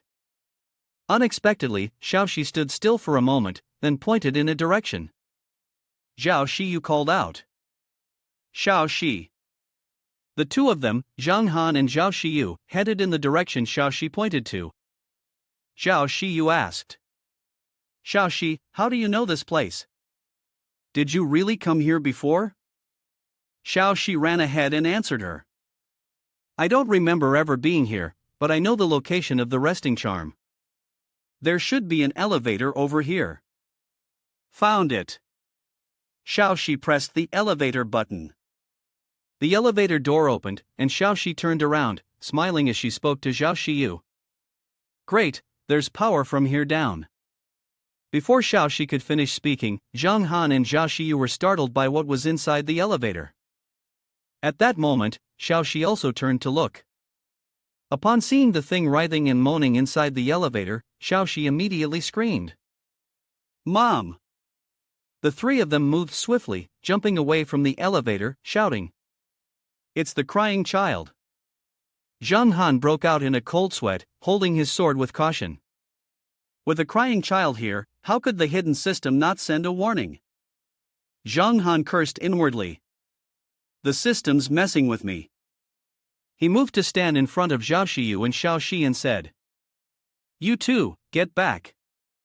Zhang Han raised his hand, ready to strike down, intending to deal with it himself. The crying child in front immediately groaned, and that sound seemed to awaken Xiao Xi. Xiao Xi quickly jumped up and hugged Zhang Han from behind, causing his head to bump loudly into the elevator in front. "Wait, boss." Zhang Han's head swelled up in pain as he turned around and yelled at Xiao Xi, "What are you destroying while fighting the zombie?" Xiao Xi screamed, "It's a human, it's a human." Zhang Han calmed down, "What?" Xiao Xiu also spoke up, "So, this crying creature from the beginning never had any intention of attacking?" The crying creature was curled up in the corner of the elevator, sobbing. Zhang Han stared intently at the crying figure, in this state. Xiao Xi patted its head. "You can't exactly call it a zombie, it still has human characteristics." Zhang Han realized if it was a human, the system wouldn't have issued a warning. Zhang Han drew his sword and stepped forward, grabbing the crying creature by the collar, warning it, "Be honest, or I'll kill you." A work ID badge appeared on the crying creature's chest, revealing its identity. The head of the laboratory was Rue Na. Zhang Han was stunned. "You are Shiai Rue Na." The three of them entered the elevator, which began descending. Xiao Xiu asked, "Shen brother, are you saying she's a scientist here?" Xiao Xiu looked at Shiai Rue Na and then voiced her confusion to Zhang Han. "Then how did she end up like this?" Zhang Han shook his head, helpless. "She probably used herself as an experiment." "Didn't you see those strange corpses? Aren't all scientists like that?" The elevator doors opened, and Zhang Han dragged Xiao Xi out. But what exactly were her objectives and the motives behind her experiment? Now, how much of her human reasoning remains, none of us know. It's still better to be cautious. Xiao Xiu said, "We've arrived." The three of them stepped outside, and Zhang Han gave a signal, "The parking lot is outside." Zhang Han was confused. "Why is this a parking lot? This is the top floor, there's no extra level." Zhang Han turned to look at Xiao Xi. "Xiao Xi, your memory really isn't wrong." Xiao Xi rubbed her tense forehead. "I feel like it's right here." Suddenly, at this moment, Shiai Rue Na in the elevator reached down to scratch the floor. Zhang Han turned around. "Shiai Rue Na, what are you doing?" It seemed like Xiao Xi remembered something. "Right, the boss is down here." Zhang Han looked doubtful. "Below the elevator?" He stepped forward, then moved aside.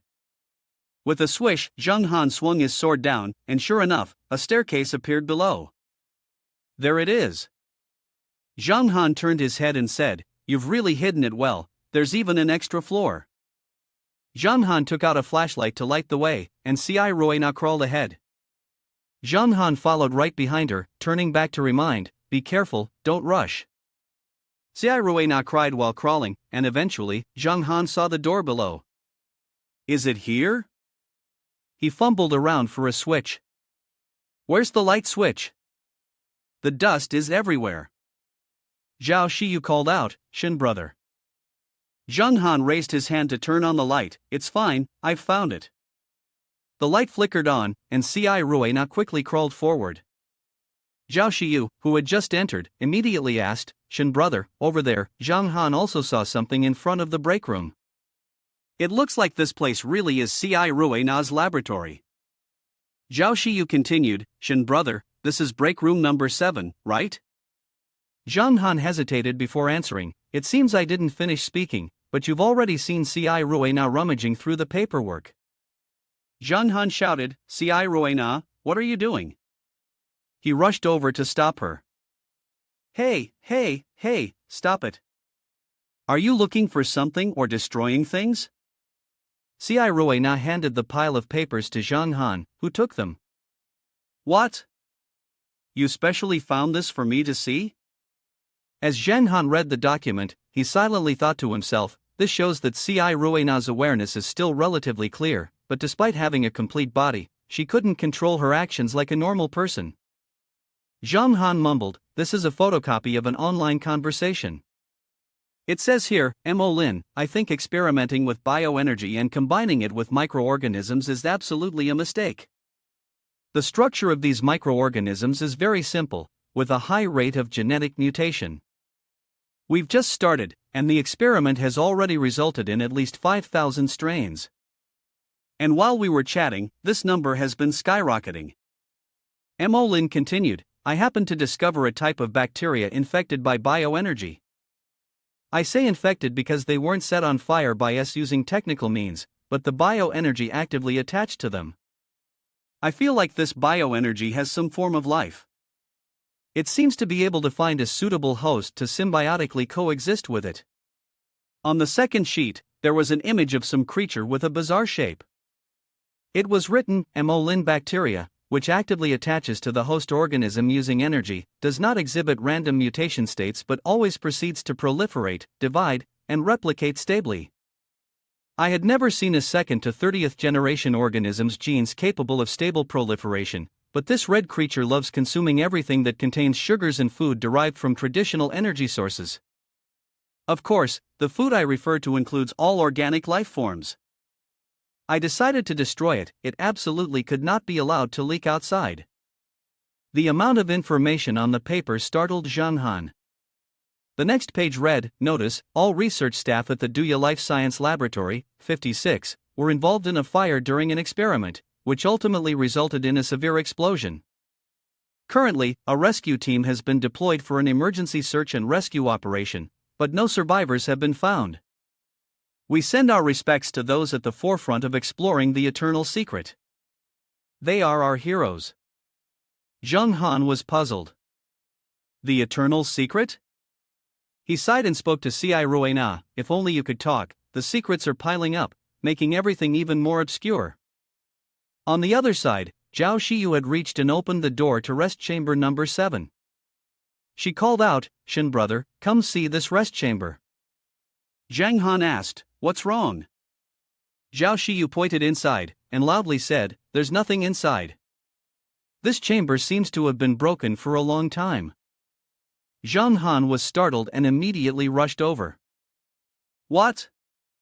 He recalled what Xiai Ruina had told him earlier. "Listen, the meteorite nucleus is the root cause of all mutations, and nuclear particle impact cannot destroy it." In the resting room number 7, Zhang Han's face turned pale as he realized it was humanity's last hope. Are we too late, or is Xiai Ruina's prediction wrong? Is there no hope left for mankind? Suddenly, a loud scream interrupted Zhang Han's thoughts. Xiao Xiu hesitated. The scream turned around, and both Zhang Han and Xiao Xiu saw Xiao Xi standing at the door, clutching her head and screaming in pain. They both shouted in unison, "Xiao Xi!" However, Xiao Xi seemed to be tortured by the pain, only able to hold her head and scream. Her hair had turned silver. Zhang Han rushed over. "Xiao Xi, what happened?"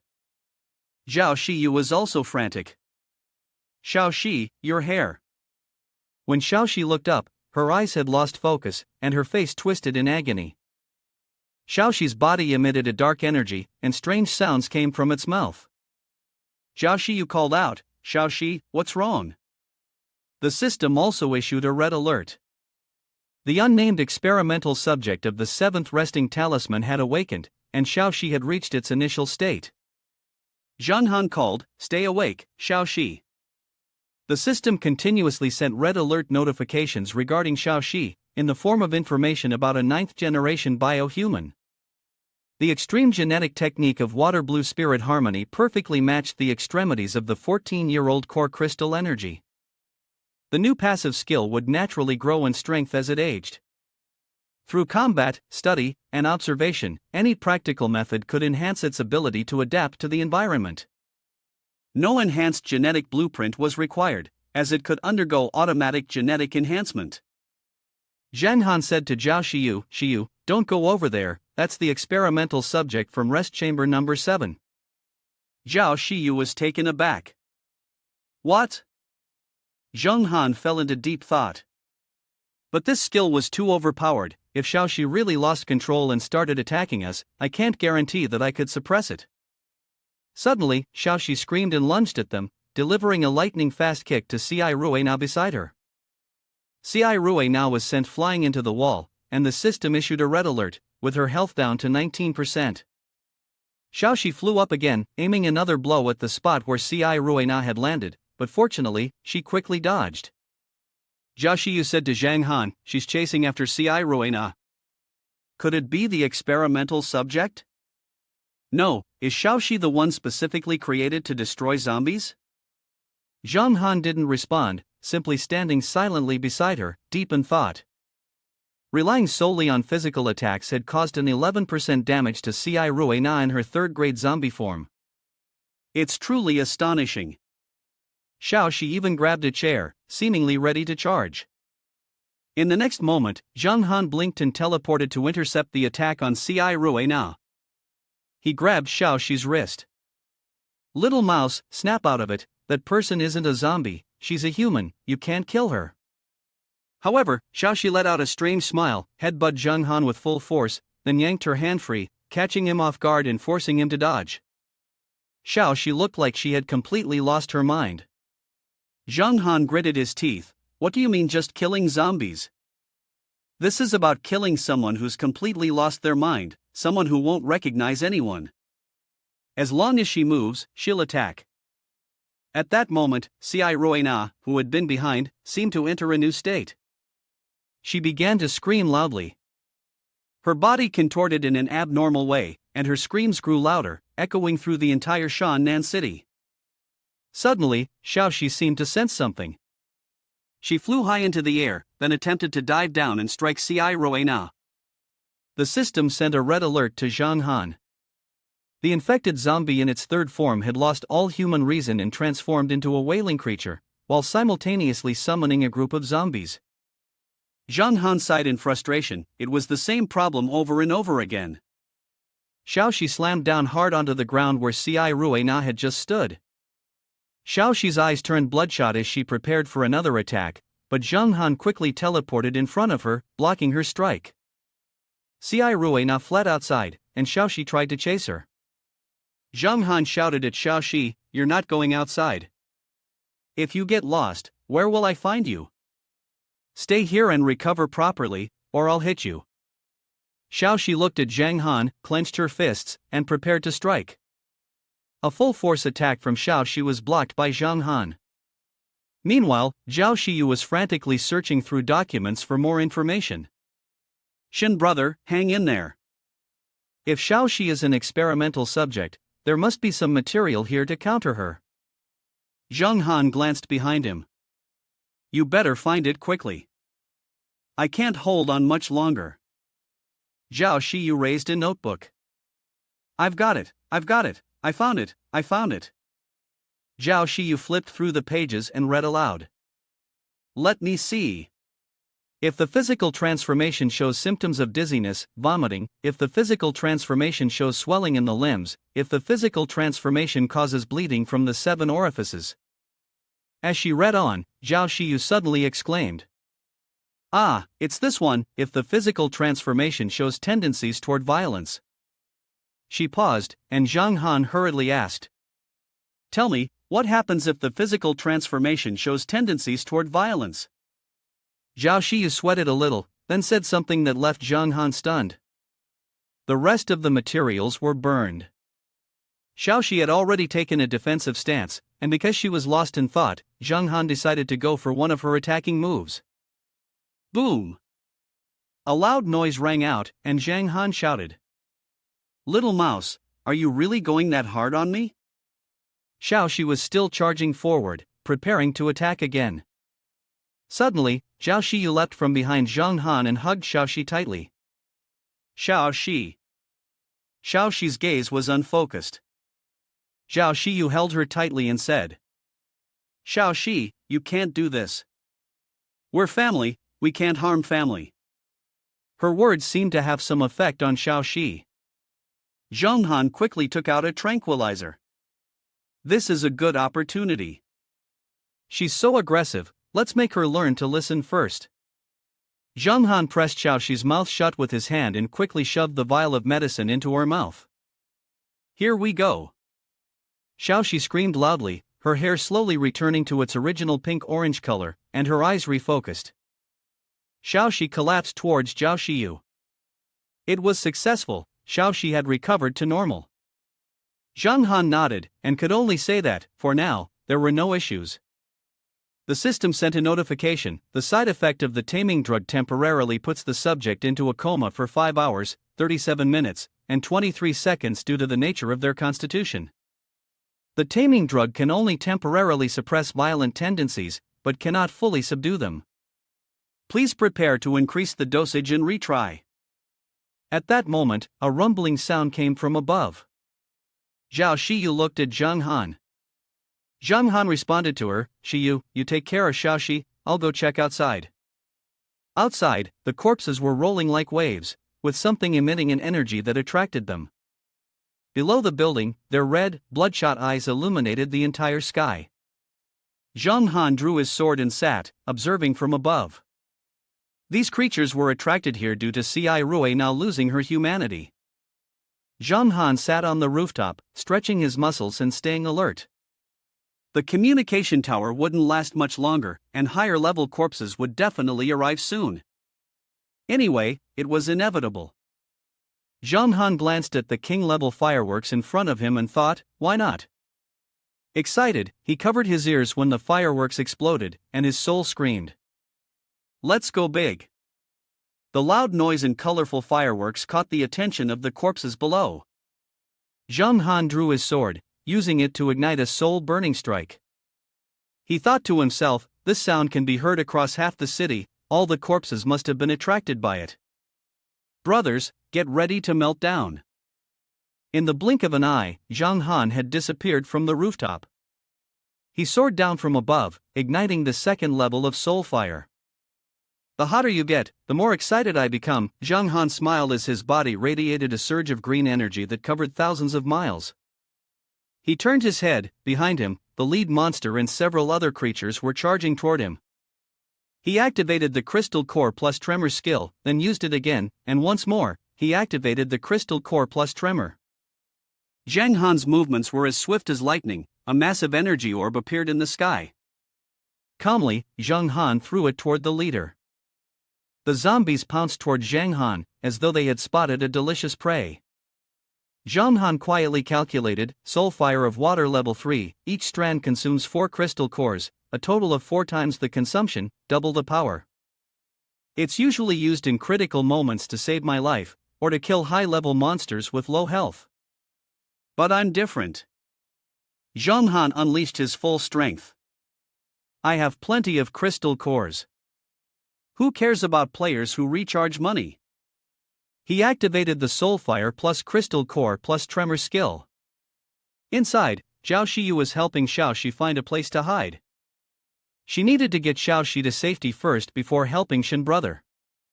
Suddenly, a few monsters appeared in front of her.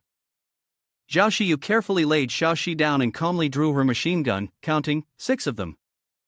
Xiao Xiu smiled confidently. "Come at me, I won't let any of you harm Xiao Xiu."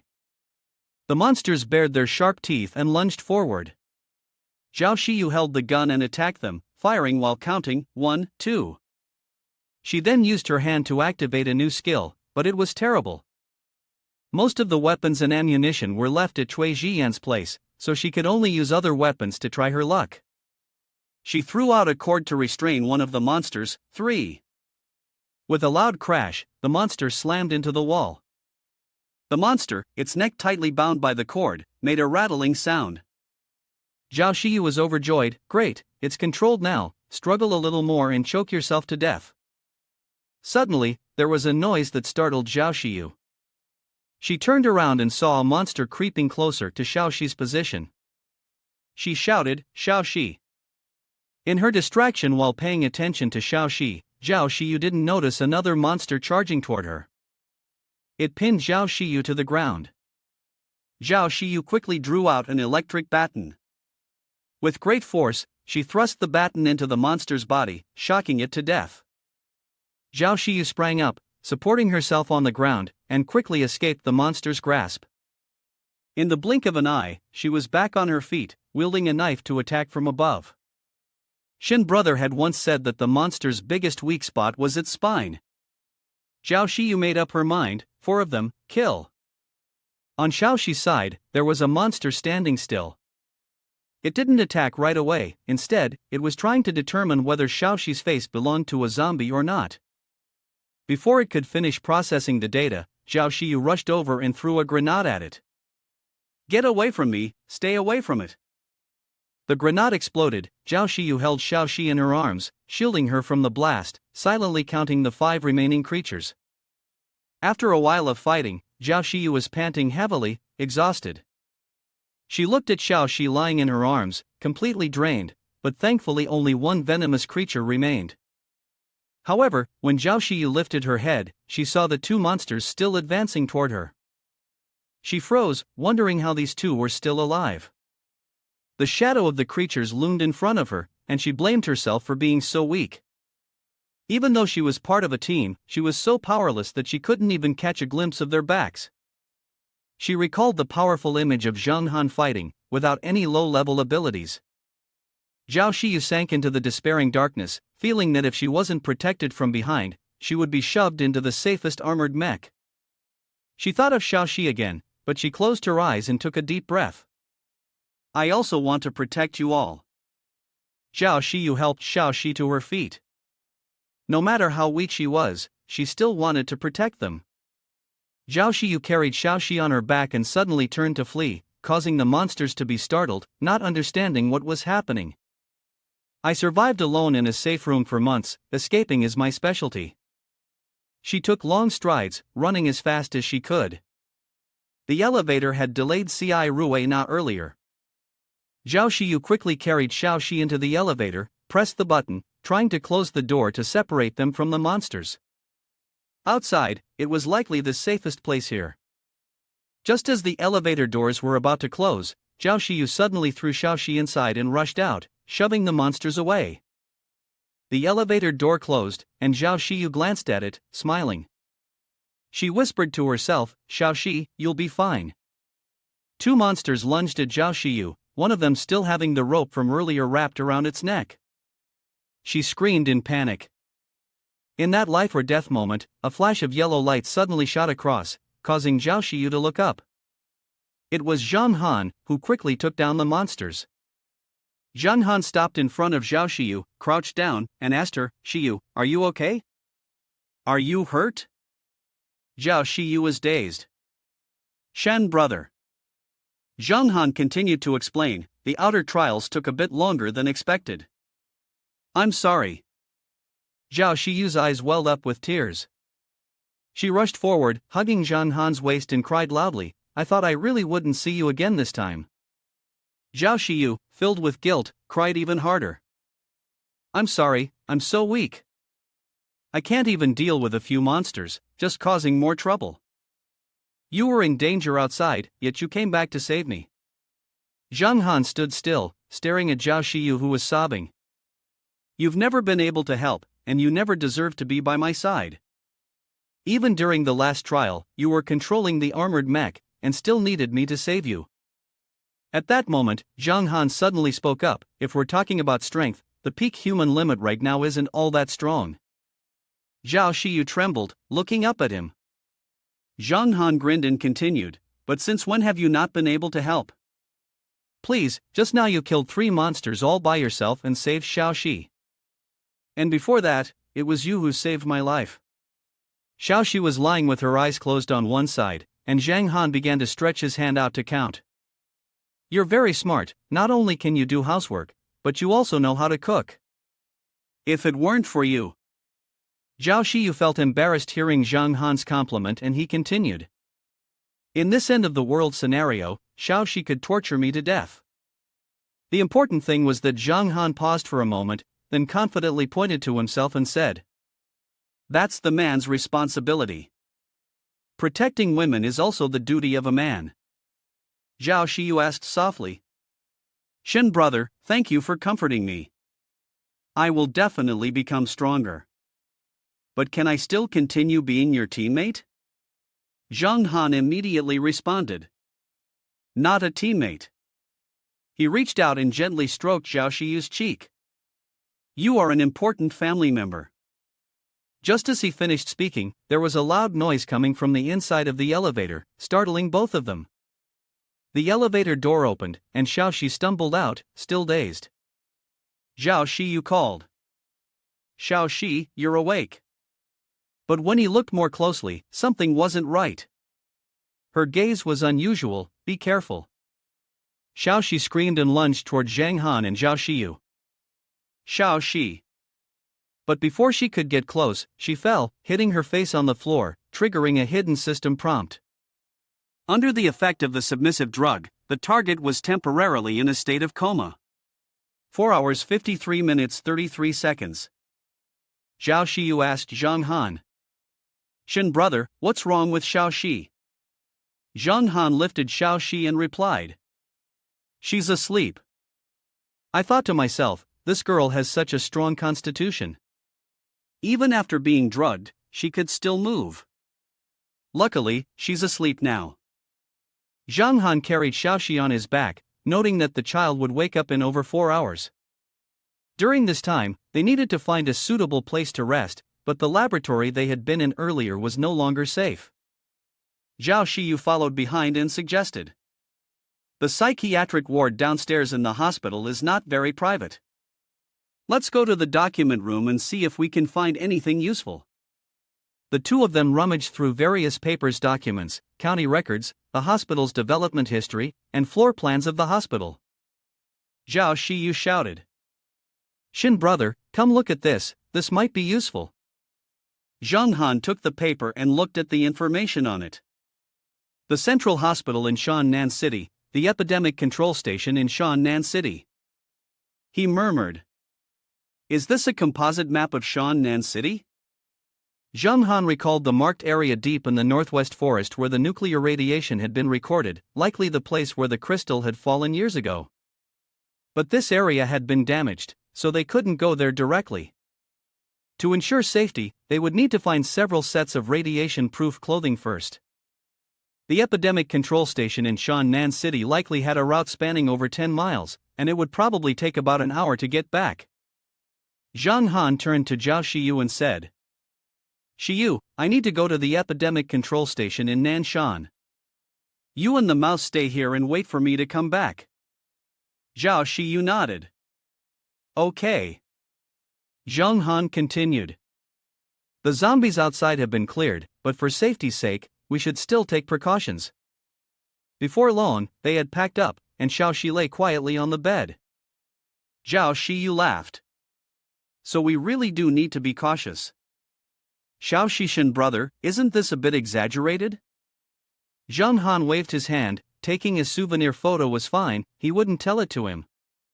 As soon as Zhang Han stepped outside, the system activated. Following Zhang Han's footsteps, the system entered automatic mode and resumed its functions. The system sent a series of notifications.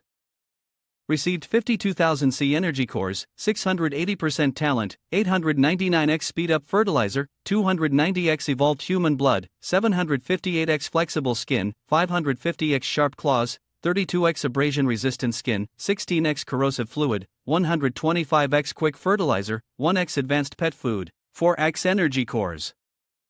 7x radiation-resistant clothing damaged, 1x high-level infection tracker, 833x storage ring fragments, 5x nano combat armor 1.0, 10x simple armor, 835x machine gun, 7500x machine gun ammunition. The high-level infection tracker can be used 3 times. It displays the distribution status and locations of high-level infected individuals in the current city. The Nano Combat Armor 1.0, when used, covers the entire body with armor, providing extreme flexibility and regenerative properties.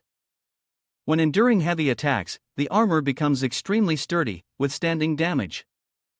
Reminder, it can be used together with energy armor or simple armor, enabling the user's strength and speed to break through their limits.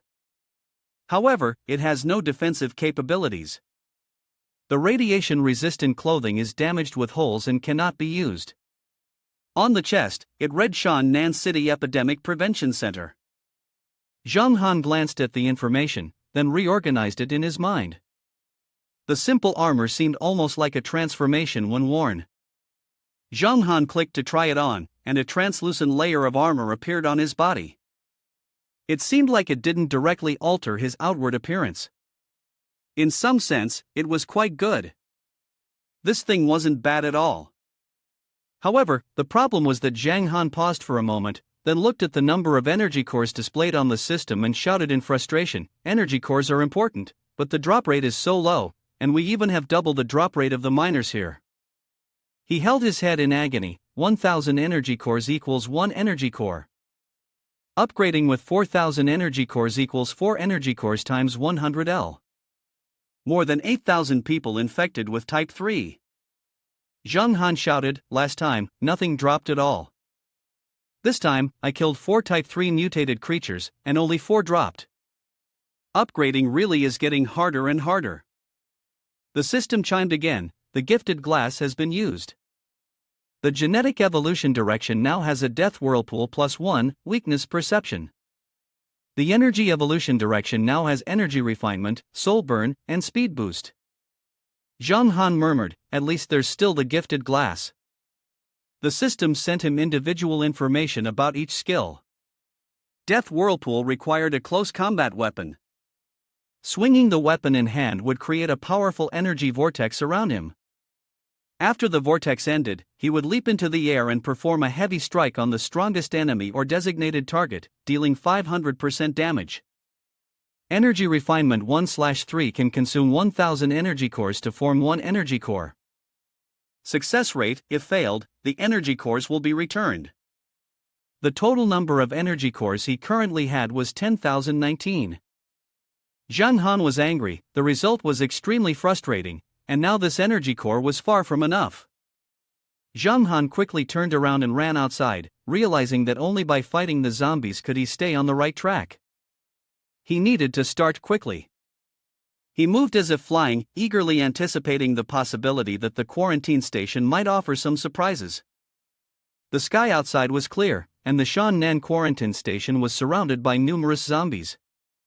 The glass door at the Shannan quarantine station had been shattered, and someone could be seen peeking over the counter inside.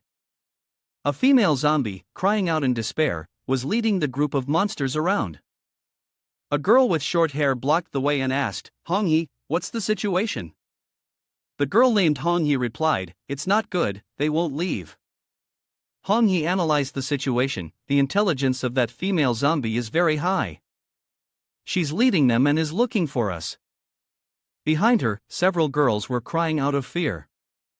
Zhang Han looked at the zombies ahead. Is this the Shannan quarantine station? A group of zombies was attracted by the appearance of new people. Although there weren't many high-level ones, fortunately, their numbers were large. Zhang Han was eager to use his new skill, and this was the perfect time to see if it worked well. Death Whirlwind. A ring of whirlwinds instantly appeared around Zhang Han. Wherever he went, the zombies were swept away by the storm. Zhang Han killed wildly, shouting, "This thing is basically like a meat grinder. It works pretty well." Seeing a massive zombie charging toward him from the front, Zhang Han remained calm, and finally, Zhang Han delivered a 500% critical damage strike. Immediately, the system sent out a new notification: Energy Course 2400, Cone 1920, plus 80% Talent Fertilizer Mutation Zone 111.119, Clean Cloth 7834, Storage Ring Fragment 7. Zhang Han held his sword, muttering, "Nice, that's strong enough." He calmly stood amidst the pile of zombies, operating the system. The zombies, simply by getting close, were swept by a vortex around Zhang Han, being cut down one by one. He nodded in satisfaction. Pity though, all these low-level items here. To get an energy core, you'd have to be a weeping wretch or a leader at least. The device test shows a high-level infected person. This Thursday, it can only display the distribution of high-level infected individuals in a large area. Not very useful, not even as good as my hidden system. At that moment, the system rang again. Hidden system: within this building there is one weeping wretch and 7 monsters, 6 survivors are still alive. Zhang Han was startled, turning his head to look inside. What? Zhang Han immediately became alert, exuding a strong energy as he rushed inside.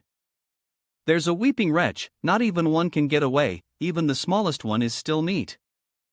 The screeching outside caught the attention of the weeping wretch and the monsters. They turned their heads toward the window, a spark of electricity flashing. The silver-haired girl behind Wongji said, "Hey, look.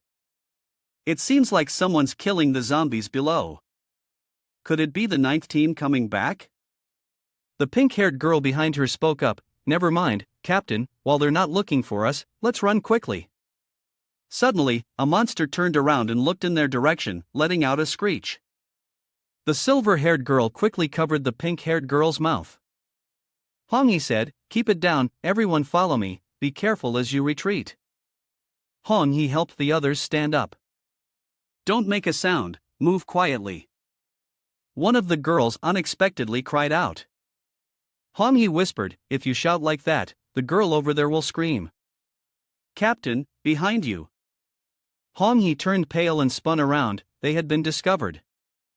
The monster lunged toward them. Wongji quickly drew her bow and shot it. "Done," she said, turning to the group behind her. "What are you waiting for? Run!" But then the wailing creature appeared, blocking their path. They trembled in fear, and after seeing the wailing creature and several other monsters in front of them, they screamed in terror. The wailing creature moaned as it rushed toward them, followed by a horde of monsters. The girls froze in place, only able to cry. Wongji turned to look at everyone. Just then, Zhang Han crashed through the window.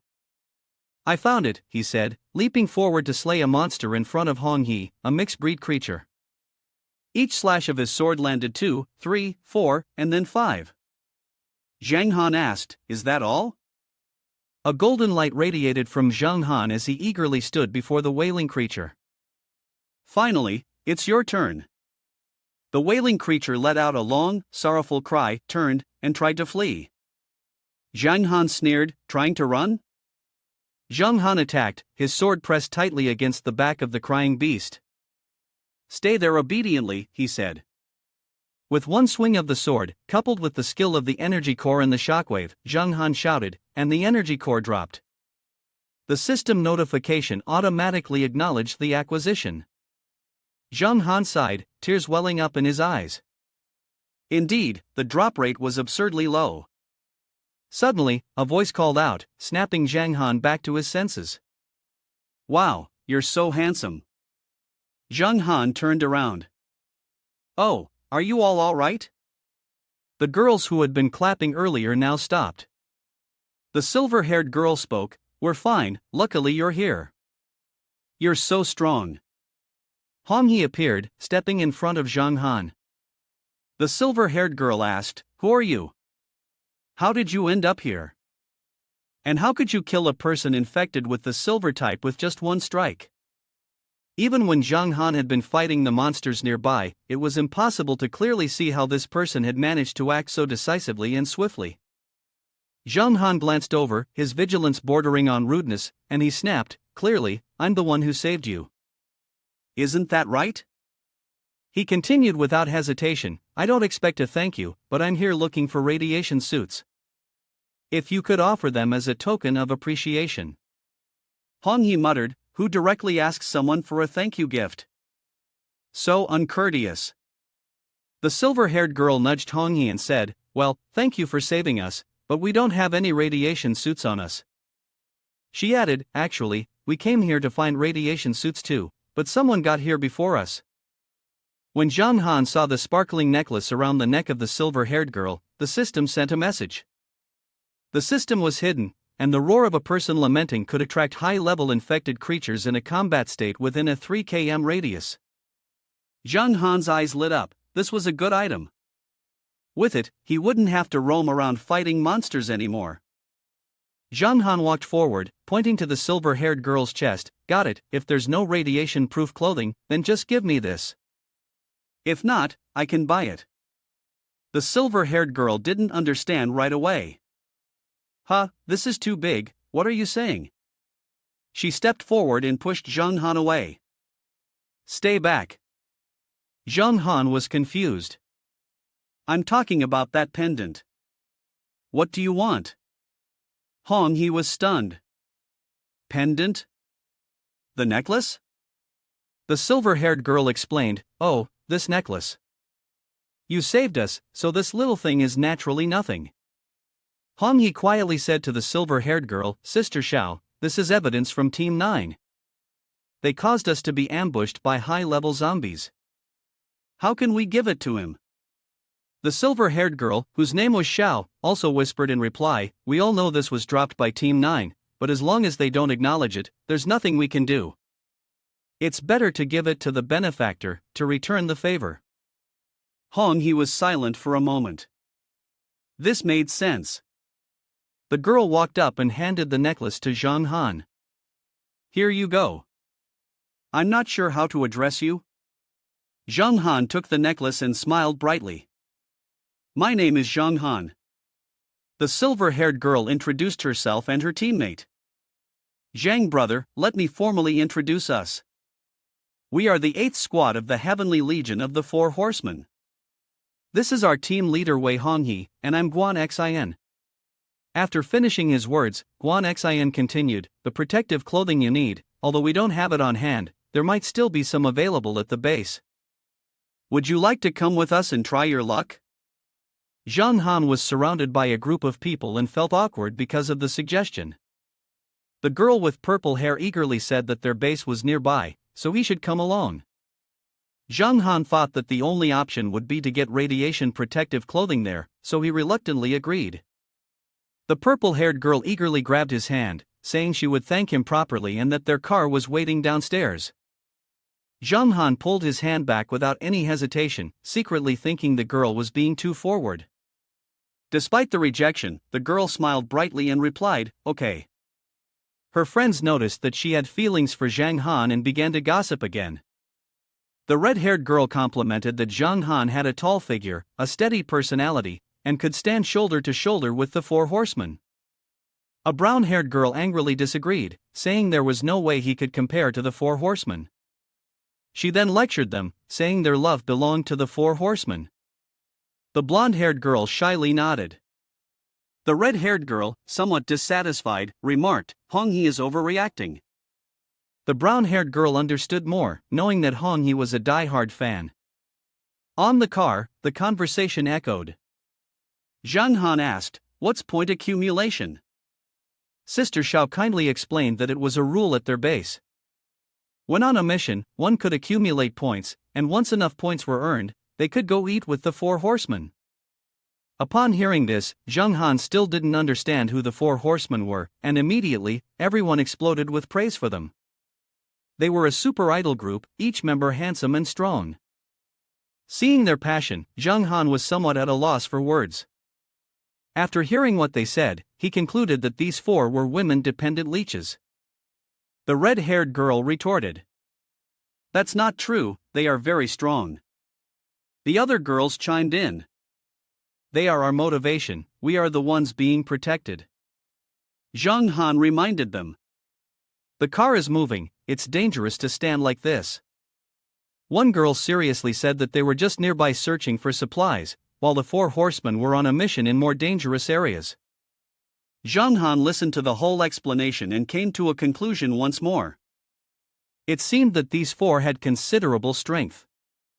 One arm knocked on the car, and the brown-haired girl reminded him that they had arrived. Looking at the castle ahead, Zhang Han couldn't help but exclaim, "Heavens!" Sister Xiao happily asked, "What do you think of their place?" Zhang Han honestly said that it was beautiful. At this point, Sister Xiao leaned closer to Zhang Han and said she had something to talk about. As she got closer, she asked him, "Would you like to become the 5th knight?" An angry woman hurriedly walked away, her voice carrying ill intentions.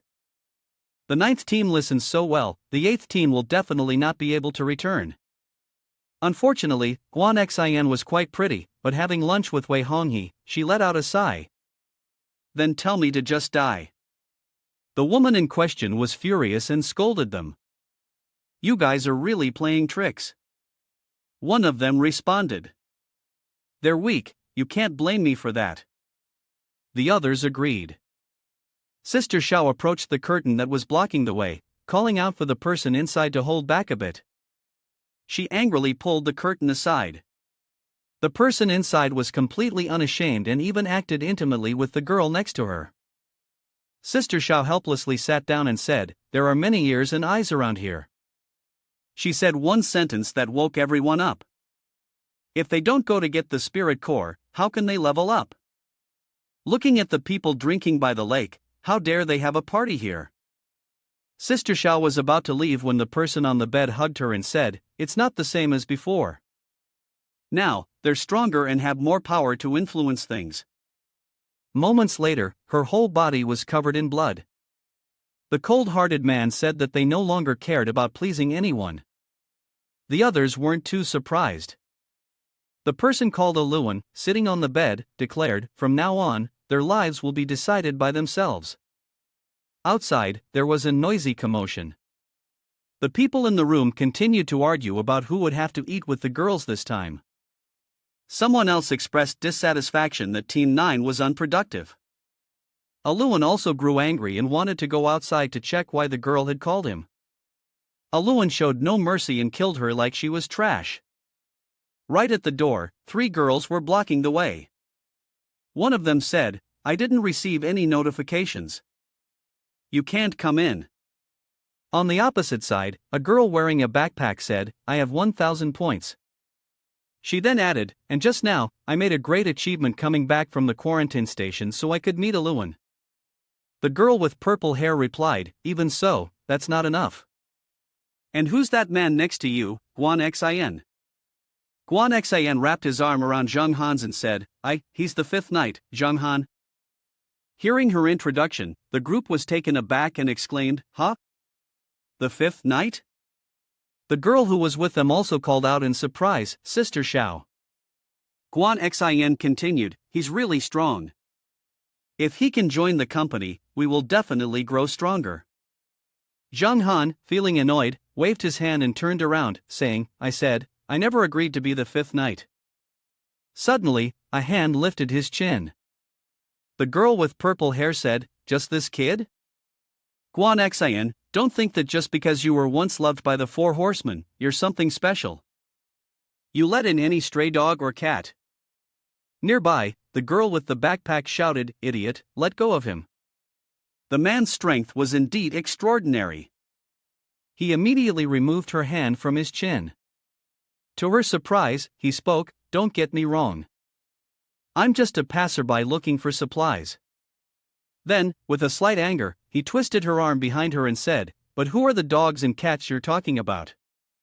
The purple-haired girl, having her arm twisted behind her, screamed loudly, begging, You let go, I'm sorry, I was wrong, please, my arm is going to break." The girl with the backpack spoke up, "All right, that's enough. You're really lacking in grace." The blonde girl next to her also said, "The captain doesn't even have the strength to fight back." At that moment, the large door was opened. A voice rang out, Aluan is standing at the door, wondering who's causing trouble? And what's this about a 5th knight? I've never heard of it." At this moment, Zheng Han used his observational skills and then whispered to himself, "This is one of the 4 horsemen. I even thought it was so low level that I couldn't detect it. At this level, don't even talk about the people crying out, or whether the monsters could fight back. And they claim to be as strong as me? What a joke.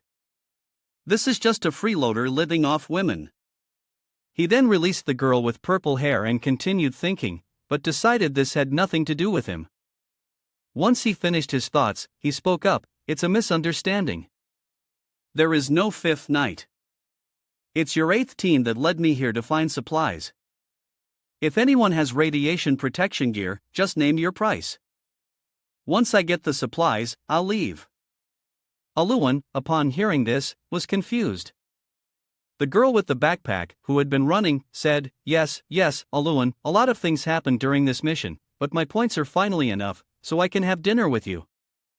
Suddenly, he slapped her and cursed, "Shut up, the murderer is here." Guan Xin, witnessing this, stammered, "Hong Yi. Zhang Han, standing nearby, also said, "Ha, is this the charm of a gentleman?" At this moment, another thought crossed his mind: has he been completely ignored? Hong He, having been slapped, sat down on the ground and called out to Aluan.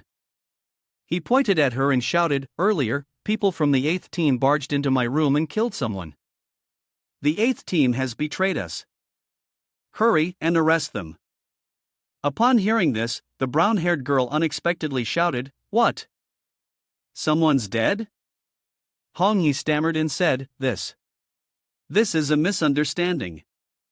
While they were in internal chaos, Zhang Han used his skills and thought, a murder case, why does finding some supplies have to lead to such a bloodbath?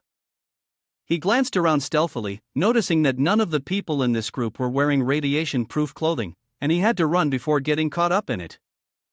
As if sensing his intention, Guan Xian quickly grabbed his arm and said, "I'm so scared, Zhang brother, save me. Everything I promised you before, I'll give it all to you. Please, save me." He replied with dissatisfaction, "Huh? But you guys don't have any protective gear, do you?" He wondered to himself, why is she speaking in such a suggestive way? At this moment, Aluan clenched his fist, emitting a flash of light. With a dark expression, he cursed, "Guan Xian, this woman." Then, he released a surge of energy charge strike, towards the spot where Zhang Han stood, gritting his teeth and saying, "I told you, why wouldn't you follow me when there was nothing else? Turns out you found a new man, and I was still good to you, didn't even plan on doing anything to you." Seeing him use his skill, Zhang Han muttered to himself, so, he's still at the early stage awakening of second tier. At this moment, Guan Xian stood in front of him and said, "This has nothing to do with you." Zhang Han fully agreed, saying, "That's right, as long as it doesn't concern you guys, it's fine. Why do you keep dragging me into this mess? I'm in a hurry to find supplies, really don't have time to play any tricks with you." He thought, "I've saved your lives once, why is there not a single thank you?" Suddenly, 3 more people appeared behind the door. One of them asked, "What's going on?" Another person replied, "It seems someone wants to compete with us for women." Finally, the last person concluded, "In that case, it's truly unforgivable." While the group behind was talking, Aluan's hands began to glow. He gritted his teeth and said, "Dare to compete for women with me, kid? I don't care who you are, you're dead today." He looked at the incoming strike with disdain and said, "How annoying, can't you smell the green tea scent?" Then, he used an energy-gathering move to change the trajectory of the bullet. Finally, he raised his voice and warned, "I don't care about your family matters, but if you don't let me go, you'll really piss me off. Don't regret it later." The other knights whispered to each other, "Didn't we just see him knock away Aluan's attack with one hand?"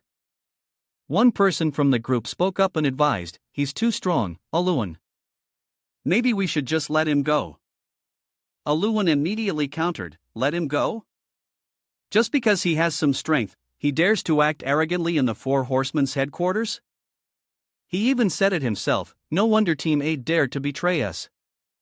I think this guy is the one behind everything. He probably is the one who killed them. Everyone, let's join forces and kill this invader, avenge them, and protect our base." As soon as he finished speaking, the girls charged forward. Zhang Han manifested a sword in his hand and said, "A really big hat. Although it doesn't seem to do much on the surface, as for me." Then, he swung the sword and said, "I hate being slandered the most."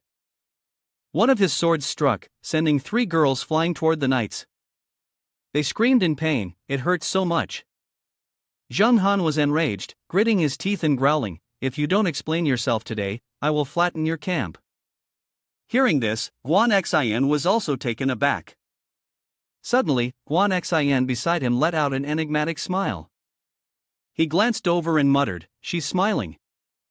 After he charged forward with his sword, someone released an energy shield to block him. That person yelled, "Arong, defend yourself." Arong, gripped by the other person's hold on her clothes, cried out, "I'm scared of pain. Please, don't." At this moment, Zhang Han was thinking, did I say something that made her show an expression? Has my plan succeeded? Suddenly, Arong's hand changed. She looked at her hand and said something before reaching it out toward him, saying, "The only thing I can offer you now is death." He slashed with his sword, wondering, what in the world is this? Somewhere, there was a clattering sound, followed by a loud, agonizing scream. The girls inside were startled and wondered, what's with that terrible scream? It sounds like a roan. Where is it coming from? Suddenly, Guan Xian burst through the door and shouted, "Hurry, everyone, go save the 4 horsemen." The girls inside asked, "What's happening? What's wrong?" One of them said, "I know her. She's Guan Xian from Team 8. They began asking questions. "Guan Xian, what's going on?" Guan Xian was panting, replying, "A terrifying man broke in and wants to kill the 4 horsemen. Everyone, hurry and help. It'll be too late if we don't move now." Hearing that, the girl screamed, "What? Someone wants to harm the 4 horsemen?" Another person also said, "Was that call just now really from a roam?" Finally, one of the girls said, "We absolutely disagree. Sisters, let's go support them. Anyone who dares to harm the 4 horsemen, I'll kill that person." After saying that, they boldly walked away with the slogan, "I protect." As they left, Guan Xian suddenly became gloomy and said, "Go ahead, you crazy bunch." One of Arong's arms was severed, and he was supported by another knight, crying out in pain. The knights who hadn't joined the battle told each other, "This kid managed to cut Arong, that knife is really powerful, we need to take this seriously." The other replied, "Got it." With that, the 2 knights leaped forward. One of them used a glowing rope to tightly bind Zhang Han's hand and said, "All right, it works. Right now, you're busy thinking that the knife is powerful, but do you have any problems? You still haven't realized what it means to not understand your own level." One of the 2 knights shouted, "Seal off the weapons." After thinking for a moment, he tightened the rope and muttered, "Or maybe you don't even have basic observation skills." Finally, he spoke aloud, "You freeloaders, you like to play with all these flashy things, don't you? Well, I'll play a little flashy too." After saying that, it felt like a surge of electricity passed through him, which then transferred into the 2 ropes he was using to charge up. As he struck with the transformed energy converter, the 2 knights were electrocuted and collapsed, groaning in pain. Inside, Aluan looked at the situation outside and thought that even if both of them went together, they still couldn't defeat him. The strength of our 4 knights was nearly equal.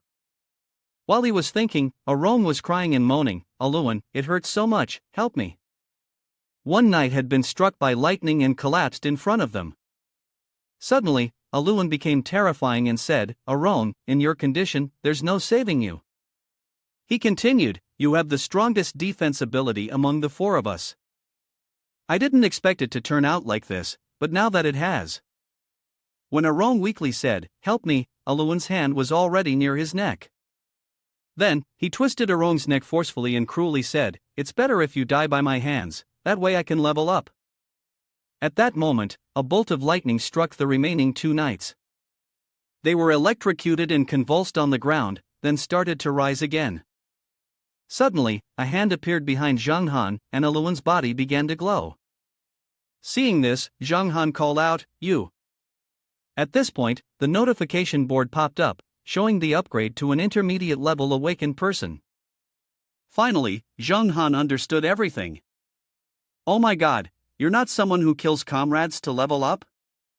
Well, no need to think about it anymore. That thing you said earlier, you must have killed them, right?" Aluan smirked wickedly and said, "The weak become food for the strong, that's the law of nature. You're so strong, don't you know this principle?" As they were talking, the girls appeared with shocked expressions. The 2 girls looked at someone on the ground, tears welling up in their eyes as they whispered, "Xiao Jian of mine, Xiao Xiao." At this moment, Aluan pointed towards Wu Keiching and said, "It's him, you all, this man killed Xiao Jian and Xiao Xiu. He even said that Arong and the others were already dead at his hands, and that I couldn't save them." Having been ambushed again, Zhang Han gritted his teeth and muttered to himself, unable to believe that someone from the performance faction could turn so quickly. The girls, hearing this, charged towards him and shouted, "I want you to pay with your life, you murderer, you murderer." He looked at them, muttering something under his breath, then suddenly yelled, "You all have no brains, do you?" The girls were blocked by the powerful energy emanating from him, and he pointed at them again, saying, "From the moment I and teammate arrived here, I was already labeled as the murderer. Think carefully, do I have time to commit a crime?" He even said Wei Honghe and the bodyguards are witnesses. And not only that, he accused Aluan. Furthermore, saying I killed that person. If you all look carefully, who's the one who leveled up? The supplies on his body, aren't they now on someone else? Isn't it obvious? Aluan turned pale upon hearing this. While the girls were still stunned, he continued, "Don't let others use you as a pawn without even realizing it. Use your brains. I don't want to kill innocent people, but don't push me too far." As he spoke, he suddenly remembered Guan Xin, and his mouth had another chance to speak. Used as a pawn, damn it. Haven't I fallen into the trap myself? I had a feeling something was off from the start, so that's what it was. At this moment, Aluan suddenly pointed towards Zhang Han and excitedly urged the girls, "You girls." He pretended to be weak and said, "Look at me, do you really think I would lie to you? I am Aluan, you're Aluan." Upon hearing this, Zhang Han sneered inwardly, thinking, how ridiculous. Who would believe such nonsense? Unexpectedly, the girl screamed, "Aluan would never lie to anyone, the four horsemen would never lie to anyone. I believe everything Aluan says. This man is the culprit, kill him, kill him." As the girls dragged him along, he helplessly thought, "Oh my god, today I've finally witnessed what true, brainless fans are like." He then turned around, surveyed the surroundings, and warned, "You all better get out of my way. Don't think men are easy to bully." In response to his words, the girls continued to rush at him, screaming and groaning, "Kill you, kill you, kill you." While he was surrounded, Aluan pretended to help the other knights to one side. No one could see the smile under that face. Aluan casually slung the two dead knights over his shoulder and stood up. As he was about to leave, Zhang Han reached out his hand. He angrily said, "You bastard, you're not leaving. Using a bunch of women as shields, what kind of man are you?" The girls held him tightly. Suddenly, Honghe appeared from nowhere, holding a knife and stabbed him in the stomach, saying, "You're not allowed to bully my Aluan." He glared at her, then shoved her aside and said, "Are you crazy?" He then pulled the knife out of his stomach. He looked around him. Surrounding him were girls holding weapons in their hands, constantly muttering, "Earlier, he wanted to harm Aluan, we can't let him go. Right, we can't let him go. Anyone who harms Aluan must die, must die." Zhang Han was at a loss, thinking, have these women gone mad? Completely devoid of self-respect, reason, and judgment, aren't they just like brainless zombies? At that moment, the system prompt appeared again. The crystal core's resonance can affect humans, though its effect is weaker compared to zombies. As they charged at him with the intention of stabbing him, he had already made up his mind. People like this, if left in the world, will either be exploited or die. Why should he show mercy? He then activated the crystal core resonance skill, causing the girls' heads to be severed from their necks. At this point, Aluan had taken the two people outside, and it turned out they were only knocked out from electric shock. One knight coughed and said, "Thank you, I never expected that in such a life and death moment, you could still save us." Another knight spoke, "I feel that guy didn't want to kill us, it's just that we pushed him to the edge. Otherwise, with his strength, we would have been dead already." Suddenly, Aluan pulled out two knives and said to them, "Maybe, but what if he says I'm not ready to die yet? His strength and level are too high. Even if I were to face the most advanced awakened person now, I can't guarantee I'd be able to escape." He brought the knife to the neck of a knight and continued. Therefore, he swung the knife and cut the throats of the two people, saying, "I apologize for troubling you to help me." As the two of them gradually faded away, Aluan stood up straight and said, "I didn't bring you here thinking of saving you, I just wanted to find a place with no people. After that guy leaves, I still have to dominate this area." At this moment, the notification board displayed again, "Level up to Intermediate Awakener." A voice suddenly came from behind. At first, I really thought this voice would startle him. Behind him was Zhang Han, leaning on his shoulder, saying, "As long as I get the radiation-resistant materials, I'm not willing to be dragged into your murky waters, but your shamelessness has successfully changed my mind." He clenched his fist and said. Your brother charged towards him and shouted, still saying go die already. At the very moment he charged in, he finally noticed Zhang Han's level and ground his teeth, thinking to himself, now that I see his level, I'm in trouble. He's a high awakener. Such people really exist in this world. When Aluan saw Zhang Han charging towards him, he waved his hand and shouted, "Let's talk it over, you just want the supplies, I'll give you everything." Zhang Han didn't stop his actions and struck directly. A single blow created a long trench in the ground. Luckily, Aluan managed to dodge in time. Zhang Han kept striking. Aluan tried to fight back, but it was insignificant. He screamed in despair. That madman! At this moment, he had completely given up the idea of fighting back. But with his current strength, escaping shouldn't be a problem, right? Behind him were exploding bullets, in front of him was a shield. He kept moving forward, charging straight toward him.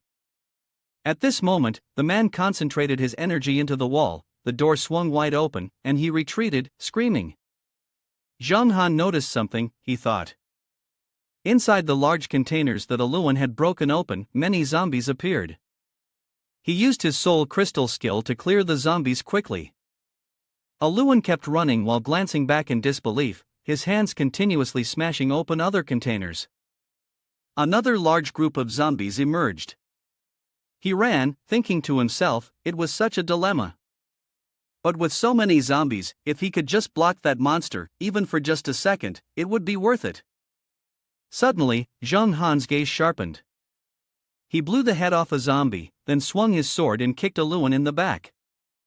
As he fell to the ground, Zhang Han jumped on him. Aluan, terrified, turned his head and stammered. Why you? What do you want? Zhang Han looked at him with cold, piercing eyes and warned. Shut up. I'll ask, and you will answer. Aluan screamed again. What are you doing? This crazy guy, this monster. Zhang Han stabbed his sword close to his face, his foot pressing on his back, and asked. Even with an upgrade, you're completely useless, just a waste of space. You have a level, but no combat ability. Saying you went to the border to stop the radiation monsters was also a lie, wasn't it? Aluan contemptuously answered. Those foolish women, they believe whatever we say. Who would risk their lives to fight something like this? Just give them a little sweetness, and we don't have to waste any effort. We can get rich resources easily.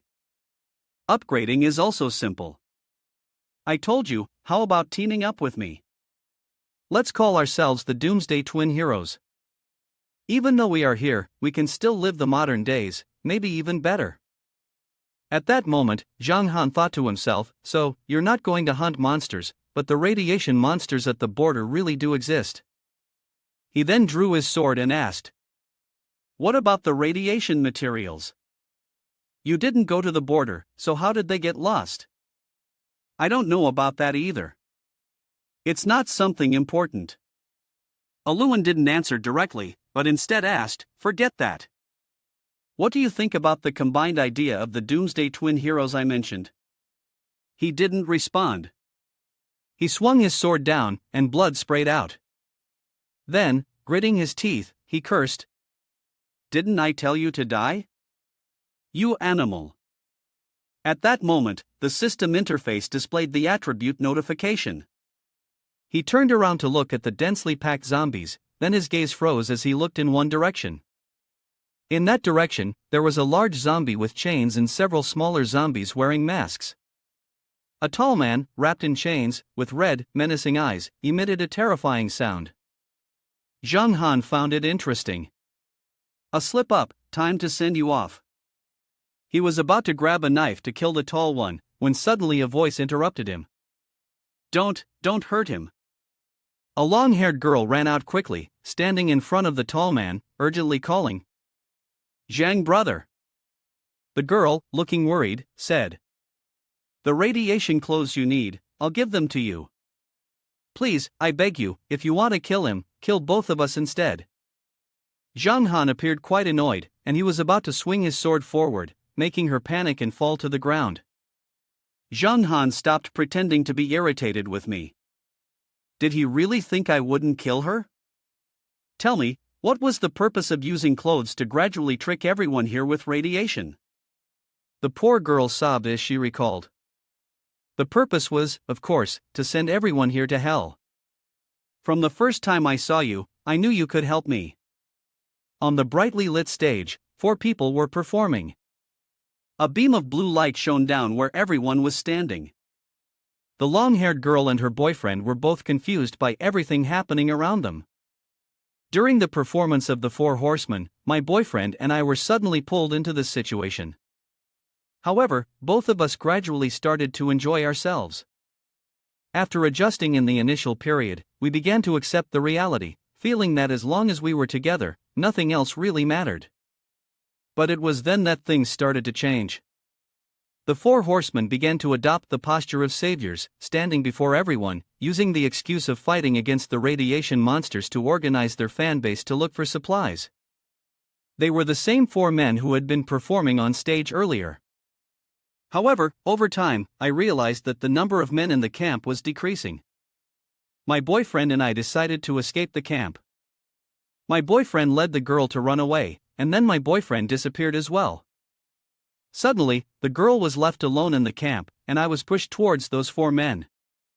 The gossip behind their backs was seen by the 4 horsemen as a blessing for her. What is her boyfriend, anyway? A useless man who disappeared. Isn't that just the norm? Our mission is to be loyal to the 4 horsemen. All men, except the 4 horsemen, deserve to die. The girl turned to look at the man she loved, now transformed into something unrecognizable. I stayed in the camp to live on, hoping to reunite with him. But in the end, I found him, and yet, he had turned into this.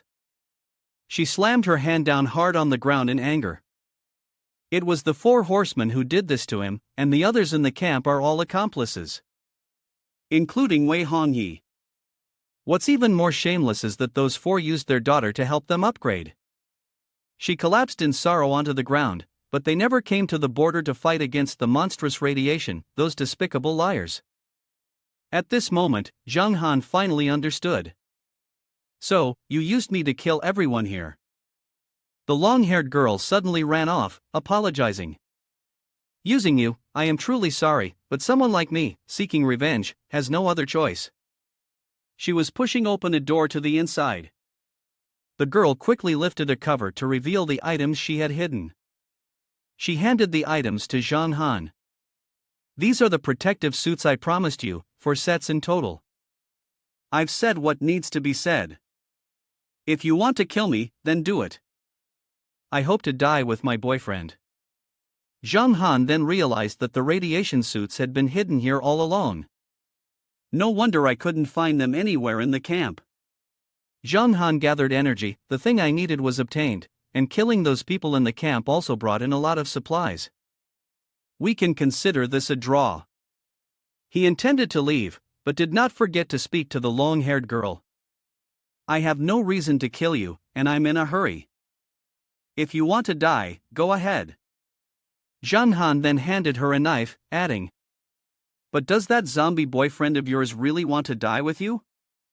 Zhang Han said no more to the long-haired girl, but just as he was about to leave, he was suddenly blocked by the tall man, who confronted him aggressively. Zhang Han's gaze was icy, signaling his intent to attack. The man's scream was terrifying, and suddenly a flash of light appeared. Zhang Han leapt into the air, kicking him in the head before he had time to react. The long-haired girl was startled and flinched. What are you doing? At that moment, Zhang Han was breaking the man's arms, tying them up so that he couldn't resist. Once finished, Zhang Han wiped his hands and said, I'm just worried you wouldn't manage to kill him, so I broke his arms for you. No need to thank me. Finally, he was able to walk away. To the south of Tianyang City, there there was a military headquarters of the Longjinshu soldiers. If she wasn't dead, she could go there. She was smart, and they would welcome her. The girl, still holding the man in her arms, seemed to understand Zheng Han's words. She turned her head to look at him. He trembled, wanting to embrace her to comfort her. She appeared unsure of what to do, repeatedly repeating the words Zheng Han had said. Tianyang City's military headquarters, does that zombie boyfriend of yours really want to die with you? The tall man began making disgusting noises. His face was covered in blood, as if he wanted his girl to live a truly happy life. Zheng Han also thought about it. If she was really smart enough, maybe next time he could meet her again at the southern military headquarters. Zheng Han was on his way to the Central City Hospital in Nanshan when suddenly, the obedience drug appeared to last for 10 seconds, 9 seconds, 8 seconds. Time was beginning to shorten. Zheng Han was so frightened that he almost screamed. Oh my god, it's too late. Has that kid stopped going crazy yet? Finally, the obedience drug lost its effect. A loud cry came from the room, and Zheng Han, hearing it, became extremely panicked. It's over, she's really gone crazy. He quickly ran to the room, kicked the door open, and shouted loudly. Xiu! Inside, Xiao Xiu was happily playing with a soda bottle. On the other side, Xiao Xiu was continuously avoiding her, but she was also enjoying herself, as she had said it couldn't be shaken. Xiao Xiu is really mischievous, Zheng Han muttered, his mind full of questions. Zheng Han asked quietly. Xiu, what's going on? Why did you let her out? She was about to explain, but at that moment Xiao Xiu noticed Zheng Han standing behind her. She quickly ran to Xiao Xiu and called out affectionately. Mom! Of course, Zheng Han, still clueless, was shocked. He repeated, Mom? Xiao Xiu looked directly at Zheng Han's face, and then burst into tears, calling out. Dad! Zheng Han looked at his father with a look of disdain. Xiao Xiu didn't offer any further explanation and simply advised, just go along with it for now. Zheng Han looked at her, what's going on here? Over at Xiao Xiu, she happily devoured large bites of food, looking very pleased with herself. Zheng Han sat there, watching her wake up looking like this. She didn't remember anything, not a single thing, yet her appetite had grown, and she even called him Mom. Xiao Xiu nestled next to him and responded, it seems that after fainting and waking up, it triggered another effect. She remembered that moment, but thankfully, that was all. You weren't here, and I just let her go, it was really reckless. Xiao Xiu slowly leaned into Zheng Han, apologizing. She looked at me so pitifully, I really couldn't bear it. She went to comfort Xiao Xiu, but thankfully, Xiao Xiu was still Xiao Xiu. Even though she didn't remember anything, she was still Xiao Xiu. Xiao Xiu smiled brightly. Things she doesn't know, and things she's forgotten, will teach her little by little. So for the next 2 days, Zheng Han was reteaching Xiao Xiu, and to get familiar with this world again, we'll start with the little pearl of rare grace. Xiao Xiu acted like she was studying very hard, and Zheng Han also gave further instructions. Don't just learn to speak like a pig. Xiao Xiu fired a gun at the zombies while laughing loudly. Xiao Xiu waved at Zheng Han, showing off her achievements. Dad, look. Zheng Han clapped in applause. Well done, well done. The skill to kill zombies, never backing down, but don't call me Dad anymore, you should call me Boss. Xiao Xiu mischievously corrected, Boss Ba, Zheng Han is now completely helpless. Xiao Xiu happily recounted, Xiao Xiu recovered very quickly, so it's great that she can remember the events from before. Zheng Han responded, things like memories cannot be forced, and right now she's doing fine. So, the current state of Xiao Xiu means we should continue heading toward the crystal mine.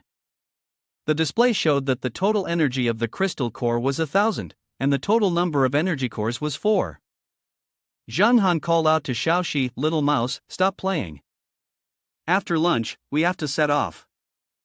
It seemed Xiao Xiu had no intention of listening to Zheng Han. She ran off unexpectedly, causing Zheng Han to panic. Why are you running?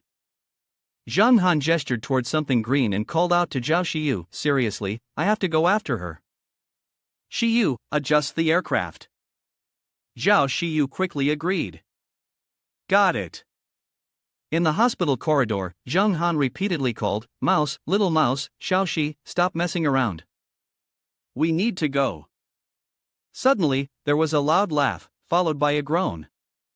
Zhang Han was startled and looked over, and the sound made him quickly rush down the stairs. He called out repeatedly, Xiao Xi, what are you doing? He swung his sword, but Xiao Xi blocked it, crying, Xiao Xi, come here. Didn't you see there's something else in the building? An ominous hint. And it's providing information too slowly. Xiao Xi stammered, It's different. Xiao Xi continued to argue, she's beautiful because I took care of her, she's mine, if she wants to leave, I'll take her with me. Xiai Ruina just sat there, groaning.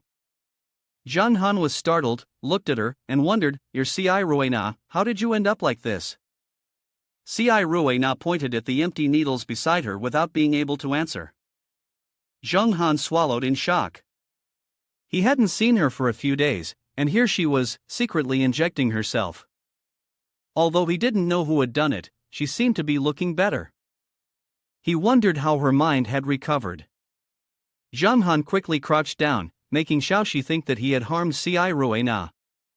Boss, you can't hurt her, Xiao Xi said. Zhang Han examined Xiai Ruina's condition, repeatedly calling her name, Xiai Ruina. We're about to head to where the spirit stones fell to search for the core of the spirit stone. Xiao Xi beside him hugged him. Zhang Han then asked Xiai Ruina, do you want to come with me? A loud wailing came from the helicopter. It turns out Xiao Xi was continuously screaming, my beautiful zombie doll. Xiao Xiu couldn't calm her down either. Zhang Han now looked very uncomfortable, his face darkening. It was a completely different kind of unease from when he first arrived. Xiao Xiu had to comfort her, alright, she'll be fine staying here, quickly sit down. Xiao Xi angrily reproached, Dad boss, you're scaring her too much. Zhang Han explained, why blame me? She herself felt that her condition wasn't stable, that's why she didn't want to come with us. Xiai Ruina kept shaking her head, refusing, and he continued, if she wants to join us later, she'll come on her own. Xiao Xi calmed down, really? Xiao Xiu also coaxed, Shin brother doesn't deceive people, don't cry anymore, quickly sit down. Zhang Han scolded, no noise, I'm not the type to spoil kids. Xiao Xi kept whining and crying, I want that doll, but only received Zhang Han's cold stare. Naturally, Xiao Xi became even more stubborn and cried loudly. Xiao Xiu, on the other hand, was already tired of the two of them, especially Shin brother. But Zhang Han remained firm, Xiu, don't tease it, you didn't know I had to deal with all these female fans back then. Xiu used her sword to cut through the prohibition sign. At the border of Nanjing City, in the meteorite impact zone. Xiao Xi sighed, the trees here are so tall. Xiao Xiu had to agree, and they are really dense. Zhang Han walked while observing his surroundings, from here onwards is the meteorite impact zone, there's a high likelihood of strong radiation appearing. Xiu, what's the reading now? Xiao Xiu glanced at the watch on her wrist, I'm not entirely sure, but if this is the edge of the impact zone, it should still be safe. She looked at the display on her phone. The radiation unit in our world is CV and 6 CV. The threshold for harm to the human body is 16 CV. But the unit here is TTI, and the reading is fluctuating between 0 and 0.1. Zhang Han thought for a moment, realizing that the structure of the world was so similar that he had forgotten that we in this place belong to two different civilizations. Suddenly, a notification arrived, a system prompt appeared, TTI is the unit of radiation for the water blue star. The maximum tolerance of ordinary people is 200 TTI. Awakened individuals do not have levels, their maximum tolerance is 2600 TTI, but they can use energy shield skills. This requires a large amount of energy core consumption and can temporarily mitigate radiation damage to the body. Radiation-proof clothing can withstand up to 500 TTI. Once the tolerance limit is exceeded, the protective clothing will lose all its protective effect. Mutated individuals of type 3 are infected with the third type of mutation, and their bodies are unaffected by the night walk. However, when radiation exceeds 1500 TTI, the zombie virus loses its activity. Once the radiation surpasses 3000 TTI, the zombie virus begins to die. Another new message appeared: the biochemical species Type 9, currently able to withstand 2000 TTI of nuclear radiation, will grow stronger depending on the environment. The resistance will gradually increase. At this moment, Zhang Han's face darkened in anger. God, the resistance will continuously increase depending on the environment. How twisted. On this side, Xiao Xiu caught the word and asked, twisted? What do you mean by twisted? Zhang Han angrily pushed her face away. It's what's in the third column, third box in the storage ring. TTI is the unit of radiation in this world, and the maximum tolerance of ordinary people is 200 TTI. To be safe, we should wear radiation-proof clothing. Xiao Xiu, seemingly trying to prevent a fight between the two, quickly agreed. He was putting on his gloves as he said, the storage rings are ready, everyone has prepared everything. Alright, let's go now. Xiao Xiu held something in her hand and asked Xiao Xiu, Mom, what is this? Xiao Xiu turned around, surprised by the object in her hand, and didn't dare to speak. Xiao Xiu instructed her, Xiao Xiu, why are you still holding that?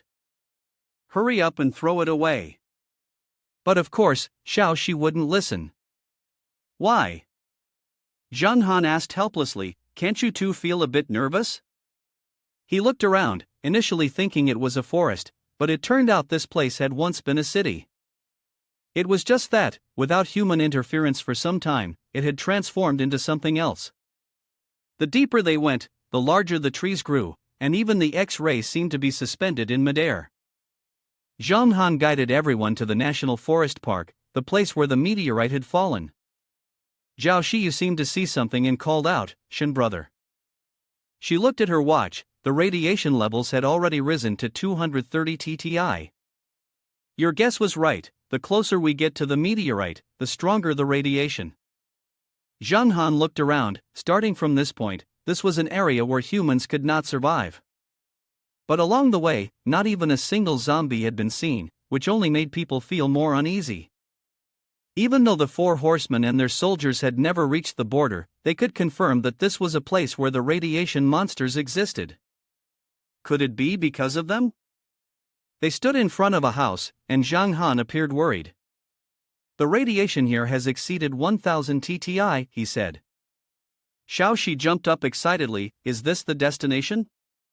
It looks so fun. Xiao Xiu happily ran inside, saying, I want to take a look. The other two didn't expect Xiao Xiu to act this way. Idiot, don't run. Inside, Xiao Xiu happily spun around, exploring.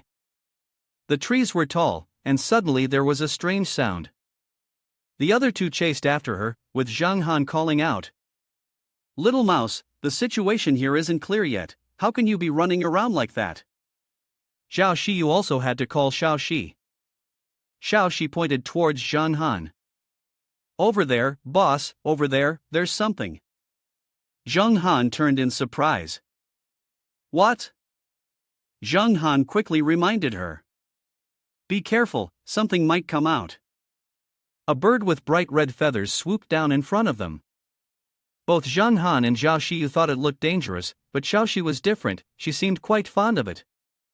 The creature swooped down and then flew up again, making a cry that wasn't as beautiful as its appearance, but rather frightening. Xiao Xiu wanted to chase after it.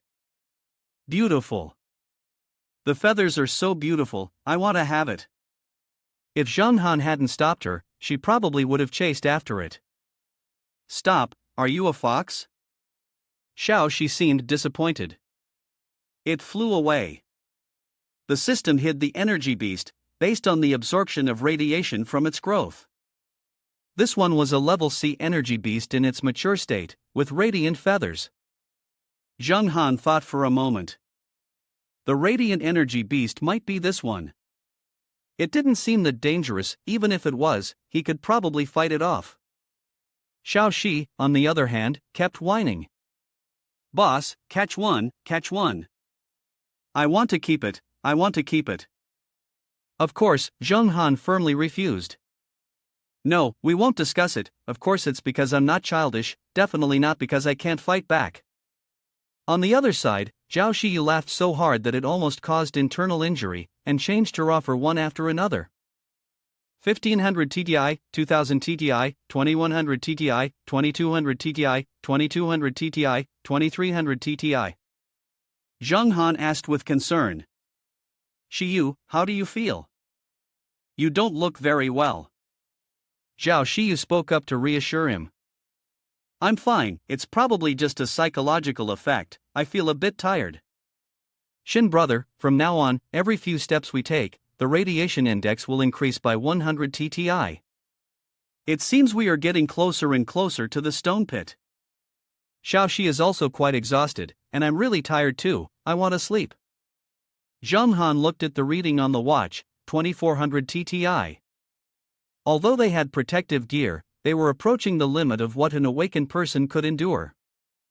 The increase in the index was becoming larger, and if it increased suddenly, with Xiu's level, she wouldn't be able to withstand the radiation. As for Xiao Xi, her resistance seemed to have also increased, but it seemed to be at the cost of energy. Yang Shen turned around and instructed everyone. From now on, I'll go ahead alone. You two, retreat to the safe zone and wait for me. Zhao Xiu was slightly puzzled. Ha! But Xiao Xi doesn't want to, I want to go too. Zheng Han just taught Xiao Xi to protect her mother. I'll go now, go back. If you can catch an energy beast that's not aggressive, I'll let you keep it. How about that? At this moment, Xiao Xi excitedly said, alright then, if I catch it, I'll take care of it. However, Zheng Han had to add one more thing, you must show it to your mom first. Only if she agrees, you can catch it. Xiao Xi quickly agreed, okay, while Zhao Xiu blushed all over, feeling awkward. Shin brother just called himself the mom? But there was someone hiding behind. It turned out that Shiai Rui Na had also followed everyone. The white smoke enveloped Zheng Han, and he didn't know what else to say. 4950 TTI. Zheng Han looked at the watch, 4950 TTI. Even if he took another small step forward, the protective gear would lose its effectiveness. This was crazy. The radiation had already become visible to the naked eye. The closer he got to the pit, the denser the white smoke became. But knowing the meteorite ahead was dangerous, Zheng Han had to take the risk. 5000 TTI. He pushed himself to move forward.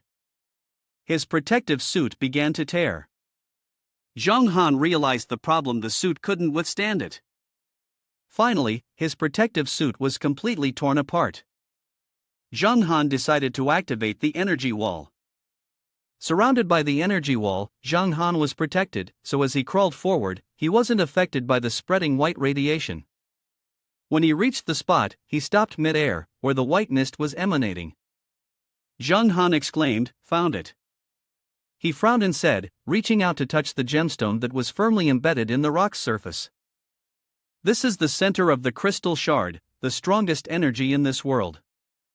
The energy wall also envelopes the crystal shard as he extends his hand toward it. Zheng Han frowned and gritted his teeth, deep in thought. Although it was very small, by scale, this thing weighed at least 10 kg. The white mouse experiment conducted by Shiai Rui Na back then used only 1/1 billionth of the energy from a surface shard to transform a small mouse into a grotesque creature. He remembered the mouse, turned into a demon with a distorted body and blood-red eyes, lying in the box when she had found it. Then, Zheng Han suddenly let out an exclamation, worried. He realized that he didn't even have protective gear now. If he touched it, the crystal shard might fall and turn into fine powder. The core could potentially alter the world's ecology, destroying a civilization. The red flames shot down to the ground, then exploded layer by layer, continuously rising toward the sky. Below, there was not a single place untouched by the zombies. Now, the purest energy core crystal shard was right before him. The energy it held was so immense that it was impossible to ignore. He still didn't dare to directly take the glowing crystal, keeping his distance. He murmured, "I just don't know if this can be stored in spatial storage, and if it can be absorbed." He waited for the system's notification, and the screen displayed the following information. System hidden, the crystal shard core, or the eternal unique one, can be stored in spatial storage. It operates on wild biological energy. It has the power of eternal concealment, and upon contact, will generate an overwhelming flow of energy. Even if you only make contact for 0.15 seconds in your optimal state, it will take at least 10 days to fully absorb and digest the energy. During that time, your strength will increase, and throughout the energy digestion phase, you will be immune to all damage. Zhang Han was kneeling inside the protective circle, looking at the crystal when a voice suddenly came from behind him. Zhang Han can't die, that's enough. Does that mean he can't die, right? That's enough, then this power was aided by me. After those words, Xiai Ruina suddenly lunged at him from behind, bending down and reaching her hand out to grab the crystal in front of Zhang Han. He, on the other hand, was overjoyed to learn the truth from the system. Then, he sensed something and quickly glanced behind him. Xiai Ruina screamed as she was falling forward toward the ground, right where he was sitting. Zhang Han immediately stood up, shifted to the side to dodge her, and shouted in panic. "What?" He stood to the side, flustered, calling out, "Xiai Ruina," but she seemed not to hear him and was still crawling on the ground. Her expression was a mix of joy and worry, softly muttering as she reached her left hand out to touch the crystal. Zhang Han rushed behind her, urgently grabbing her by the shoulder and pulling her back, shouting, "Why are you coming here? Don't touch that. You can't handle this radiation." She was pulled back by him, panicked and crying out. Zhang Han thought to himself that he had been careless, assuming that such high levels of radiation would be something nobody would approach without precautions, yet she was following right behind him. Zhang Han kept his grip on her shoulder within the protective circle to shield her from the white radiation. Xiai Ruina kept struggling, trying to move towards the crystal. He angrily shouted, "What are you trying to do? Don't you know that this will deactivate the zombie virus?" Then, he hesitated and whispered softly, "Perhaps you." The system displayed information indicating that the infected individual was of the second mutation type, and the body was not affected by the high radiation. However, when the Heg passed 1500 TT, the zombie virus lost its activity. Beyond 3000 TTI, the virus began to die. Zhang Han was very surprised after hearing this. He deduced that Xiai Ruina must have discovered that the radiation could temporarily suppress the zombie virus in her body, controlling her body. He imagined her holding the crystal in her hand with her blue eyes, surrounded by blue light radiating like the edges of a snowflake. He continued to think, so she wants to use the crystal to kill the zombie virus in her body. But that was impossible. Then, Zhang Han looked at her worriedly and said loudly, "You're crazy. Your body is already a corpse, and it's only the zombie virus that keeps you alive. If the virus dies, you will die too."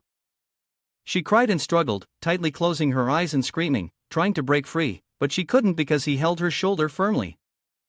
He thought it would be better to let her remain unprotected, exposed to the high radiation. At this moment, suddenly, Xiai Ruina stiffened, her eyes bulging as she coughed a few times, then seemed to lose all her strength and collapsed. He caught her by the shoulder from behind and unexpectedly shouted, "Hey, Xiai Ruina, I kept talking, and sure enough, you've reached your limit, huh? They say there's only one step between madness and genius. This woman is definitely more on the mad side, she's a madwoman." Xiai Ruina sat dazed, collapsing to the ground. Zhang Han, standing behind her, reached out to steady her, then looked awkwardly toward the crystal stone emitting radiation. He gritted his teeth, enduring the inconvenience, and helplessly spoke, deciding to leave it for now. It wasn't a big deal, there was no second crazy person. Afterward, he threw her over his shoulder, his face clearly displeased. As he turned to leave, he muttered, "This guy, if he stays here any longer, there's no hope left." He fell silent for a moment, increasing the energy shield. Then, gritting his teeth, he focused his eyes ahead and used his teleportation abilities, carrying her on his shoulder and moving as quickly as possible to save time. He thought to himself that he needed to hurry and get her out of the radiation zone. Suddenly, a voice calling Xiao Xiu rang out, bright and clear. There was a strange orange-colored bird nest at the top of a tall tree. It turned out that Xiao Xiu was walking around under the tree canopy, searching for her. She shouted loudly, "Xiao Xi, where are you? Xiao Xi." She called repeatedly, but at that moment, Xiao Xi was oblivious. She was too busy admiring the huge baby birds in the nest at the top of the tree. She smiled joyfully, laughing as she said, "Little birds, come home with me." Suddenly, Zhang Han appeared behind her from under the tree canopy, frowning as he spoke, "Little mouse, what did you say you wanted to bring home?" Xiao Xi jumped, turning around and awkwardly looking at him. "Boss, why are you back so quickly?" He shot her an angry look and said, "Have I ever told you that thing wasn't allowed?" Then came the deafening blows, but it was unclear who was being struck. Xiu, upon hearing the noise, quickly turned around and anxiously called out, "Shin brother, Xiao Xi." She saw him holding Xiao Xi by the collar, descending from the tree, and immediately rushed over, saying, "Thank God, I finally found you." Xiao Xi, having been struck 3 times on the head, was now swollen and began to cry out, "Mom, Xiu, Dad hit me." Zhang Han, fuming with anger, shouted in Xiao Xi's ear, "Hitting you is already being lenient. If you keep disobeying, I'll tie you up with rope." She covered her face with her hand, turned her head away, and slowly replied, "Hitting you is already being lenient? What's this, is Dad a violent person?" She accidentally noticed something and then curiously asked, "Is this a beautiful zombie doll?" After saying that, she eagerly ran over to where Shiai now was lying. Xiu stood frozen for a moment and then asked him, "Is this something Shin brother brought back earlier? Shiai na is here? When did she follow us here? Why has she turned into this?" Xiu bent down, supporting herself on her knees, looking at the girl as she asked. Zhang Han, while looking down at her, answered, "She secretly followed me. She wanted to use the radiation of the crystal stone to kill the zombie virus in her body. She's turned into this, and I don't know if she can be saved anymore." Meanwhile, Xiao Xi squatted down, sniffing something on her body. Then she stuck out her tongue and spoke in a dismissive tone. "She only smells like a corpse now, it's so hard to sleep." "She's not a zombie anymore." He stood behind her with his hands in his pockets and commented, "Indeed." Xiu stood silently, staring at Shiai na. Zhang Han, deep in thought, reflected that she had crazily used her own body as an experiment to turn into a zombie, yet in the end, she would rather take the risk of killing the zombie cells in her body to turn back to normal. How absurd. After that, Zhao Xiu looked at him and asked, "Han brother, do we need to deal with her?" He opened the system and answered her, "No need, her physique is special, there might still be a chance to turn things around. Also, we might need to stay by the spirit stone pit for a while. You keep these supplies." Then, a series of food tools appeared in front of Xiu. She froze and asked, "Weapons and food, are you really going to be there for a long time?" Xiao Xi anxiously spoke up, "Is it really fine to go into the spirit stone pit? The radiation there." Zhang Han replied as he put on protective gear, "Don't worry, I can handle it. The fogs take good care of themselves, wait for me to come back. I'm off now." Xiao Xi listened obediently, and Xiu was still carelessly picking things up. This time, she really had to be careful when going outside. He ran off, leaving these words behind. Xiao Xi could only let out a surprised cry, while Xiu watched him go and shouted, "Han brother, you must be careful." At Zhang Han's side, he was running towards the entrance to the spirit stone pit, surrounded by radiation. He spoke in discomfort, feeling just as uneasy as he approached this place. Finally, he reached the spirit stone pit. He thought that once inside the area with the high radiation concentration, the protective suit would lose its effectiveness. The white radiation grew stronger and stronger. "Well then, let's push on." With that, Zheng Han jumped into the spirit stone pit. He was being held back by the force of the radiation, feeling extremely uncomfortable. Finally, the protective armor disappeared. At that moment, he used his 5-tiered soul burning to protect himself. He was surrounded by blue light, and his body, which had been ordinary, became powerful, with bulging muscles. This was madness. Zheng Han now had fiery red skin, with green veins standing out on his neck and face. His pupils shone with a blue light. His body was enveloped in blue light, just like when there was a protective wall. Then, he used his speed burst to jump from one radiation stream to another. It was at this moment that he decided and rushed quickly toward the spirit stone, which was located in the middle of the strongest radiation wave. As he reached out to grab the spirit stone from the stone surface, he thought to himself. He clenched his teeth and acted with unwavering determination. Then, he muttered, "Absorb." The spirit stone entered his body and emitted 2 different lights, both radiating from him. He tightly grasped the glowing spirit stone in his hand, thinking to himself, yet it is still resisting. The spirit stone continuously fought against Zheng Han's absorption. He struggled to hold on to it, and the protective shield was affected as well. He mumbled, "I can't just casually collect it." He looked at the glowing spirit stone in his hand, thinking that its radiation was quickly draining the energy from the protective shield. Should I abandon it this time? The protective shield was gradually cracking. Zheng Han silently looked at it with a troubled expression, veins popping out on his neck and face, as it seemed he was putting in a lot of effort.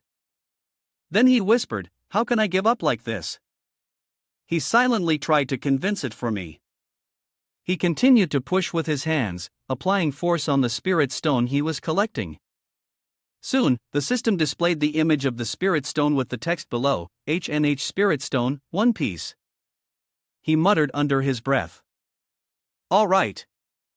The spirit stone was cracking more and more, emitting a bright blue light. Zheng Han's face contorted as he tried to break it apart. This thing, even if I put it in the item slot, can't suppress its energy? The spirit stone still hadn't absorbed anything, it seemed to be drawing in blue energy into itself. He suddenly clenched his teeth, watching the spirit stone absorb the blue forces, rotating in the palm of his hand. What kind of twisted energy is this? He wondered to himself. He put all his strength, from his body to his mind, into constantly absorbing the spirit stone. The spirit stone almost continuously sent out blue sparks connecting to his brain. He thought to himself, even though I am a high-level awakened person in Phase 1, with all skills unlocked, I still can't absorb it? The spirit stone kept glowing, and cracks appeared on his body as blue sparks ran through Zheng Han. He cursed under his breath, "Damn, it seems like my body is starting to disintegrate." Didn't that ominous prompt say something about this? Just as he thought that, a loud explosion rang out. Zheng Han seemed to be lying in the spirit stone pit, with the spirit stone and its radiation continuously soaring into the sky. At this moment, inside the forest, the sunlight dazzled as it filtered through the tree canopy and hit the ground. Xiao Xiu stood silently, her face weary, staring off into the distance. Xiu, carrying some fruit, froze when she saw her like that, looking at her with confusion. She thought to herself that Xiao Xiu had stopped feeling tired and sleepy these past few days. It seemed like she had fully adapted to the current environment, but she often gazed into the forest, lost in thought. What exactly was she looking at? Then, Xiu spoke, "Xiao Xiu, stop staring. Come over and eat." But Xiao Xiu turned towards the forest and replied, "Wait a moment, I'll talk to you in a bit." Xiu, seeing this, didn't urge her to join the meal anymore. Xiao Xiu then said, "Mom Xiu, I need to go find the boss. Wait for me here." She spoke absently as she walked, and then Xiao Xiu ran off in the direction Zheng Han had gone. Xiu was startled and, in a panic, shouted, "What?" "Xiao Xiu, Xiao Xiu." No matter how much she called, Xiao Xiu remained resolute and left. Then, Xiu murmured to herself, "It's all radiation. The radiation keeps spreading out." Xiao Xiu was crossing through the faint radiation in the forest, and she wondered aloud, "There's not even any good food around. What has the boss been doing in there for the past few days? Even the radiation smell is fading now. As soon as she finished speaking, Xiao Xiu realized she had reached the spirit stone pit. Radiation was radiating from it. She stopped at the edge of the pit, looking down and muttering, "The radiation smell is coming out from this pit." Ah, Xiao Xiu exclaimed happily, "Found it, boss." She slid down to the mouth of the pit, raising her hand and calling out, "Boss, why are you sleeping here?" She ran over to Zhang Han, who was lying face down on the ground, and said, "Mom Xiu is cooked, let's go home." But when Zhang Han turned over, he was nothing but a dry corpse. Xiao Xiu was stunned, stepping back in horror when she saw that, then screamed loudly, her cries echoing to the sky, so loud that it startled a bird perched on a high cliff. In a panic, Xiao Xiu carried the dry corpse on her back, running and calling out, "Mom, Mom Xiu." Hearing the call, Xiu turned around in worry and said, "Xiao Xiu." She ran to Xiao Xiu and said, "Where are you going?" "I was about to go look for you." Xiao Xiu, carrying Zhang Han on her back, grimaced and said, "I'm going to find the boss." Then, Xiao Xiu sadly laid Zhang Han down on the ground.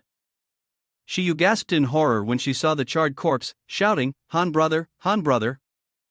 She then knelt down beside Zhang Han, terrified, crying and shaking him. How could this happen? How could this happen? Didn't they say there was no danger? Liar.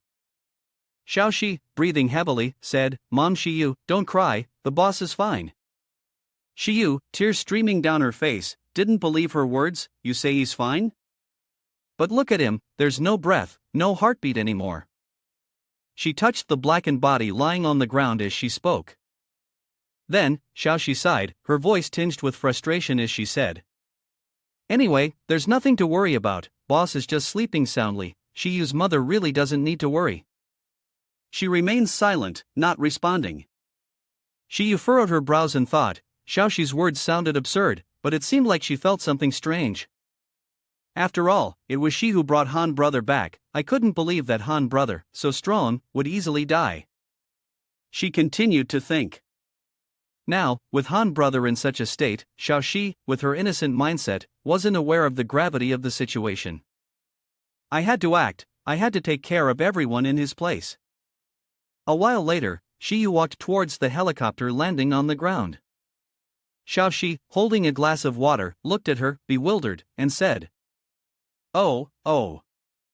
Xiu's mom, so boss left the helicopter for you. Are we going to fly up to the sky now?" She turned around, smiled with squinted eyes, and said, "Wait until I finish eating, then we'll head back." In the neighborhood, a plume of smoke rose from a distance. The creepy creatures were kneeling on the ground doing something. A voice rang out. "With 3 of them, we should be able to handle it." 2 people were hiding behind a window in a building, looking down. The small monster spoke to them. The team leader of the local militia, the lucky survivor.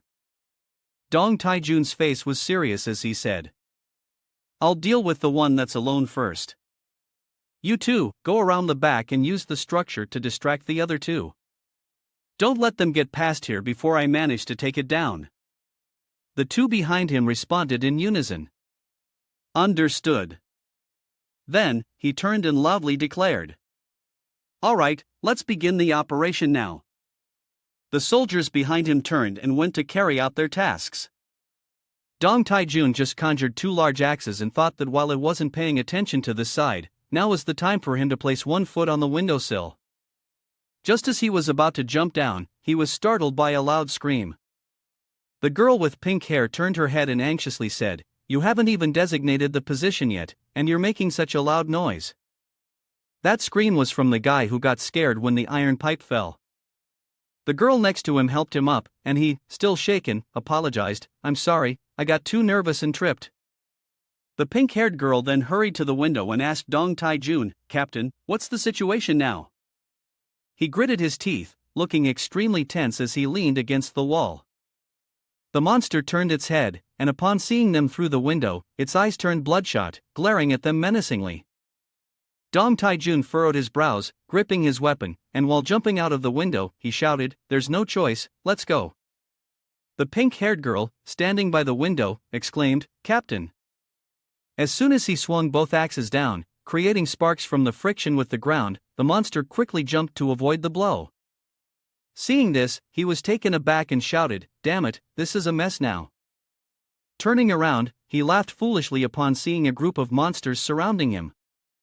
Dong Taijun's expression grew serious as he tightened his grip on his weapons and shouted, "Damn it, come here.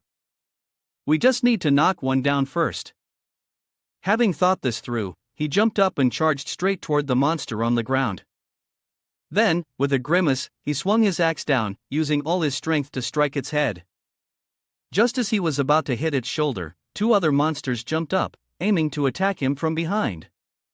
Then he nervously grabbed the axe on his right, raised it to protect his head, and unintentionally struck the monsters. After that, the remaining one launched a strange spinning black attack towards him. Dong Taijun, caught off guard by the sudden attack, panicked and shouted. He was hit by the strike and sent flying towards a rock, his back slamming hard against it. The pink-haired girl and the other person on the window saw him being attacked and immediately began shooting at the monsters with their guns. She yelled, "Captain." The other person quickly spoke up, "Lily, cover your teammate and run while you can." He kept shooting at the monsters while urging him to escape. But he coldly laughed and said, "Run? Is that my style?"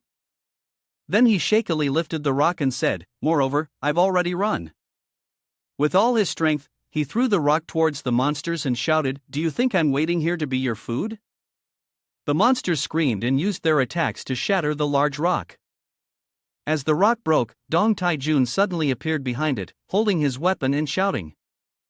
A blue light emanated from around him, and the two monsters were startled by his sudden appearance. He then swung the axe and unleashed a relentless series of energy charge strikes, chopping down with the axe, the sound of it ringing in the air with an almost deafening noise. Soon after, only his heavy breathing could be heard, and his face was covered in sweat. Lily and the others rushed out in a rush. "Captain!" She tried to smile, then raised her hand, signaling, "Isn't my captain amazing?" Killed several at once. "Hurry, help me, I'm a bit weak now." Lily's face darkened, and she shut her eyes tightly, shouting, "Captain, behind us." Hearing this, he turned around and froze. "Behind you is a large group of zombies coming closer to us." Dong Taijun stood frozen, his body trembling uncontrollably. Back at the Xiu group's location, Xiao Xiu blinked and said in confusion, "Mom Xiu, I'm hungry, I want to eat chocolate." She replied, "Sorry Xiao Xiu, we only have bread left. Can you wait until we get to Tianyang City to eat?" The two were in a helicopter, heading toward the city. Xiaoxi puffed out her cheeks, irritated, poking Zhang Han, who was resting his head on her lap, and said, "Boss Ba, really, why didn't you prepare some more delicious food? I'm so hungry, I want to eat something good." Xiu, sitting in front, was doing something. Her expression resigned, thinking to herself, "There used to be a lot of food, but Xiaoxi ate too much and is too picky, only eating snacks and chocolate. Is this what Han brother meant by spoiling a child?" Suddenly, someone's voice rang out. "Captain, I can't hold on much longer, what should we do? Everyone, come here." Xiu, curious, leaned toward the window to look outside. She saw Dong Taijun pulling out his weapon while saying, "I'll try to hold them off. You all go quickly, got it?" Lily, while shooting, spoke up. "No, how can we leave him behind?" The other person also spoke. "Captain, what are you doing with the explosives? They're struggling to shoot the zombies." Dong Taijun's voice rang out. "Go quickly, this is an order." Xiao Shi looked at the pile of chocolate at his feet, her eyes lighting up as she said, "Chocolate?" Xiu, puzzled, asked, "What?" He pulled the pin from the explosives and shouted sternly, "Go die." Xiao Shi jumped directly down from the helicopter without any protective gear and landed right where they were. Zhao Xiu screamed in panic. "Xiao Shi, what are you doing?" But Xiao Shi had already jumped and was free falling. Xiao Xiu reached out and shouted. Don't let it explode, if it does, we'll lose everything. Xiao Xiu fell from the sky to the ground, making a loud noise as dust and smoke filled the air. She stomped her feet on the ground, landing safely without any incident. Then, she turned around and gave Dong Taijun a dark look, which made him tremble with anxiety. She spoke. Don't let it explode. He was terrified, shaking uncontrollably, holding the explosives, thinking to himself. Is this the fourth giantess? Or is the zombie king actually speaking? Xiao Xiu walked up to him, grabbed the explosives forcefully from Dong Taijun's hand, and threw the bag of explosives into the air. The explosives immediately activated, exploding with a loud bang in midair. After that, Xiao Xiu crouched down, took a long stance, pressed the toe of her back foot into the ground, and took a deep breath. She sprinted like lightning, weaving through the zombies, reaching down to grab the chocolates lying on the ground. Once done, Xiao Xiu gritted her teeth and shouted. Everyone, get out of my way. Then, she squeezed through, pushing the zombies aside. She was ecstatic, wagging her tail and happily searching for more chocolates. This is enough to eat, all things I like, no matter how much the zombies are standing there with their mouths open, staring at her. Then, Shiyu's helicopter began shooting yellow bullets, raining down on the zombies' heads. They screamed in panic and fled. Xiu, inside the helicopter, was steering while angrily shouting. Xiao Xiu, you're being reckless. If Han brother finds out, he'll definitely smack your bottom. Xiao Xiu, down here, was jumping back and forth, dodging bullets from the helicopter shooting at the zombies. She spoke up, Boss Ba is a lazy worm, he doesn't know anything. Dong Taijun stood there, confused and trembling. It seemed he had no idea what was going on. Then, Xiao Xiu looked up at the helicopter, wide-eyed, and asked Xiu, Mom, Xiu, you won't sell me out, will you? She closed her eyes, pretending to be difficult, covered her mouth with her hand, and said, No, there won't be a next time. Li, standing next to Dong Taijun, furrowed her brows and asked, Captain, what's going on? Who are they? They're too strong. His expression turned serious as he replied, I don't know, but at least they're not enemies. Let's see how this situation resolves itself. With our current strength, if we get involved in the chaos, we will definitely die. The mass of zombies gathered together, and one or two zombies climbed up to hang from the helicopter's landing gear. Xiu, seeing this, panicked and shouted. The helicopter shook violently, causing Zhang Han in the back seat to be jolted as well. Soon after, he was thrown out into the air because Xiao Xiu hadn't closed the helicopter door when she jumped earlier. He was filled with worry, sweating profusely. Xiu turned around, worried, and called out, Shin, Han brother. Dong Taijun suddenly looked up at the sky and saw a figure falling from above. He froze, suddenly overwhelmed with emotion. Xiao Xiu glanced anxiously at where Zhang Han fell, then shouted, Not good, boss is targeted. The dense horde of zombies also gaped, turning their heads to see what was happening. Zhang Han crashed onto the ground, lying there and emitting a strange scent around him. The zombies, smelling the scent, froze in place, before growling and charging toward the motionless Zhang Han. Xiu, looking down from the helicopter, called out to the zombies, Han brother. Xiao Xiu charged forward aggressively, delivering a punch to the side of the corpse demon and yelled, Get out of the way, don't harm the boss. As the corpse demon opened its mouth to bite him, a fragile protective wall appeared around Zhang Han. Lili covered her face, unable to continue watching, and spoke, Captain, that man is doomed, he's about to be torn apart. Dong Taijun gritted his teeth, sighed, and said, Although they are very strong, they can't withstand such a large number of corpse demons. The people behind us are all gaping in disbelief. Then, the corpse demon lunged forward, opening its mouth wide to bite, and it shattered the protective barrier. Its teeth were incredibly strong. When the protective wall disappeared, a beam of golden light shone brightly. The corpse demon stood there in confusion, and then Zhang Han had fully recovered, his body no longer dry and dark. He was surrounded by a golden glow. Both Xiao Xiu and Xiu were shocked by his resurrection. Zhang Han closed his eyes and floated in mid-air. Lily, surprised, spoke up, "Captain, what is going on?" He, equally stunned, replied, "I don't know." It seemed like he had just opened his eyes, then looked down at his hand, moved his fingers, and coldly said, "I'm awake now." The dizziness was unbearable. Finally awake, the system displayed a notification: current level, high level awakening divine being, stage 1. He looked at the system screen and suddenly said, "Wait, I've leveled up." The system responded, high level awakening divine being, stage 1, innate talent automatically maxed out, adding 20 points of innate talent, adding 300 glass skills, all attributes increased by 100%, received the ultimate skill 1 finger destruction. The system continued to display more information, a finger of destruction. A sharp strike was unleashed from the fingertip, causing 1500% damage. If the target was not dead, it would still suffer 100% damage per second for 10 seconds. The cooldown time for the skill was 20 hours, and a circle appeared, inside of which were a V-shape and a hand. The system stated that the energy of the Spirit Stone nucleus had been activated, and many extraordinary abilities were waiting to be unlocked. The higher the level unlocked, the greater the chance of absorbing energy from the Spirit Stone. While he wasn't paying attention, the zombies rushed toward him, intending to attack again. Xiu piloted the helicopter close to him and shouted, "Han brother, be careful." Then, Zheng Han raised his index finger. Streams of orange energy began to envelop his finger, and he pointed toward the zombies. A circle with different symbols appeared at the tip of his finger, and a line shot straight toward the zombies.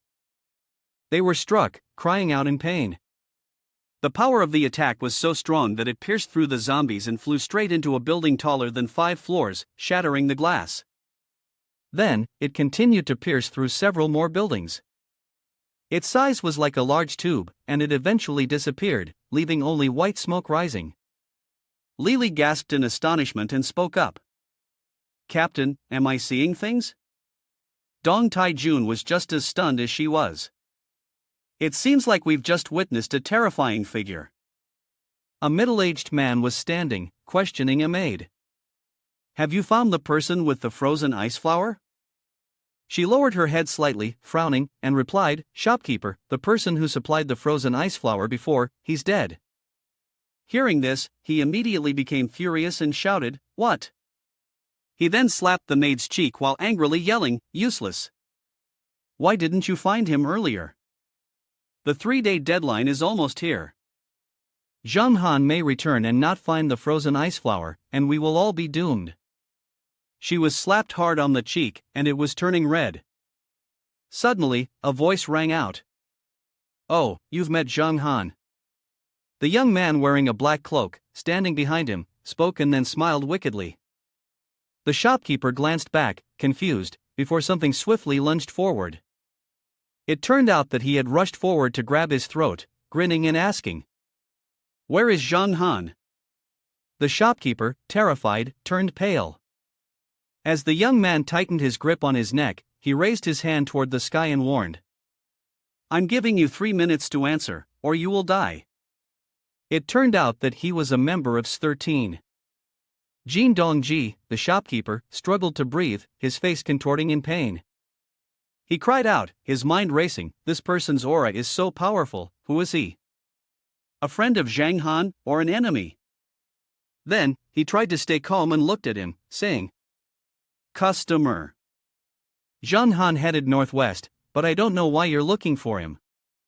Jin Dongji was shoved aside, causing him to make a strangled noise, despairing as he muttered, "Seriously?" Then, the young man laughed and raised his hand to snap his fingers, saying, "Brothers, locate him. Let's go kill him and avenge Bo Zhanlu." His subordinates suddenly appeared out of nowhere and rushed ahead. He smiled with satisfaction and added, "I just need to sever one of his hands. The rest of the parts are yours." Meanwhile, Zhang Han, Lili, Dong Tai-jun, and Xiu stood frozen as Xiao Xiu ran up to Zhang Han. She covered her mouth, giggling, and patted him on the back, laughing and asking, "Boss, you're amazing. You were bitten by a zombie, and yet you're fine." He was slightly startled when Xiao Xiu suddenly patted him on the back. He turned to look at her and said, Don't be so amazed. I've leveled up. Suddenly, the tall building in the distance cracked and collapsed, making a loud noise. Lili, Dong Taijun, and Xiu, startled by the sound, quickly turned around to look. Zhang Han also glanced back, then he hugged Xiaoxi tightly, saying, "Be careful." She was confused as her cheek pressed against his chest. A large alpha was holding the head of the other person, lifting it up and mocking Zhang Han's group with a taunting laugh. The man had lost one arm and was desperately calling for help, shouting, "Help, Captain, please save me." Then, the alpha used his thumb and index finger to crush the man's head, and his head detached from his neck. Zhao Longxian stood on the rooftop, behind the alpha. He gritted his teeth in anger and yelled, "Damn it, he's dead." Tiangshan quickly raised her hand in front of herself. She shut her eyes, clenched her teeth, and said, "Captain, we need to run. There's more than one alpha nearby." Then, Zhao Longxian suddenly jumped down from the rooftop, shouting, "I'll cut the tail off, you all leave quickly." With both hands tightly gripping his sword, he raised it, aiming to strike from behind the alpha. Xiu, seeing his reckless move, panicked and shouted, "You!" Suddenly, the alpha reached out and slapped its left shoulder, right where Zhao Longxian was. He was unexpectedly struck by it, lost his balance, and fell backward. Zhao Longxian then lay motionless, mouth agape, falling to the ground. He groaned in pain from his back hitting the ground. Xiu hurriedly ran over, calling his name. He then slowly sat up, kneeling on one knee, looking at her in surprise. "Xiu, what are you doing here?" She supported his arm, worriedly saying, "You're hurt." The sound of the alpha's footsteps grew louder, approaching them. In no time, it was in front of them, jumping up and raising both hands high, preparing to strike down on them. Long Chuan and Xiu stood frozen, unable to react in time. Then he suddenly kneeled down, pressing his body on top of Xiu, placing her under him in a protective stance. It was bad. A strong stream of golden light was rushing toward them, suddenly piercing through the chest of the leader, leaving it no time to react. Zhao Longxian knelt, holding the frightened Xiu in his arms, looking up in shock and confusion. Then, blood continuously gushed out of the leader's wound, and it fell backward, causing a massive shockwave. Rocks and dirt flew everywhere. Long Chuan quickly hugged his sister and leaped forward, shouting, "Move aside." It turned out to be an attack from Zhang Han, whose fingertips were still smoking.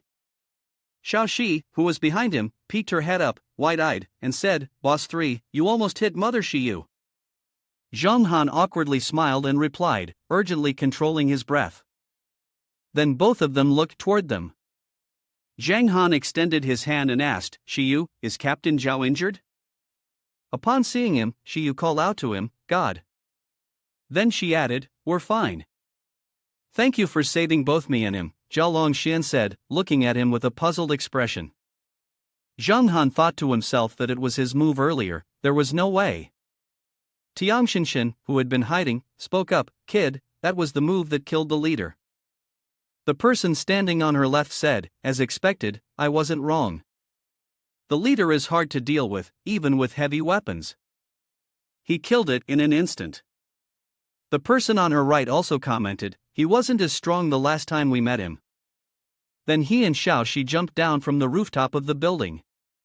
Just as his feet touched the ground, Zhao Longxian looked up at him and said, "Zhang Han, thanks for earlier." He smiled and responded, "You're too polite. Captain Zhao, weren't you over there looking for supplies? What brings you here?" Long Chuan sighed and said, "My team and I have always been monitoring the foreign forces nearby, but we were surrounded by the leader's group, and we suffered significant casualties." Shinshin, worried, called out to him from behind, "Captain, you're injured. Hurry back to headquarters to get treated." He turned around to reply, "Our mission isn't complete yet. If we head back now, it might." Zhang Han smiled, his eyes narrowing as he spoke, "Keep searching. Your body can't handle it anymore. Health is a revolutionary issue." Long Chuan was taken aback, staring at him. Zhang Han Xiu smiled gently at Zhang Han, then he blushed slightly and continued, "Besides, I also want to go to the medical center with you. And Xiaoxi, it seems like your stomach is growling from hunger, and there's saliva dripping from your mouth." Xiu's voice echoed, Xiao Xiu, are you hungry again? Long Chuan smiled and replied, in that case, let's head back. Zheng Han spoke to Xiao Xiu, alright, Xiao Xiu, go and bring Shiai now with you. She happily answered, got it, boss. Near where the leader was lying, a gray-black dog was walking around as if searching for something. A voice from another person echoed, what's going on? The dog turned its head to the right and barked once. Jin Dongji, hands in his pockets, glanced at the dog and spoke, is it heading in that direction? Then he smiled mischievously, a dark aura surrounding him as he said, I remember there's a long water base over there. The people at that base are always looking for us. It's perfect, we can deal with them today. After speaking, he and the gray dog leapt off together. 2 mercenaries were on guard at the entrance of a building. The person on the right suddenly jolted in surprise upon seeing something. The black shadow was rushing toward him. He pointed his gun forward and shouted, is anyone there? At that moment, at the headquarters of Zhao Longxian's military base, Zhang Han's group was inside, talking among themselves. They brought Shiai Na in and placed her on the table, administering in 4 drip to her. Zhao Longxian looked at him with curiosity and asked, Zhang Han, who is this person? Zhang Han's voice rang out as he spoke in detail, her name is Shiai Na. She is a research staff member. Her entire body, from head to toe, is covered in threads of pink blood, and she is unconscious. Zhang Han continued, she specializes in researching zombies, and she has many secrets related to them. Long Chuan, upon hearing this, was startled. Secrets related to zombies. He calmed himself and said, so her condition is very important. Captain Zhao, is there a medical team in another section of the headquarters? I want to have them check Shiai Na's health. Upon hearing this, Zhao Longxian immediately became serious and replied, I will call them right away. Suddenly, a noise came from behind him. Everyone in the room heard it. Xiao Xiu suddenly spoke, what was that sound? Long Chuan looked toward the door and said, this is bad, something has happened. He then glanced at you, quickly turned around, and said, you all stay here, I'll go out and check. She worriedly instructed him, be careful. It was Jin Dongji's group storming into Long Chuan's headquarters. He arrogantly stepped on the body of the gatekeeper, speaking in a proud and haughty manner, this is the military headquarters of Long Country. Weak, unable to withstand even a single blow. Behind him was a group of people, just as ruthless as he was, with the one beside him smugly pulling a knife from the back of the guard. What's going on here? Who are they? Came the voices of Long Chuan's group, armed and hurrying out. Jin Dongji sneered when he saw them, mocking, looks like there are quite a few women with them? The green-haired man stepped forward with a wicked grin, his expression lecherous, and said, so, boss, shall we stick to the old rules? Jin Dongji smirked, replying lewdly, of course, men kill, women are raped. Don't move! Shouted Zhang Han's and Long Chuan's group, raising their guns in warning. Zhao Longxian, holding a gun, angrily shouted, are you a Sao? How dare you barge into our headquarters? One of Jin Dongji's men spoke up, oh, this guy's pretty handsome. I hate handsome guys the most. Leave him to me, let's see if I don't chop him into pieces. Jin Yidong arrogantly spoke, hey, you two, stay with me, the rest split up and find Zhang Han for me. The 2 men standing next to him both grinned wickedly. Zhao Longxian clenched his teeth in frustration and thought to himself. He mentioned Zhang Han. After that, Jin Yidong's men charged forward, easily overpowering Long Chuan's group. The brown-haired man beside him laughed and said, hey, you guys, when beating women, don't hit their faces. Jin Yidong laughed heartily and said, right, their faces are delicate, makes it harder to control the force, doesn't it? Zhao Longxian kept firing ahead, his face twisted in frustration as he muttered, damn, they dared to ignore us, beat them up. Tiang Xinshin and the other man behind him fired, providing cover on both sides. Jin Yidong jumped up from somewhere, swinging his fist with the intent to strike Zhao Longxian in the face. He looked down on his opponent, thinking that a bunch of rookies dared to show off in front of him. Long Chuan, who was firing his gun, was taken aback when he saw him. Just as Jin He-dong swung his punch, Long Chuan quickly raised his gun horizontally to block the blow, preventing him from landing a hit. Afterward, Long Chuan froze, staring at his shattered gun, now in pieces. Suddenly, he lunged forward and wrapped his arms around Jin He-dong's waist, catching him off guard. Then, he shouted, "Everyone, move in." 3 men armed with daggers rushed forward from behind Jin He-dong. He furrowed his brow, gritting his teeth, and glanced at them. The ruthless, blonde-haired man sneered, using this trick. As he spoke, he grabbed Zhao Longxian by the collar from behind, lifting him off the ground and using him as a human shield. With cold disdain, he said, "My life is not important." The female team member in Zhao Longxian's group, with purple hair, panicked when she saw Zhao Longxian captured, shouting for the captain. Another male team member gritted his teeth, saying, "This bastard is using the captain as a shield." The blonde-haired man sneered at Zhao Longxian and his team, "You idiots." With that, he threw Zhao Longxian forcefully toward his teammates. He laughed maliciously, "With such pathetic skills, no matter how you struggle, it's all in vain. There's no need to drag this out any longer." As he spoke, he unleashed his energy-charged strike. Zhao Longxian struggled to sit up, frowning as he silently assessed the blonde man's strength. Too strong. In the blink of an eye, the blonde man had severely injured Zhao Longxian's team. He guessed that this person had at least awakened a mid-level second-stage ability. Zhao Longxian was hit by his attack, and he coughed violently. In his heart, Zhao Longxian quietly considered that if he couldn't defeat him, staying here would only result in more casualties. The female team member, seeing that Zhao Longxian seemed to be injured, anxiously called out to him, "Captain." Zhao Longxian turned around to reassure her and the others, "I'm fine. Everyone, retreat immediately. Go quickly." 2 of the blonde man's henchmen, standing behind him, spoke up with a hint of mockery, "Seriously? Leaving the women behind?" After saying that, the 2 henchmen rushed forward to chase after Zhao Longxian's team. They teased, "You want to leave? Have you gotten our permission first?" On Zhang Han's side, Xiao Xiu noticed that Zhao Longxian had been gone for quite a while without returning, which made her a little anxious, and she said, "He's been gone so long, could there be some danger?" Zhang Han also felt something was wrong. He told Xiao Xiu, "If you're worried, you can go check on him." Xiao Xiu hesitated slightly and said, "But Han brother, we're still waiting for the doctor to arrive." Zhang Han smiled and said to her, "You can just wait here, can't you? No need to be so polite with me." Xiao Xi, standing next to Zhang Han, excitedly spoke up, "Boss, I'll go with Dad." In her heart, Xiao Xi thought this place was boring. Of course, Zhang Han disagreed with Xiao Xi going. He instructed her, "I'll be back soon. Be good and stay with Xiu for me." After giving instructions to Xiao Xi, Zhang Han turned and left the hospital room. He rubbed his head and, with a hint of helplessness, said, "Really, I wonder if showing the mouse to the doctor will have any effect." Zhang Han had not walked far when 2 strangers secretly approached the room of Xiai Ruina. Zhang Han felt someone had sneaked into the room, so he stopped in his tracks. Turning around, he couldn't help but curiously ask, "Did the doctor arrive so quickly?"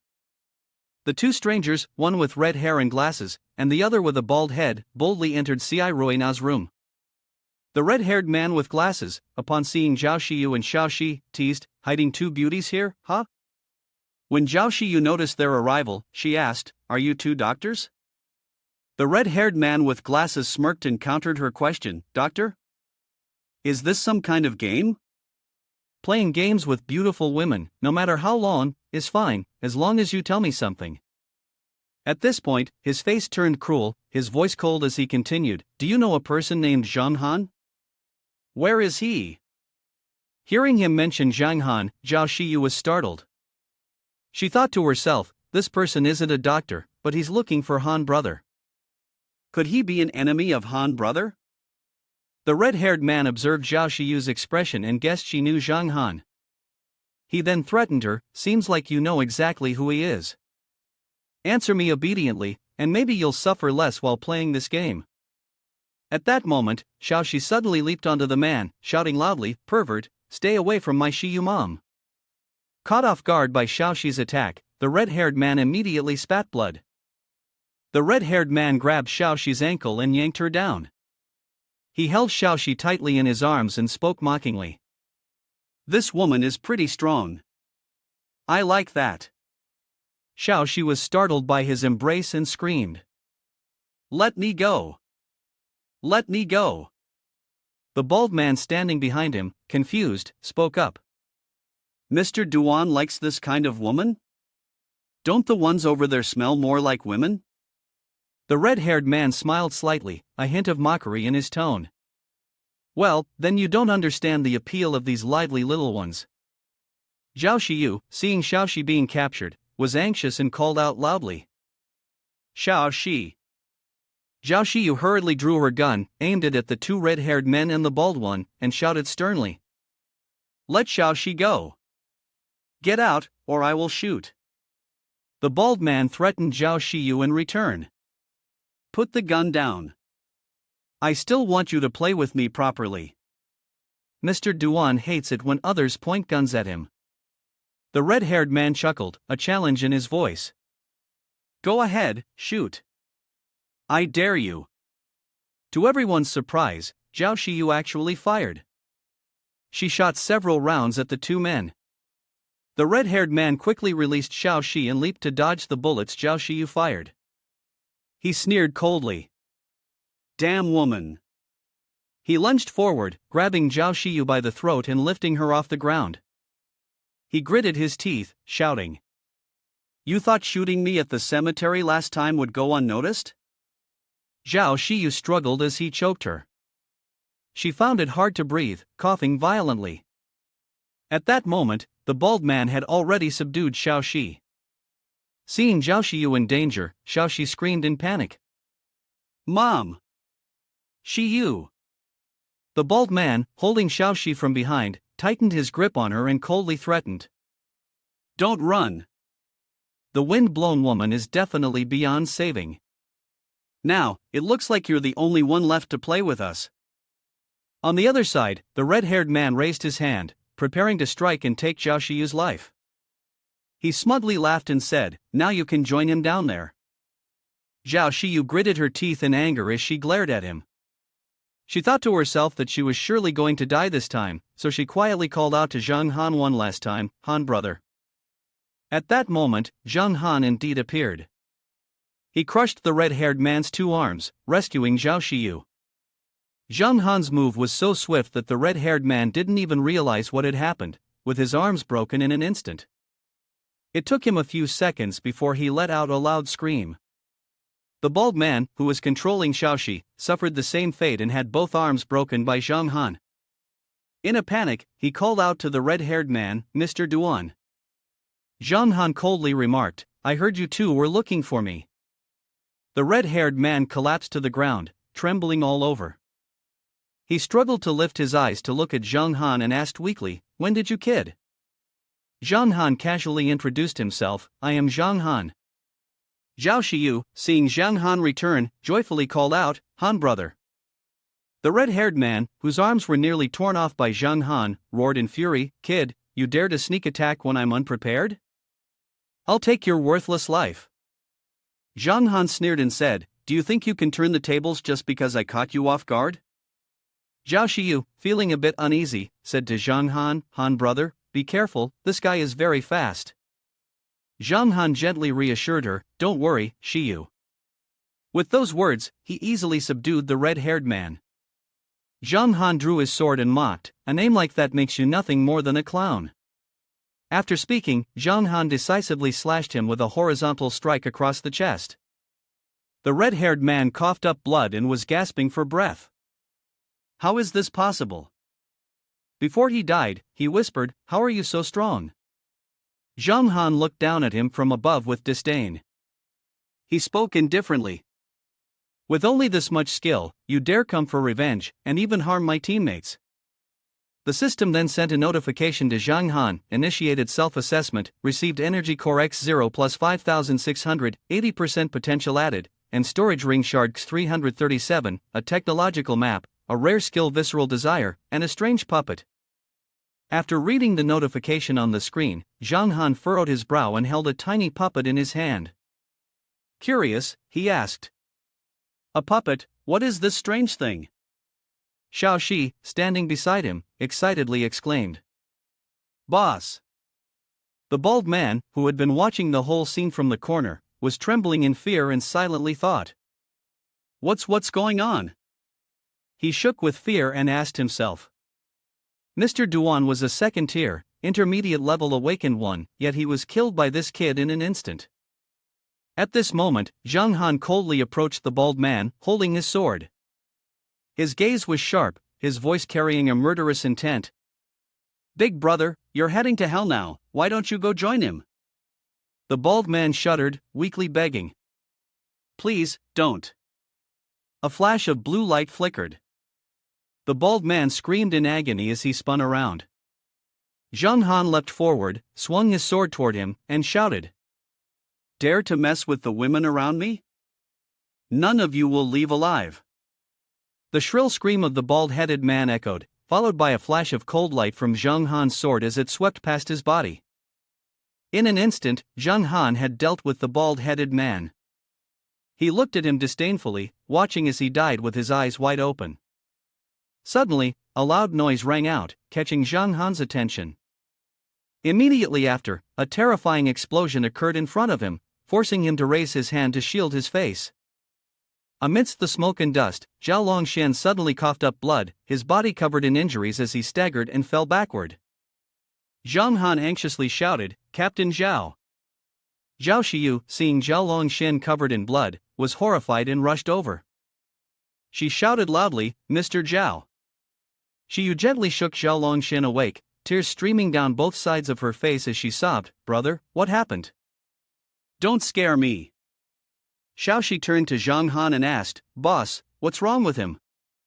Zhang Han furrowed his brows and replied, I don't know. But something must have happened outside. Outside, Zhao Longshan's teammates were desperately trying to hold off the group of the blonde-haired man.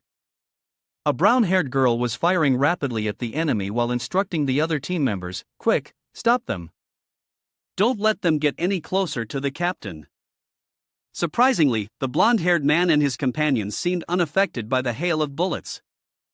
He even mockingly danced. Bang bang. With a simple wave of his hand, the blonde-haired man easily defeated all the members of Zhao Longshan's team. He sneered, a bunch of insects think they can stop me. The horrified screams of the team members rang out as the blonde-haired man ruthlessly burned everything down. He smirked, saying coldly, You have no idea how high the sky is or how thick the earth is. Soon, the blonde-haired man barged into Shiai Ruena's hospital room. He raised his hand and used the energy charge strike, intending to take the lives of both Xiao Xiu and Zhao Longshan. He shouted, The Long Kingdom headquarters is nothing special, let me kill them with ease.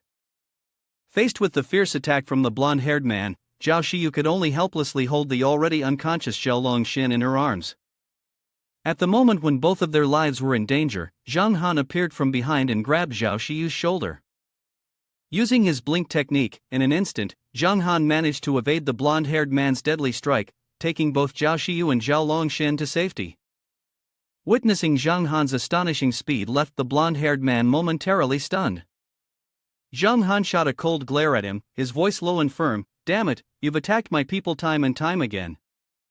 Zhang Han raised his sword and leaped toward the blonde-haired man, shouting, You want to die. The edge of Zhang Han's sword grazed the blonde-haired man's body. He glanced at Zhang Han, sneering, Do you know who I am? You dare be so arrogant in front of me. Zhang Han kicked off the wall, using the momentum to flip in mid-air, and swung his sword to attack again. His voice thundered, Even if the Heavenly King himself comes, I, Zhang Han, am not afraid. Hearing the name Zhang Han, the blonde-haired man froze and asked, Are you really Zhang Han? He wasn't bothered to reply to him, instead, he directly activated his ultimate skill, the Spirit Core and Guardian Shield, to push the blonde guy back. The blonde was stunned by Zhang Han's strike, nearly falling backwards. He quickly jumped higher to avoid the relentless assault from Zhang Han. He narrowed his eyes and smirked maliciously, Zhang Han, finally, I've caught you. In an instant, a cloud of white smoke appeared, and the blonde's body began to float and fade into the smoke. He let out a cold laugh and taunted Zhang Han, "Let me show you the power of Superclass 13. Xiao Xiu watched the battle anxiously from the sidelines. Xiao Xiu called out loudly to Zhang Han, "Boss, be careful. He's gone invisible." Zhang Han's lips twitched, and he cursed, "Invisible, my foot. I can see him clearly." Without hesitation, he delivered a precise punch straight to the blonde's face. The blonde stood there, stunned, muttering to himself, "How could this be?" Before he could think any further, Zhang Han landed another punch, first to the left side of his face, then to the right. He mocked him, "How powerful is Superclass 13? Let me see for myself." At this point, the blonde could only scream in pain. Enraged, he yelled, "Burn! Don't underestimate me. I am the leader of Superclass 13. How dare you slap me in the face? Go die!" Suddenly, flames erupted from his entire body. He had used the level 17 Soul Ignite skill to deal with Zhang Han. Seeing the blonde charging at him, completely engulfed in flames, Zhang Han spun around and leapt into the air. A blue circle instantly appeared around him, protecting him from the flames attack. The blonde-haired man not only failed to harm Zhang Han, but instead, he spat out blood from a serious injury. He panicked and exclaimed, "Impossible! With the strength of a high level awakened, how can I have no way to resist?" Zhang Han tightly gripped the sword in his hand and calmly said, "What's this high level awakened nonsense? I kill as usual."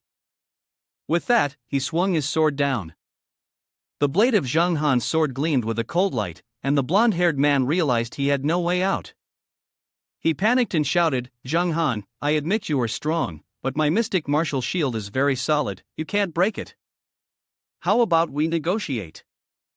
If you let me go, I'll give you all the supplies on me, even the secret information of my master." The system also confirmed what he said: mystic martial shield was indeed rare. After hearing the blonde man's offer, Zhang Han's face darkened. He coldly said, "I kill people, and the supplies are mine. As for the secrets of your master, I can find out on my own. Your offer is not valid."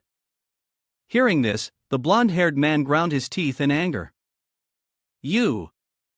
he roared, "If you don't agree, then let's tear the net and kill each other, no one will survive." Behind him, a group of his subordinates suddenly appeared. They all charged forward, attacking Zhang Han. Zhang Han remained calm as he swung his sword, facing the enemy. He casually glanced around, and suddenly, a deafening explosion echoed. One of the companions of the blonde-haired man charged toward him, and Zhang Han shouted, "Go to hell." Zhang Han suddenly appeared behind him, his voice carrying a murderous intent, "A bunch of misfits think they can kill me." Zhang Han coldly said, "In your dreams." As soon as he finished speaking, he beheaded the man. The remaining enemies, flustered, asked each other, "How is this possible? He's not dead? When did he move? His speed is too fast." Zhang Han raised his sword high, releasing a third-level soul-burning strike. Wherever the sword passed, the blood-curdling screams of his enemies followed. The blonde-haired man, in panic, shouted angrily, "Damn it, how can he be stronger than a monster?" After dealing with the small fry, Zhang Han, holding his sword, leaped toward the blonde-haired man. He coldly said, "All right, it's your turn now." A cold gleam flashed from his sword, and Zhang Han's power caused everything nearby to shatter. The blonde-haired man, still talking tough, said, "Stop wasting your energy, no one can break my mystic martial shield." Zhang Han disdainfully asked, "Oh, really?" As he spoke, he swung his hand toward him, and a powerful beam of light shot through the blonde-haired man's stomach. His face turned ashen, and trembling, he asked, "How? How is this possible?" Immediately after, the blonde-haired man's body was split in half, fresh blood splattering everywhere. The system instantly activated, successfully collecting the data. Zhang Han looked up at the system screen, which displayed the following content. "Congratulations, you have received an Energy Core X 28,000, along with 224,080% talent, 20 rare energy orbs, a 7-colored sword, a blueprint for the mystic martial shield, a blueprint for the energy armor, a lucky survivor probe, a special secret file number 17 on basic stealth, a top secret T-221 laboratory research report, and a strange clip. At this moment, Zhang Han realized something. The people of Super 13 are really rich. That one person alone has so many rare items. I bet the others probably. Congratulations, you have received the anti-gravity space travel skill, the enchanting or fatal temptation skill, the energy throwing ice fur weapon, and the rare skill for enhancing equipment with the beginner's bad luck card. The enchanting or fatal temptation skill causes beings from other realms to completely lose all defenses against you for a short time. Once combat mode is entered, the effect will disappear. The energy throwing ice fur weapon. By disassembling energy weapons and rare weapons, there is a certain probability of acquiring the special attributes of the weapon and fusing them into a new piece of equipment. The beginner's bad luck card. When used, it targets a designated object for 10 seconds, after which the target will continually encounter bad luck in the future. The rare anti-gravity space travel skill allows the body to be free from the constraints of gravity, enabling flight. Zhang Han exhaled deeply, having greatly underestimated these people. Fortunately, he had fused with the spirit stone core, otherwise, he feared it would have been him lying dead. From the other side, there were cries of despair. Brother, don't die, wake up quickly. Xiao Xiu was holding a man's lifeless body, crying, looking utterly heartbroken. It can't be. Zhang Han turned around, somewhat surprised, his eyes full of confusion. What? Zhao Longxian is dead? Many others were equally bewildered.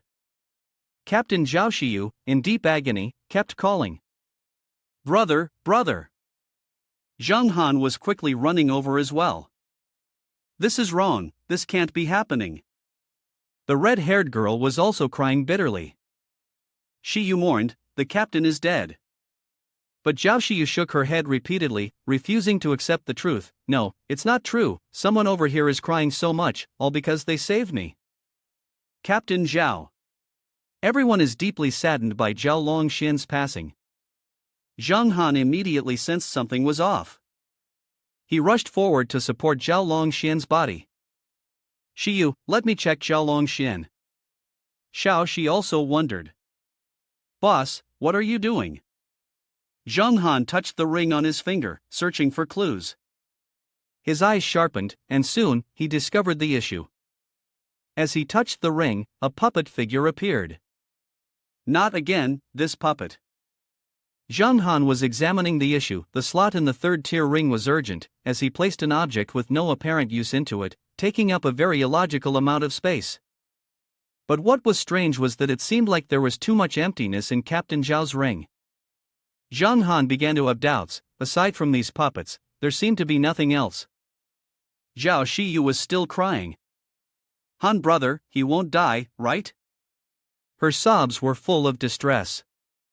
We can definitely save him, right? The man was also crying. Accept reality. The girl, with her head bowed, was shedding tears. No matter how painful it is, we can't accept the death of a teammate, we can't move forward. These were the words the captain had said to us before, and she seemed to be getting angry. Even if the captain is dead, we must continue to strictly follow the rules he set. Now, I'll collect his body. But Zhang Han quickly stopped her. Wait, hold on, don't rush.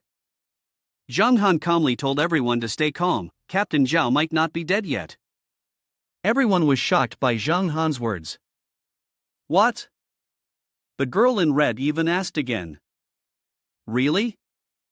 Han brother Xiao Shi even patted Zhang Han's head. Boss, I know you're heartbroken by his death, but the dead can't come back to life. Zhang Han, irritated by the head pat, pushed the little kid's hand away. He's not going to come back to life, it's just that maybe he wasn't dead in the first place. Zhang Han held up the puppet in front of everyone. This is related to the strange puppet I just found in Captain Zhao's storage ring. The red-haired girl was very surprised. Captain. A man continued after Zhang Han. From my guess, this is a stand-in puppet. Everyone was astonished by the person in front of them. They stammered. Turns out it's our beloved captain, Zhao Longxian. Everyone was delighted. Xiao Xiu called out to him. Captain. The red-haired girl was also overjoyed. Captain. Xiao Xiu quickly ran to Zhao Longxian's side. What's going on here? Zhao Longxian smiled warmly. Everyone, no need to worry. As you can see, I'm alive and well. Xiao Xiu, overjoyed, hugged her brother. I was so worried. Zhao Longxian could only apologize further. Sorry. The red-haired girl looked over to the other side. But what about the body over there? Zhang Han glanced at the object in his hand. That must have been caused by this. Zhao Longxian continued. Exactly, luckily you were able to figure it out. Zhang Han explained. No matter how you look at it, we can't figure out what it's meant to do, but it's not just one person carrying it. Something strange like this definitely has a problem. If it can't be used on a regular basis, it should still be carried around. So the most likely possibility is that it's a life-saving prop, and the appearance of this puppet also easily leads one to make this connection. Zhao Longxian grabbed the puppet from Zhang Han's hands. Impressive, that's right. This prop is called a stand-in puppet. Its power allows the user to withstand fatal damage. He continued. The cost of using it is sacrificing all materials and a portion of the space ring's inventory. Randomly teleport to any safe location within a 10 km radius, while leaving behind a decoy. Zhang Han finally understood the issue. The storage ring's capacity was too low, almost empty. Then why didn't you tell this to the team members? You've made them worry for nothing. Xiao Xiu also agreed with this view. Right. Zhao Longxian justified. I was afraid that if everyone knew I faked my death, it would lose its impact. When the time came, there wouldn't be any surprise advantage. After all, it's not the only level 1 prop I have. Zhao Longxian's gaze was filled with doubt as he looked at Zhang Han. Earlier, you mentioned carrying a puppet. It wasn't just one person. Does this mean Zhang Han agrees as well? That's right. Zhang Han recalled the moment. If the puppet could teleport 4 bodies, then the red-haired guy I killed must still be alive. Zhang Han seemed to have realized something. A person like that surviving is a huge disaster. We must find him.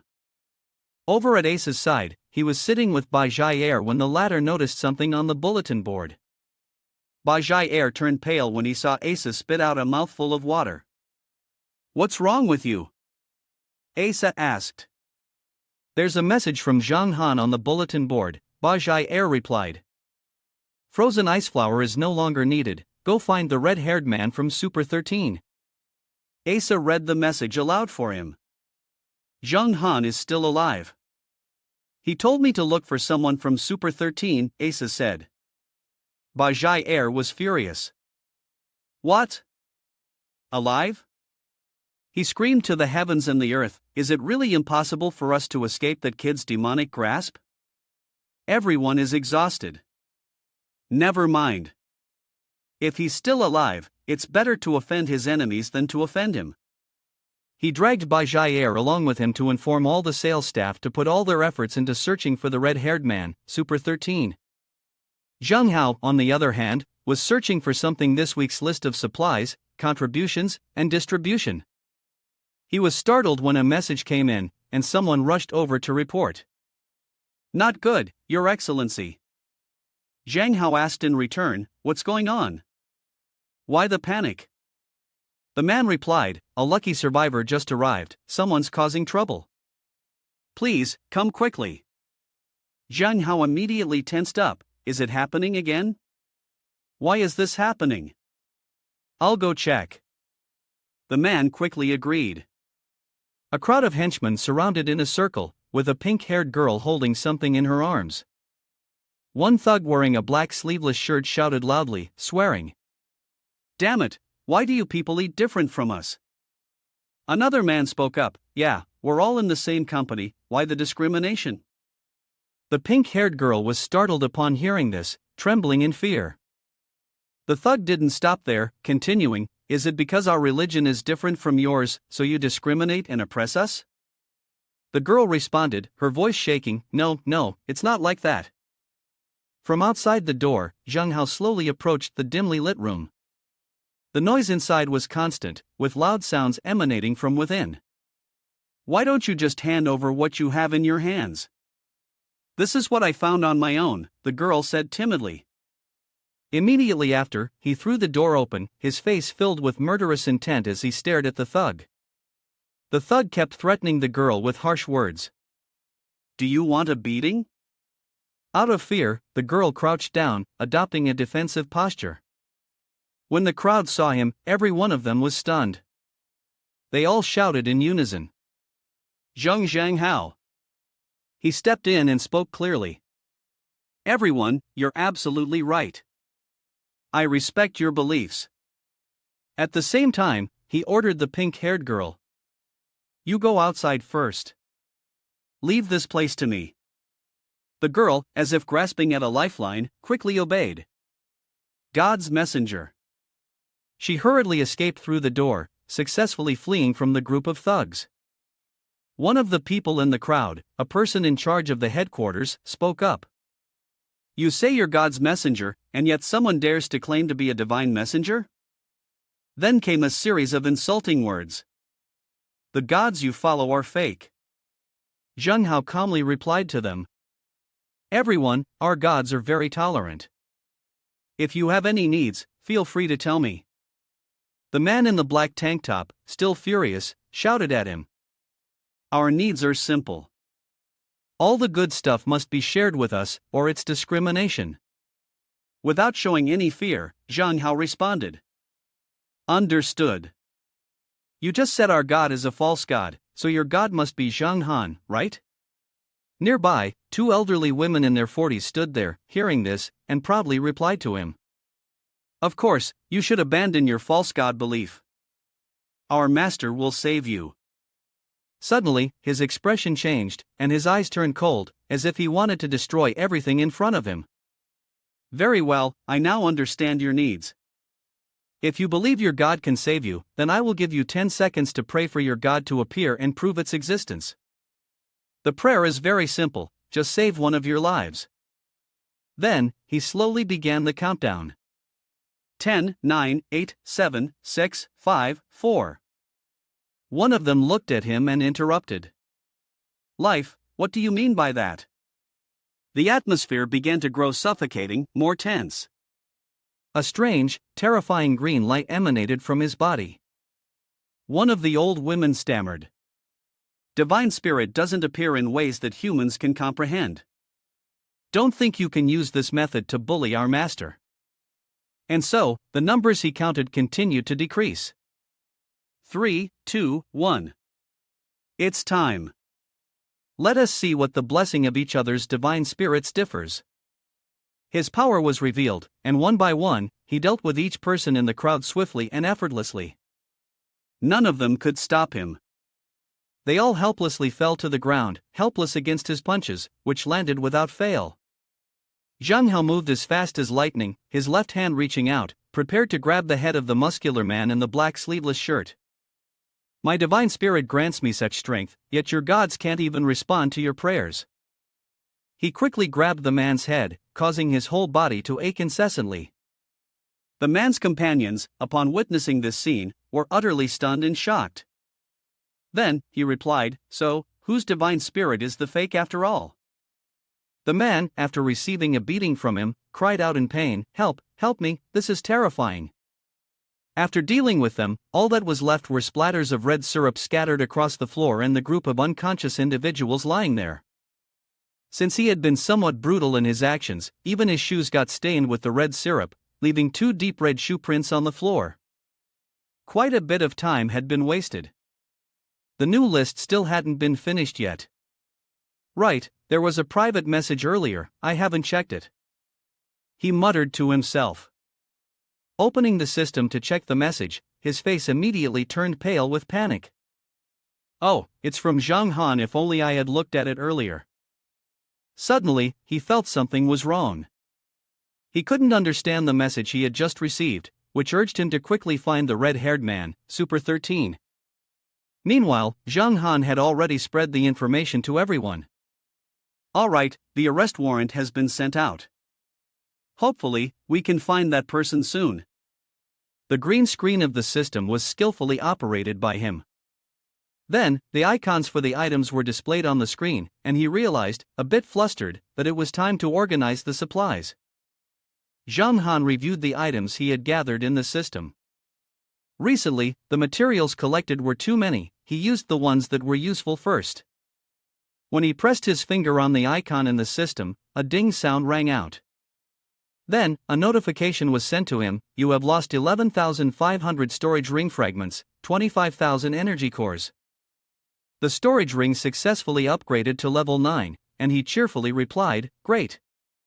The level 9 storage ring is about to be unlocked. Ornament on the body. He was slightly surprised upon hearing this. Immediately, he asked the system, ornament on the body? A sharp blue energy appeared in front of him, forming into patches. His soul and body were separated, and an idea must have formed in his mind. I should check this out. Zhang Han's soul detached and rushed forward like the wind, full of excitement and joy. At that moment, something the size of a coin was hovering in his palm. Not long after he started moving, Zhang Han encountered an unexpected situation. Why is it all bones? He wondered. A new land appeared before him shortly after. A dull, grayish-blue color filled the air, imbued with a sense of desolation and sorrow. The area not covered by bones. Must be about half the land, he thought. This place truly seemed to be some kind of estate. He marveled at everything around him, how surreal and mysterious it all seemed. It seemed impossible to enter this fog. It looks like this is the boundary, he thought. The sky of this land is just as strange, sparkling and mysterious, no less than the Milky Way. He continued his exploration beneath the ground. As soon as he set foot down, he could feel the quality of the soil in this area. He said, the soil is very fertile, it seems like it could support crop cultivation. In his hand was a small packet of seeds. To test it out, he scattered a few seeds on the ground, planting some to see how they would grow. Then, he combined them with rapid-release fertilizer, and with a few seeds that slipped out of the packet, they fell to the ground and immediately sprouted into plants. Instantly, the system notified Zhang Han that the rapid-release fertilizer had been used, shortening the crop growth cycle by 180 days. The growth cycle for root vegetables is 120 to 180 days. For goats, it is 100 to 180 days. For crisp fruits, it is also 100 to 180 days. The minimum time for a crop to mature is 24 hours. Wow, the maturity time for crops is now just 24 hours. That's great. In that case, at least I don't have to worry about the soil being polluted after the world transformation. Ding, he was pleased to receive this information. Suddenly, the system switched to a red alert, and the clock displayed exactly midnight, no minutes. On the 24th day of the world transformation, the food suppression was lifted. The stronger the person's strength, the greater the food demand. He was stunned and said, isn't it exactly on the dot? Right when it hits midnight? At the same time, his stomach began to growl loudly. Unable to wait any longer, he quickly turned back. Would he see the effect right away? No choice, he was hungry and went off to find something to eat. Afterward, both parts of Zhang Han were stabilized again. He felt relieved and exhaled peacefully. However, suddenly, a woman in a white shirt with short brown hair approached him from behind, seemingly intending to do something suspicious. You said that after returning to your body, you became even hungrier. Is there anything to eat? Sensing danger nearby, he quickly drew his sword in defense. Who's there? His voice came out firm and sharp. As soon as he turned around, he swung his sword at her.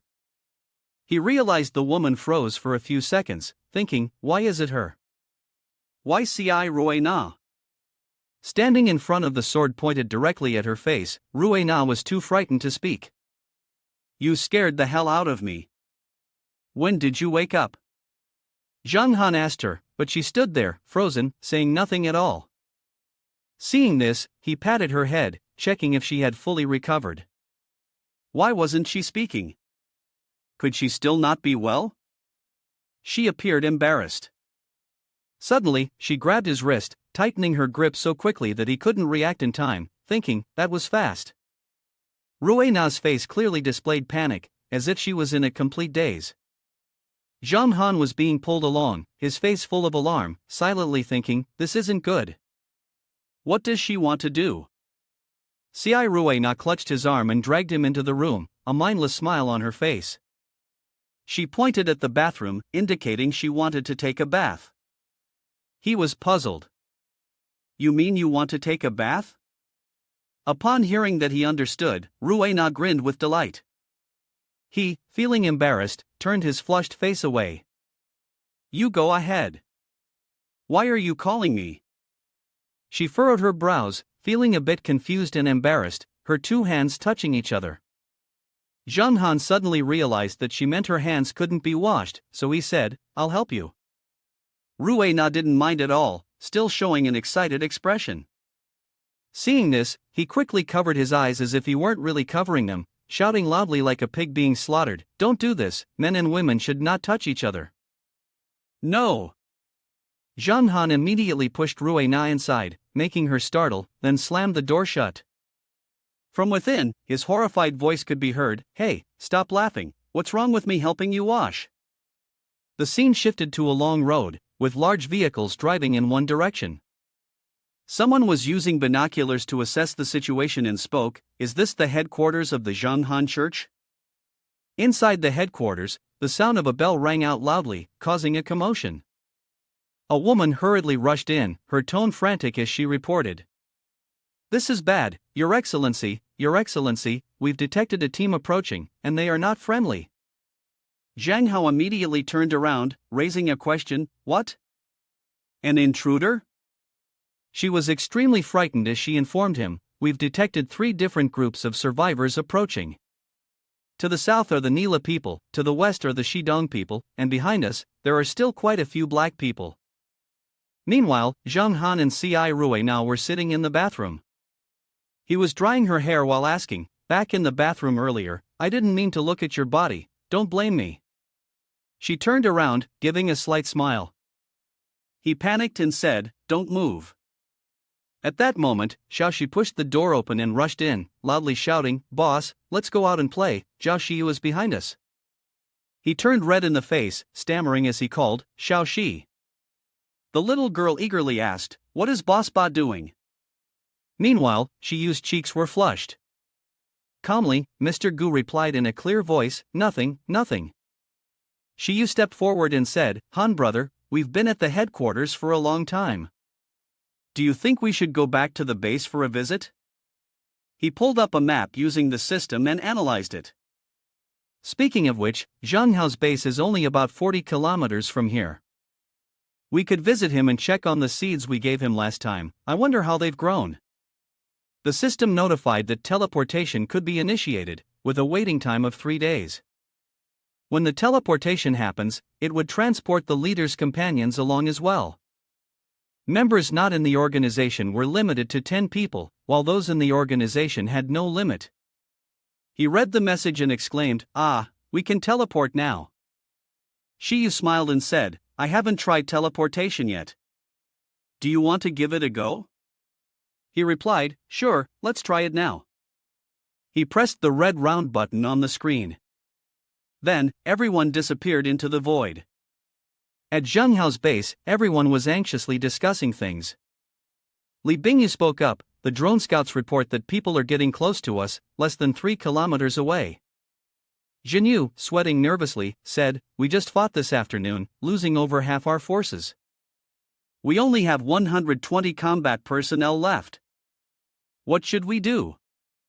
Li Bingyu expressed, both of us pray to Zhang Han, please come and help us. Xiao Xiu sighed, holding his forehead. What are you joking about? Zhang Han is a transcendent being. What power do we have to summon him at will?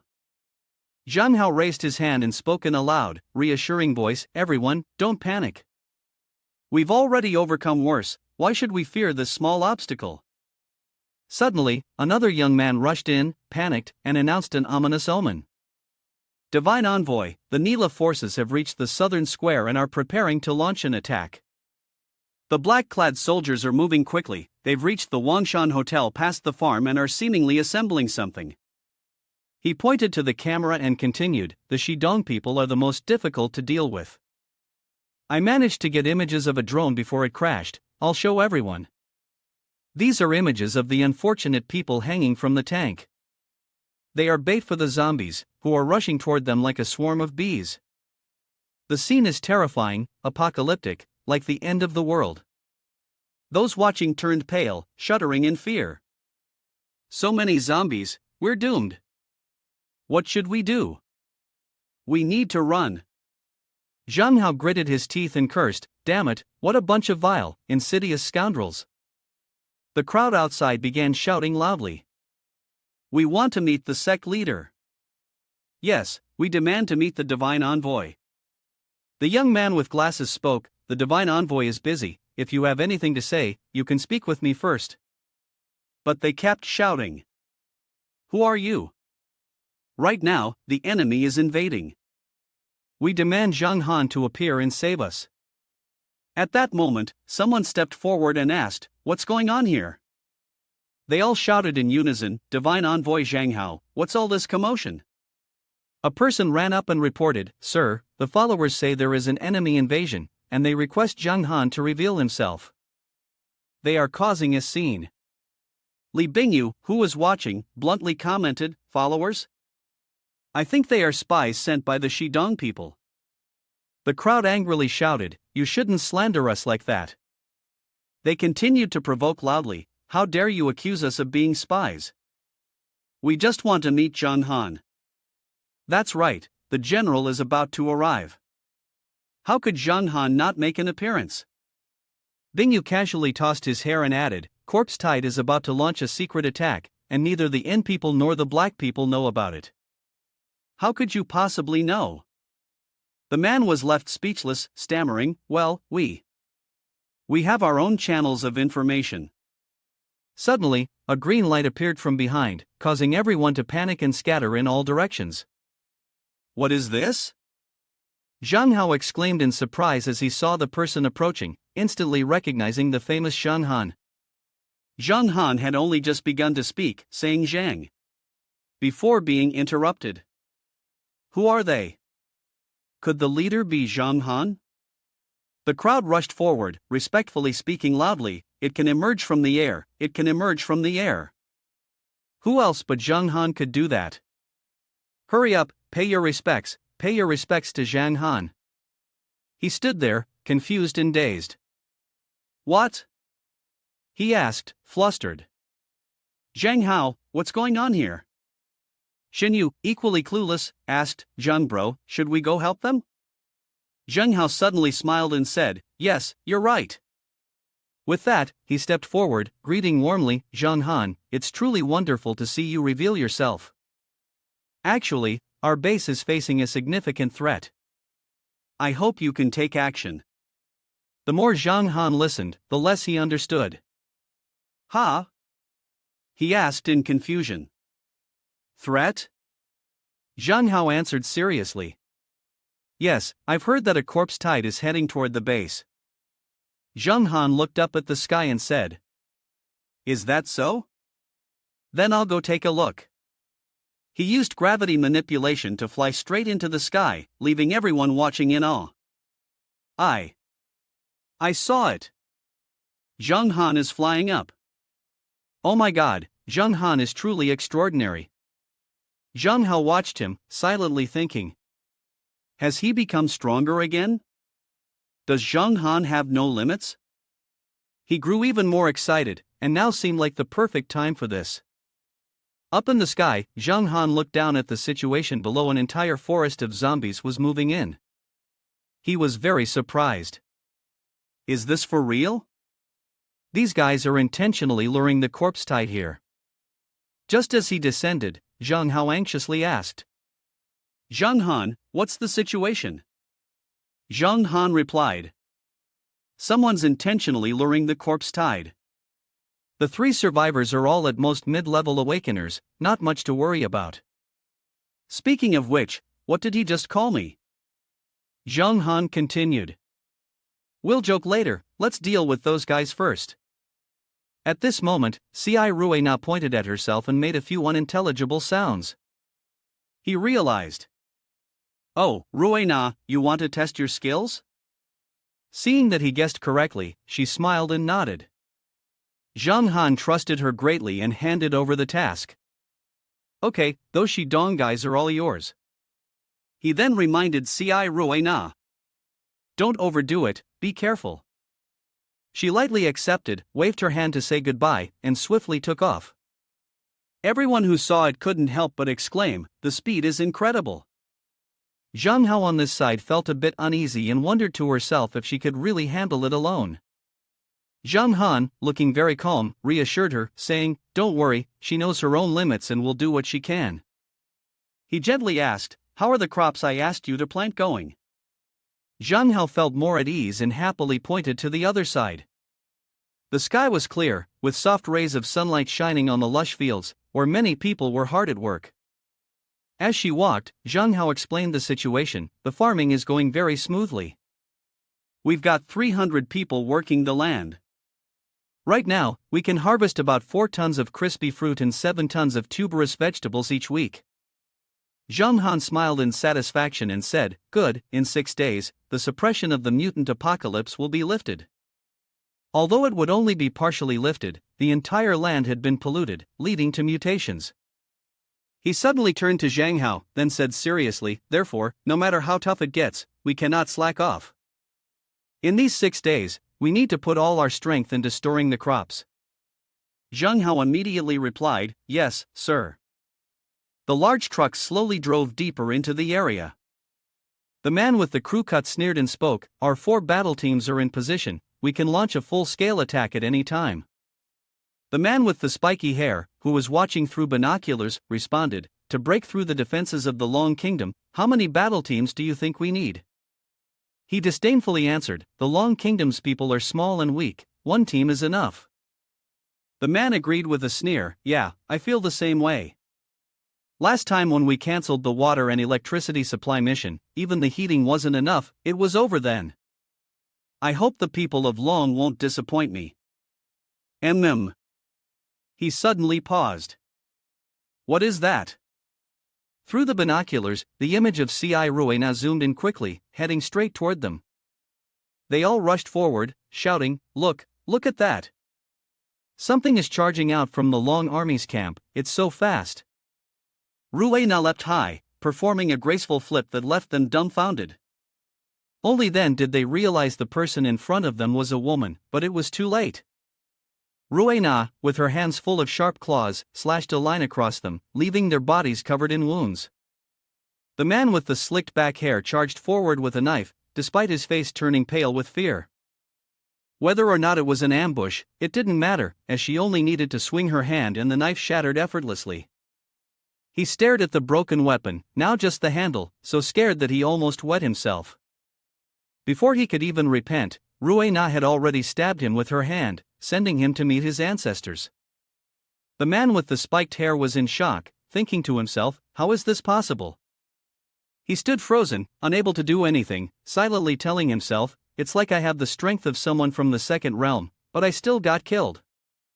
As Xiai Ruina drove her sharp claws downward, the man with the spiked hair managed to jump up just in time. He struggled, complaining, damn it, she's too fast, I almost couldn't dodge. From the palms of her hands, sparks flew in all directions. The man with the spiked hair was sweating profusely. The man driving the car was also panicked, looking up to assess the situation. What the hell? The car suddenly exploded into pieces, the body flying into the air before being consumed by flames.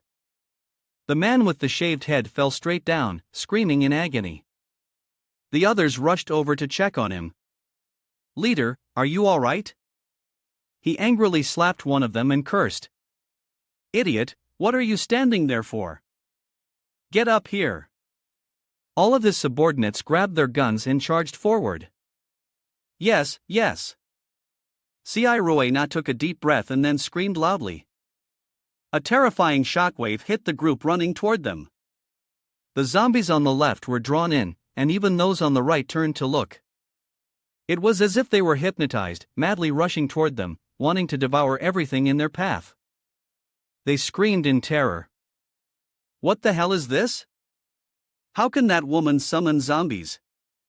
Could she not be a member of the Long Country headquarters, but a mourner instead? Realizing this, they now had to face countless demons charging toward them, desperately trying to kill them. It was no use, the distance was too close, there were too many of them, and they could only scream help before being buried alive in the bloodthirsty swarm of zombies. The man with the shaved head fired his weapon while shouting, "Damn it, how did this happen? If it weren't for that creepy mourner." But he never expected Rue not to have appeared behind him at some point. As soon as he tilted his head, she slashed at him, and his head fell off. Her claws were drenched in blood, and on her head was a small device recording the scene. It had captured the moment just now. Meanwhile, a person named Xiai was typing on a computer while cursing, "Tch, these Shidong people are useless, dying at the hands of the zombies I lured here." The leader, Zheng Jiai, chuckled and spoke, "Well then, whether they're here or not, we still have to act." She gently stroked her green snake and softly said, "Our goal this time is to expand the ranks of the Imperial God sect. If the people of Long do not convert, let them suffer a little." Erma confidently replied, "Don't worry, leader." He then turned slightly and smiled, "It's all prepared." A group of people from the Long Country charged forward. They were extremely eager and arrogant. Both Zhang Jiai and Xiai joined the battle. They charged straight towards the tightly shut doors of the camp. The two men above saw this and panicked. One of them shouted loudly, "A group of people are charging in, who are they?" The person watching through the binoculars quickly answered, "Those people are from Nila, report this to the messenger." He quickly pressed a button on the screen. Understood. Inside, Zhang Hao was extremely worried. "Zhang Han, that young lady hasn't returned yet, could it be?" He reassured him, "It's all right, she." Suddenly, a sound echoed. Zhang Hao had just opened it to check and was startled, exclaiming, "So fast?" Zhang Han anxiously asked, "Zhang Hao, what's going on?" He was sweating profusely as he explained. "It's Neela's people, their actions are faster than expected, they've already reached here." Zhang Han didn't seem the least bit panicked, instead, he remained calm, smiling as he said, "Don't worry, they're just a ragtag group, I'll handle it." Xiao Xiu beside him was eager, "Boss, I want to go." He squeezed her face with his hand and said, "Haven't exercised in a while. You guys handle it." Xiao Xiu, also excited, said, "Han brother, I'll go with Xiao Xi." So, he relented. "Alright, it's just a small matter. If both of you are interested, then go ahead." He gave Xiao Xi a boost, making her feel full of energy, like a little rabbit hopping fast and laughing loudly. "It's just a small thing, no need for the boss to give a boost." Xiu ran after her, calling, "Wait up." Bingyu sighed, "That girl is too fast." Xinyu, behind them, remarked, "But doesn't Xiaoxi's personality seem a bit different from before?" Zhang Hao agreed with that. A foot stomped down in front of Neela's group. Jiai laughed loudly and arrogantly shouted, "Right here." She pointed straight at the door ahead and said, "Everyone, get ready to take this operation for me."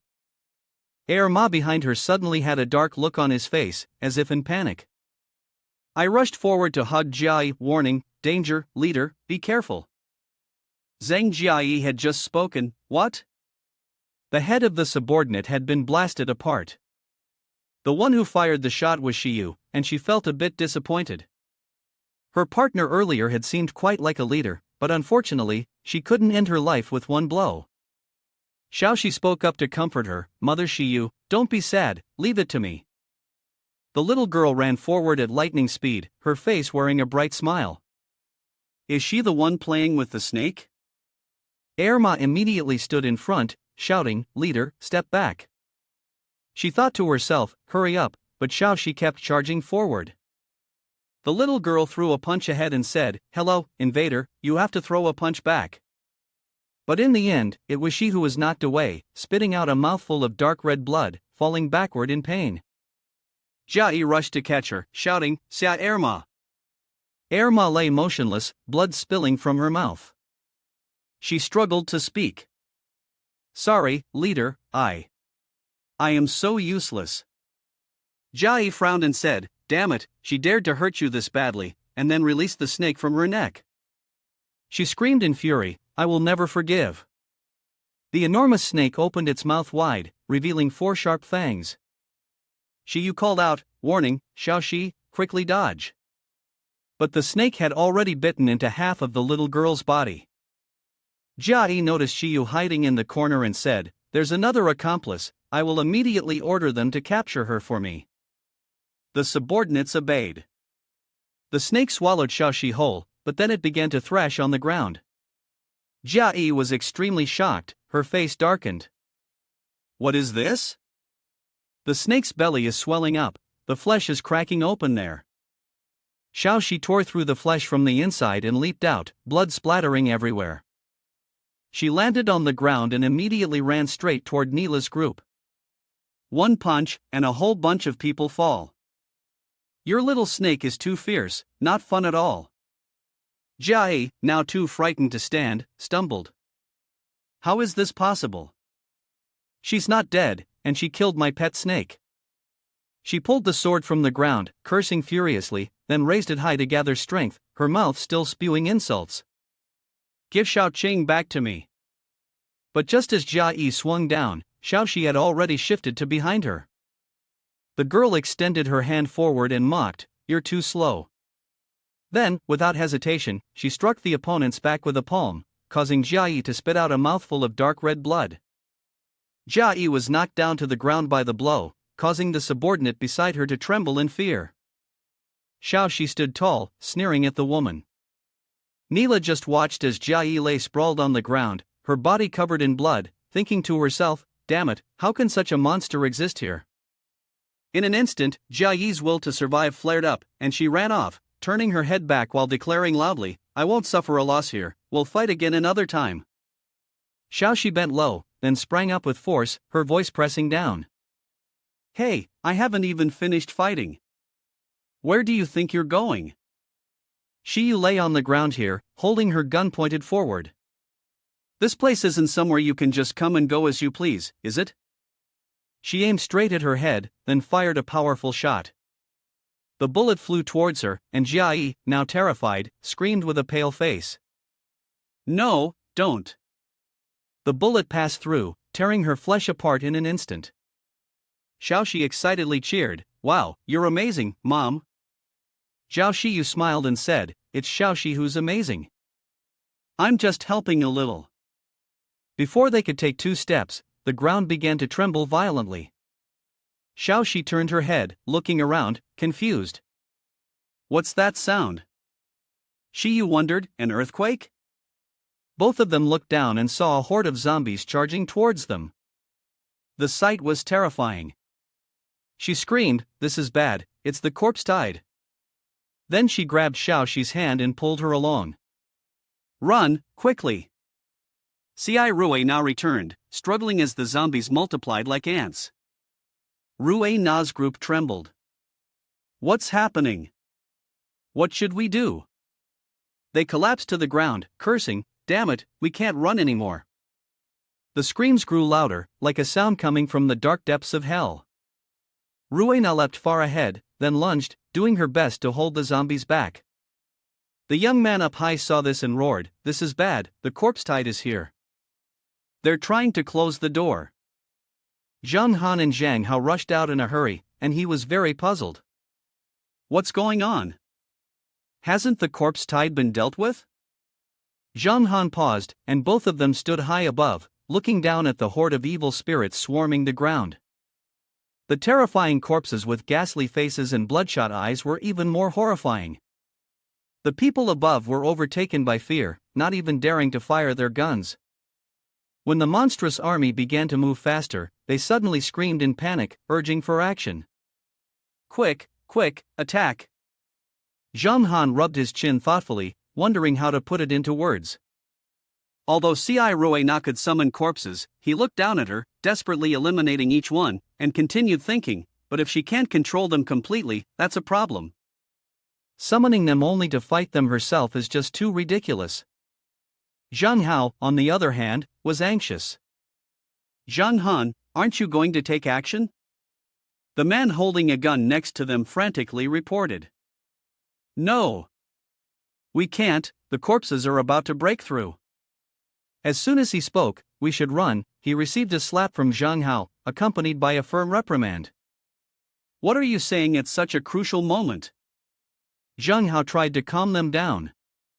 With Zhang Han here, what is there to fear? The young man sitting on the ground, holding his face, replied. But this is the corpse tide, can Zhang Han really fight against it? He screamed in desperation. If we don't run, we're all going to die. Zhang Hao was in an extremely difficult position, thinking, the corpse tide is nothing to Zhang Han, but I can't control when he wants to strike. Still not finished. What is Zhang Han? At this moment, Xiao Xiu ran over to report, Han brother, the zombies are about to charge in, and you only nodded. She continued, what should we do now? I think Zhang Hao has probably been waiting for a long time. Zhang Han, at this point, jumped in a circle in the air and then spoke, the big guy behind has gathered as well. Alright, you all stay here, I'll go take care of them. His whole body became bathed in a bright blue glow as he activated the death storm. He sped forward like the wind, though the hope was slim, not knowing whether he would be able to extract any energy cores. The people on the tower who were watching in amazement were stunned, leaning back in shock. Is that Zhang Han? Is Zhang Han really soloing the zombie horde? It was like a meat grinder, he wasn't exerting any effort at all. Zhang Han spun around and slashed through the air. When the crowd saw the massive, powerful zombies, they screamed. This is bad, it's the leader. They lowered their weapons, trembling, and as soon as they did, 3 of them appeared. Can Zhang Han really defeat them? No way. You're an idiot. The leader's fighting power is terrifying, it's no problem. Suddenly, Zhang Hao appeared, and they shouted, Divine Envoy, you said it would be fine, I saw it with my own eyes. The scene of the man fighting the leader alone flashed through their minds. At that moment, the monster swung its fist down. Zhang Han leaped into the air with his sword.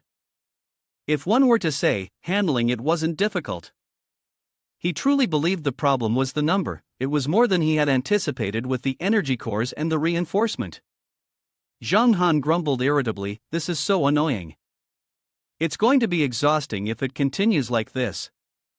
He thought to himself that he needed to come up with a way to defeat the leaders quickly, using a method that would minimize the effort required to handle the other zombies. While all the giant leaders were furiously rampaging below, Zhang Han had already flown into the air, preparing his formation. A brilliant golden light spread out, enveloping the surroundings. The appearance of this golden light filled the leaders with fear and confusion. He pointed forward, performing a hand seal, and rings of light surrounded him. He cast the Yijuan finger formation, thinking to himself that this was the moment when everyone below would be stunned upon seeing his technique. He gathered all his strength and unleashed a powerful move, the golden light of the formation flashing like an arrow, shooting straight down toward the heads of the leaders. Zhang Han's power had such a strong effect that everyone present couldn't help but be affected.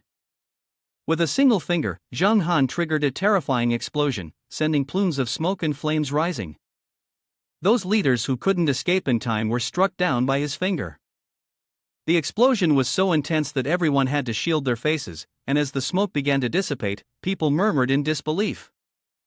Wow, the leaders are gone. Xiao Xiu and the girl in white also shielded their eyes, as the golden light from the formation had been blinding. She stammered, Is this the power of Zhang Han? It's so terrifying.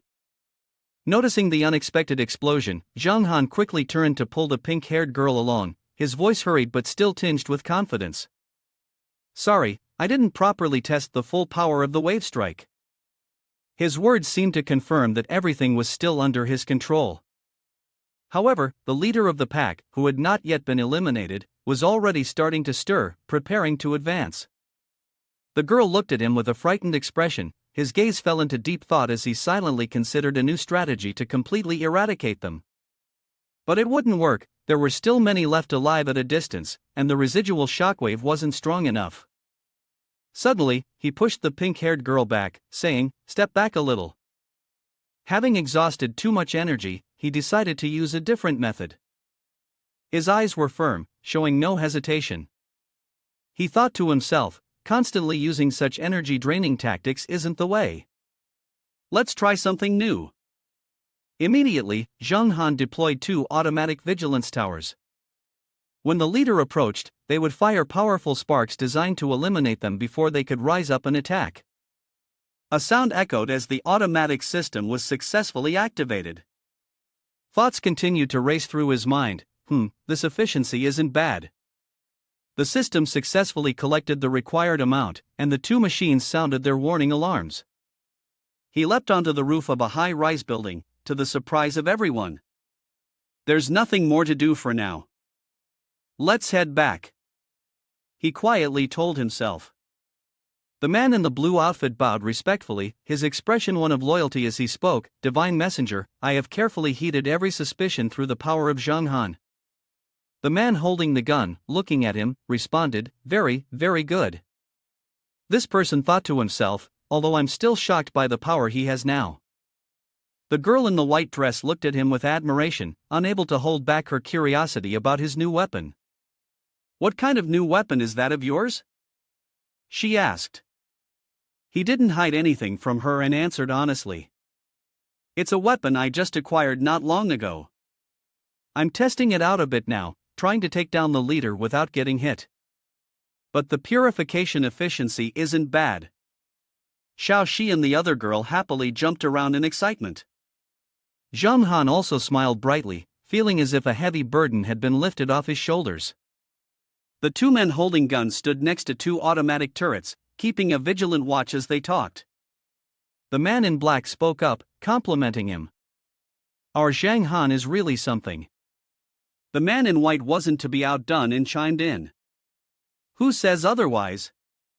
He had us thinking we were all going to die here today. Before the sentence was even finished, suddenly, the man in black was silenced. Before he realized what was happening, a knife was plunged into his throat, and blood sprayed everywhere. The other man wasn't lucky either. Who are you talking about? He cried out. He too was stabbed in the back with a fatal blow, blood pouring out like a stream. In front of them stood a man with long hair, a fierce expression, and a tall, muscular build, holding a sharp knife in his hand. Whoever said you should die here today, well, your life is no longer in your hands. A short-haired man ran up to inform the long-haired one. Boss, the defenses of the Long Country's famous place have been distracted, the opportunity is here. The leader, one hand on his waist and the other holding a knife, smiled smugly as he looked at his subordinate, then praised him. Very good. The short-haired guy with an excited face informed the long-haired leader. Leader, we discovered a farm nearby. Oh, these useless creatures from the Long Water tribe actually have such good stuff. He said this while kicking the body of the black-clad man he had just turned to gold. He grinned maliciously and then ordered his subordinates, go around and look for a warehouse to see if there's any food we can eat. The subordinate eagerly accepted the order. Yes, sir. The sky was clear, with clouds drifting lazily by, and skyscrapers stood close together. The man in the hat spoke with a tone full of reproach. Where did those 2 patrolmen run off to? Haven't they come back to change shifts? The person next to him spoke to defuse the situation. They're over by the outer ring, watching the summoning item. Maybe they got caught up with Zhang Han's stuff and lost track of time. The man in the hat still spoke with discontent and turned to the woman with pink hair. That won't do, Sister Bing. You need to teach them a lesson later. Before he could finish his sentence, his face twisted in terror, and he could barely mutter a few meaningless words. Ugh. Sister Bing didn't understand why he was reacting so horrified. Everyone quickly arrived in front of the two cold, lifeless bodies on the ground. Sister Bing gasped in shock, her voice filled with fear. What's going on? Did a zombie break in? The man in the coat suddenly noticed something about the bodies. Wait a minute, look at the wounds on their bodies. He shouted in terror. Sister Bing, they were killed by someone. The woman broke into a cold sweat, her face turning pale as she exclaimed. This is bad, someone snuck in, didn't they? She secretly feared in her heart that she might be able to avoid the zombies sneaking in, but not disturb the others. Before our patrol team, it seemed the enemy was very strong. She shouted an order to the man wearing a hat, quickly go find Zhang Han, ask Zhang Han for reinforcements. He received the order and hurriedly ran off. After only a few steps, he was grabbed by a tall, muscular man who appeared out of nowhere, who wrapped his arm around his neck. One of the man's hands firmly gripped his head while the other, like a vice, continuously tightened around his throat, causing him to turn pale, terrified, and only able to utter a single word. The tall man looked at the struggling prey in his hands with bloodshot eyes, then grinned wickedly and said in a brutal tone, "It's here, don't be in such a rush." He twisted the man's neck, and blood splattered everywhere. To the horror of everyone present, no one expected this person to act with such cruelty. He released his grip, and the lifeless bodies slumped to the ground. His gaze turned cold and filled with murderous intent as he stared at the group before him, then spoke in a tone of annoyance, "So troublesome, there's still someone guarding this place." Before he could savor his victory, he was struck by a powerful punch from Bing, causing blood to splatter across his face. At that moment, the woman dashed towards him like a bolt of lightning, gathering all her strength to land a punch that sent him flying far away. She quickly turned around and shouted at the others, "Hurry, run for your lives, quickly." The man in the coat wiped the sweat from his brow, his face filled with worry and urgency. "You are silently telling yourself that once you get through this place and find Zhang Han, his thoughts will break off. But unexpectedly, you fall to the ground. There's no time to run, and having just tripped, you quickly get up and gather all your strength to keep running, but you've barely managed to stand. Just as you regain your composure, an invisible force pierces through your chest, causing intense pain, leaving a large hole in your chest as blood pours out relentlessly. The short-haired boy beside you is horrified by this scene, his mouth unconsciously blurting out, "Hey!" Unexpectedly, the long-haired leader appeared behind the wall in front of Sister Bing. He stretched out his hand and provocatively said, "Did I let you go?" At this point, she can no longer maintain her composure, sweat pouring down as her face darkens with fear. The short-haired boy's scream startles her, making her look back in doubt. She only sees him leaning forward, his mouth constantly shouting loudly. His ankle is caught by a strong hand, pulling him hard while cursing, "Damn it!" This pull makes the short-haired boy lose his balance, crashing down with an expression of fear and despair. The muscular man, who had been knocked out by Sister Bing's punch, has now regained consciousness. He grabs a dark figure and throws it to the ground with such force that it causes him to sit down hard, his mouth continuously cursing, "Damn brat, your punch isn't bad." His face is scratched and bloodied, his nosebleed stopped. He looks at the leader with a pleading gaze, saying, "Leader, let me handle her." He couldn't stop laughing to himself, looking at the shabby appearance of the person in front of him. On the ground, a lifeless body lay face down, the area around it sunken deeply due to the immense force. The short-haired man had been thrown back and died in agony. Sister Bing looked at the man lying on the ground, tears welling up in her eyes, her expression filled with sympathy, unable to believe they could be killed in such a brutal way. The leader with long hair, holding a knife in his hand, glanced at his subordinate. "I'll leave it to you to handle, but don't kill this one." The subordinate was waiting for this moment, his eyes bloodshot, a smug expression on his face. He gathered all his strength and threw a punch, the immense force creating a flash of light that shot toward the girl. He grinned wickedly, raising his knife and preparing to strike her down.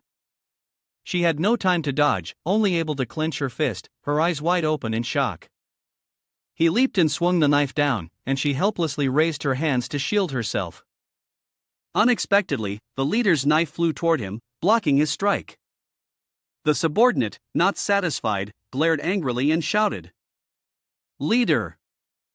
The bodies lay scattered around. Everyone who had been with her was now a lifeless corpse on the cold ground. The leader pointed at the subordinate and scolded, "Kid, are you an idiot? I said don't take her life, didn't you hear me?" He suddenly remembered, scratching his head with an innocent look on his face, then hesitated. Sorry. He seemed to still harbor murderous intent, eyeing the girl as she sewed, thinking to himself, but this woman was one of Long's water and electricity company's people. Why would he show mercy? The leader of the thugs explained to him, these people from Long's company hide their supplies too well. We're short one guide, and she's perfect for the job. After hearing this, the man grabbed her hair with one hand, yanking her head back, while his other hand gripped her arm like a vice. His face twisted in anger because he couldn't do anything to this woman. "Did you hear that?" he said, yanking harder. She screamed in pain. She trembled from the agony. The leader, fiddling with his knife, looked at her and warned her. "If you don't want to die, lead us to the warehouse and show us where the food is." He held the knife, glancing at her, and said with vile words, "If you're unwilling, just be a target for me, and then we'll go find another guide." One of the henchmen, once again filled with murderous intent, pressed her head down, his lips curling into a grin. "Leader, let me just snap her neck." The girl, terrified, could feel her face pale with fear, knowing she was about to become their target practice. She quickly shouted, "Wait, I'll do it, I know where the warehouse is." Hearing this, the henchman let go of her, muttering, "Tsk." The leader smirked, looking at the girl. "That's more like it." She clutched her aching arm as the man gripped it tightly, still trembling, her heart filled with fear.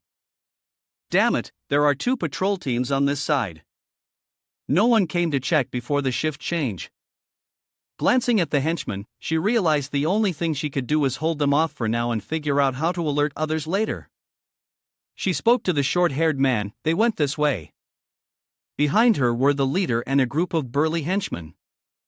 He warned her, "You'd better not try anything, or I won't hesitate to let you experience the consequences." She led them to a large door that was tightly shut.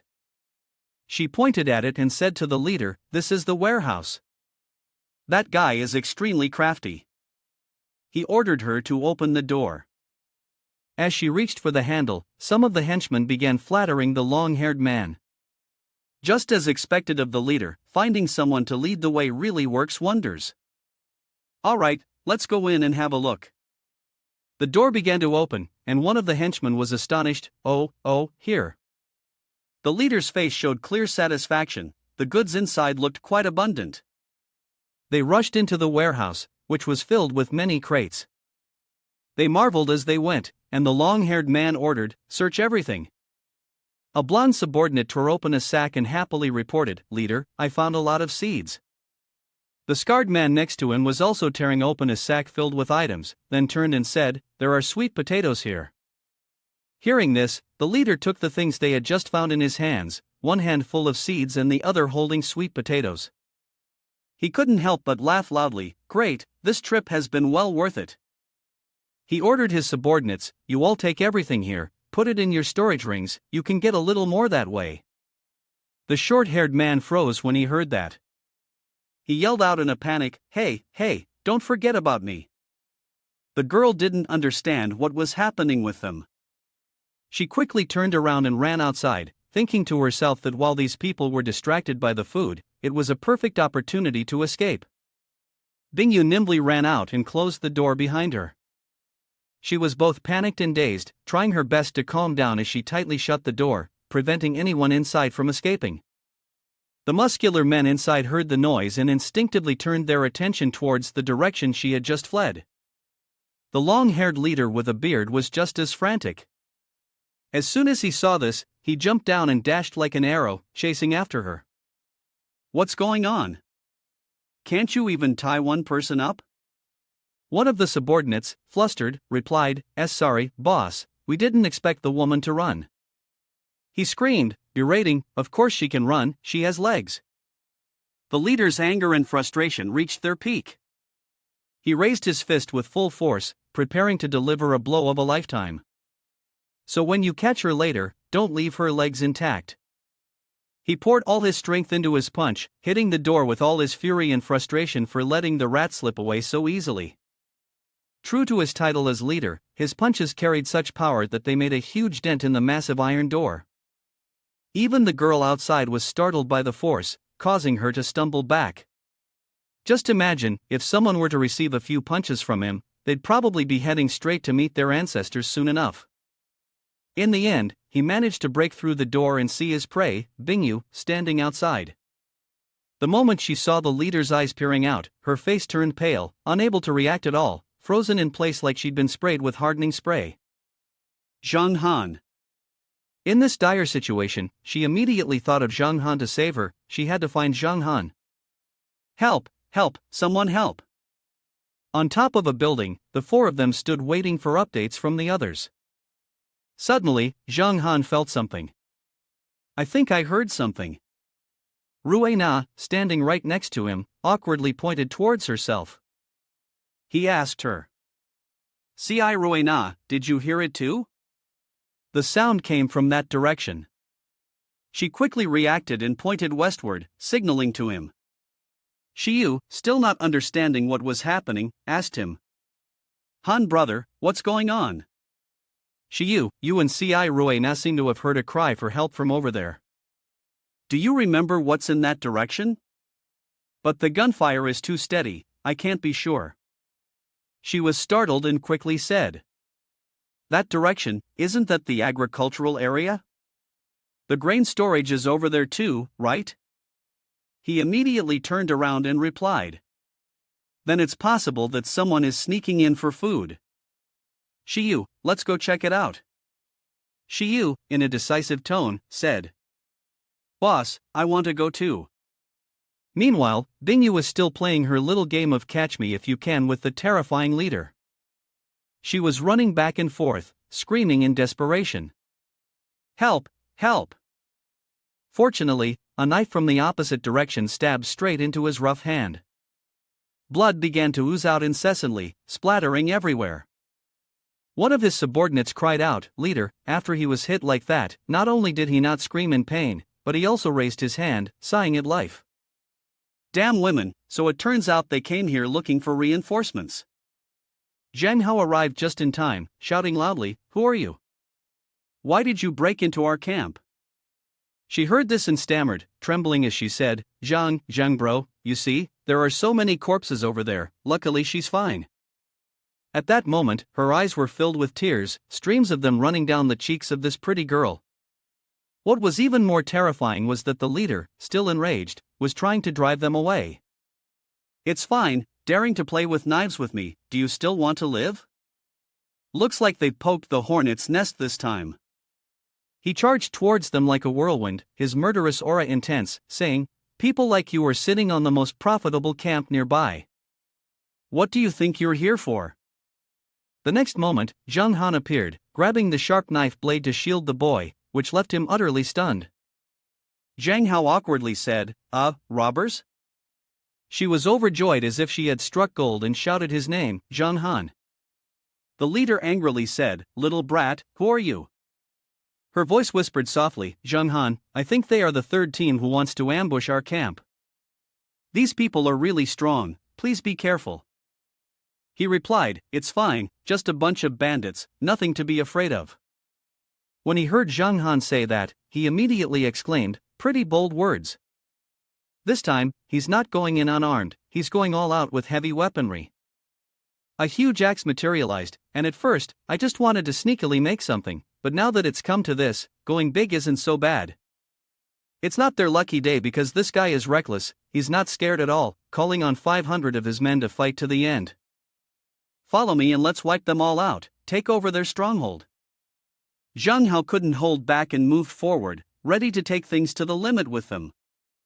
How audacious, daring to kill people in our stronghold. Both sides drew their weapons, but with such little skill, it was truly disappointing.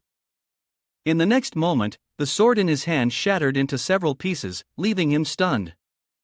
Meanwhile, Zhang Han, despite being unarmed, easily took down 2 enemies, his movements smooth and swift, dodging attacks with remarkable grace.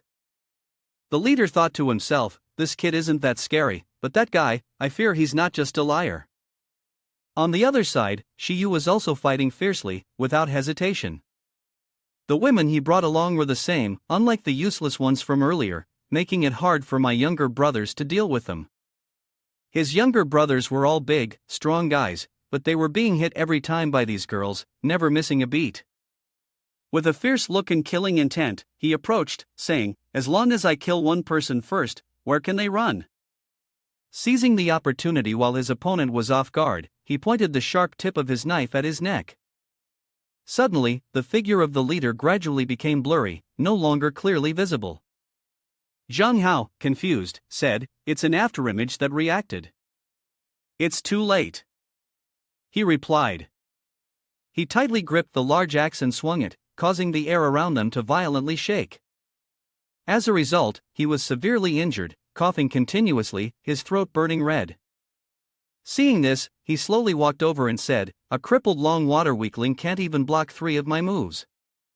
Without a hint of hesitation, he was ready to swing the axe down and chop him as if he were cutting fruit. Why do you have so many supplies and rations? Ding Yu exclaimed when he saw this, Zhang Han, Zheng bro? Yeah. He responded quickly. Realizing the situation was critical, he swiftly dealt with the blonde-haired younger brother and rushed towards the leader in Zhang Hao.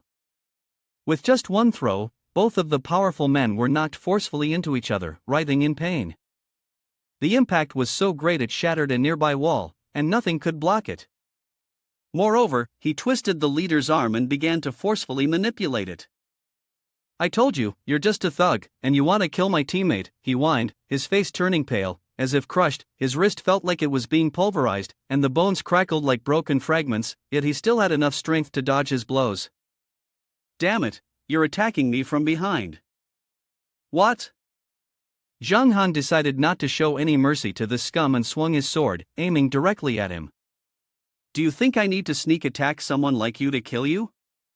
The panicked leader clenched his teeth tightly, holding the axe to block Zhang Han's wrist, preventing him from stabbing him.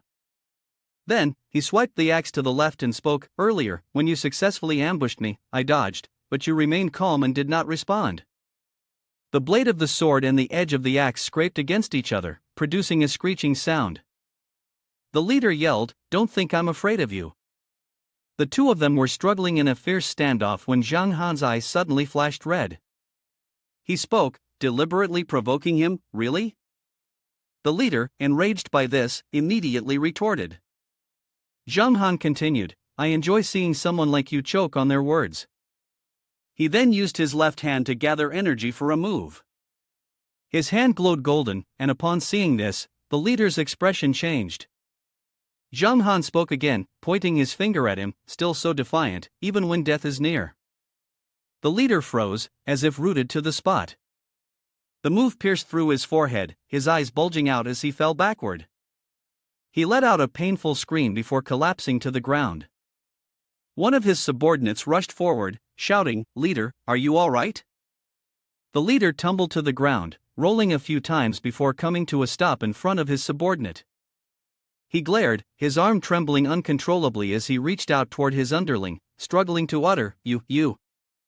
Then, he let out a final scream, blood pouring from his mouth as his hand fell limply onto his chest. The leader lay motionless, and his subordinates gathered around, murmuring, the leader is dead. It's over. He's dead. What should we do now? Zhang Han, with no one holding a sword, charged toward his subordinates who were in disarray like headless chickens. He spoke up, saying, it's simple, I'll send you all on your way. He swung his sword skillfully, cutting through the enemies, leaving them no time to resist. The golden light from his sword followed every swing. Afterward, he planted the tip of his foot firmly into the ground to stabilize himself. He then stood tall and upright, while behind him, his subordinates screamed and struggled after being struck by his sword. Zhang Hao, who was watching from the outside, was stunned, as if struck by a bolt of lightning. He spoke, "It hasn't been long since we last met, and his strength has grown significantly." Suddenly, a massive leader beast charged out from the cliffside, roaring aggressively, appearing before them and reaching out as if to grab both of them. Zhang Han was caught off guard by the beast's sudden appearance and its intent to attack. The beast growled, swinging its arm and sending the others flying into the air. It then slammed its hand down onto the ground where Xiu and Xiao Xiu were standing. Xiu spoke cautiously. Then, both of them jumped. Fortunately, they managed to dodge the beast's attack in time, so they were safe. Jinyu jumped up from behind Zhang Hao, shouting loudly, "Stop it!" Holding his sword with determination, he yelled, "This is the last line of defense, we can't afford to lose it."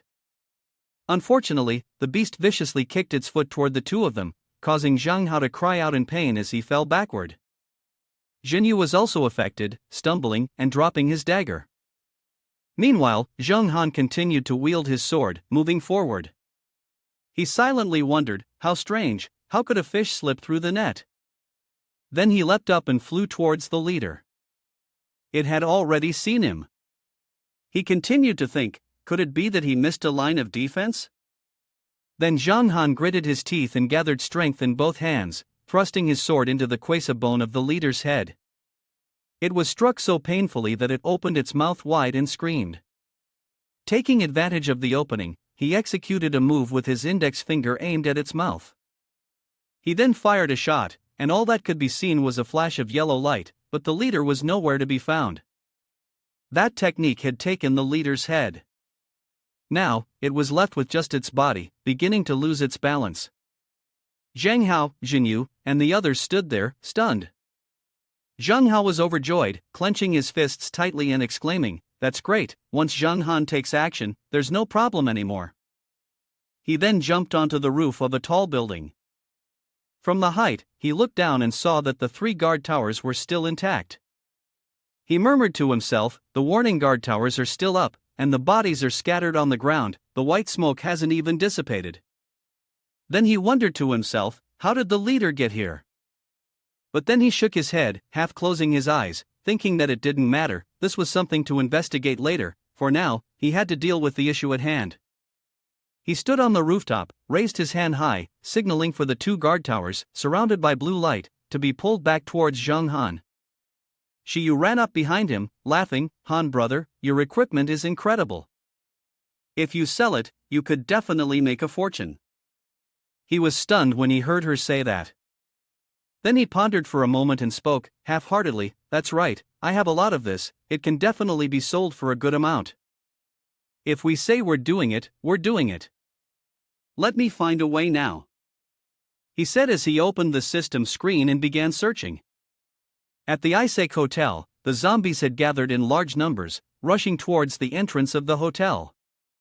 They growled as they charged at the man wearing a hat. "Damn it, the zombies are targeting us," Isaac said while firing his gun non-stop at the zombies. He had help by his side. Suddenly, his gun made a sound, click. His gun had run out of bullets. He panicked, opened his mouth wide, and shouted, "We're finished, I'm out of ammo." The zombies had surrounded the 2 of them, growling continuously. One zombie was very close, its mouth wide open. Isaac screamed in fear. The zombie reached out to grab him, but fortunately, the man with the blonde hair shouted a warning. Then he grabbed Isaac by the collar and pulled him aside, using his other hand to stab the zombie in the head with a knife. Afterward, the 2 stood back to back, and the blonde-haired man spoke in a tense voice, "There are too many zombies, if we stay here any longer, we're definitely going to die." Isaac glanced at him and said, "We're finished, I'm out of bullets, and with this many zombies, there's no way we're getting through the encirclement." He said this anxiously. Then, the system interface appeared in front of the blonde-haired man. The system said, "Isaac, I have military-grade firepower here, sell it for me." A gift box and a message appeared on the screen, "The Fire Army has sent you this. Selling it all will benefit you." After that, he clicked on the gift box on the screen. Immediately, guard towers appeared around the 2 of them. Everyone was startled. Suddenly, the guard tower spun several times. Isaac and the blonde-haired person watched it with full caution. Then, it automatically fired some cannon shots. The noise was deafening. The zombies were all hit, and they screamed. Some died, while others fled in panic. The blonde-haired person gasped in surprise. What's going on here? Isaac laughed loudly and said, "So this is Zhang Han's fire army." Then, he exclaimed joyfully, "Great, we're saved." As soon as the zombies got closer, he was shot dead by the guard tower. The fire army kept working at full power, and the zombies, with just one shot, dropped dead on the spot. Their cries grew louder. One zombie, despite being hit multiple times, still thrashed around before dying.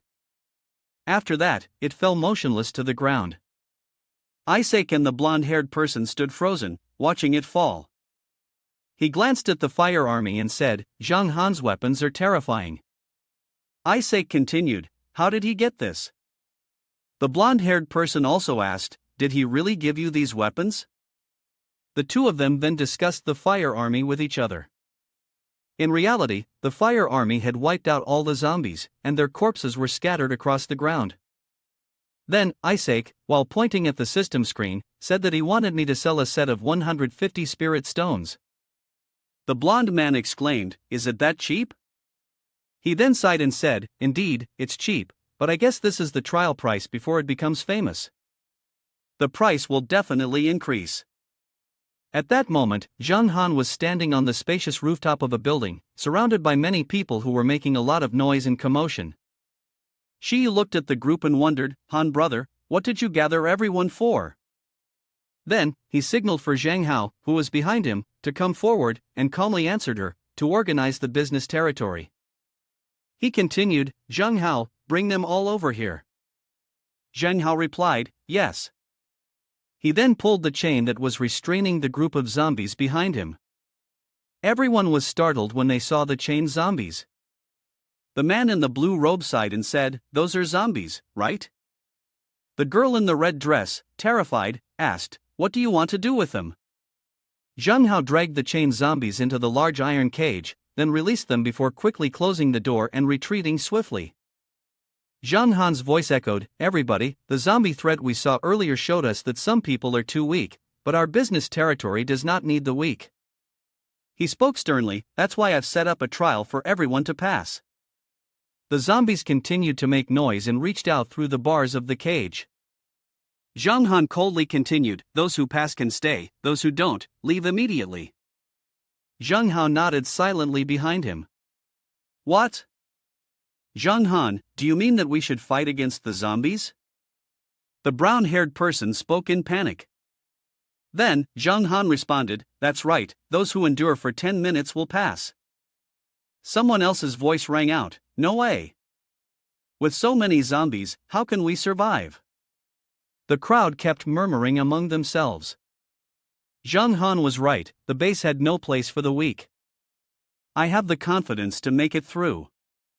Then, Zhang Han instructed Xiao Xiu, "Help open the door, but don't rush in yourself." She closed her eyes, opened the door, and answered, "Got it." Then, everyone grabbed their weapons and rushed into the cage. The person at the front shouted, "Charge!" "I'll definitely pass and get Zhang Han's approval." A few others hesitated, too scared to enter the cage. Zhang Han stood, one hand on his hip, looking at them and asked, "Are you all choosing to give up?" The shy girl answered timidly, I'm scared." Zhang Han sighed, then turned and said as he walked away, "This is the apocalypse. Are you really going to tell the zombies I'm scared? If you want to stay, you have to get through this trial, or leave." They all fell silent, not replying a word. With that, they all gripped their weapons and charged into the cage with burning determination. The zombies crazily lunged at them, attacking everyone. People screamed in fear, running wildly. Some cried, "Help, help!" But there were still those who fought back fiercely, stabbing and killing the zombies one by one to make it through the trial. A girl rushed forward, stabbed a monster in front of her, and didn't forget to shout to encourage herself, "I will definitely pass and pass Zhang Han's test." The wailing cries continued to echo all around. Help, help. Zhang Han remained calm, silently counting in his mind. 8, 7, 6. He summoned the sword in his hand, softly counting. 5. The boy wearing a hat slashed down at a zombie and cursed. Damn it, die already. But it didn't die, instead, it lunged forward and grabbed his neck. It opened its mouth wide, filled with sharp fangs. The boy could only lower his head, enduring the attack. Not good, this is the limit. Just as he accepted his inevitable fate, a sword strike severed the zombie's head in two. The crowd cheered loudly, Zhang Han. He looked down seriously at the crowd below and announced, 10 minutes have passed, congratulations, you have passed the trial. The boy gratefully thanked him. Thank goodness, thank you, sir. Zhang Han began to fight, issuing commands. Xiao Xiu, help me rescue the others. Zhang Hao, find someone to take the injured for treatment. The little girl happily responded, okay. He heard this and nodded in understanding. Zhang Han decisively said, if they can't hold on for 10 minutes after treatment, take them away. Zhang Hao clearly hesitated, responding in a stammer. Okay. Xiao Xiu, who was beside him, asked curiously, Papa, does the boss really want to send them away? He replied, yes. Because the apocalypse has just begun. He glanced to his left before continuing, from here on, the dangers will only increase. Sooner or later, we won't be able to protect everyone. He then seriously questioned, Xiu, did Zhang Hao clearly communicate that some people must leave? She hesitated slightly upon hearing this and said, although he looks a bit sad, this is the apocalypse. The apocalypse has its own rules. It's unreasonable to rely solely on others for survival. After finishing her words, her expression became somewhat unpleasant. Zhang Han spoke up, as the person in charge of the settlement, he should understand this point. The weak will only drag the settlement down.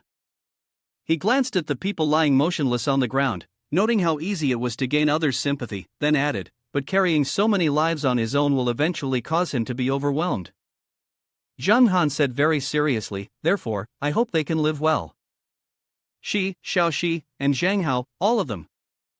Suddenly, Zhang Hao appeared behind them and asked, what's wrong with me? He called out to Zhang Hao. He then explained the situation, the injured have been taken care of. Is there any further instruction?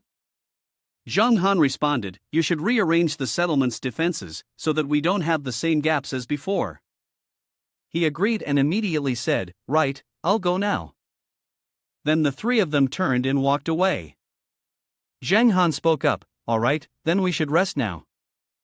Xiao Xiu cheerfully exclaimed, great, so this is the apocalypse survival, I can finally see the hidden system.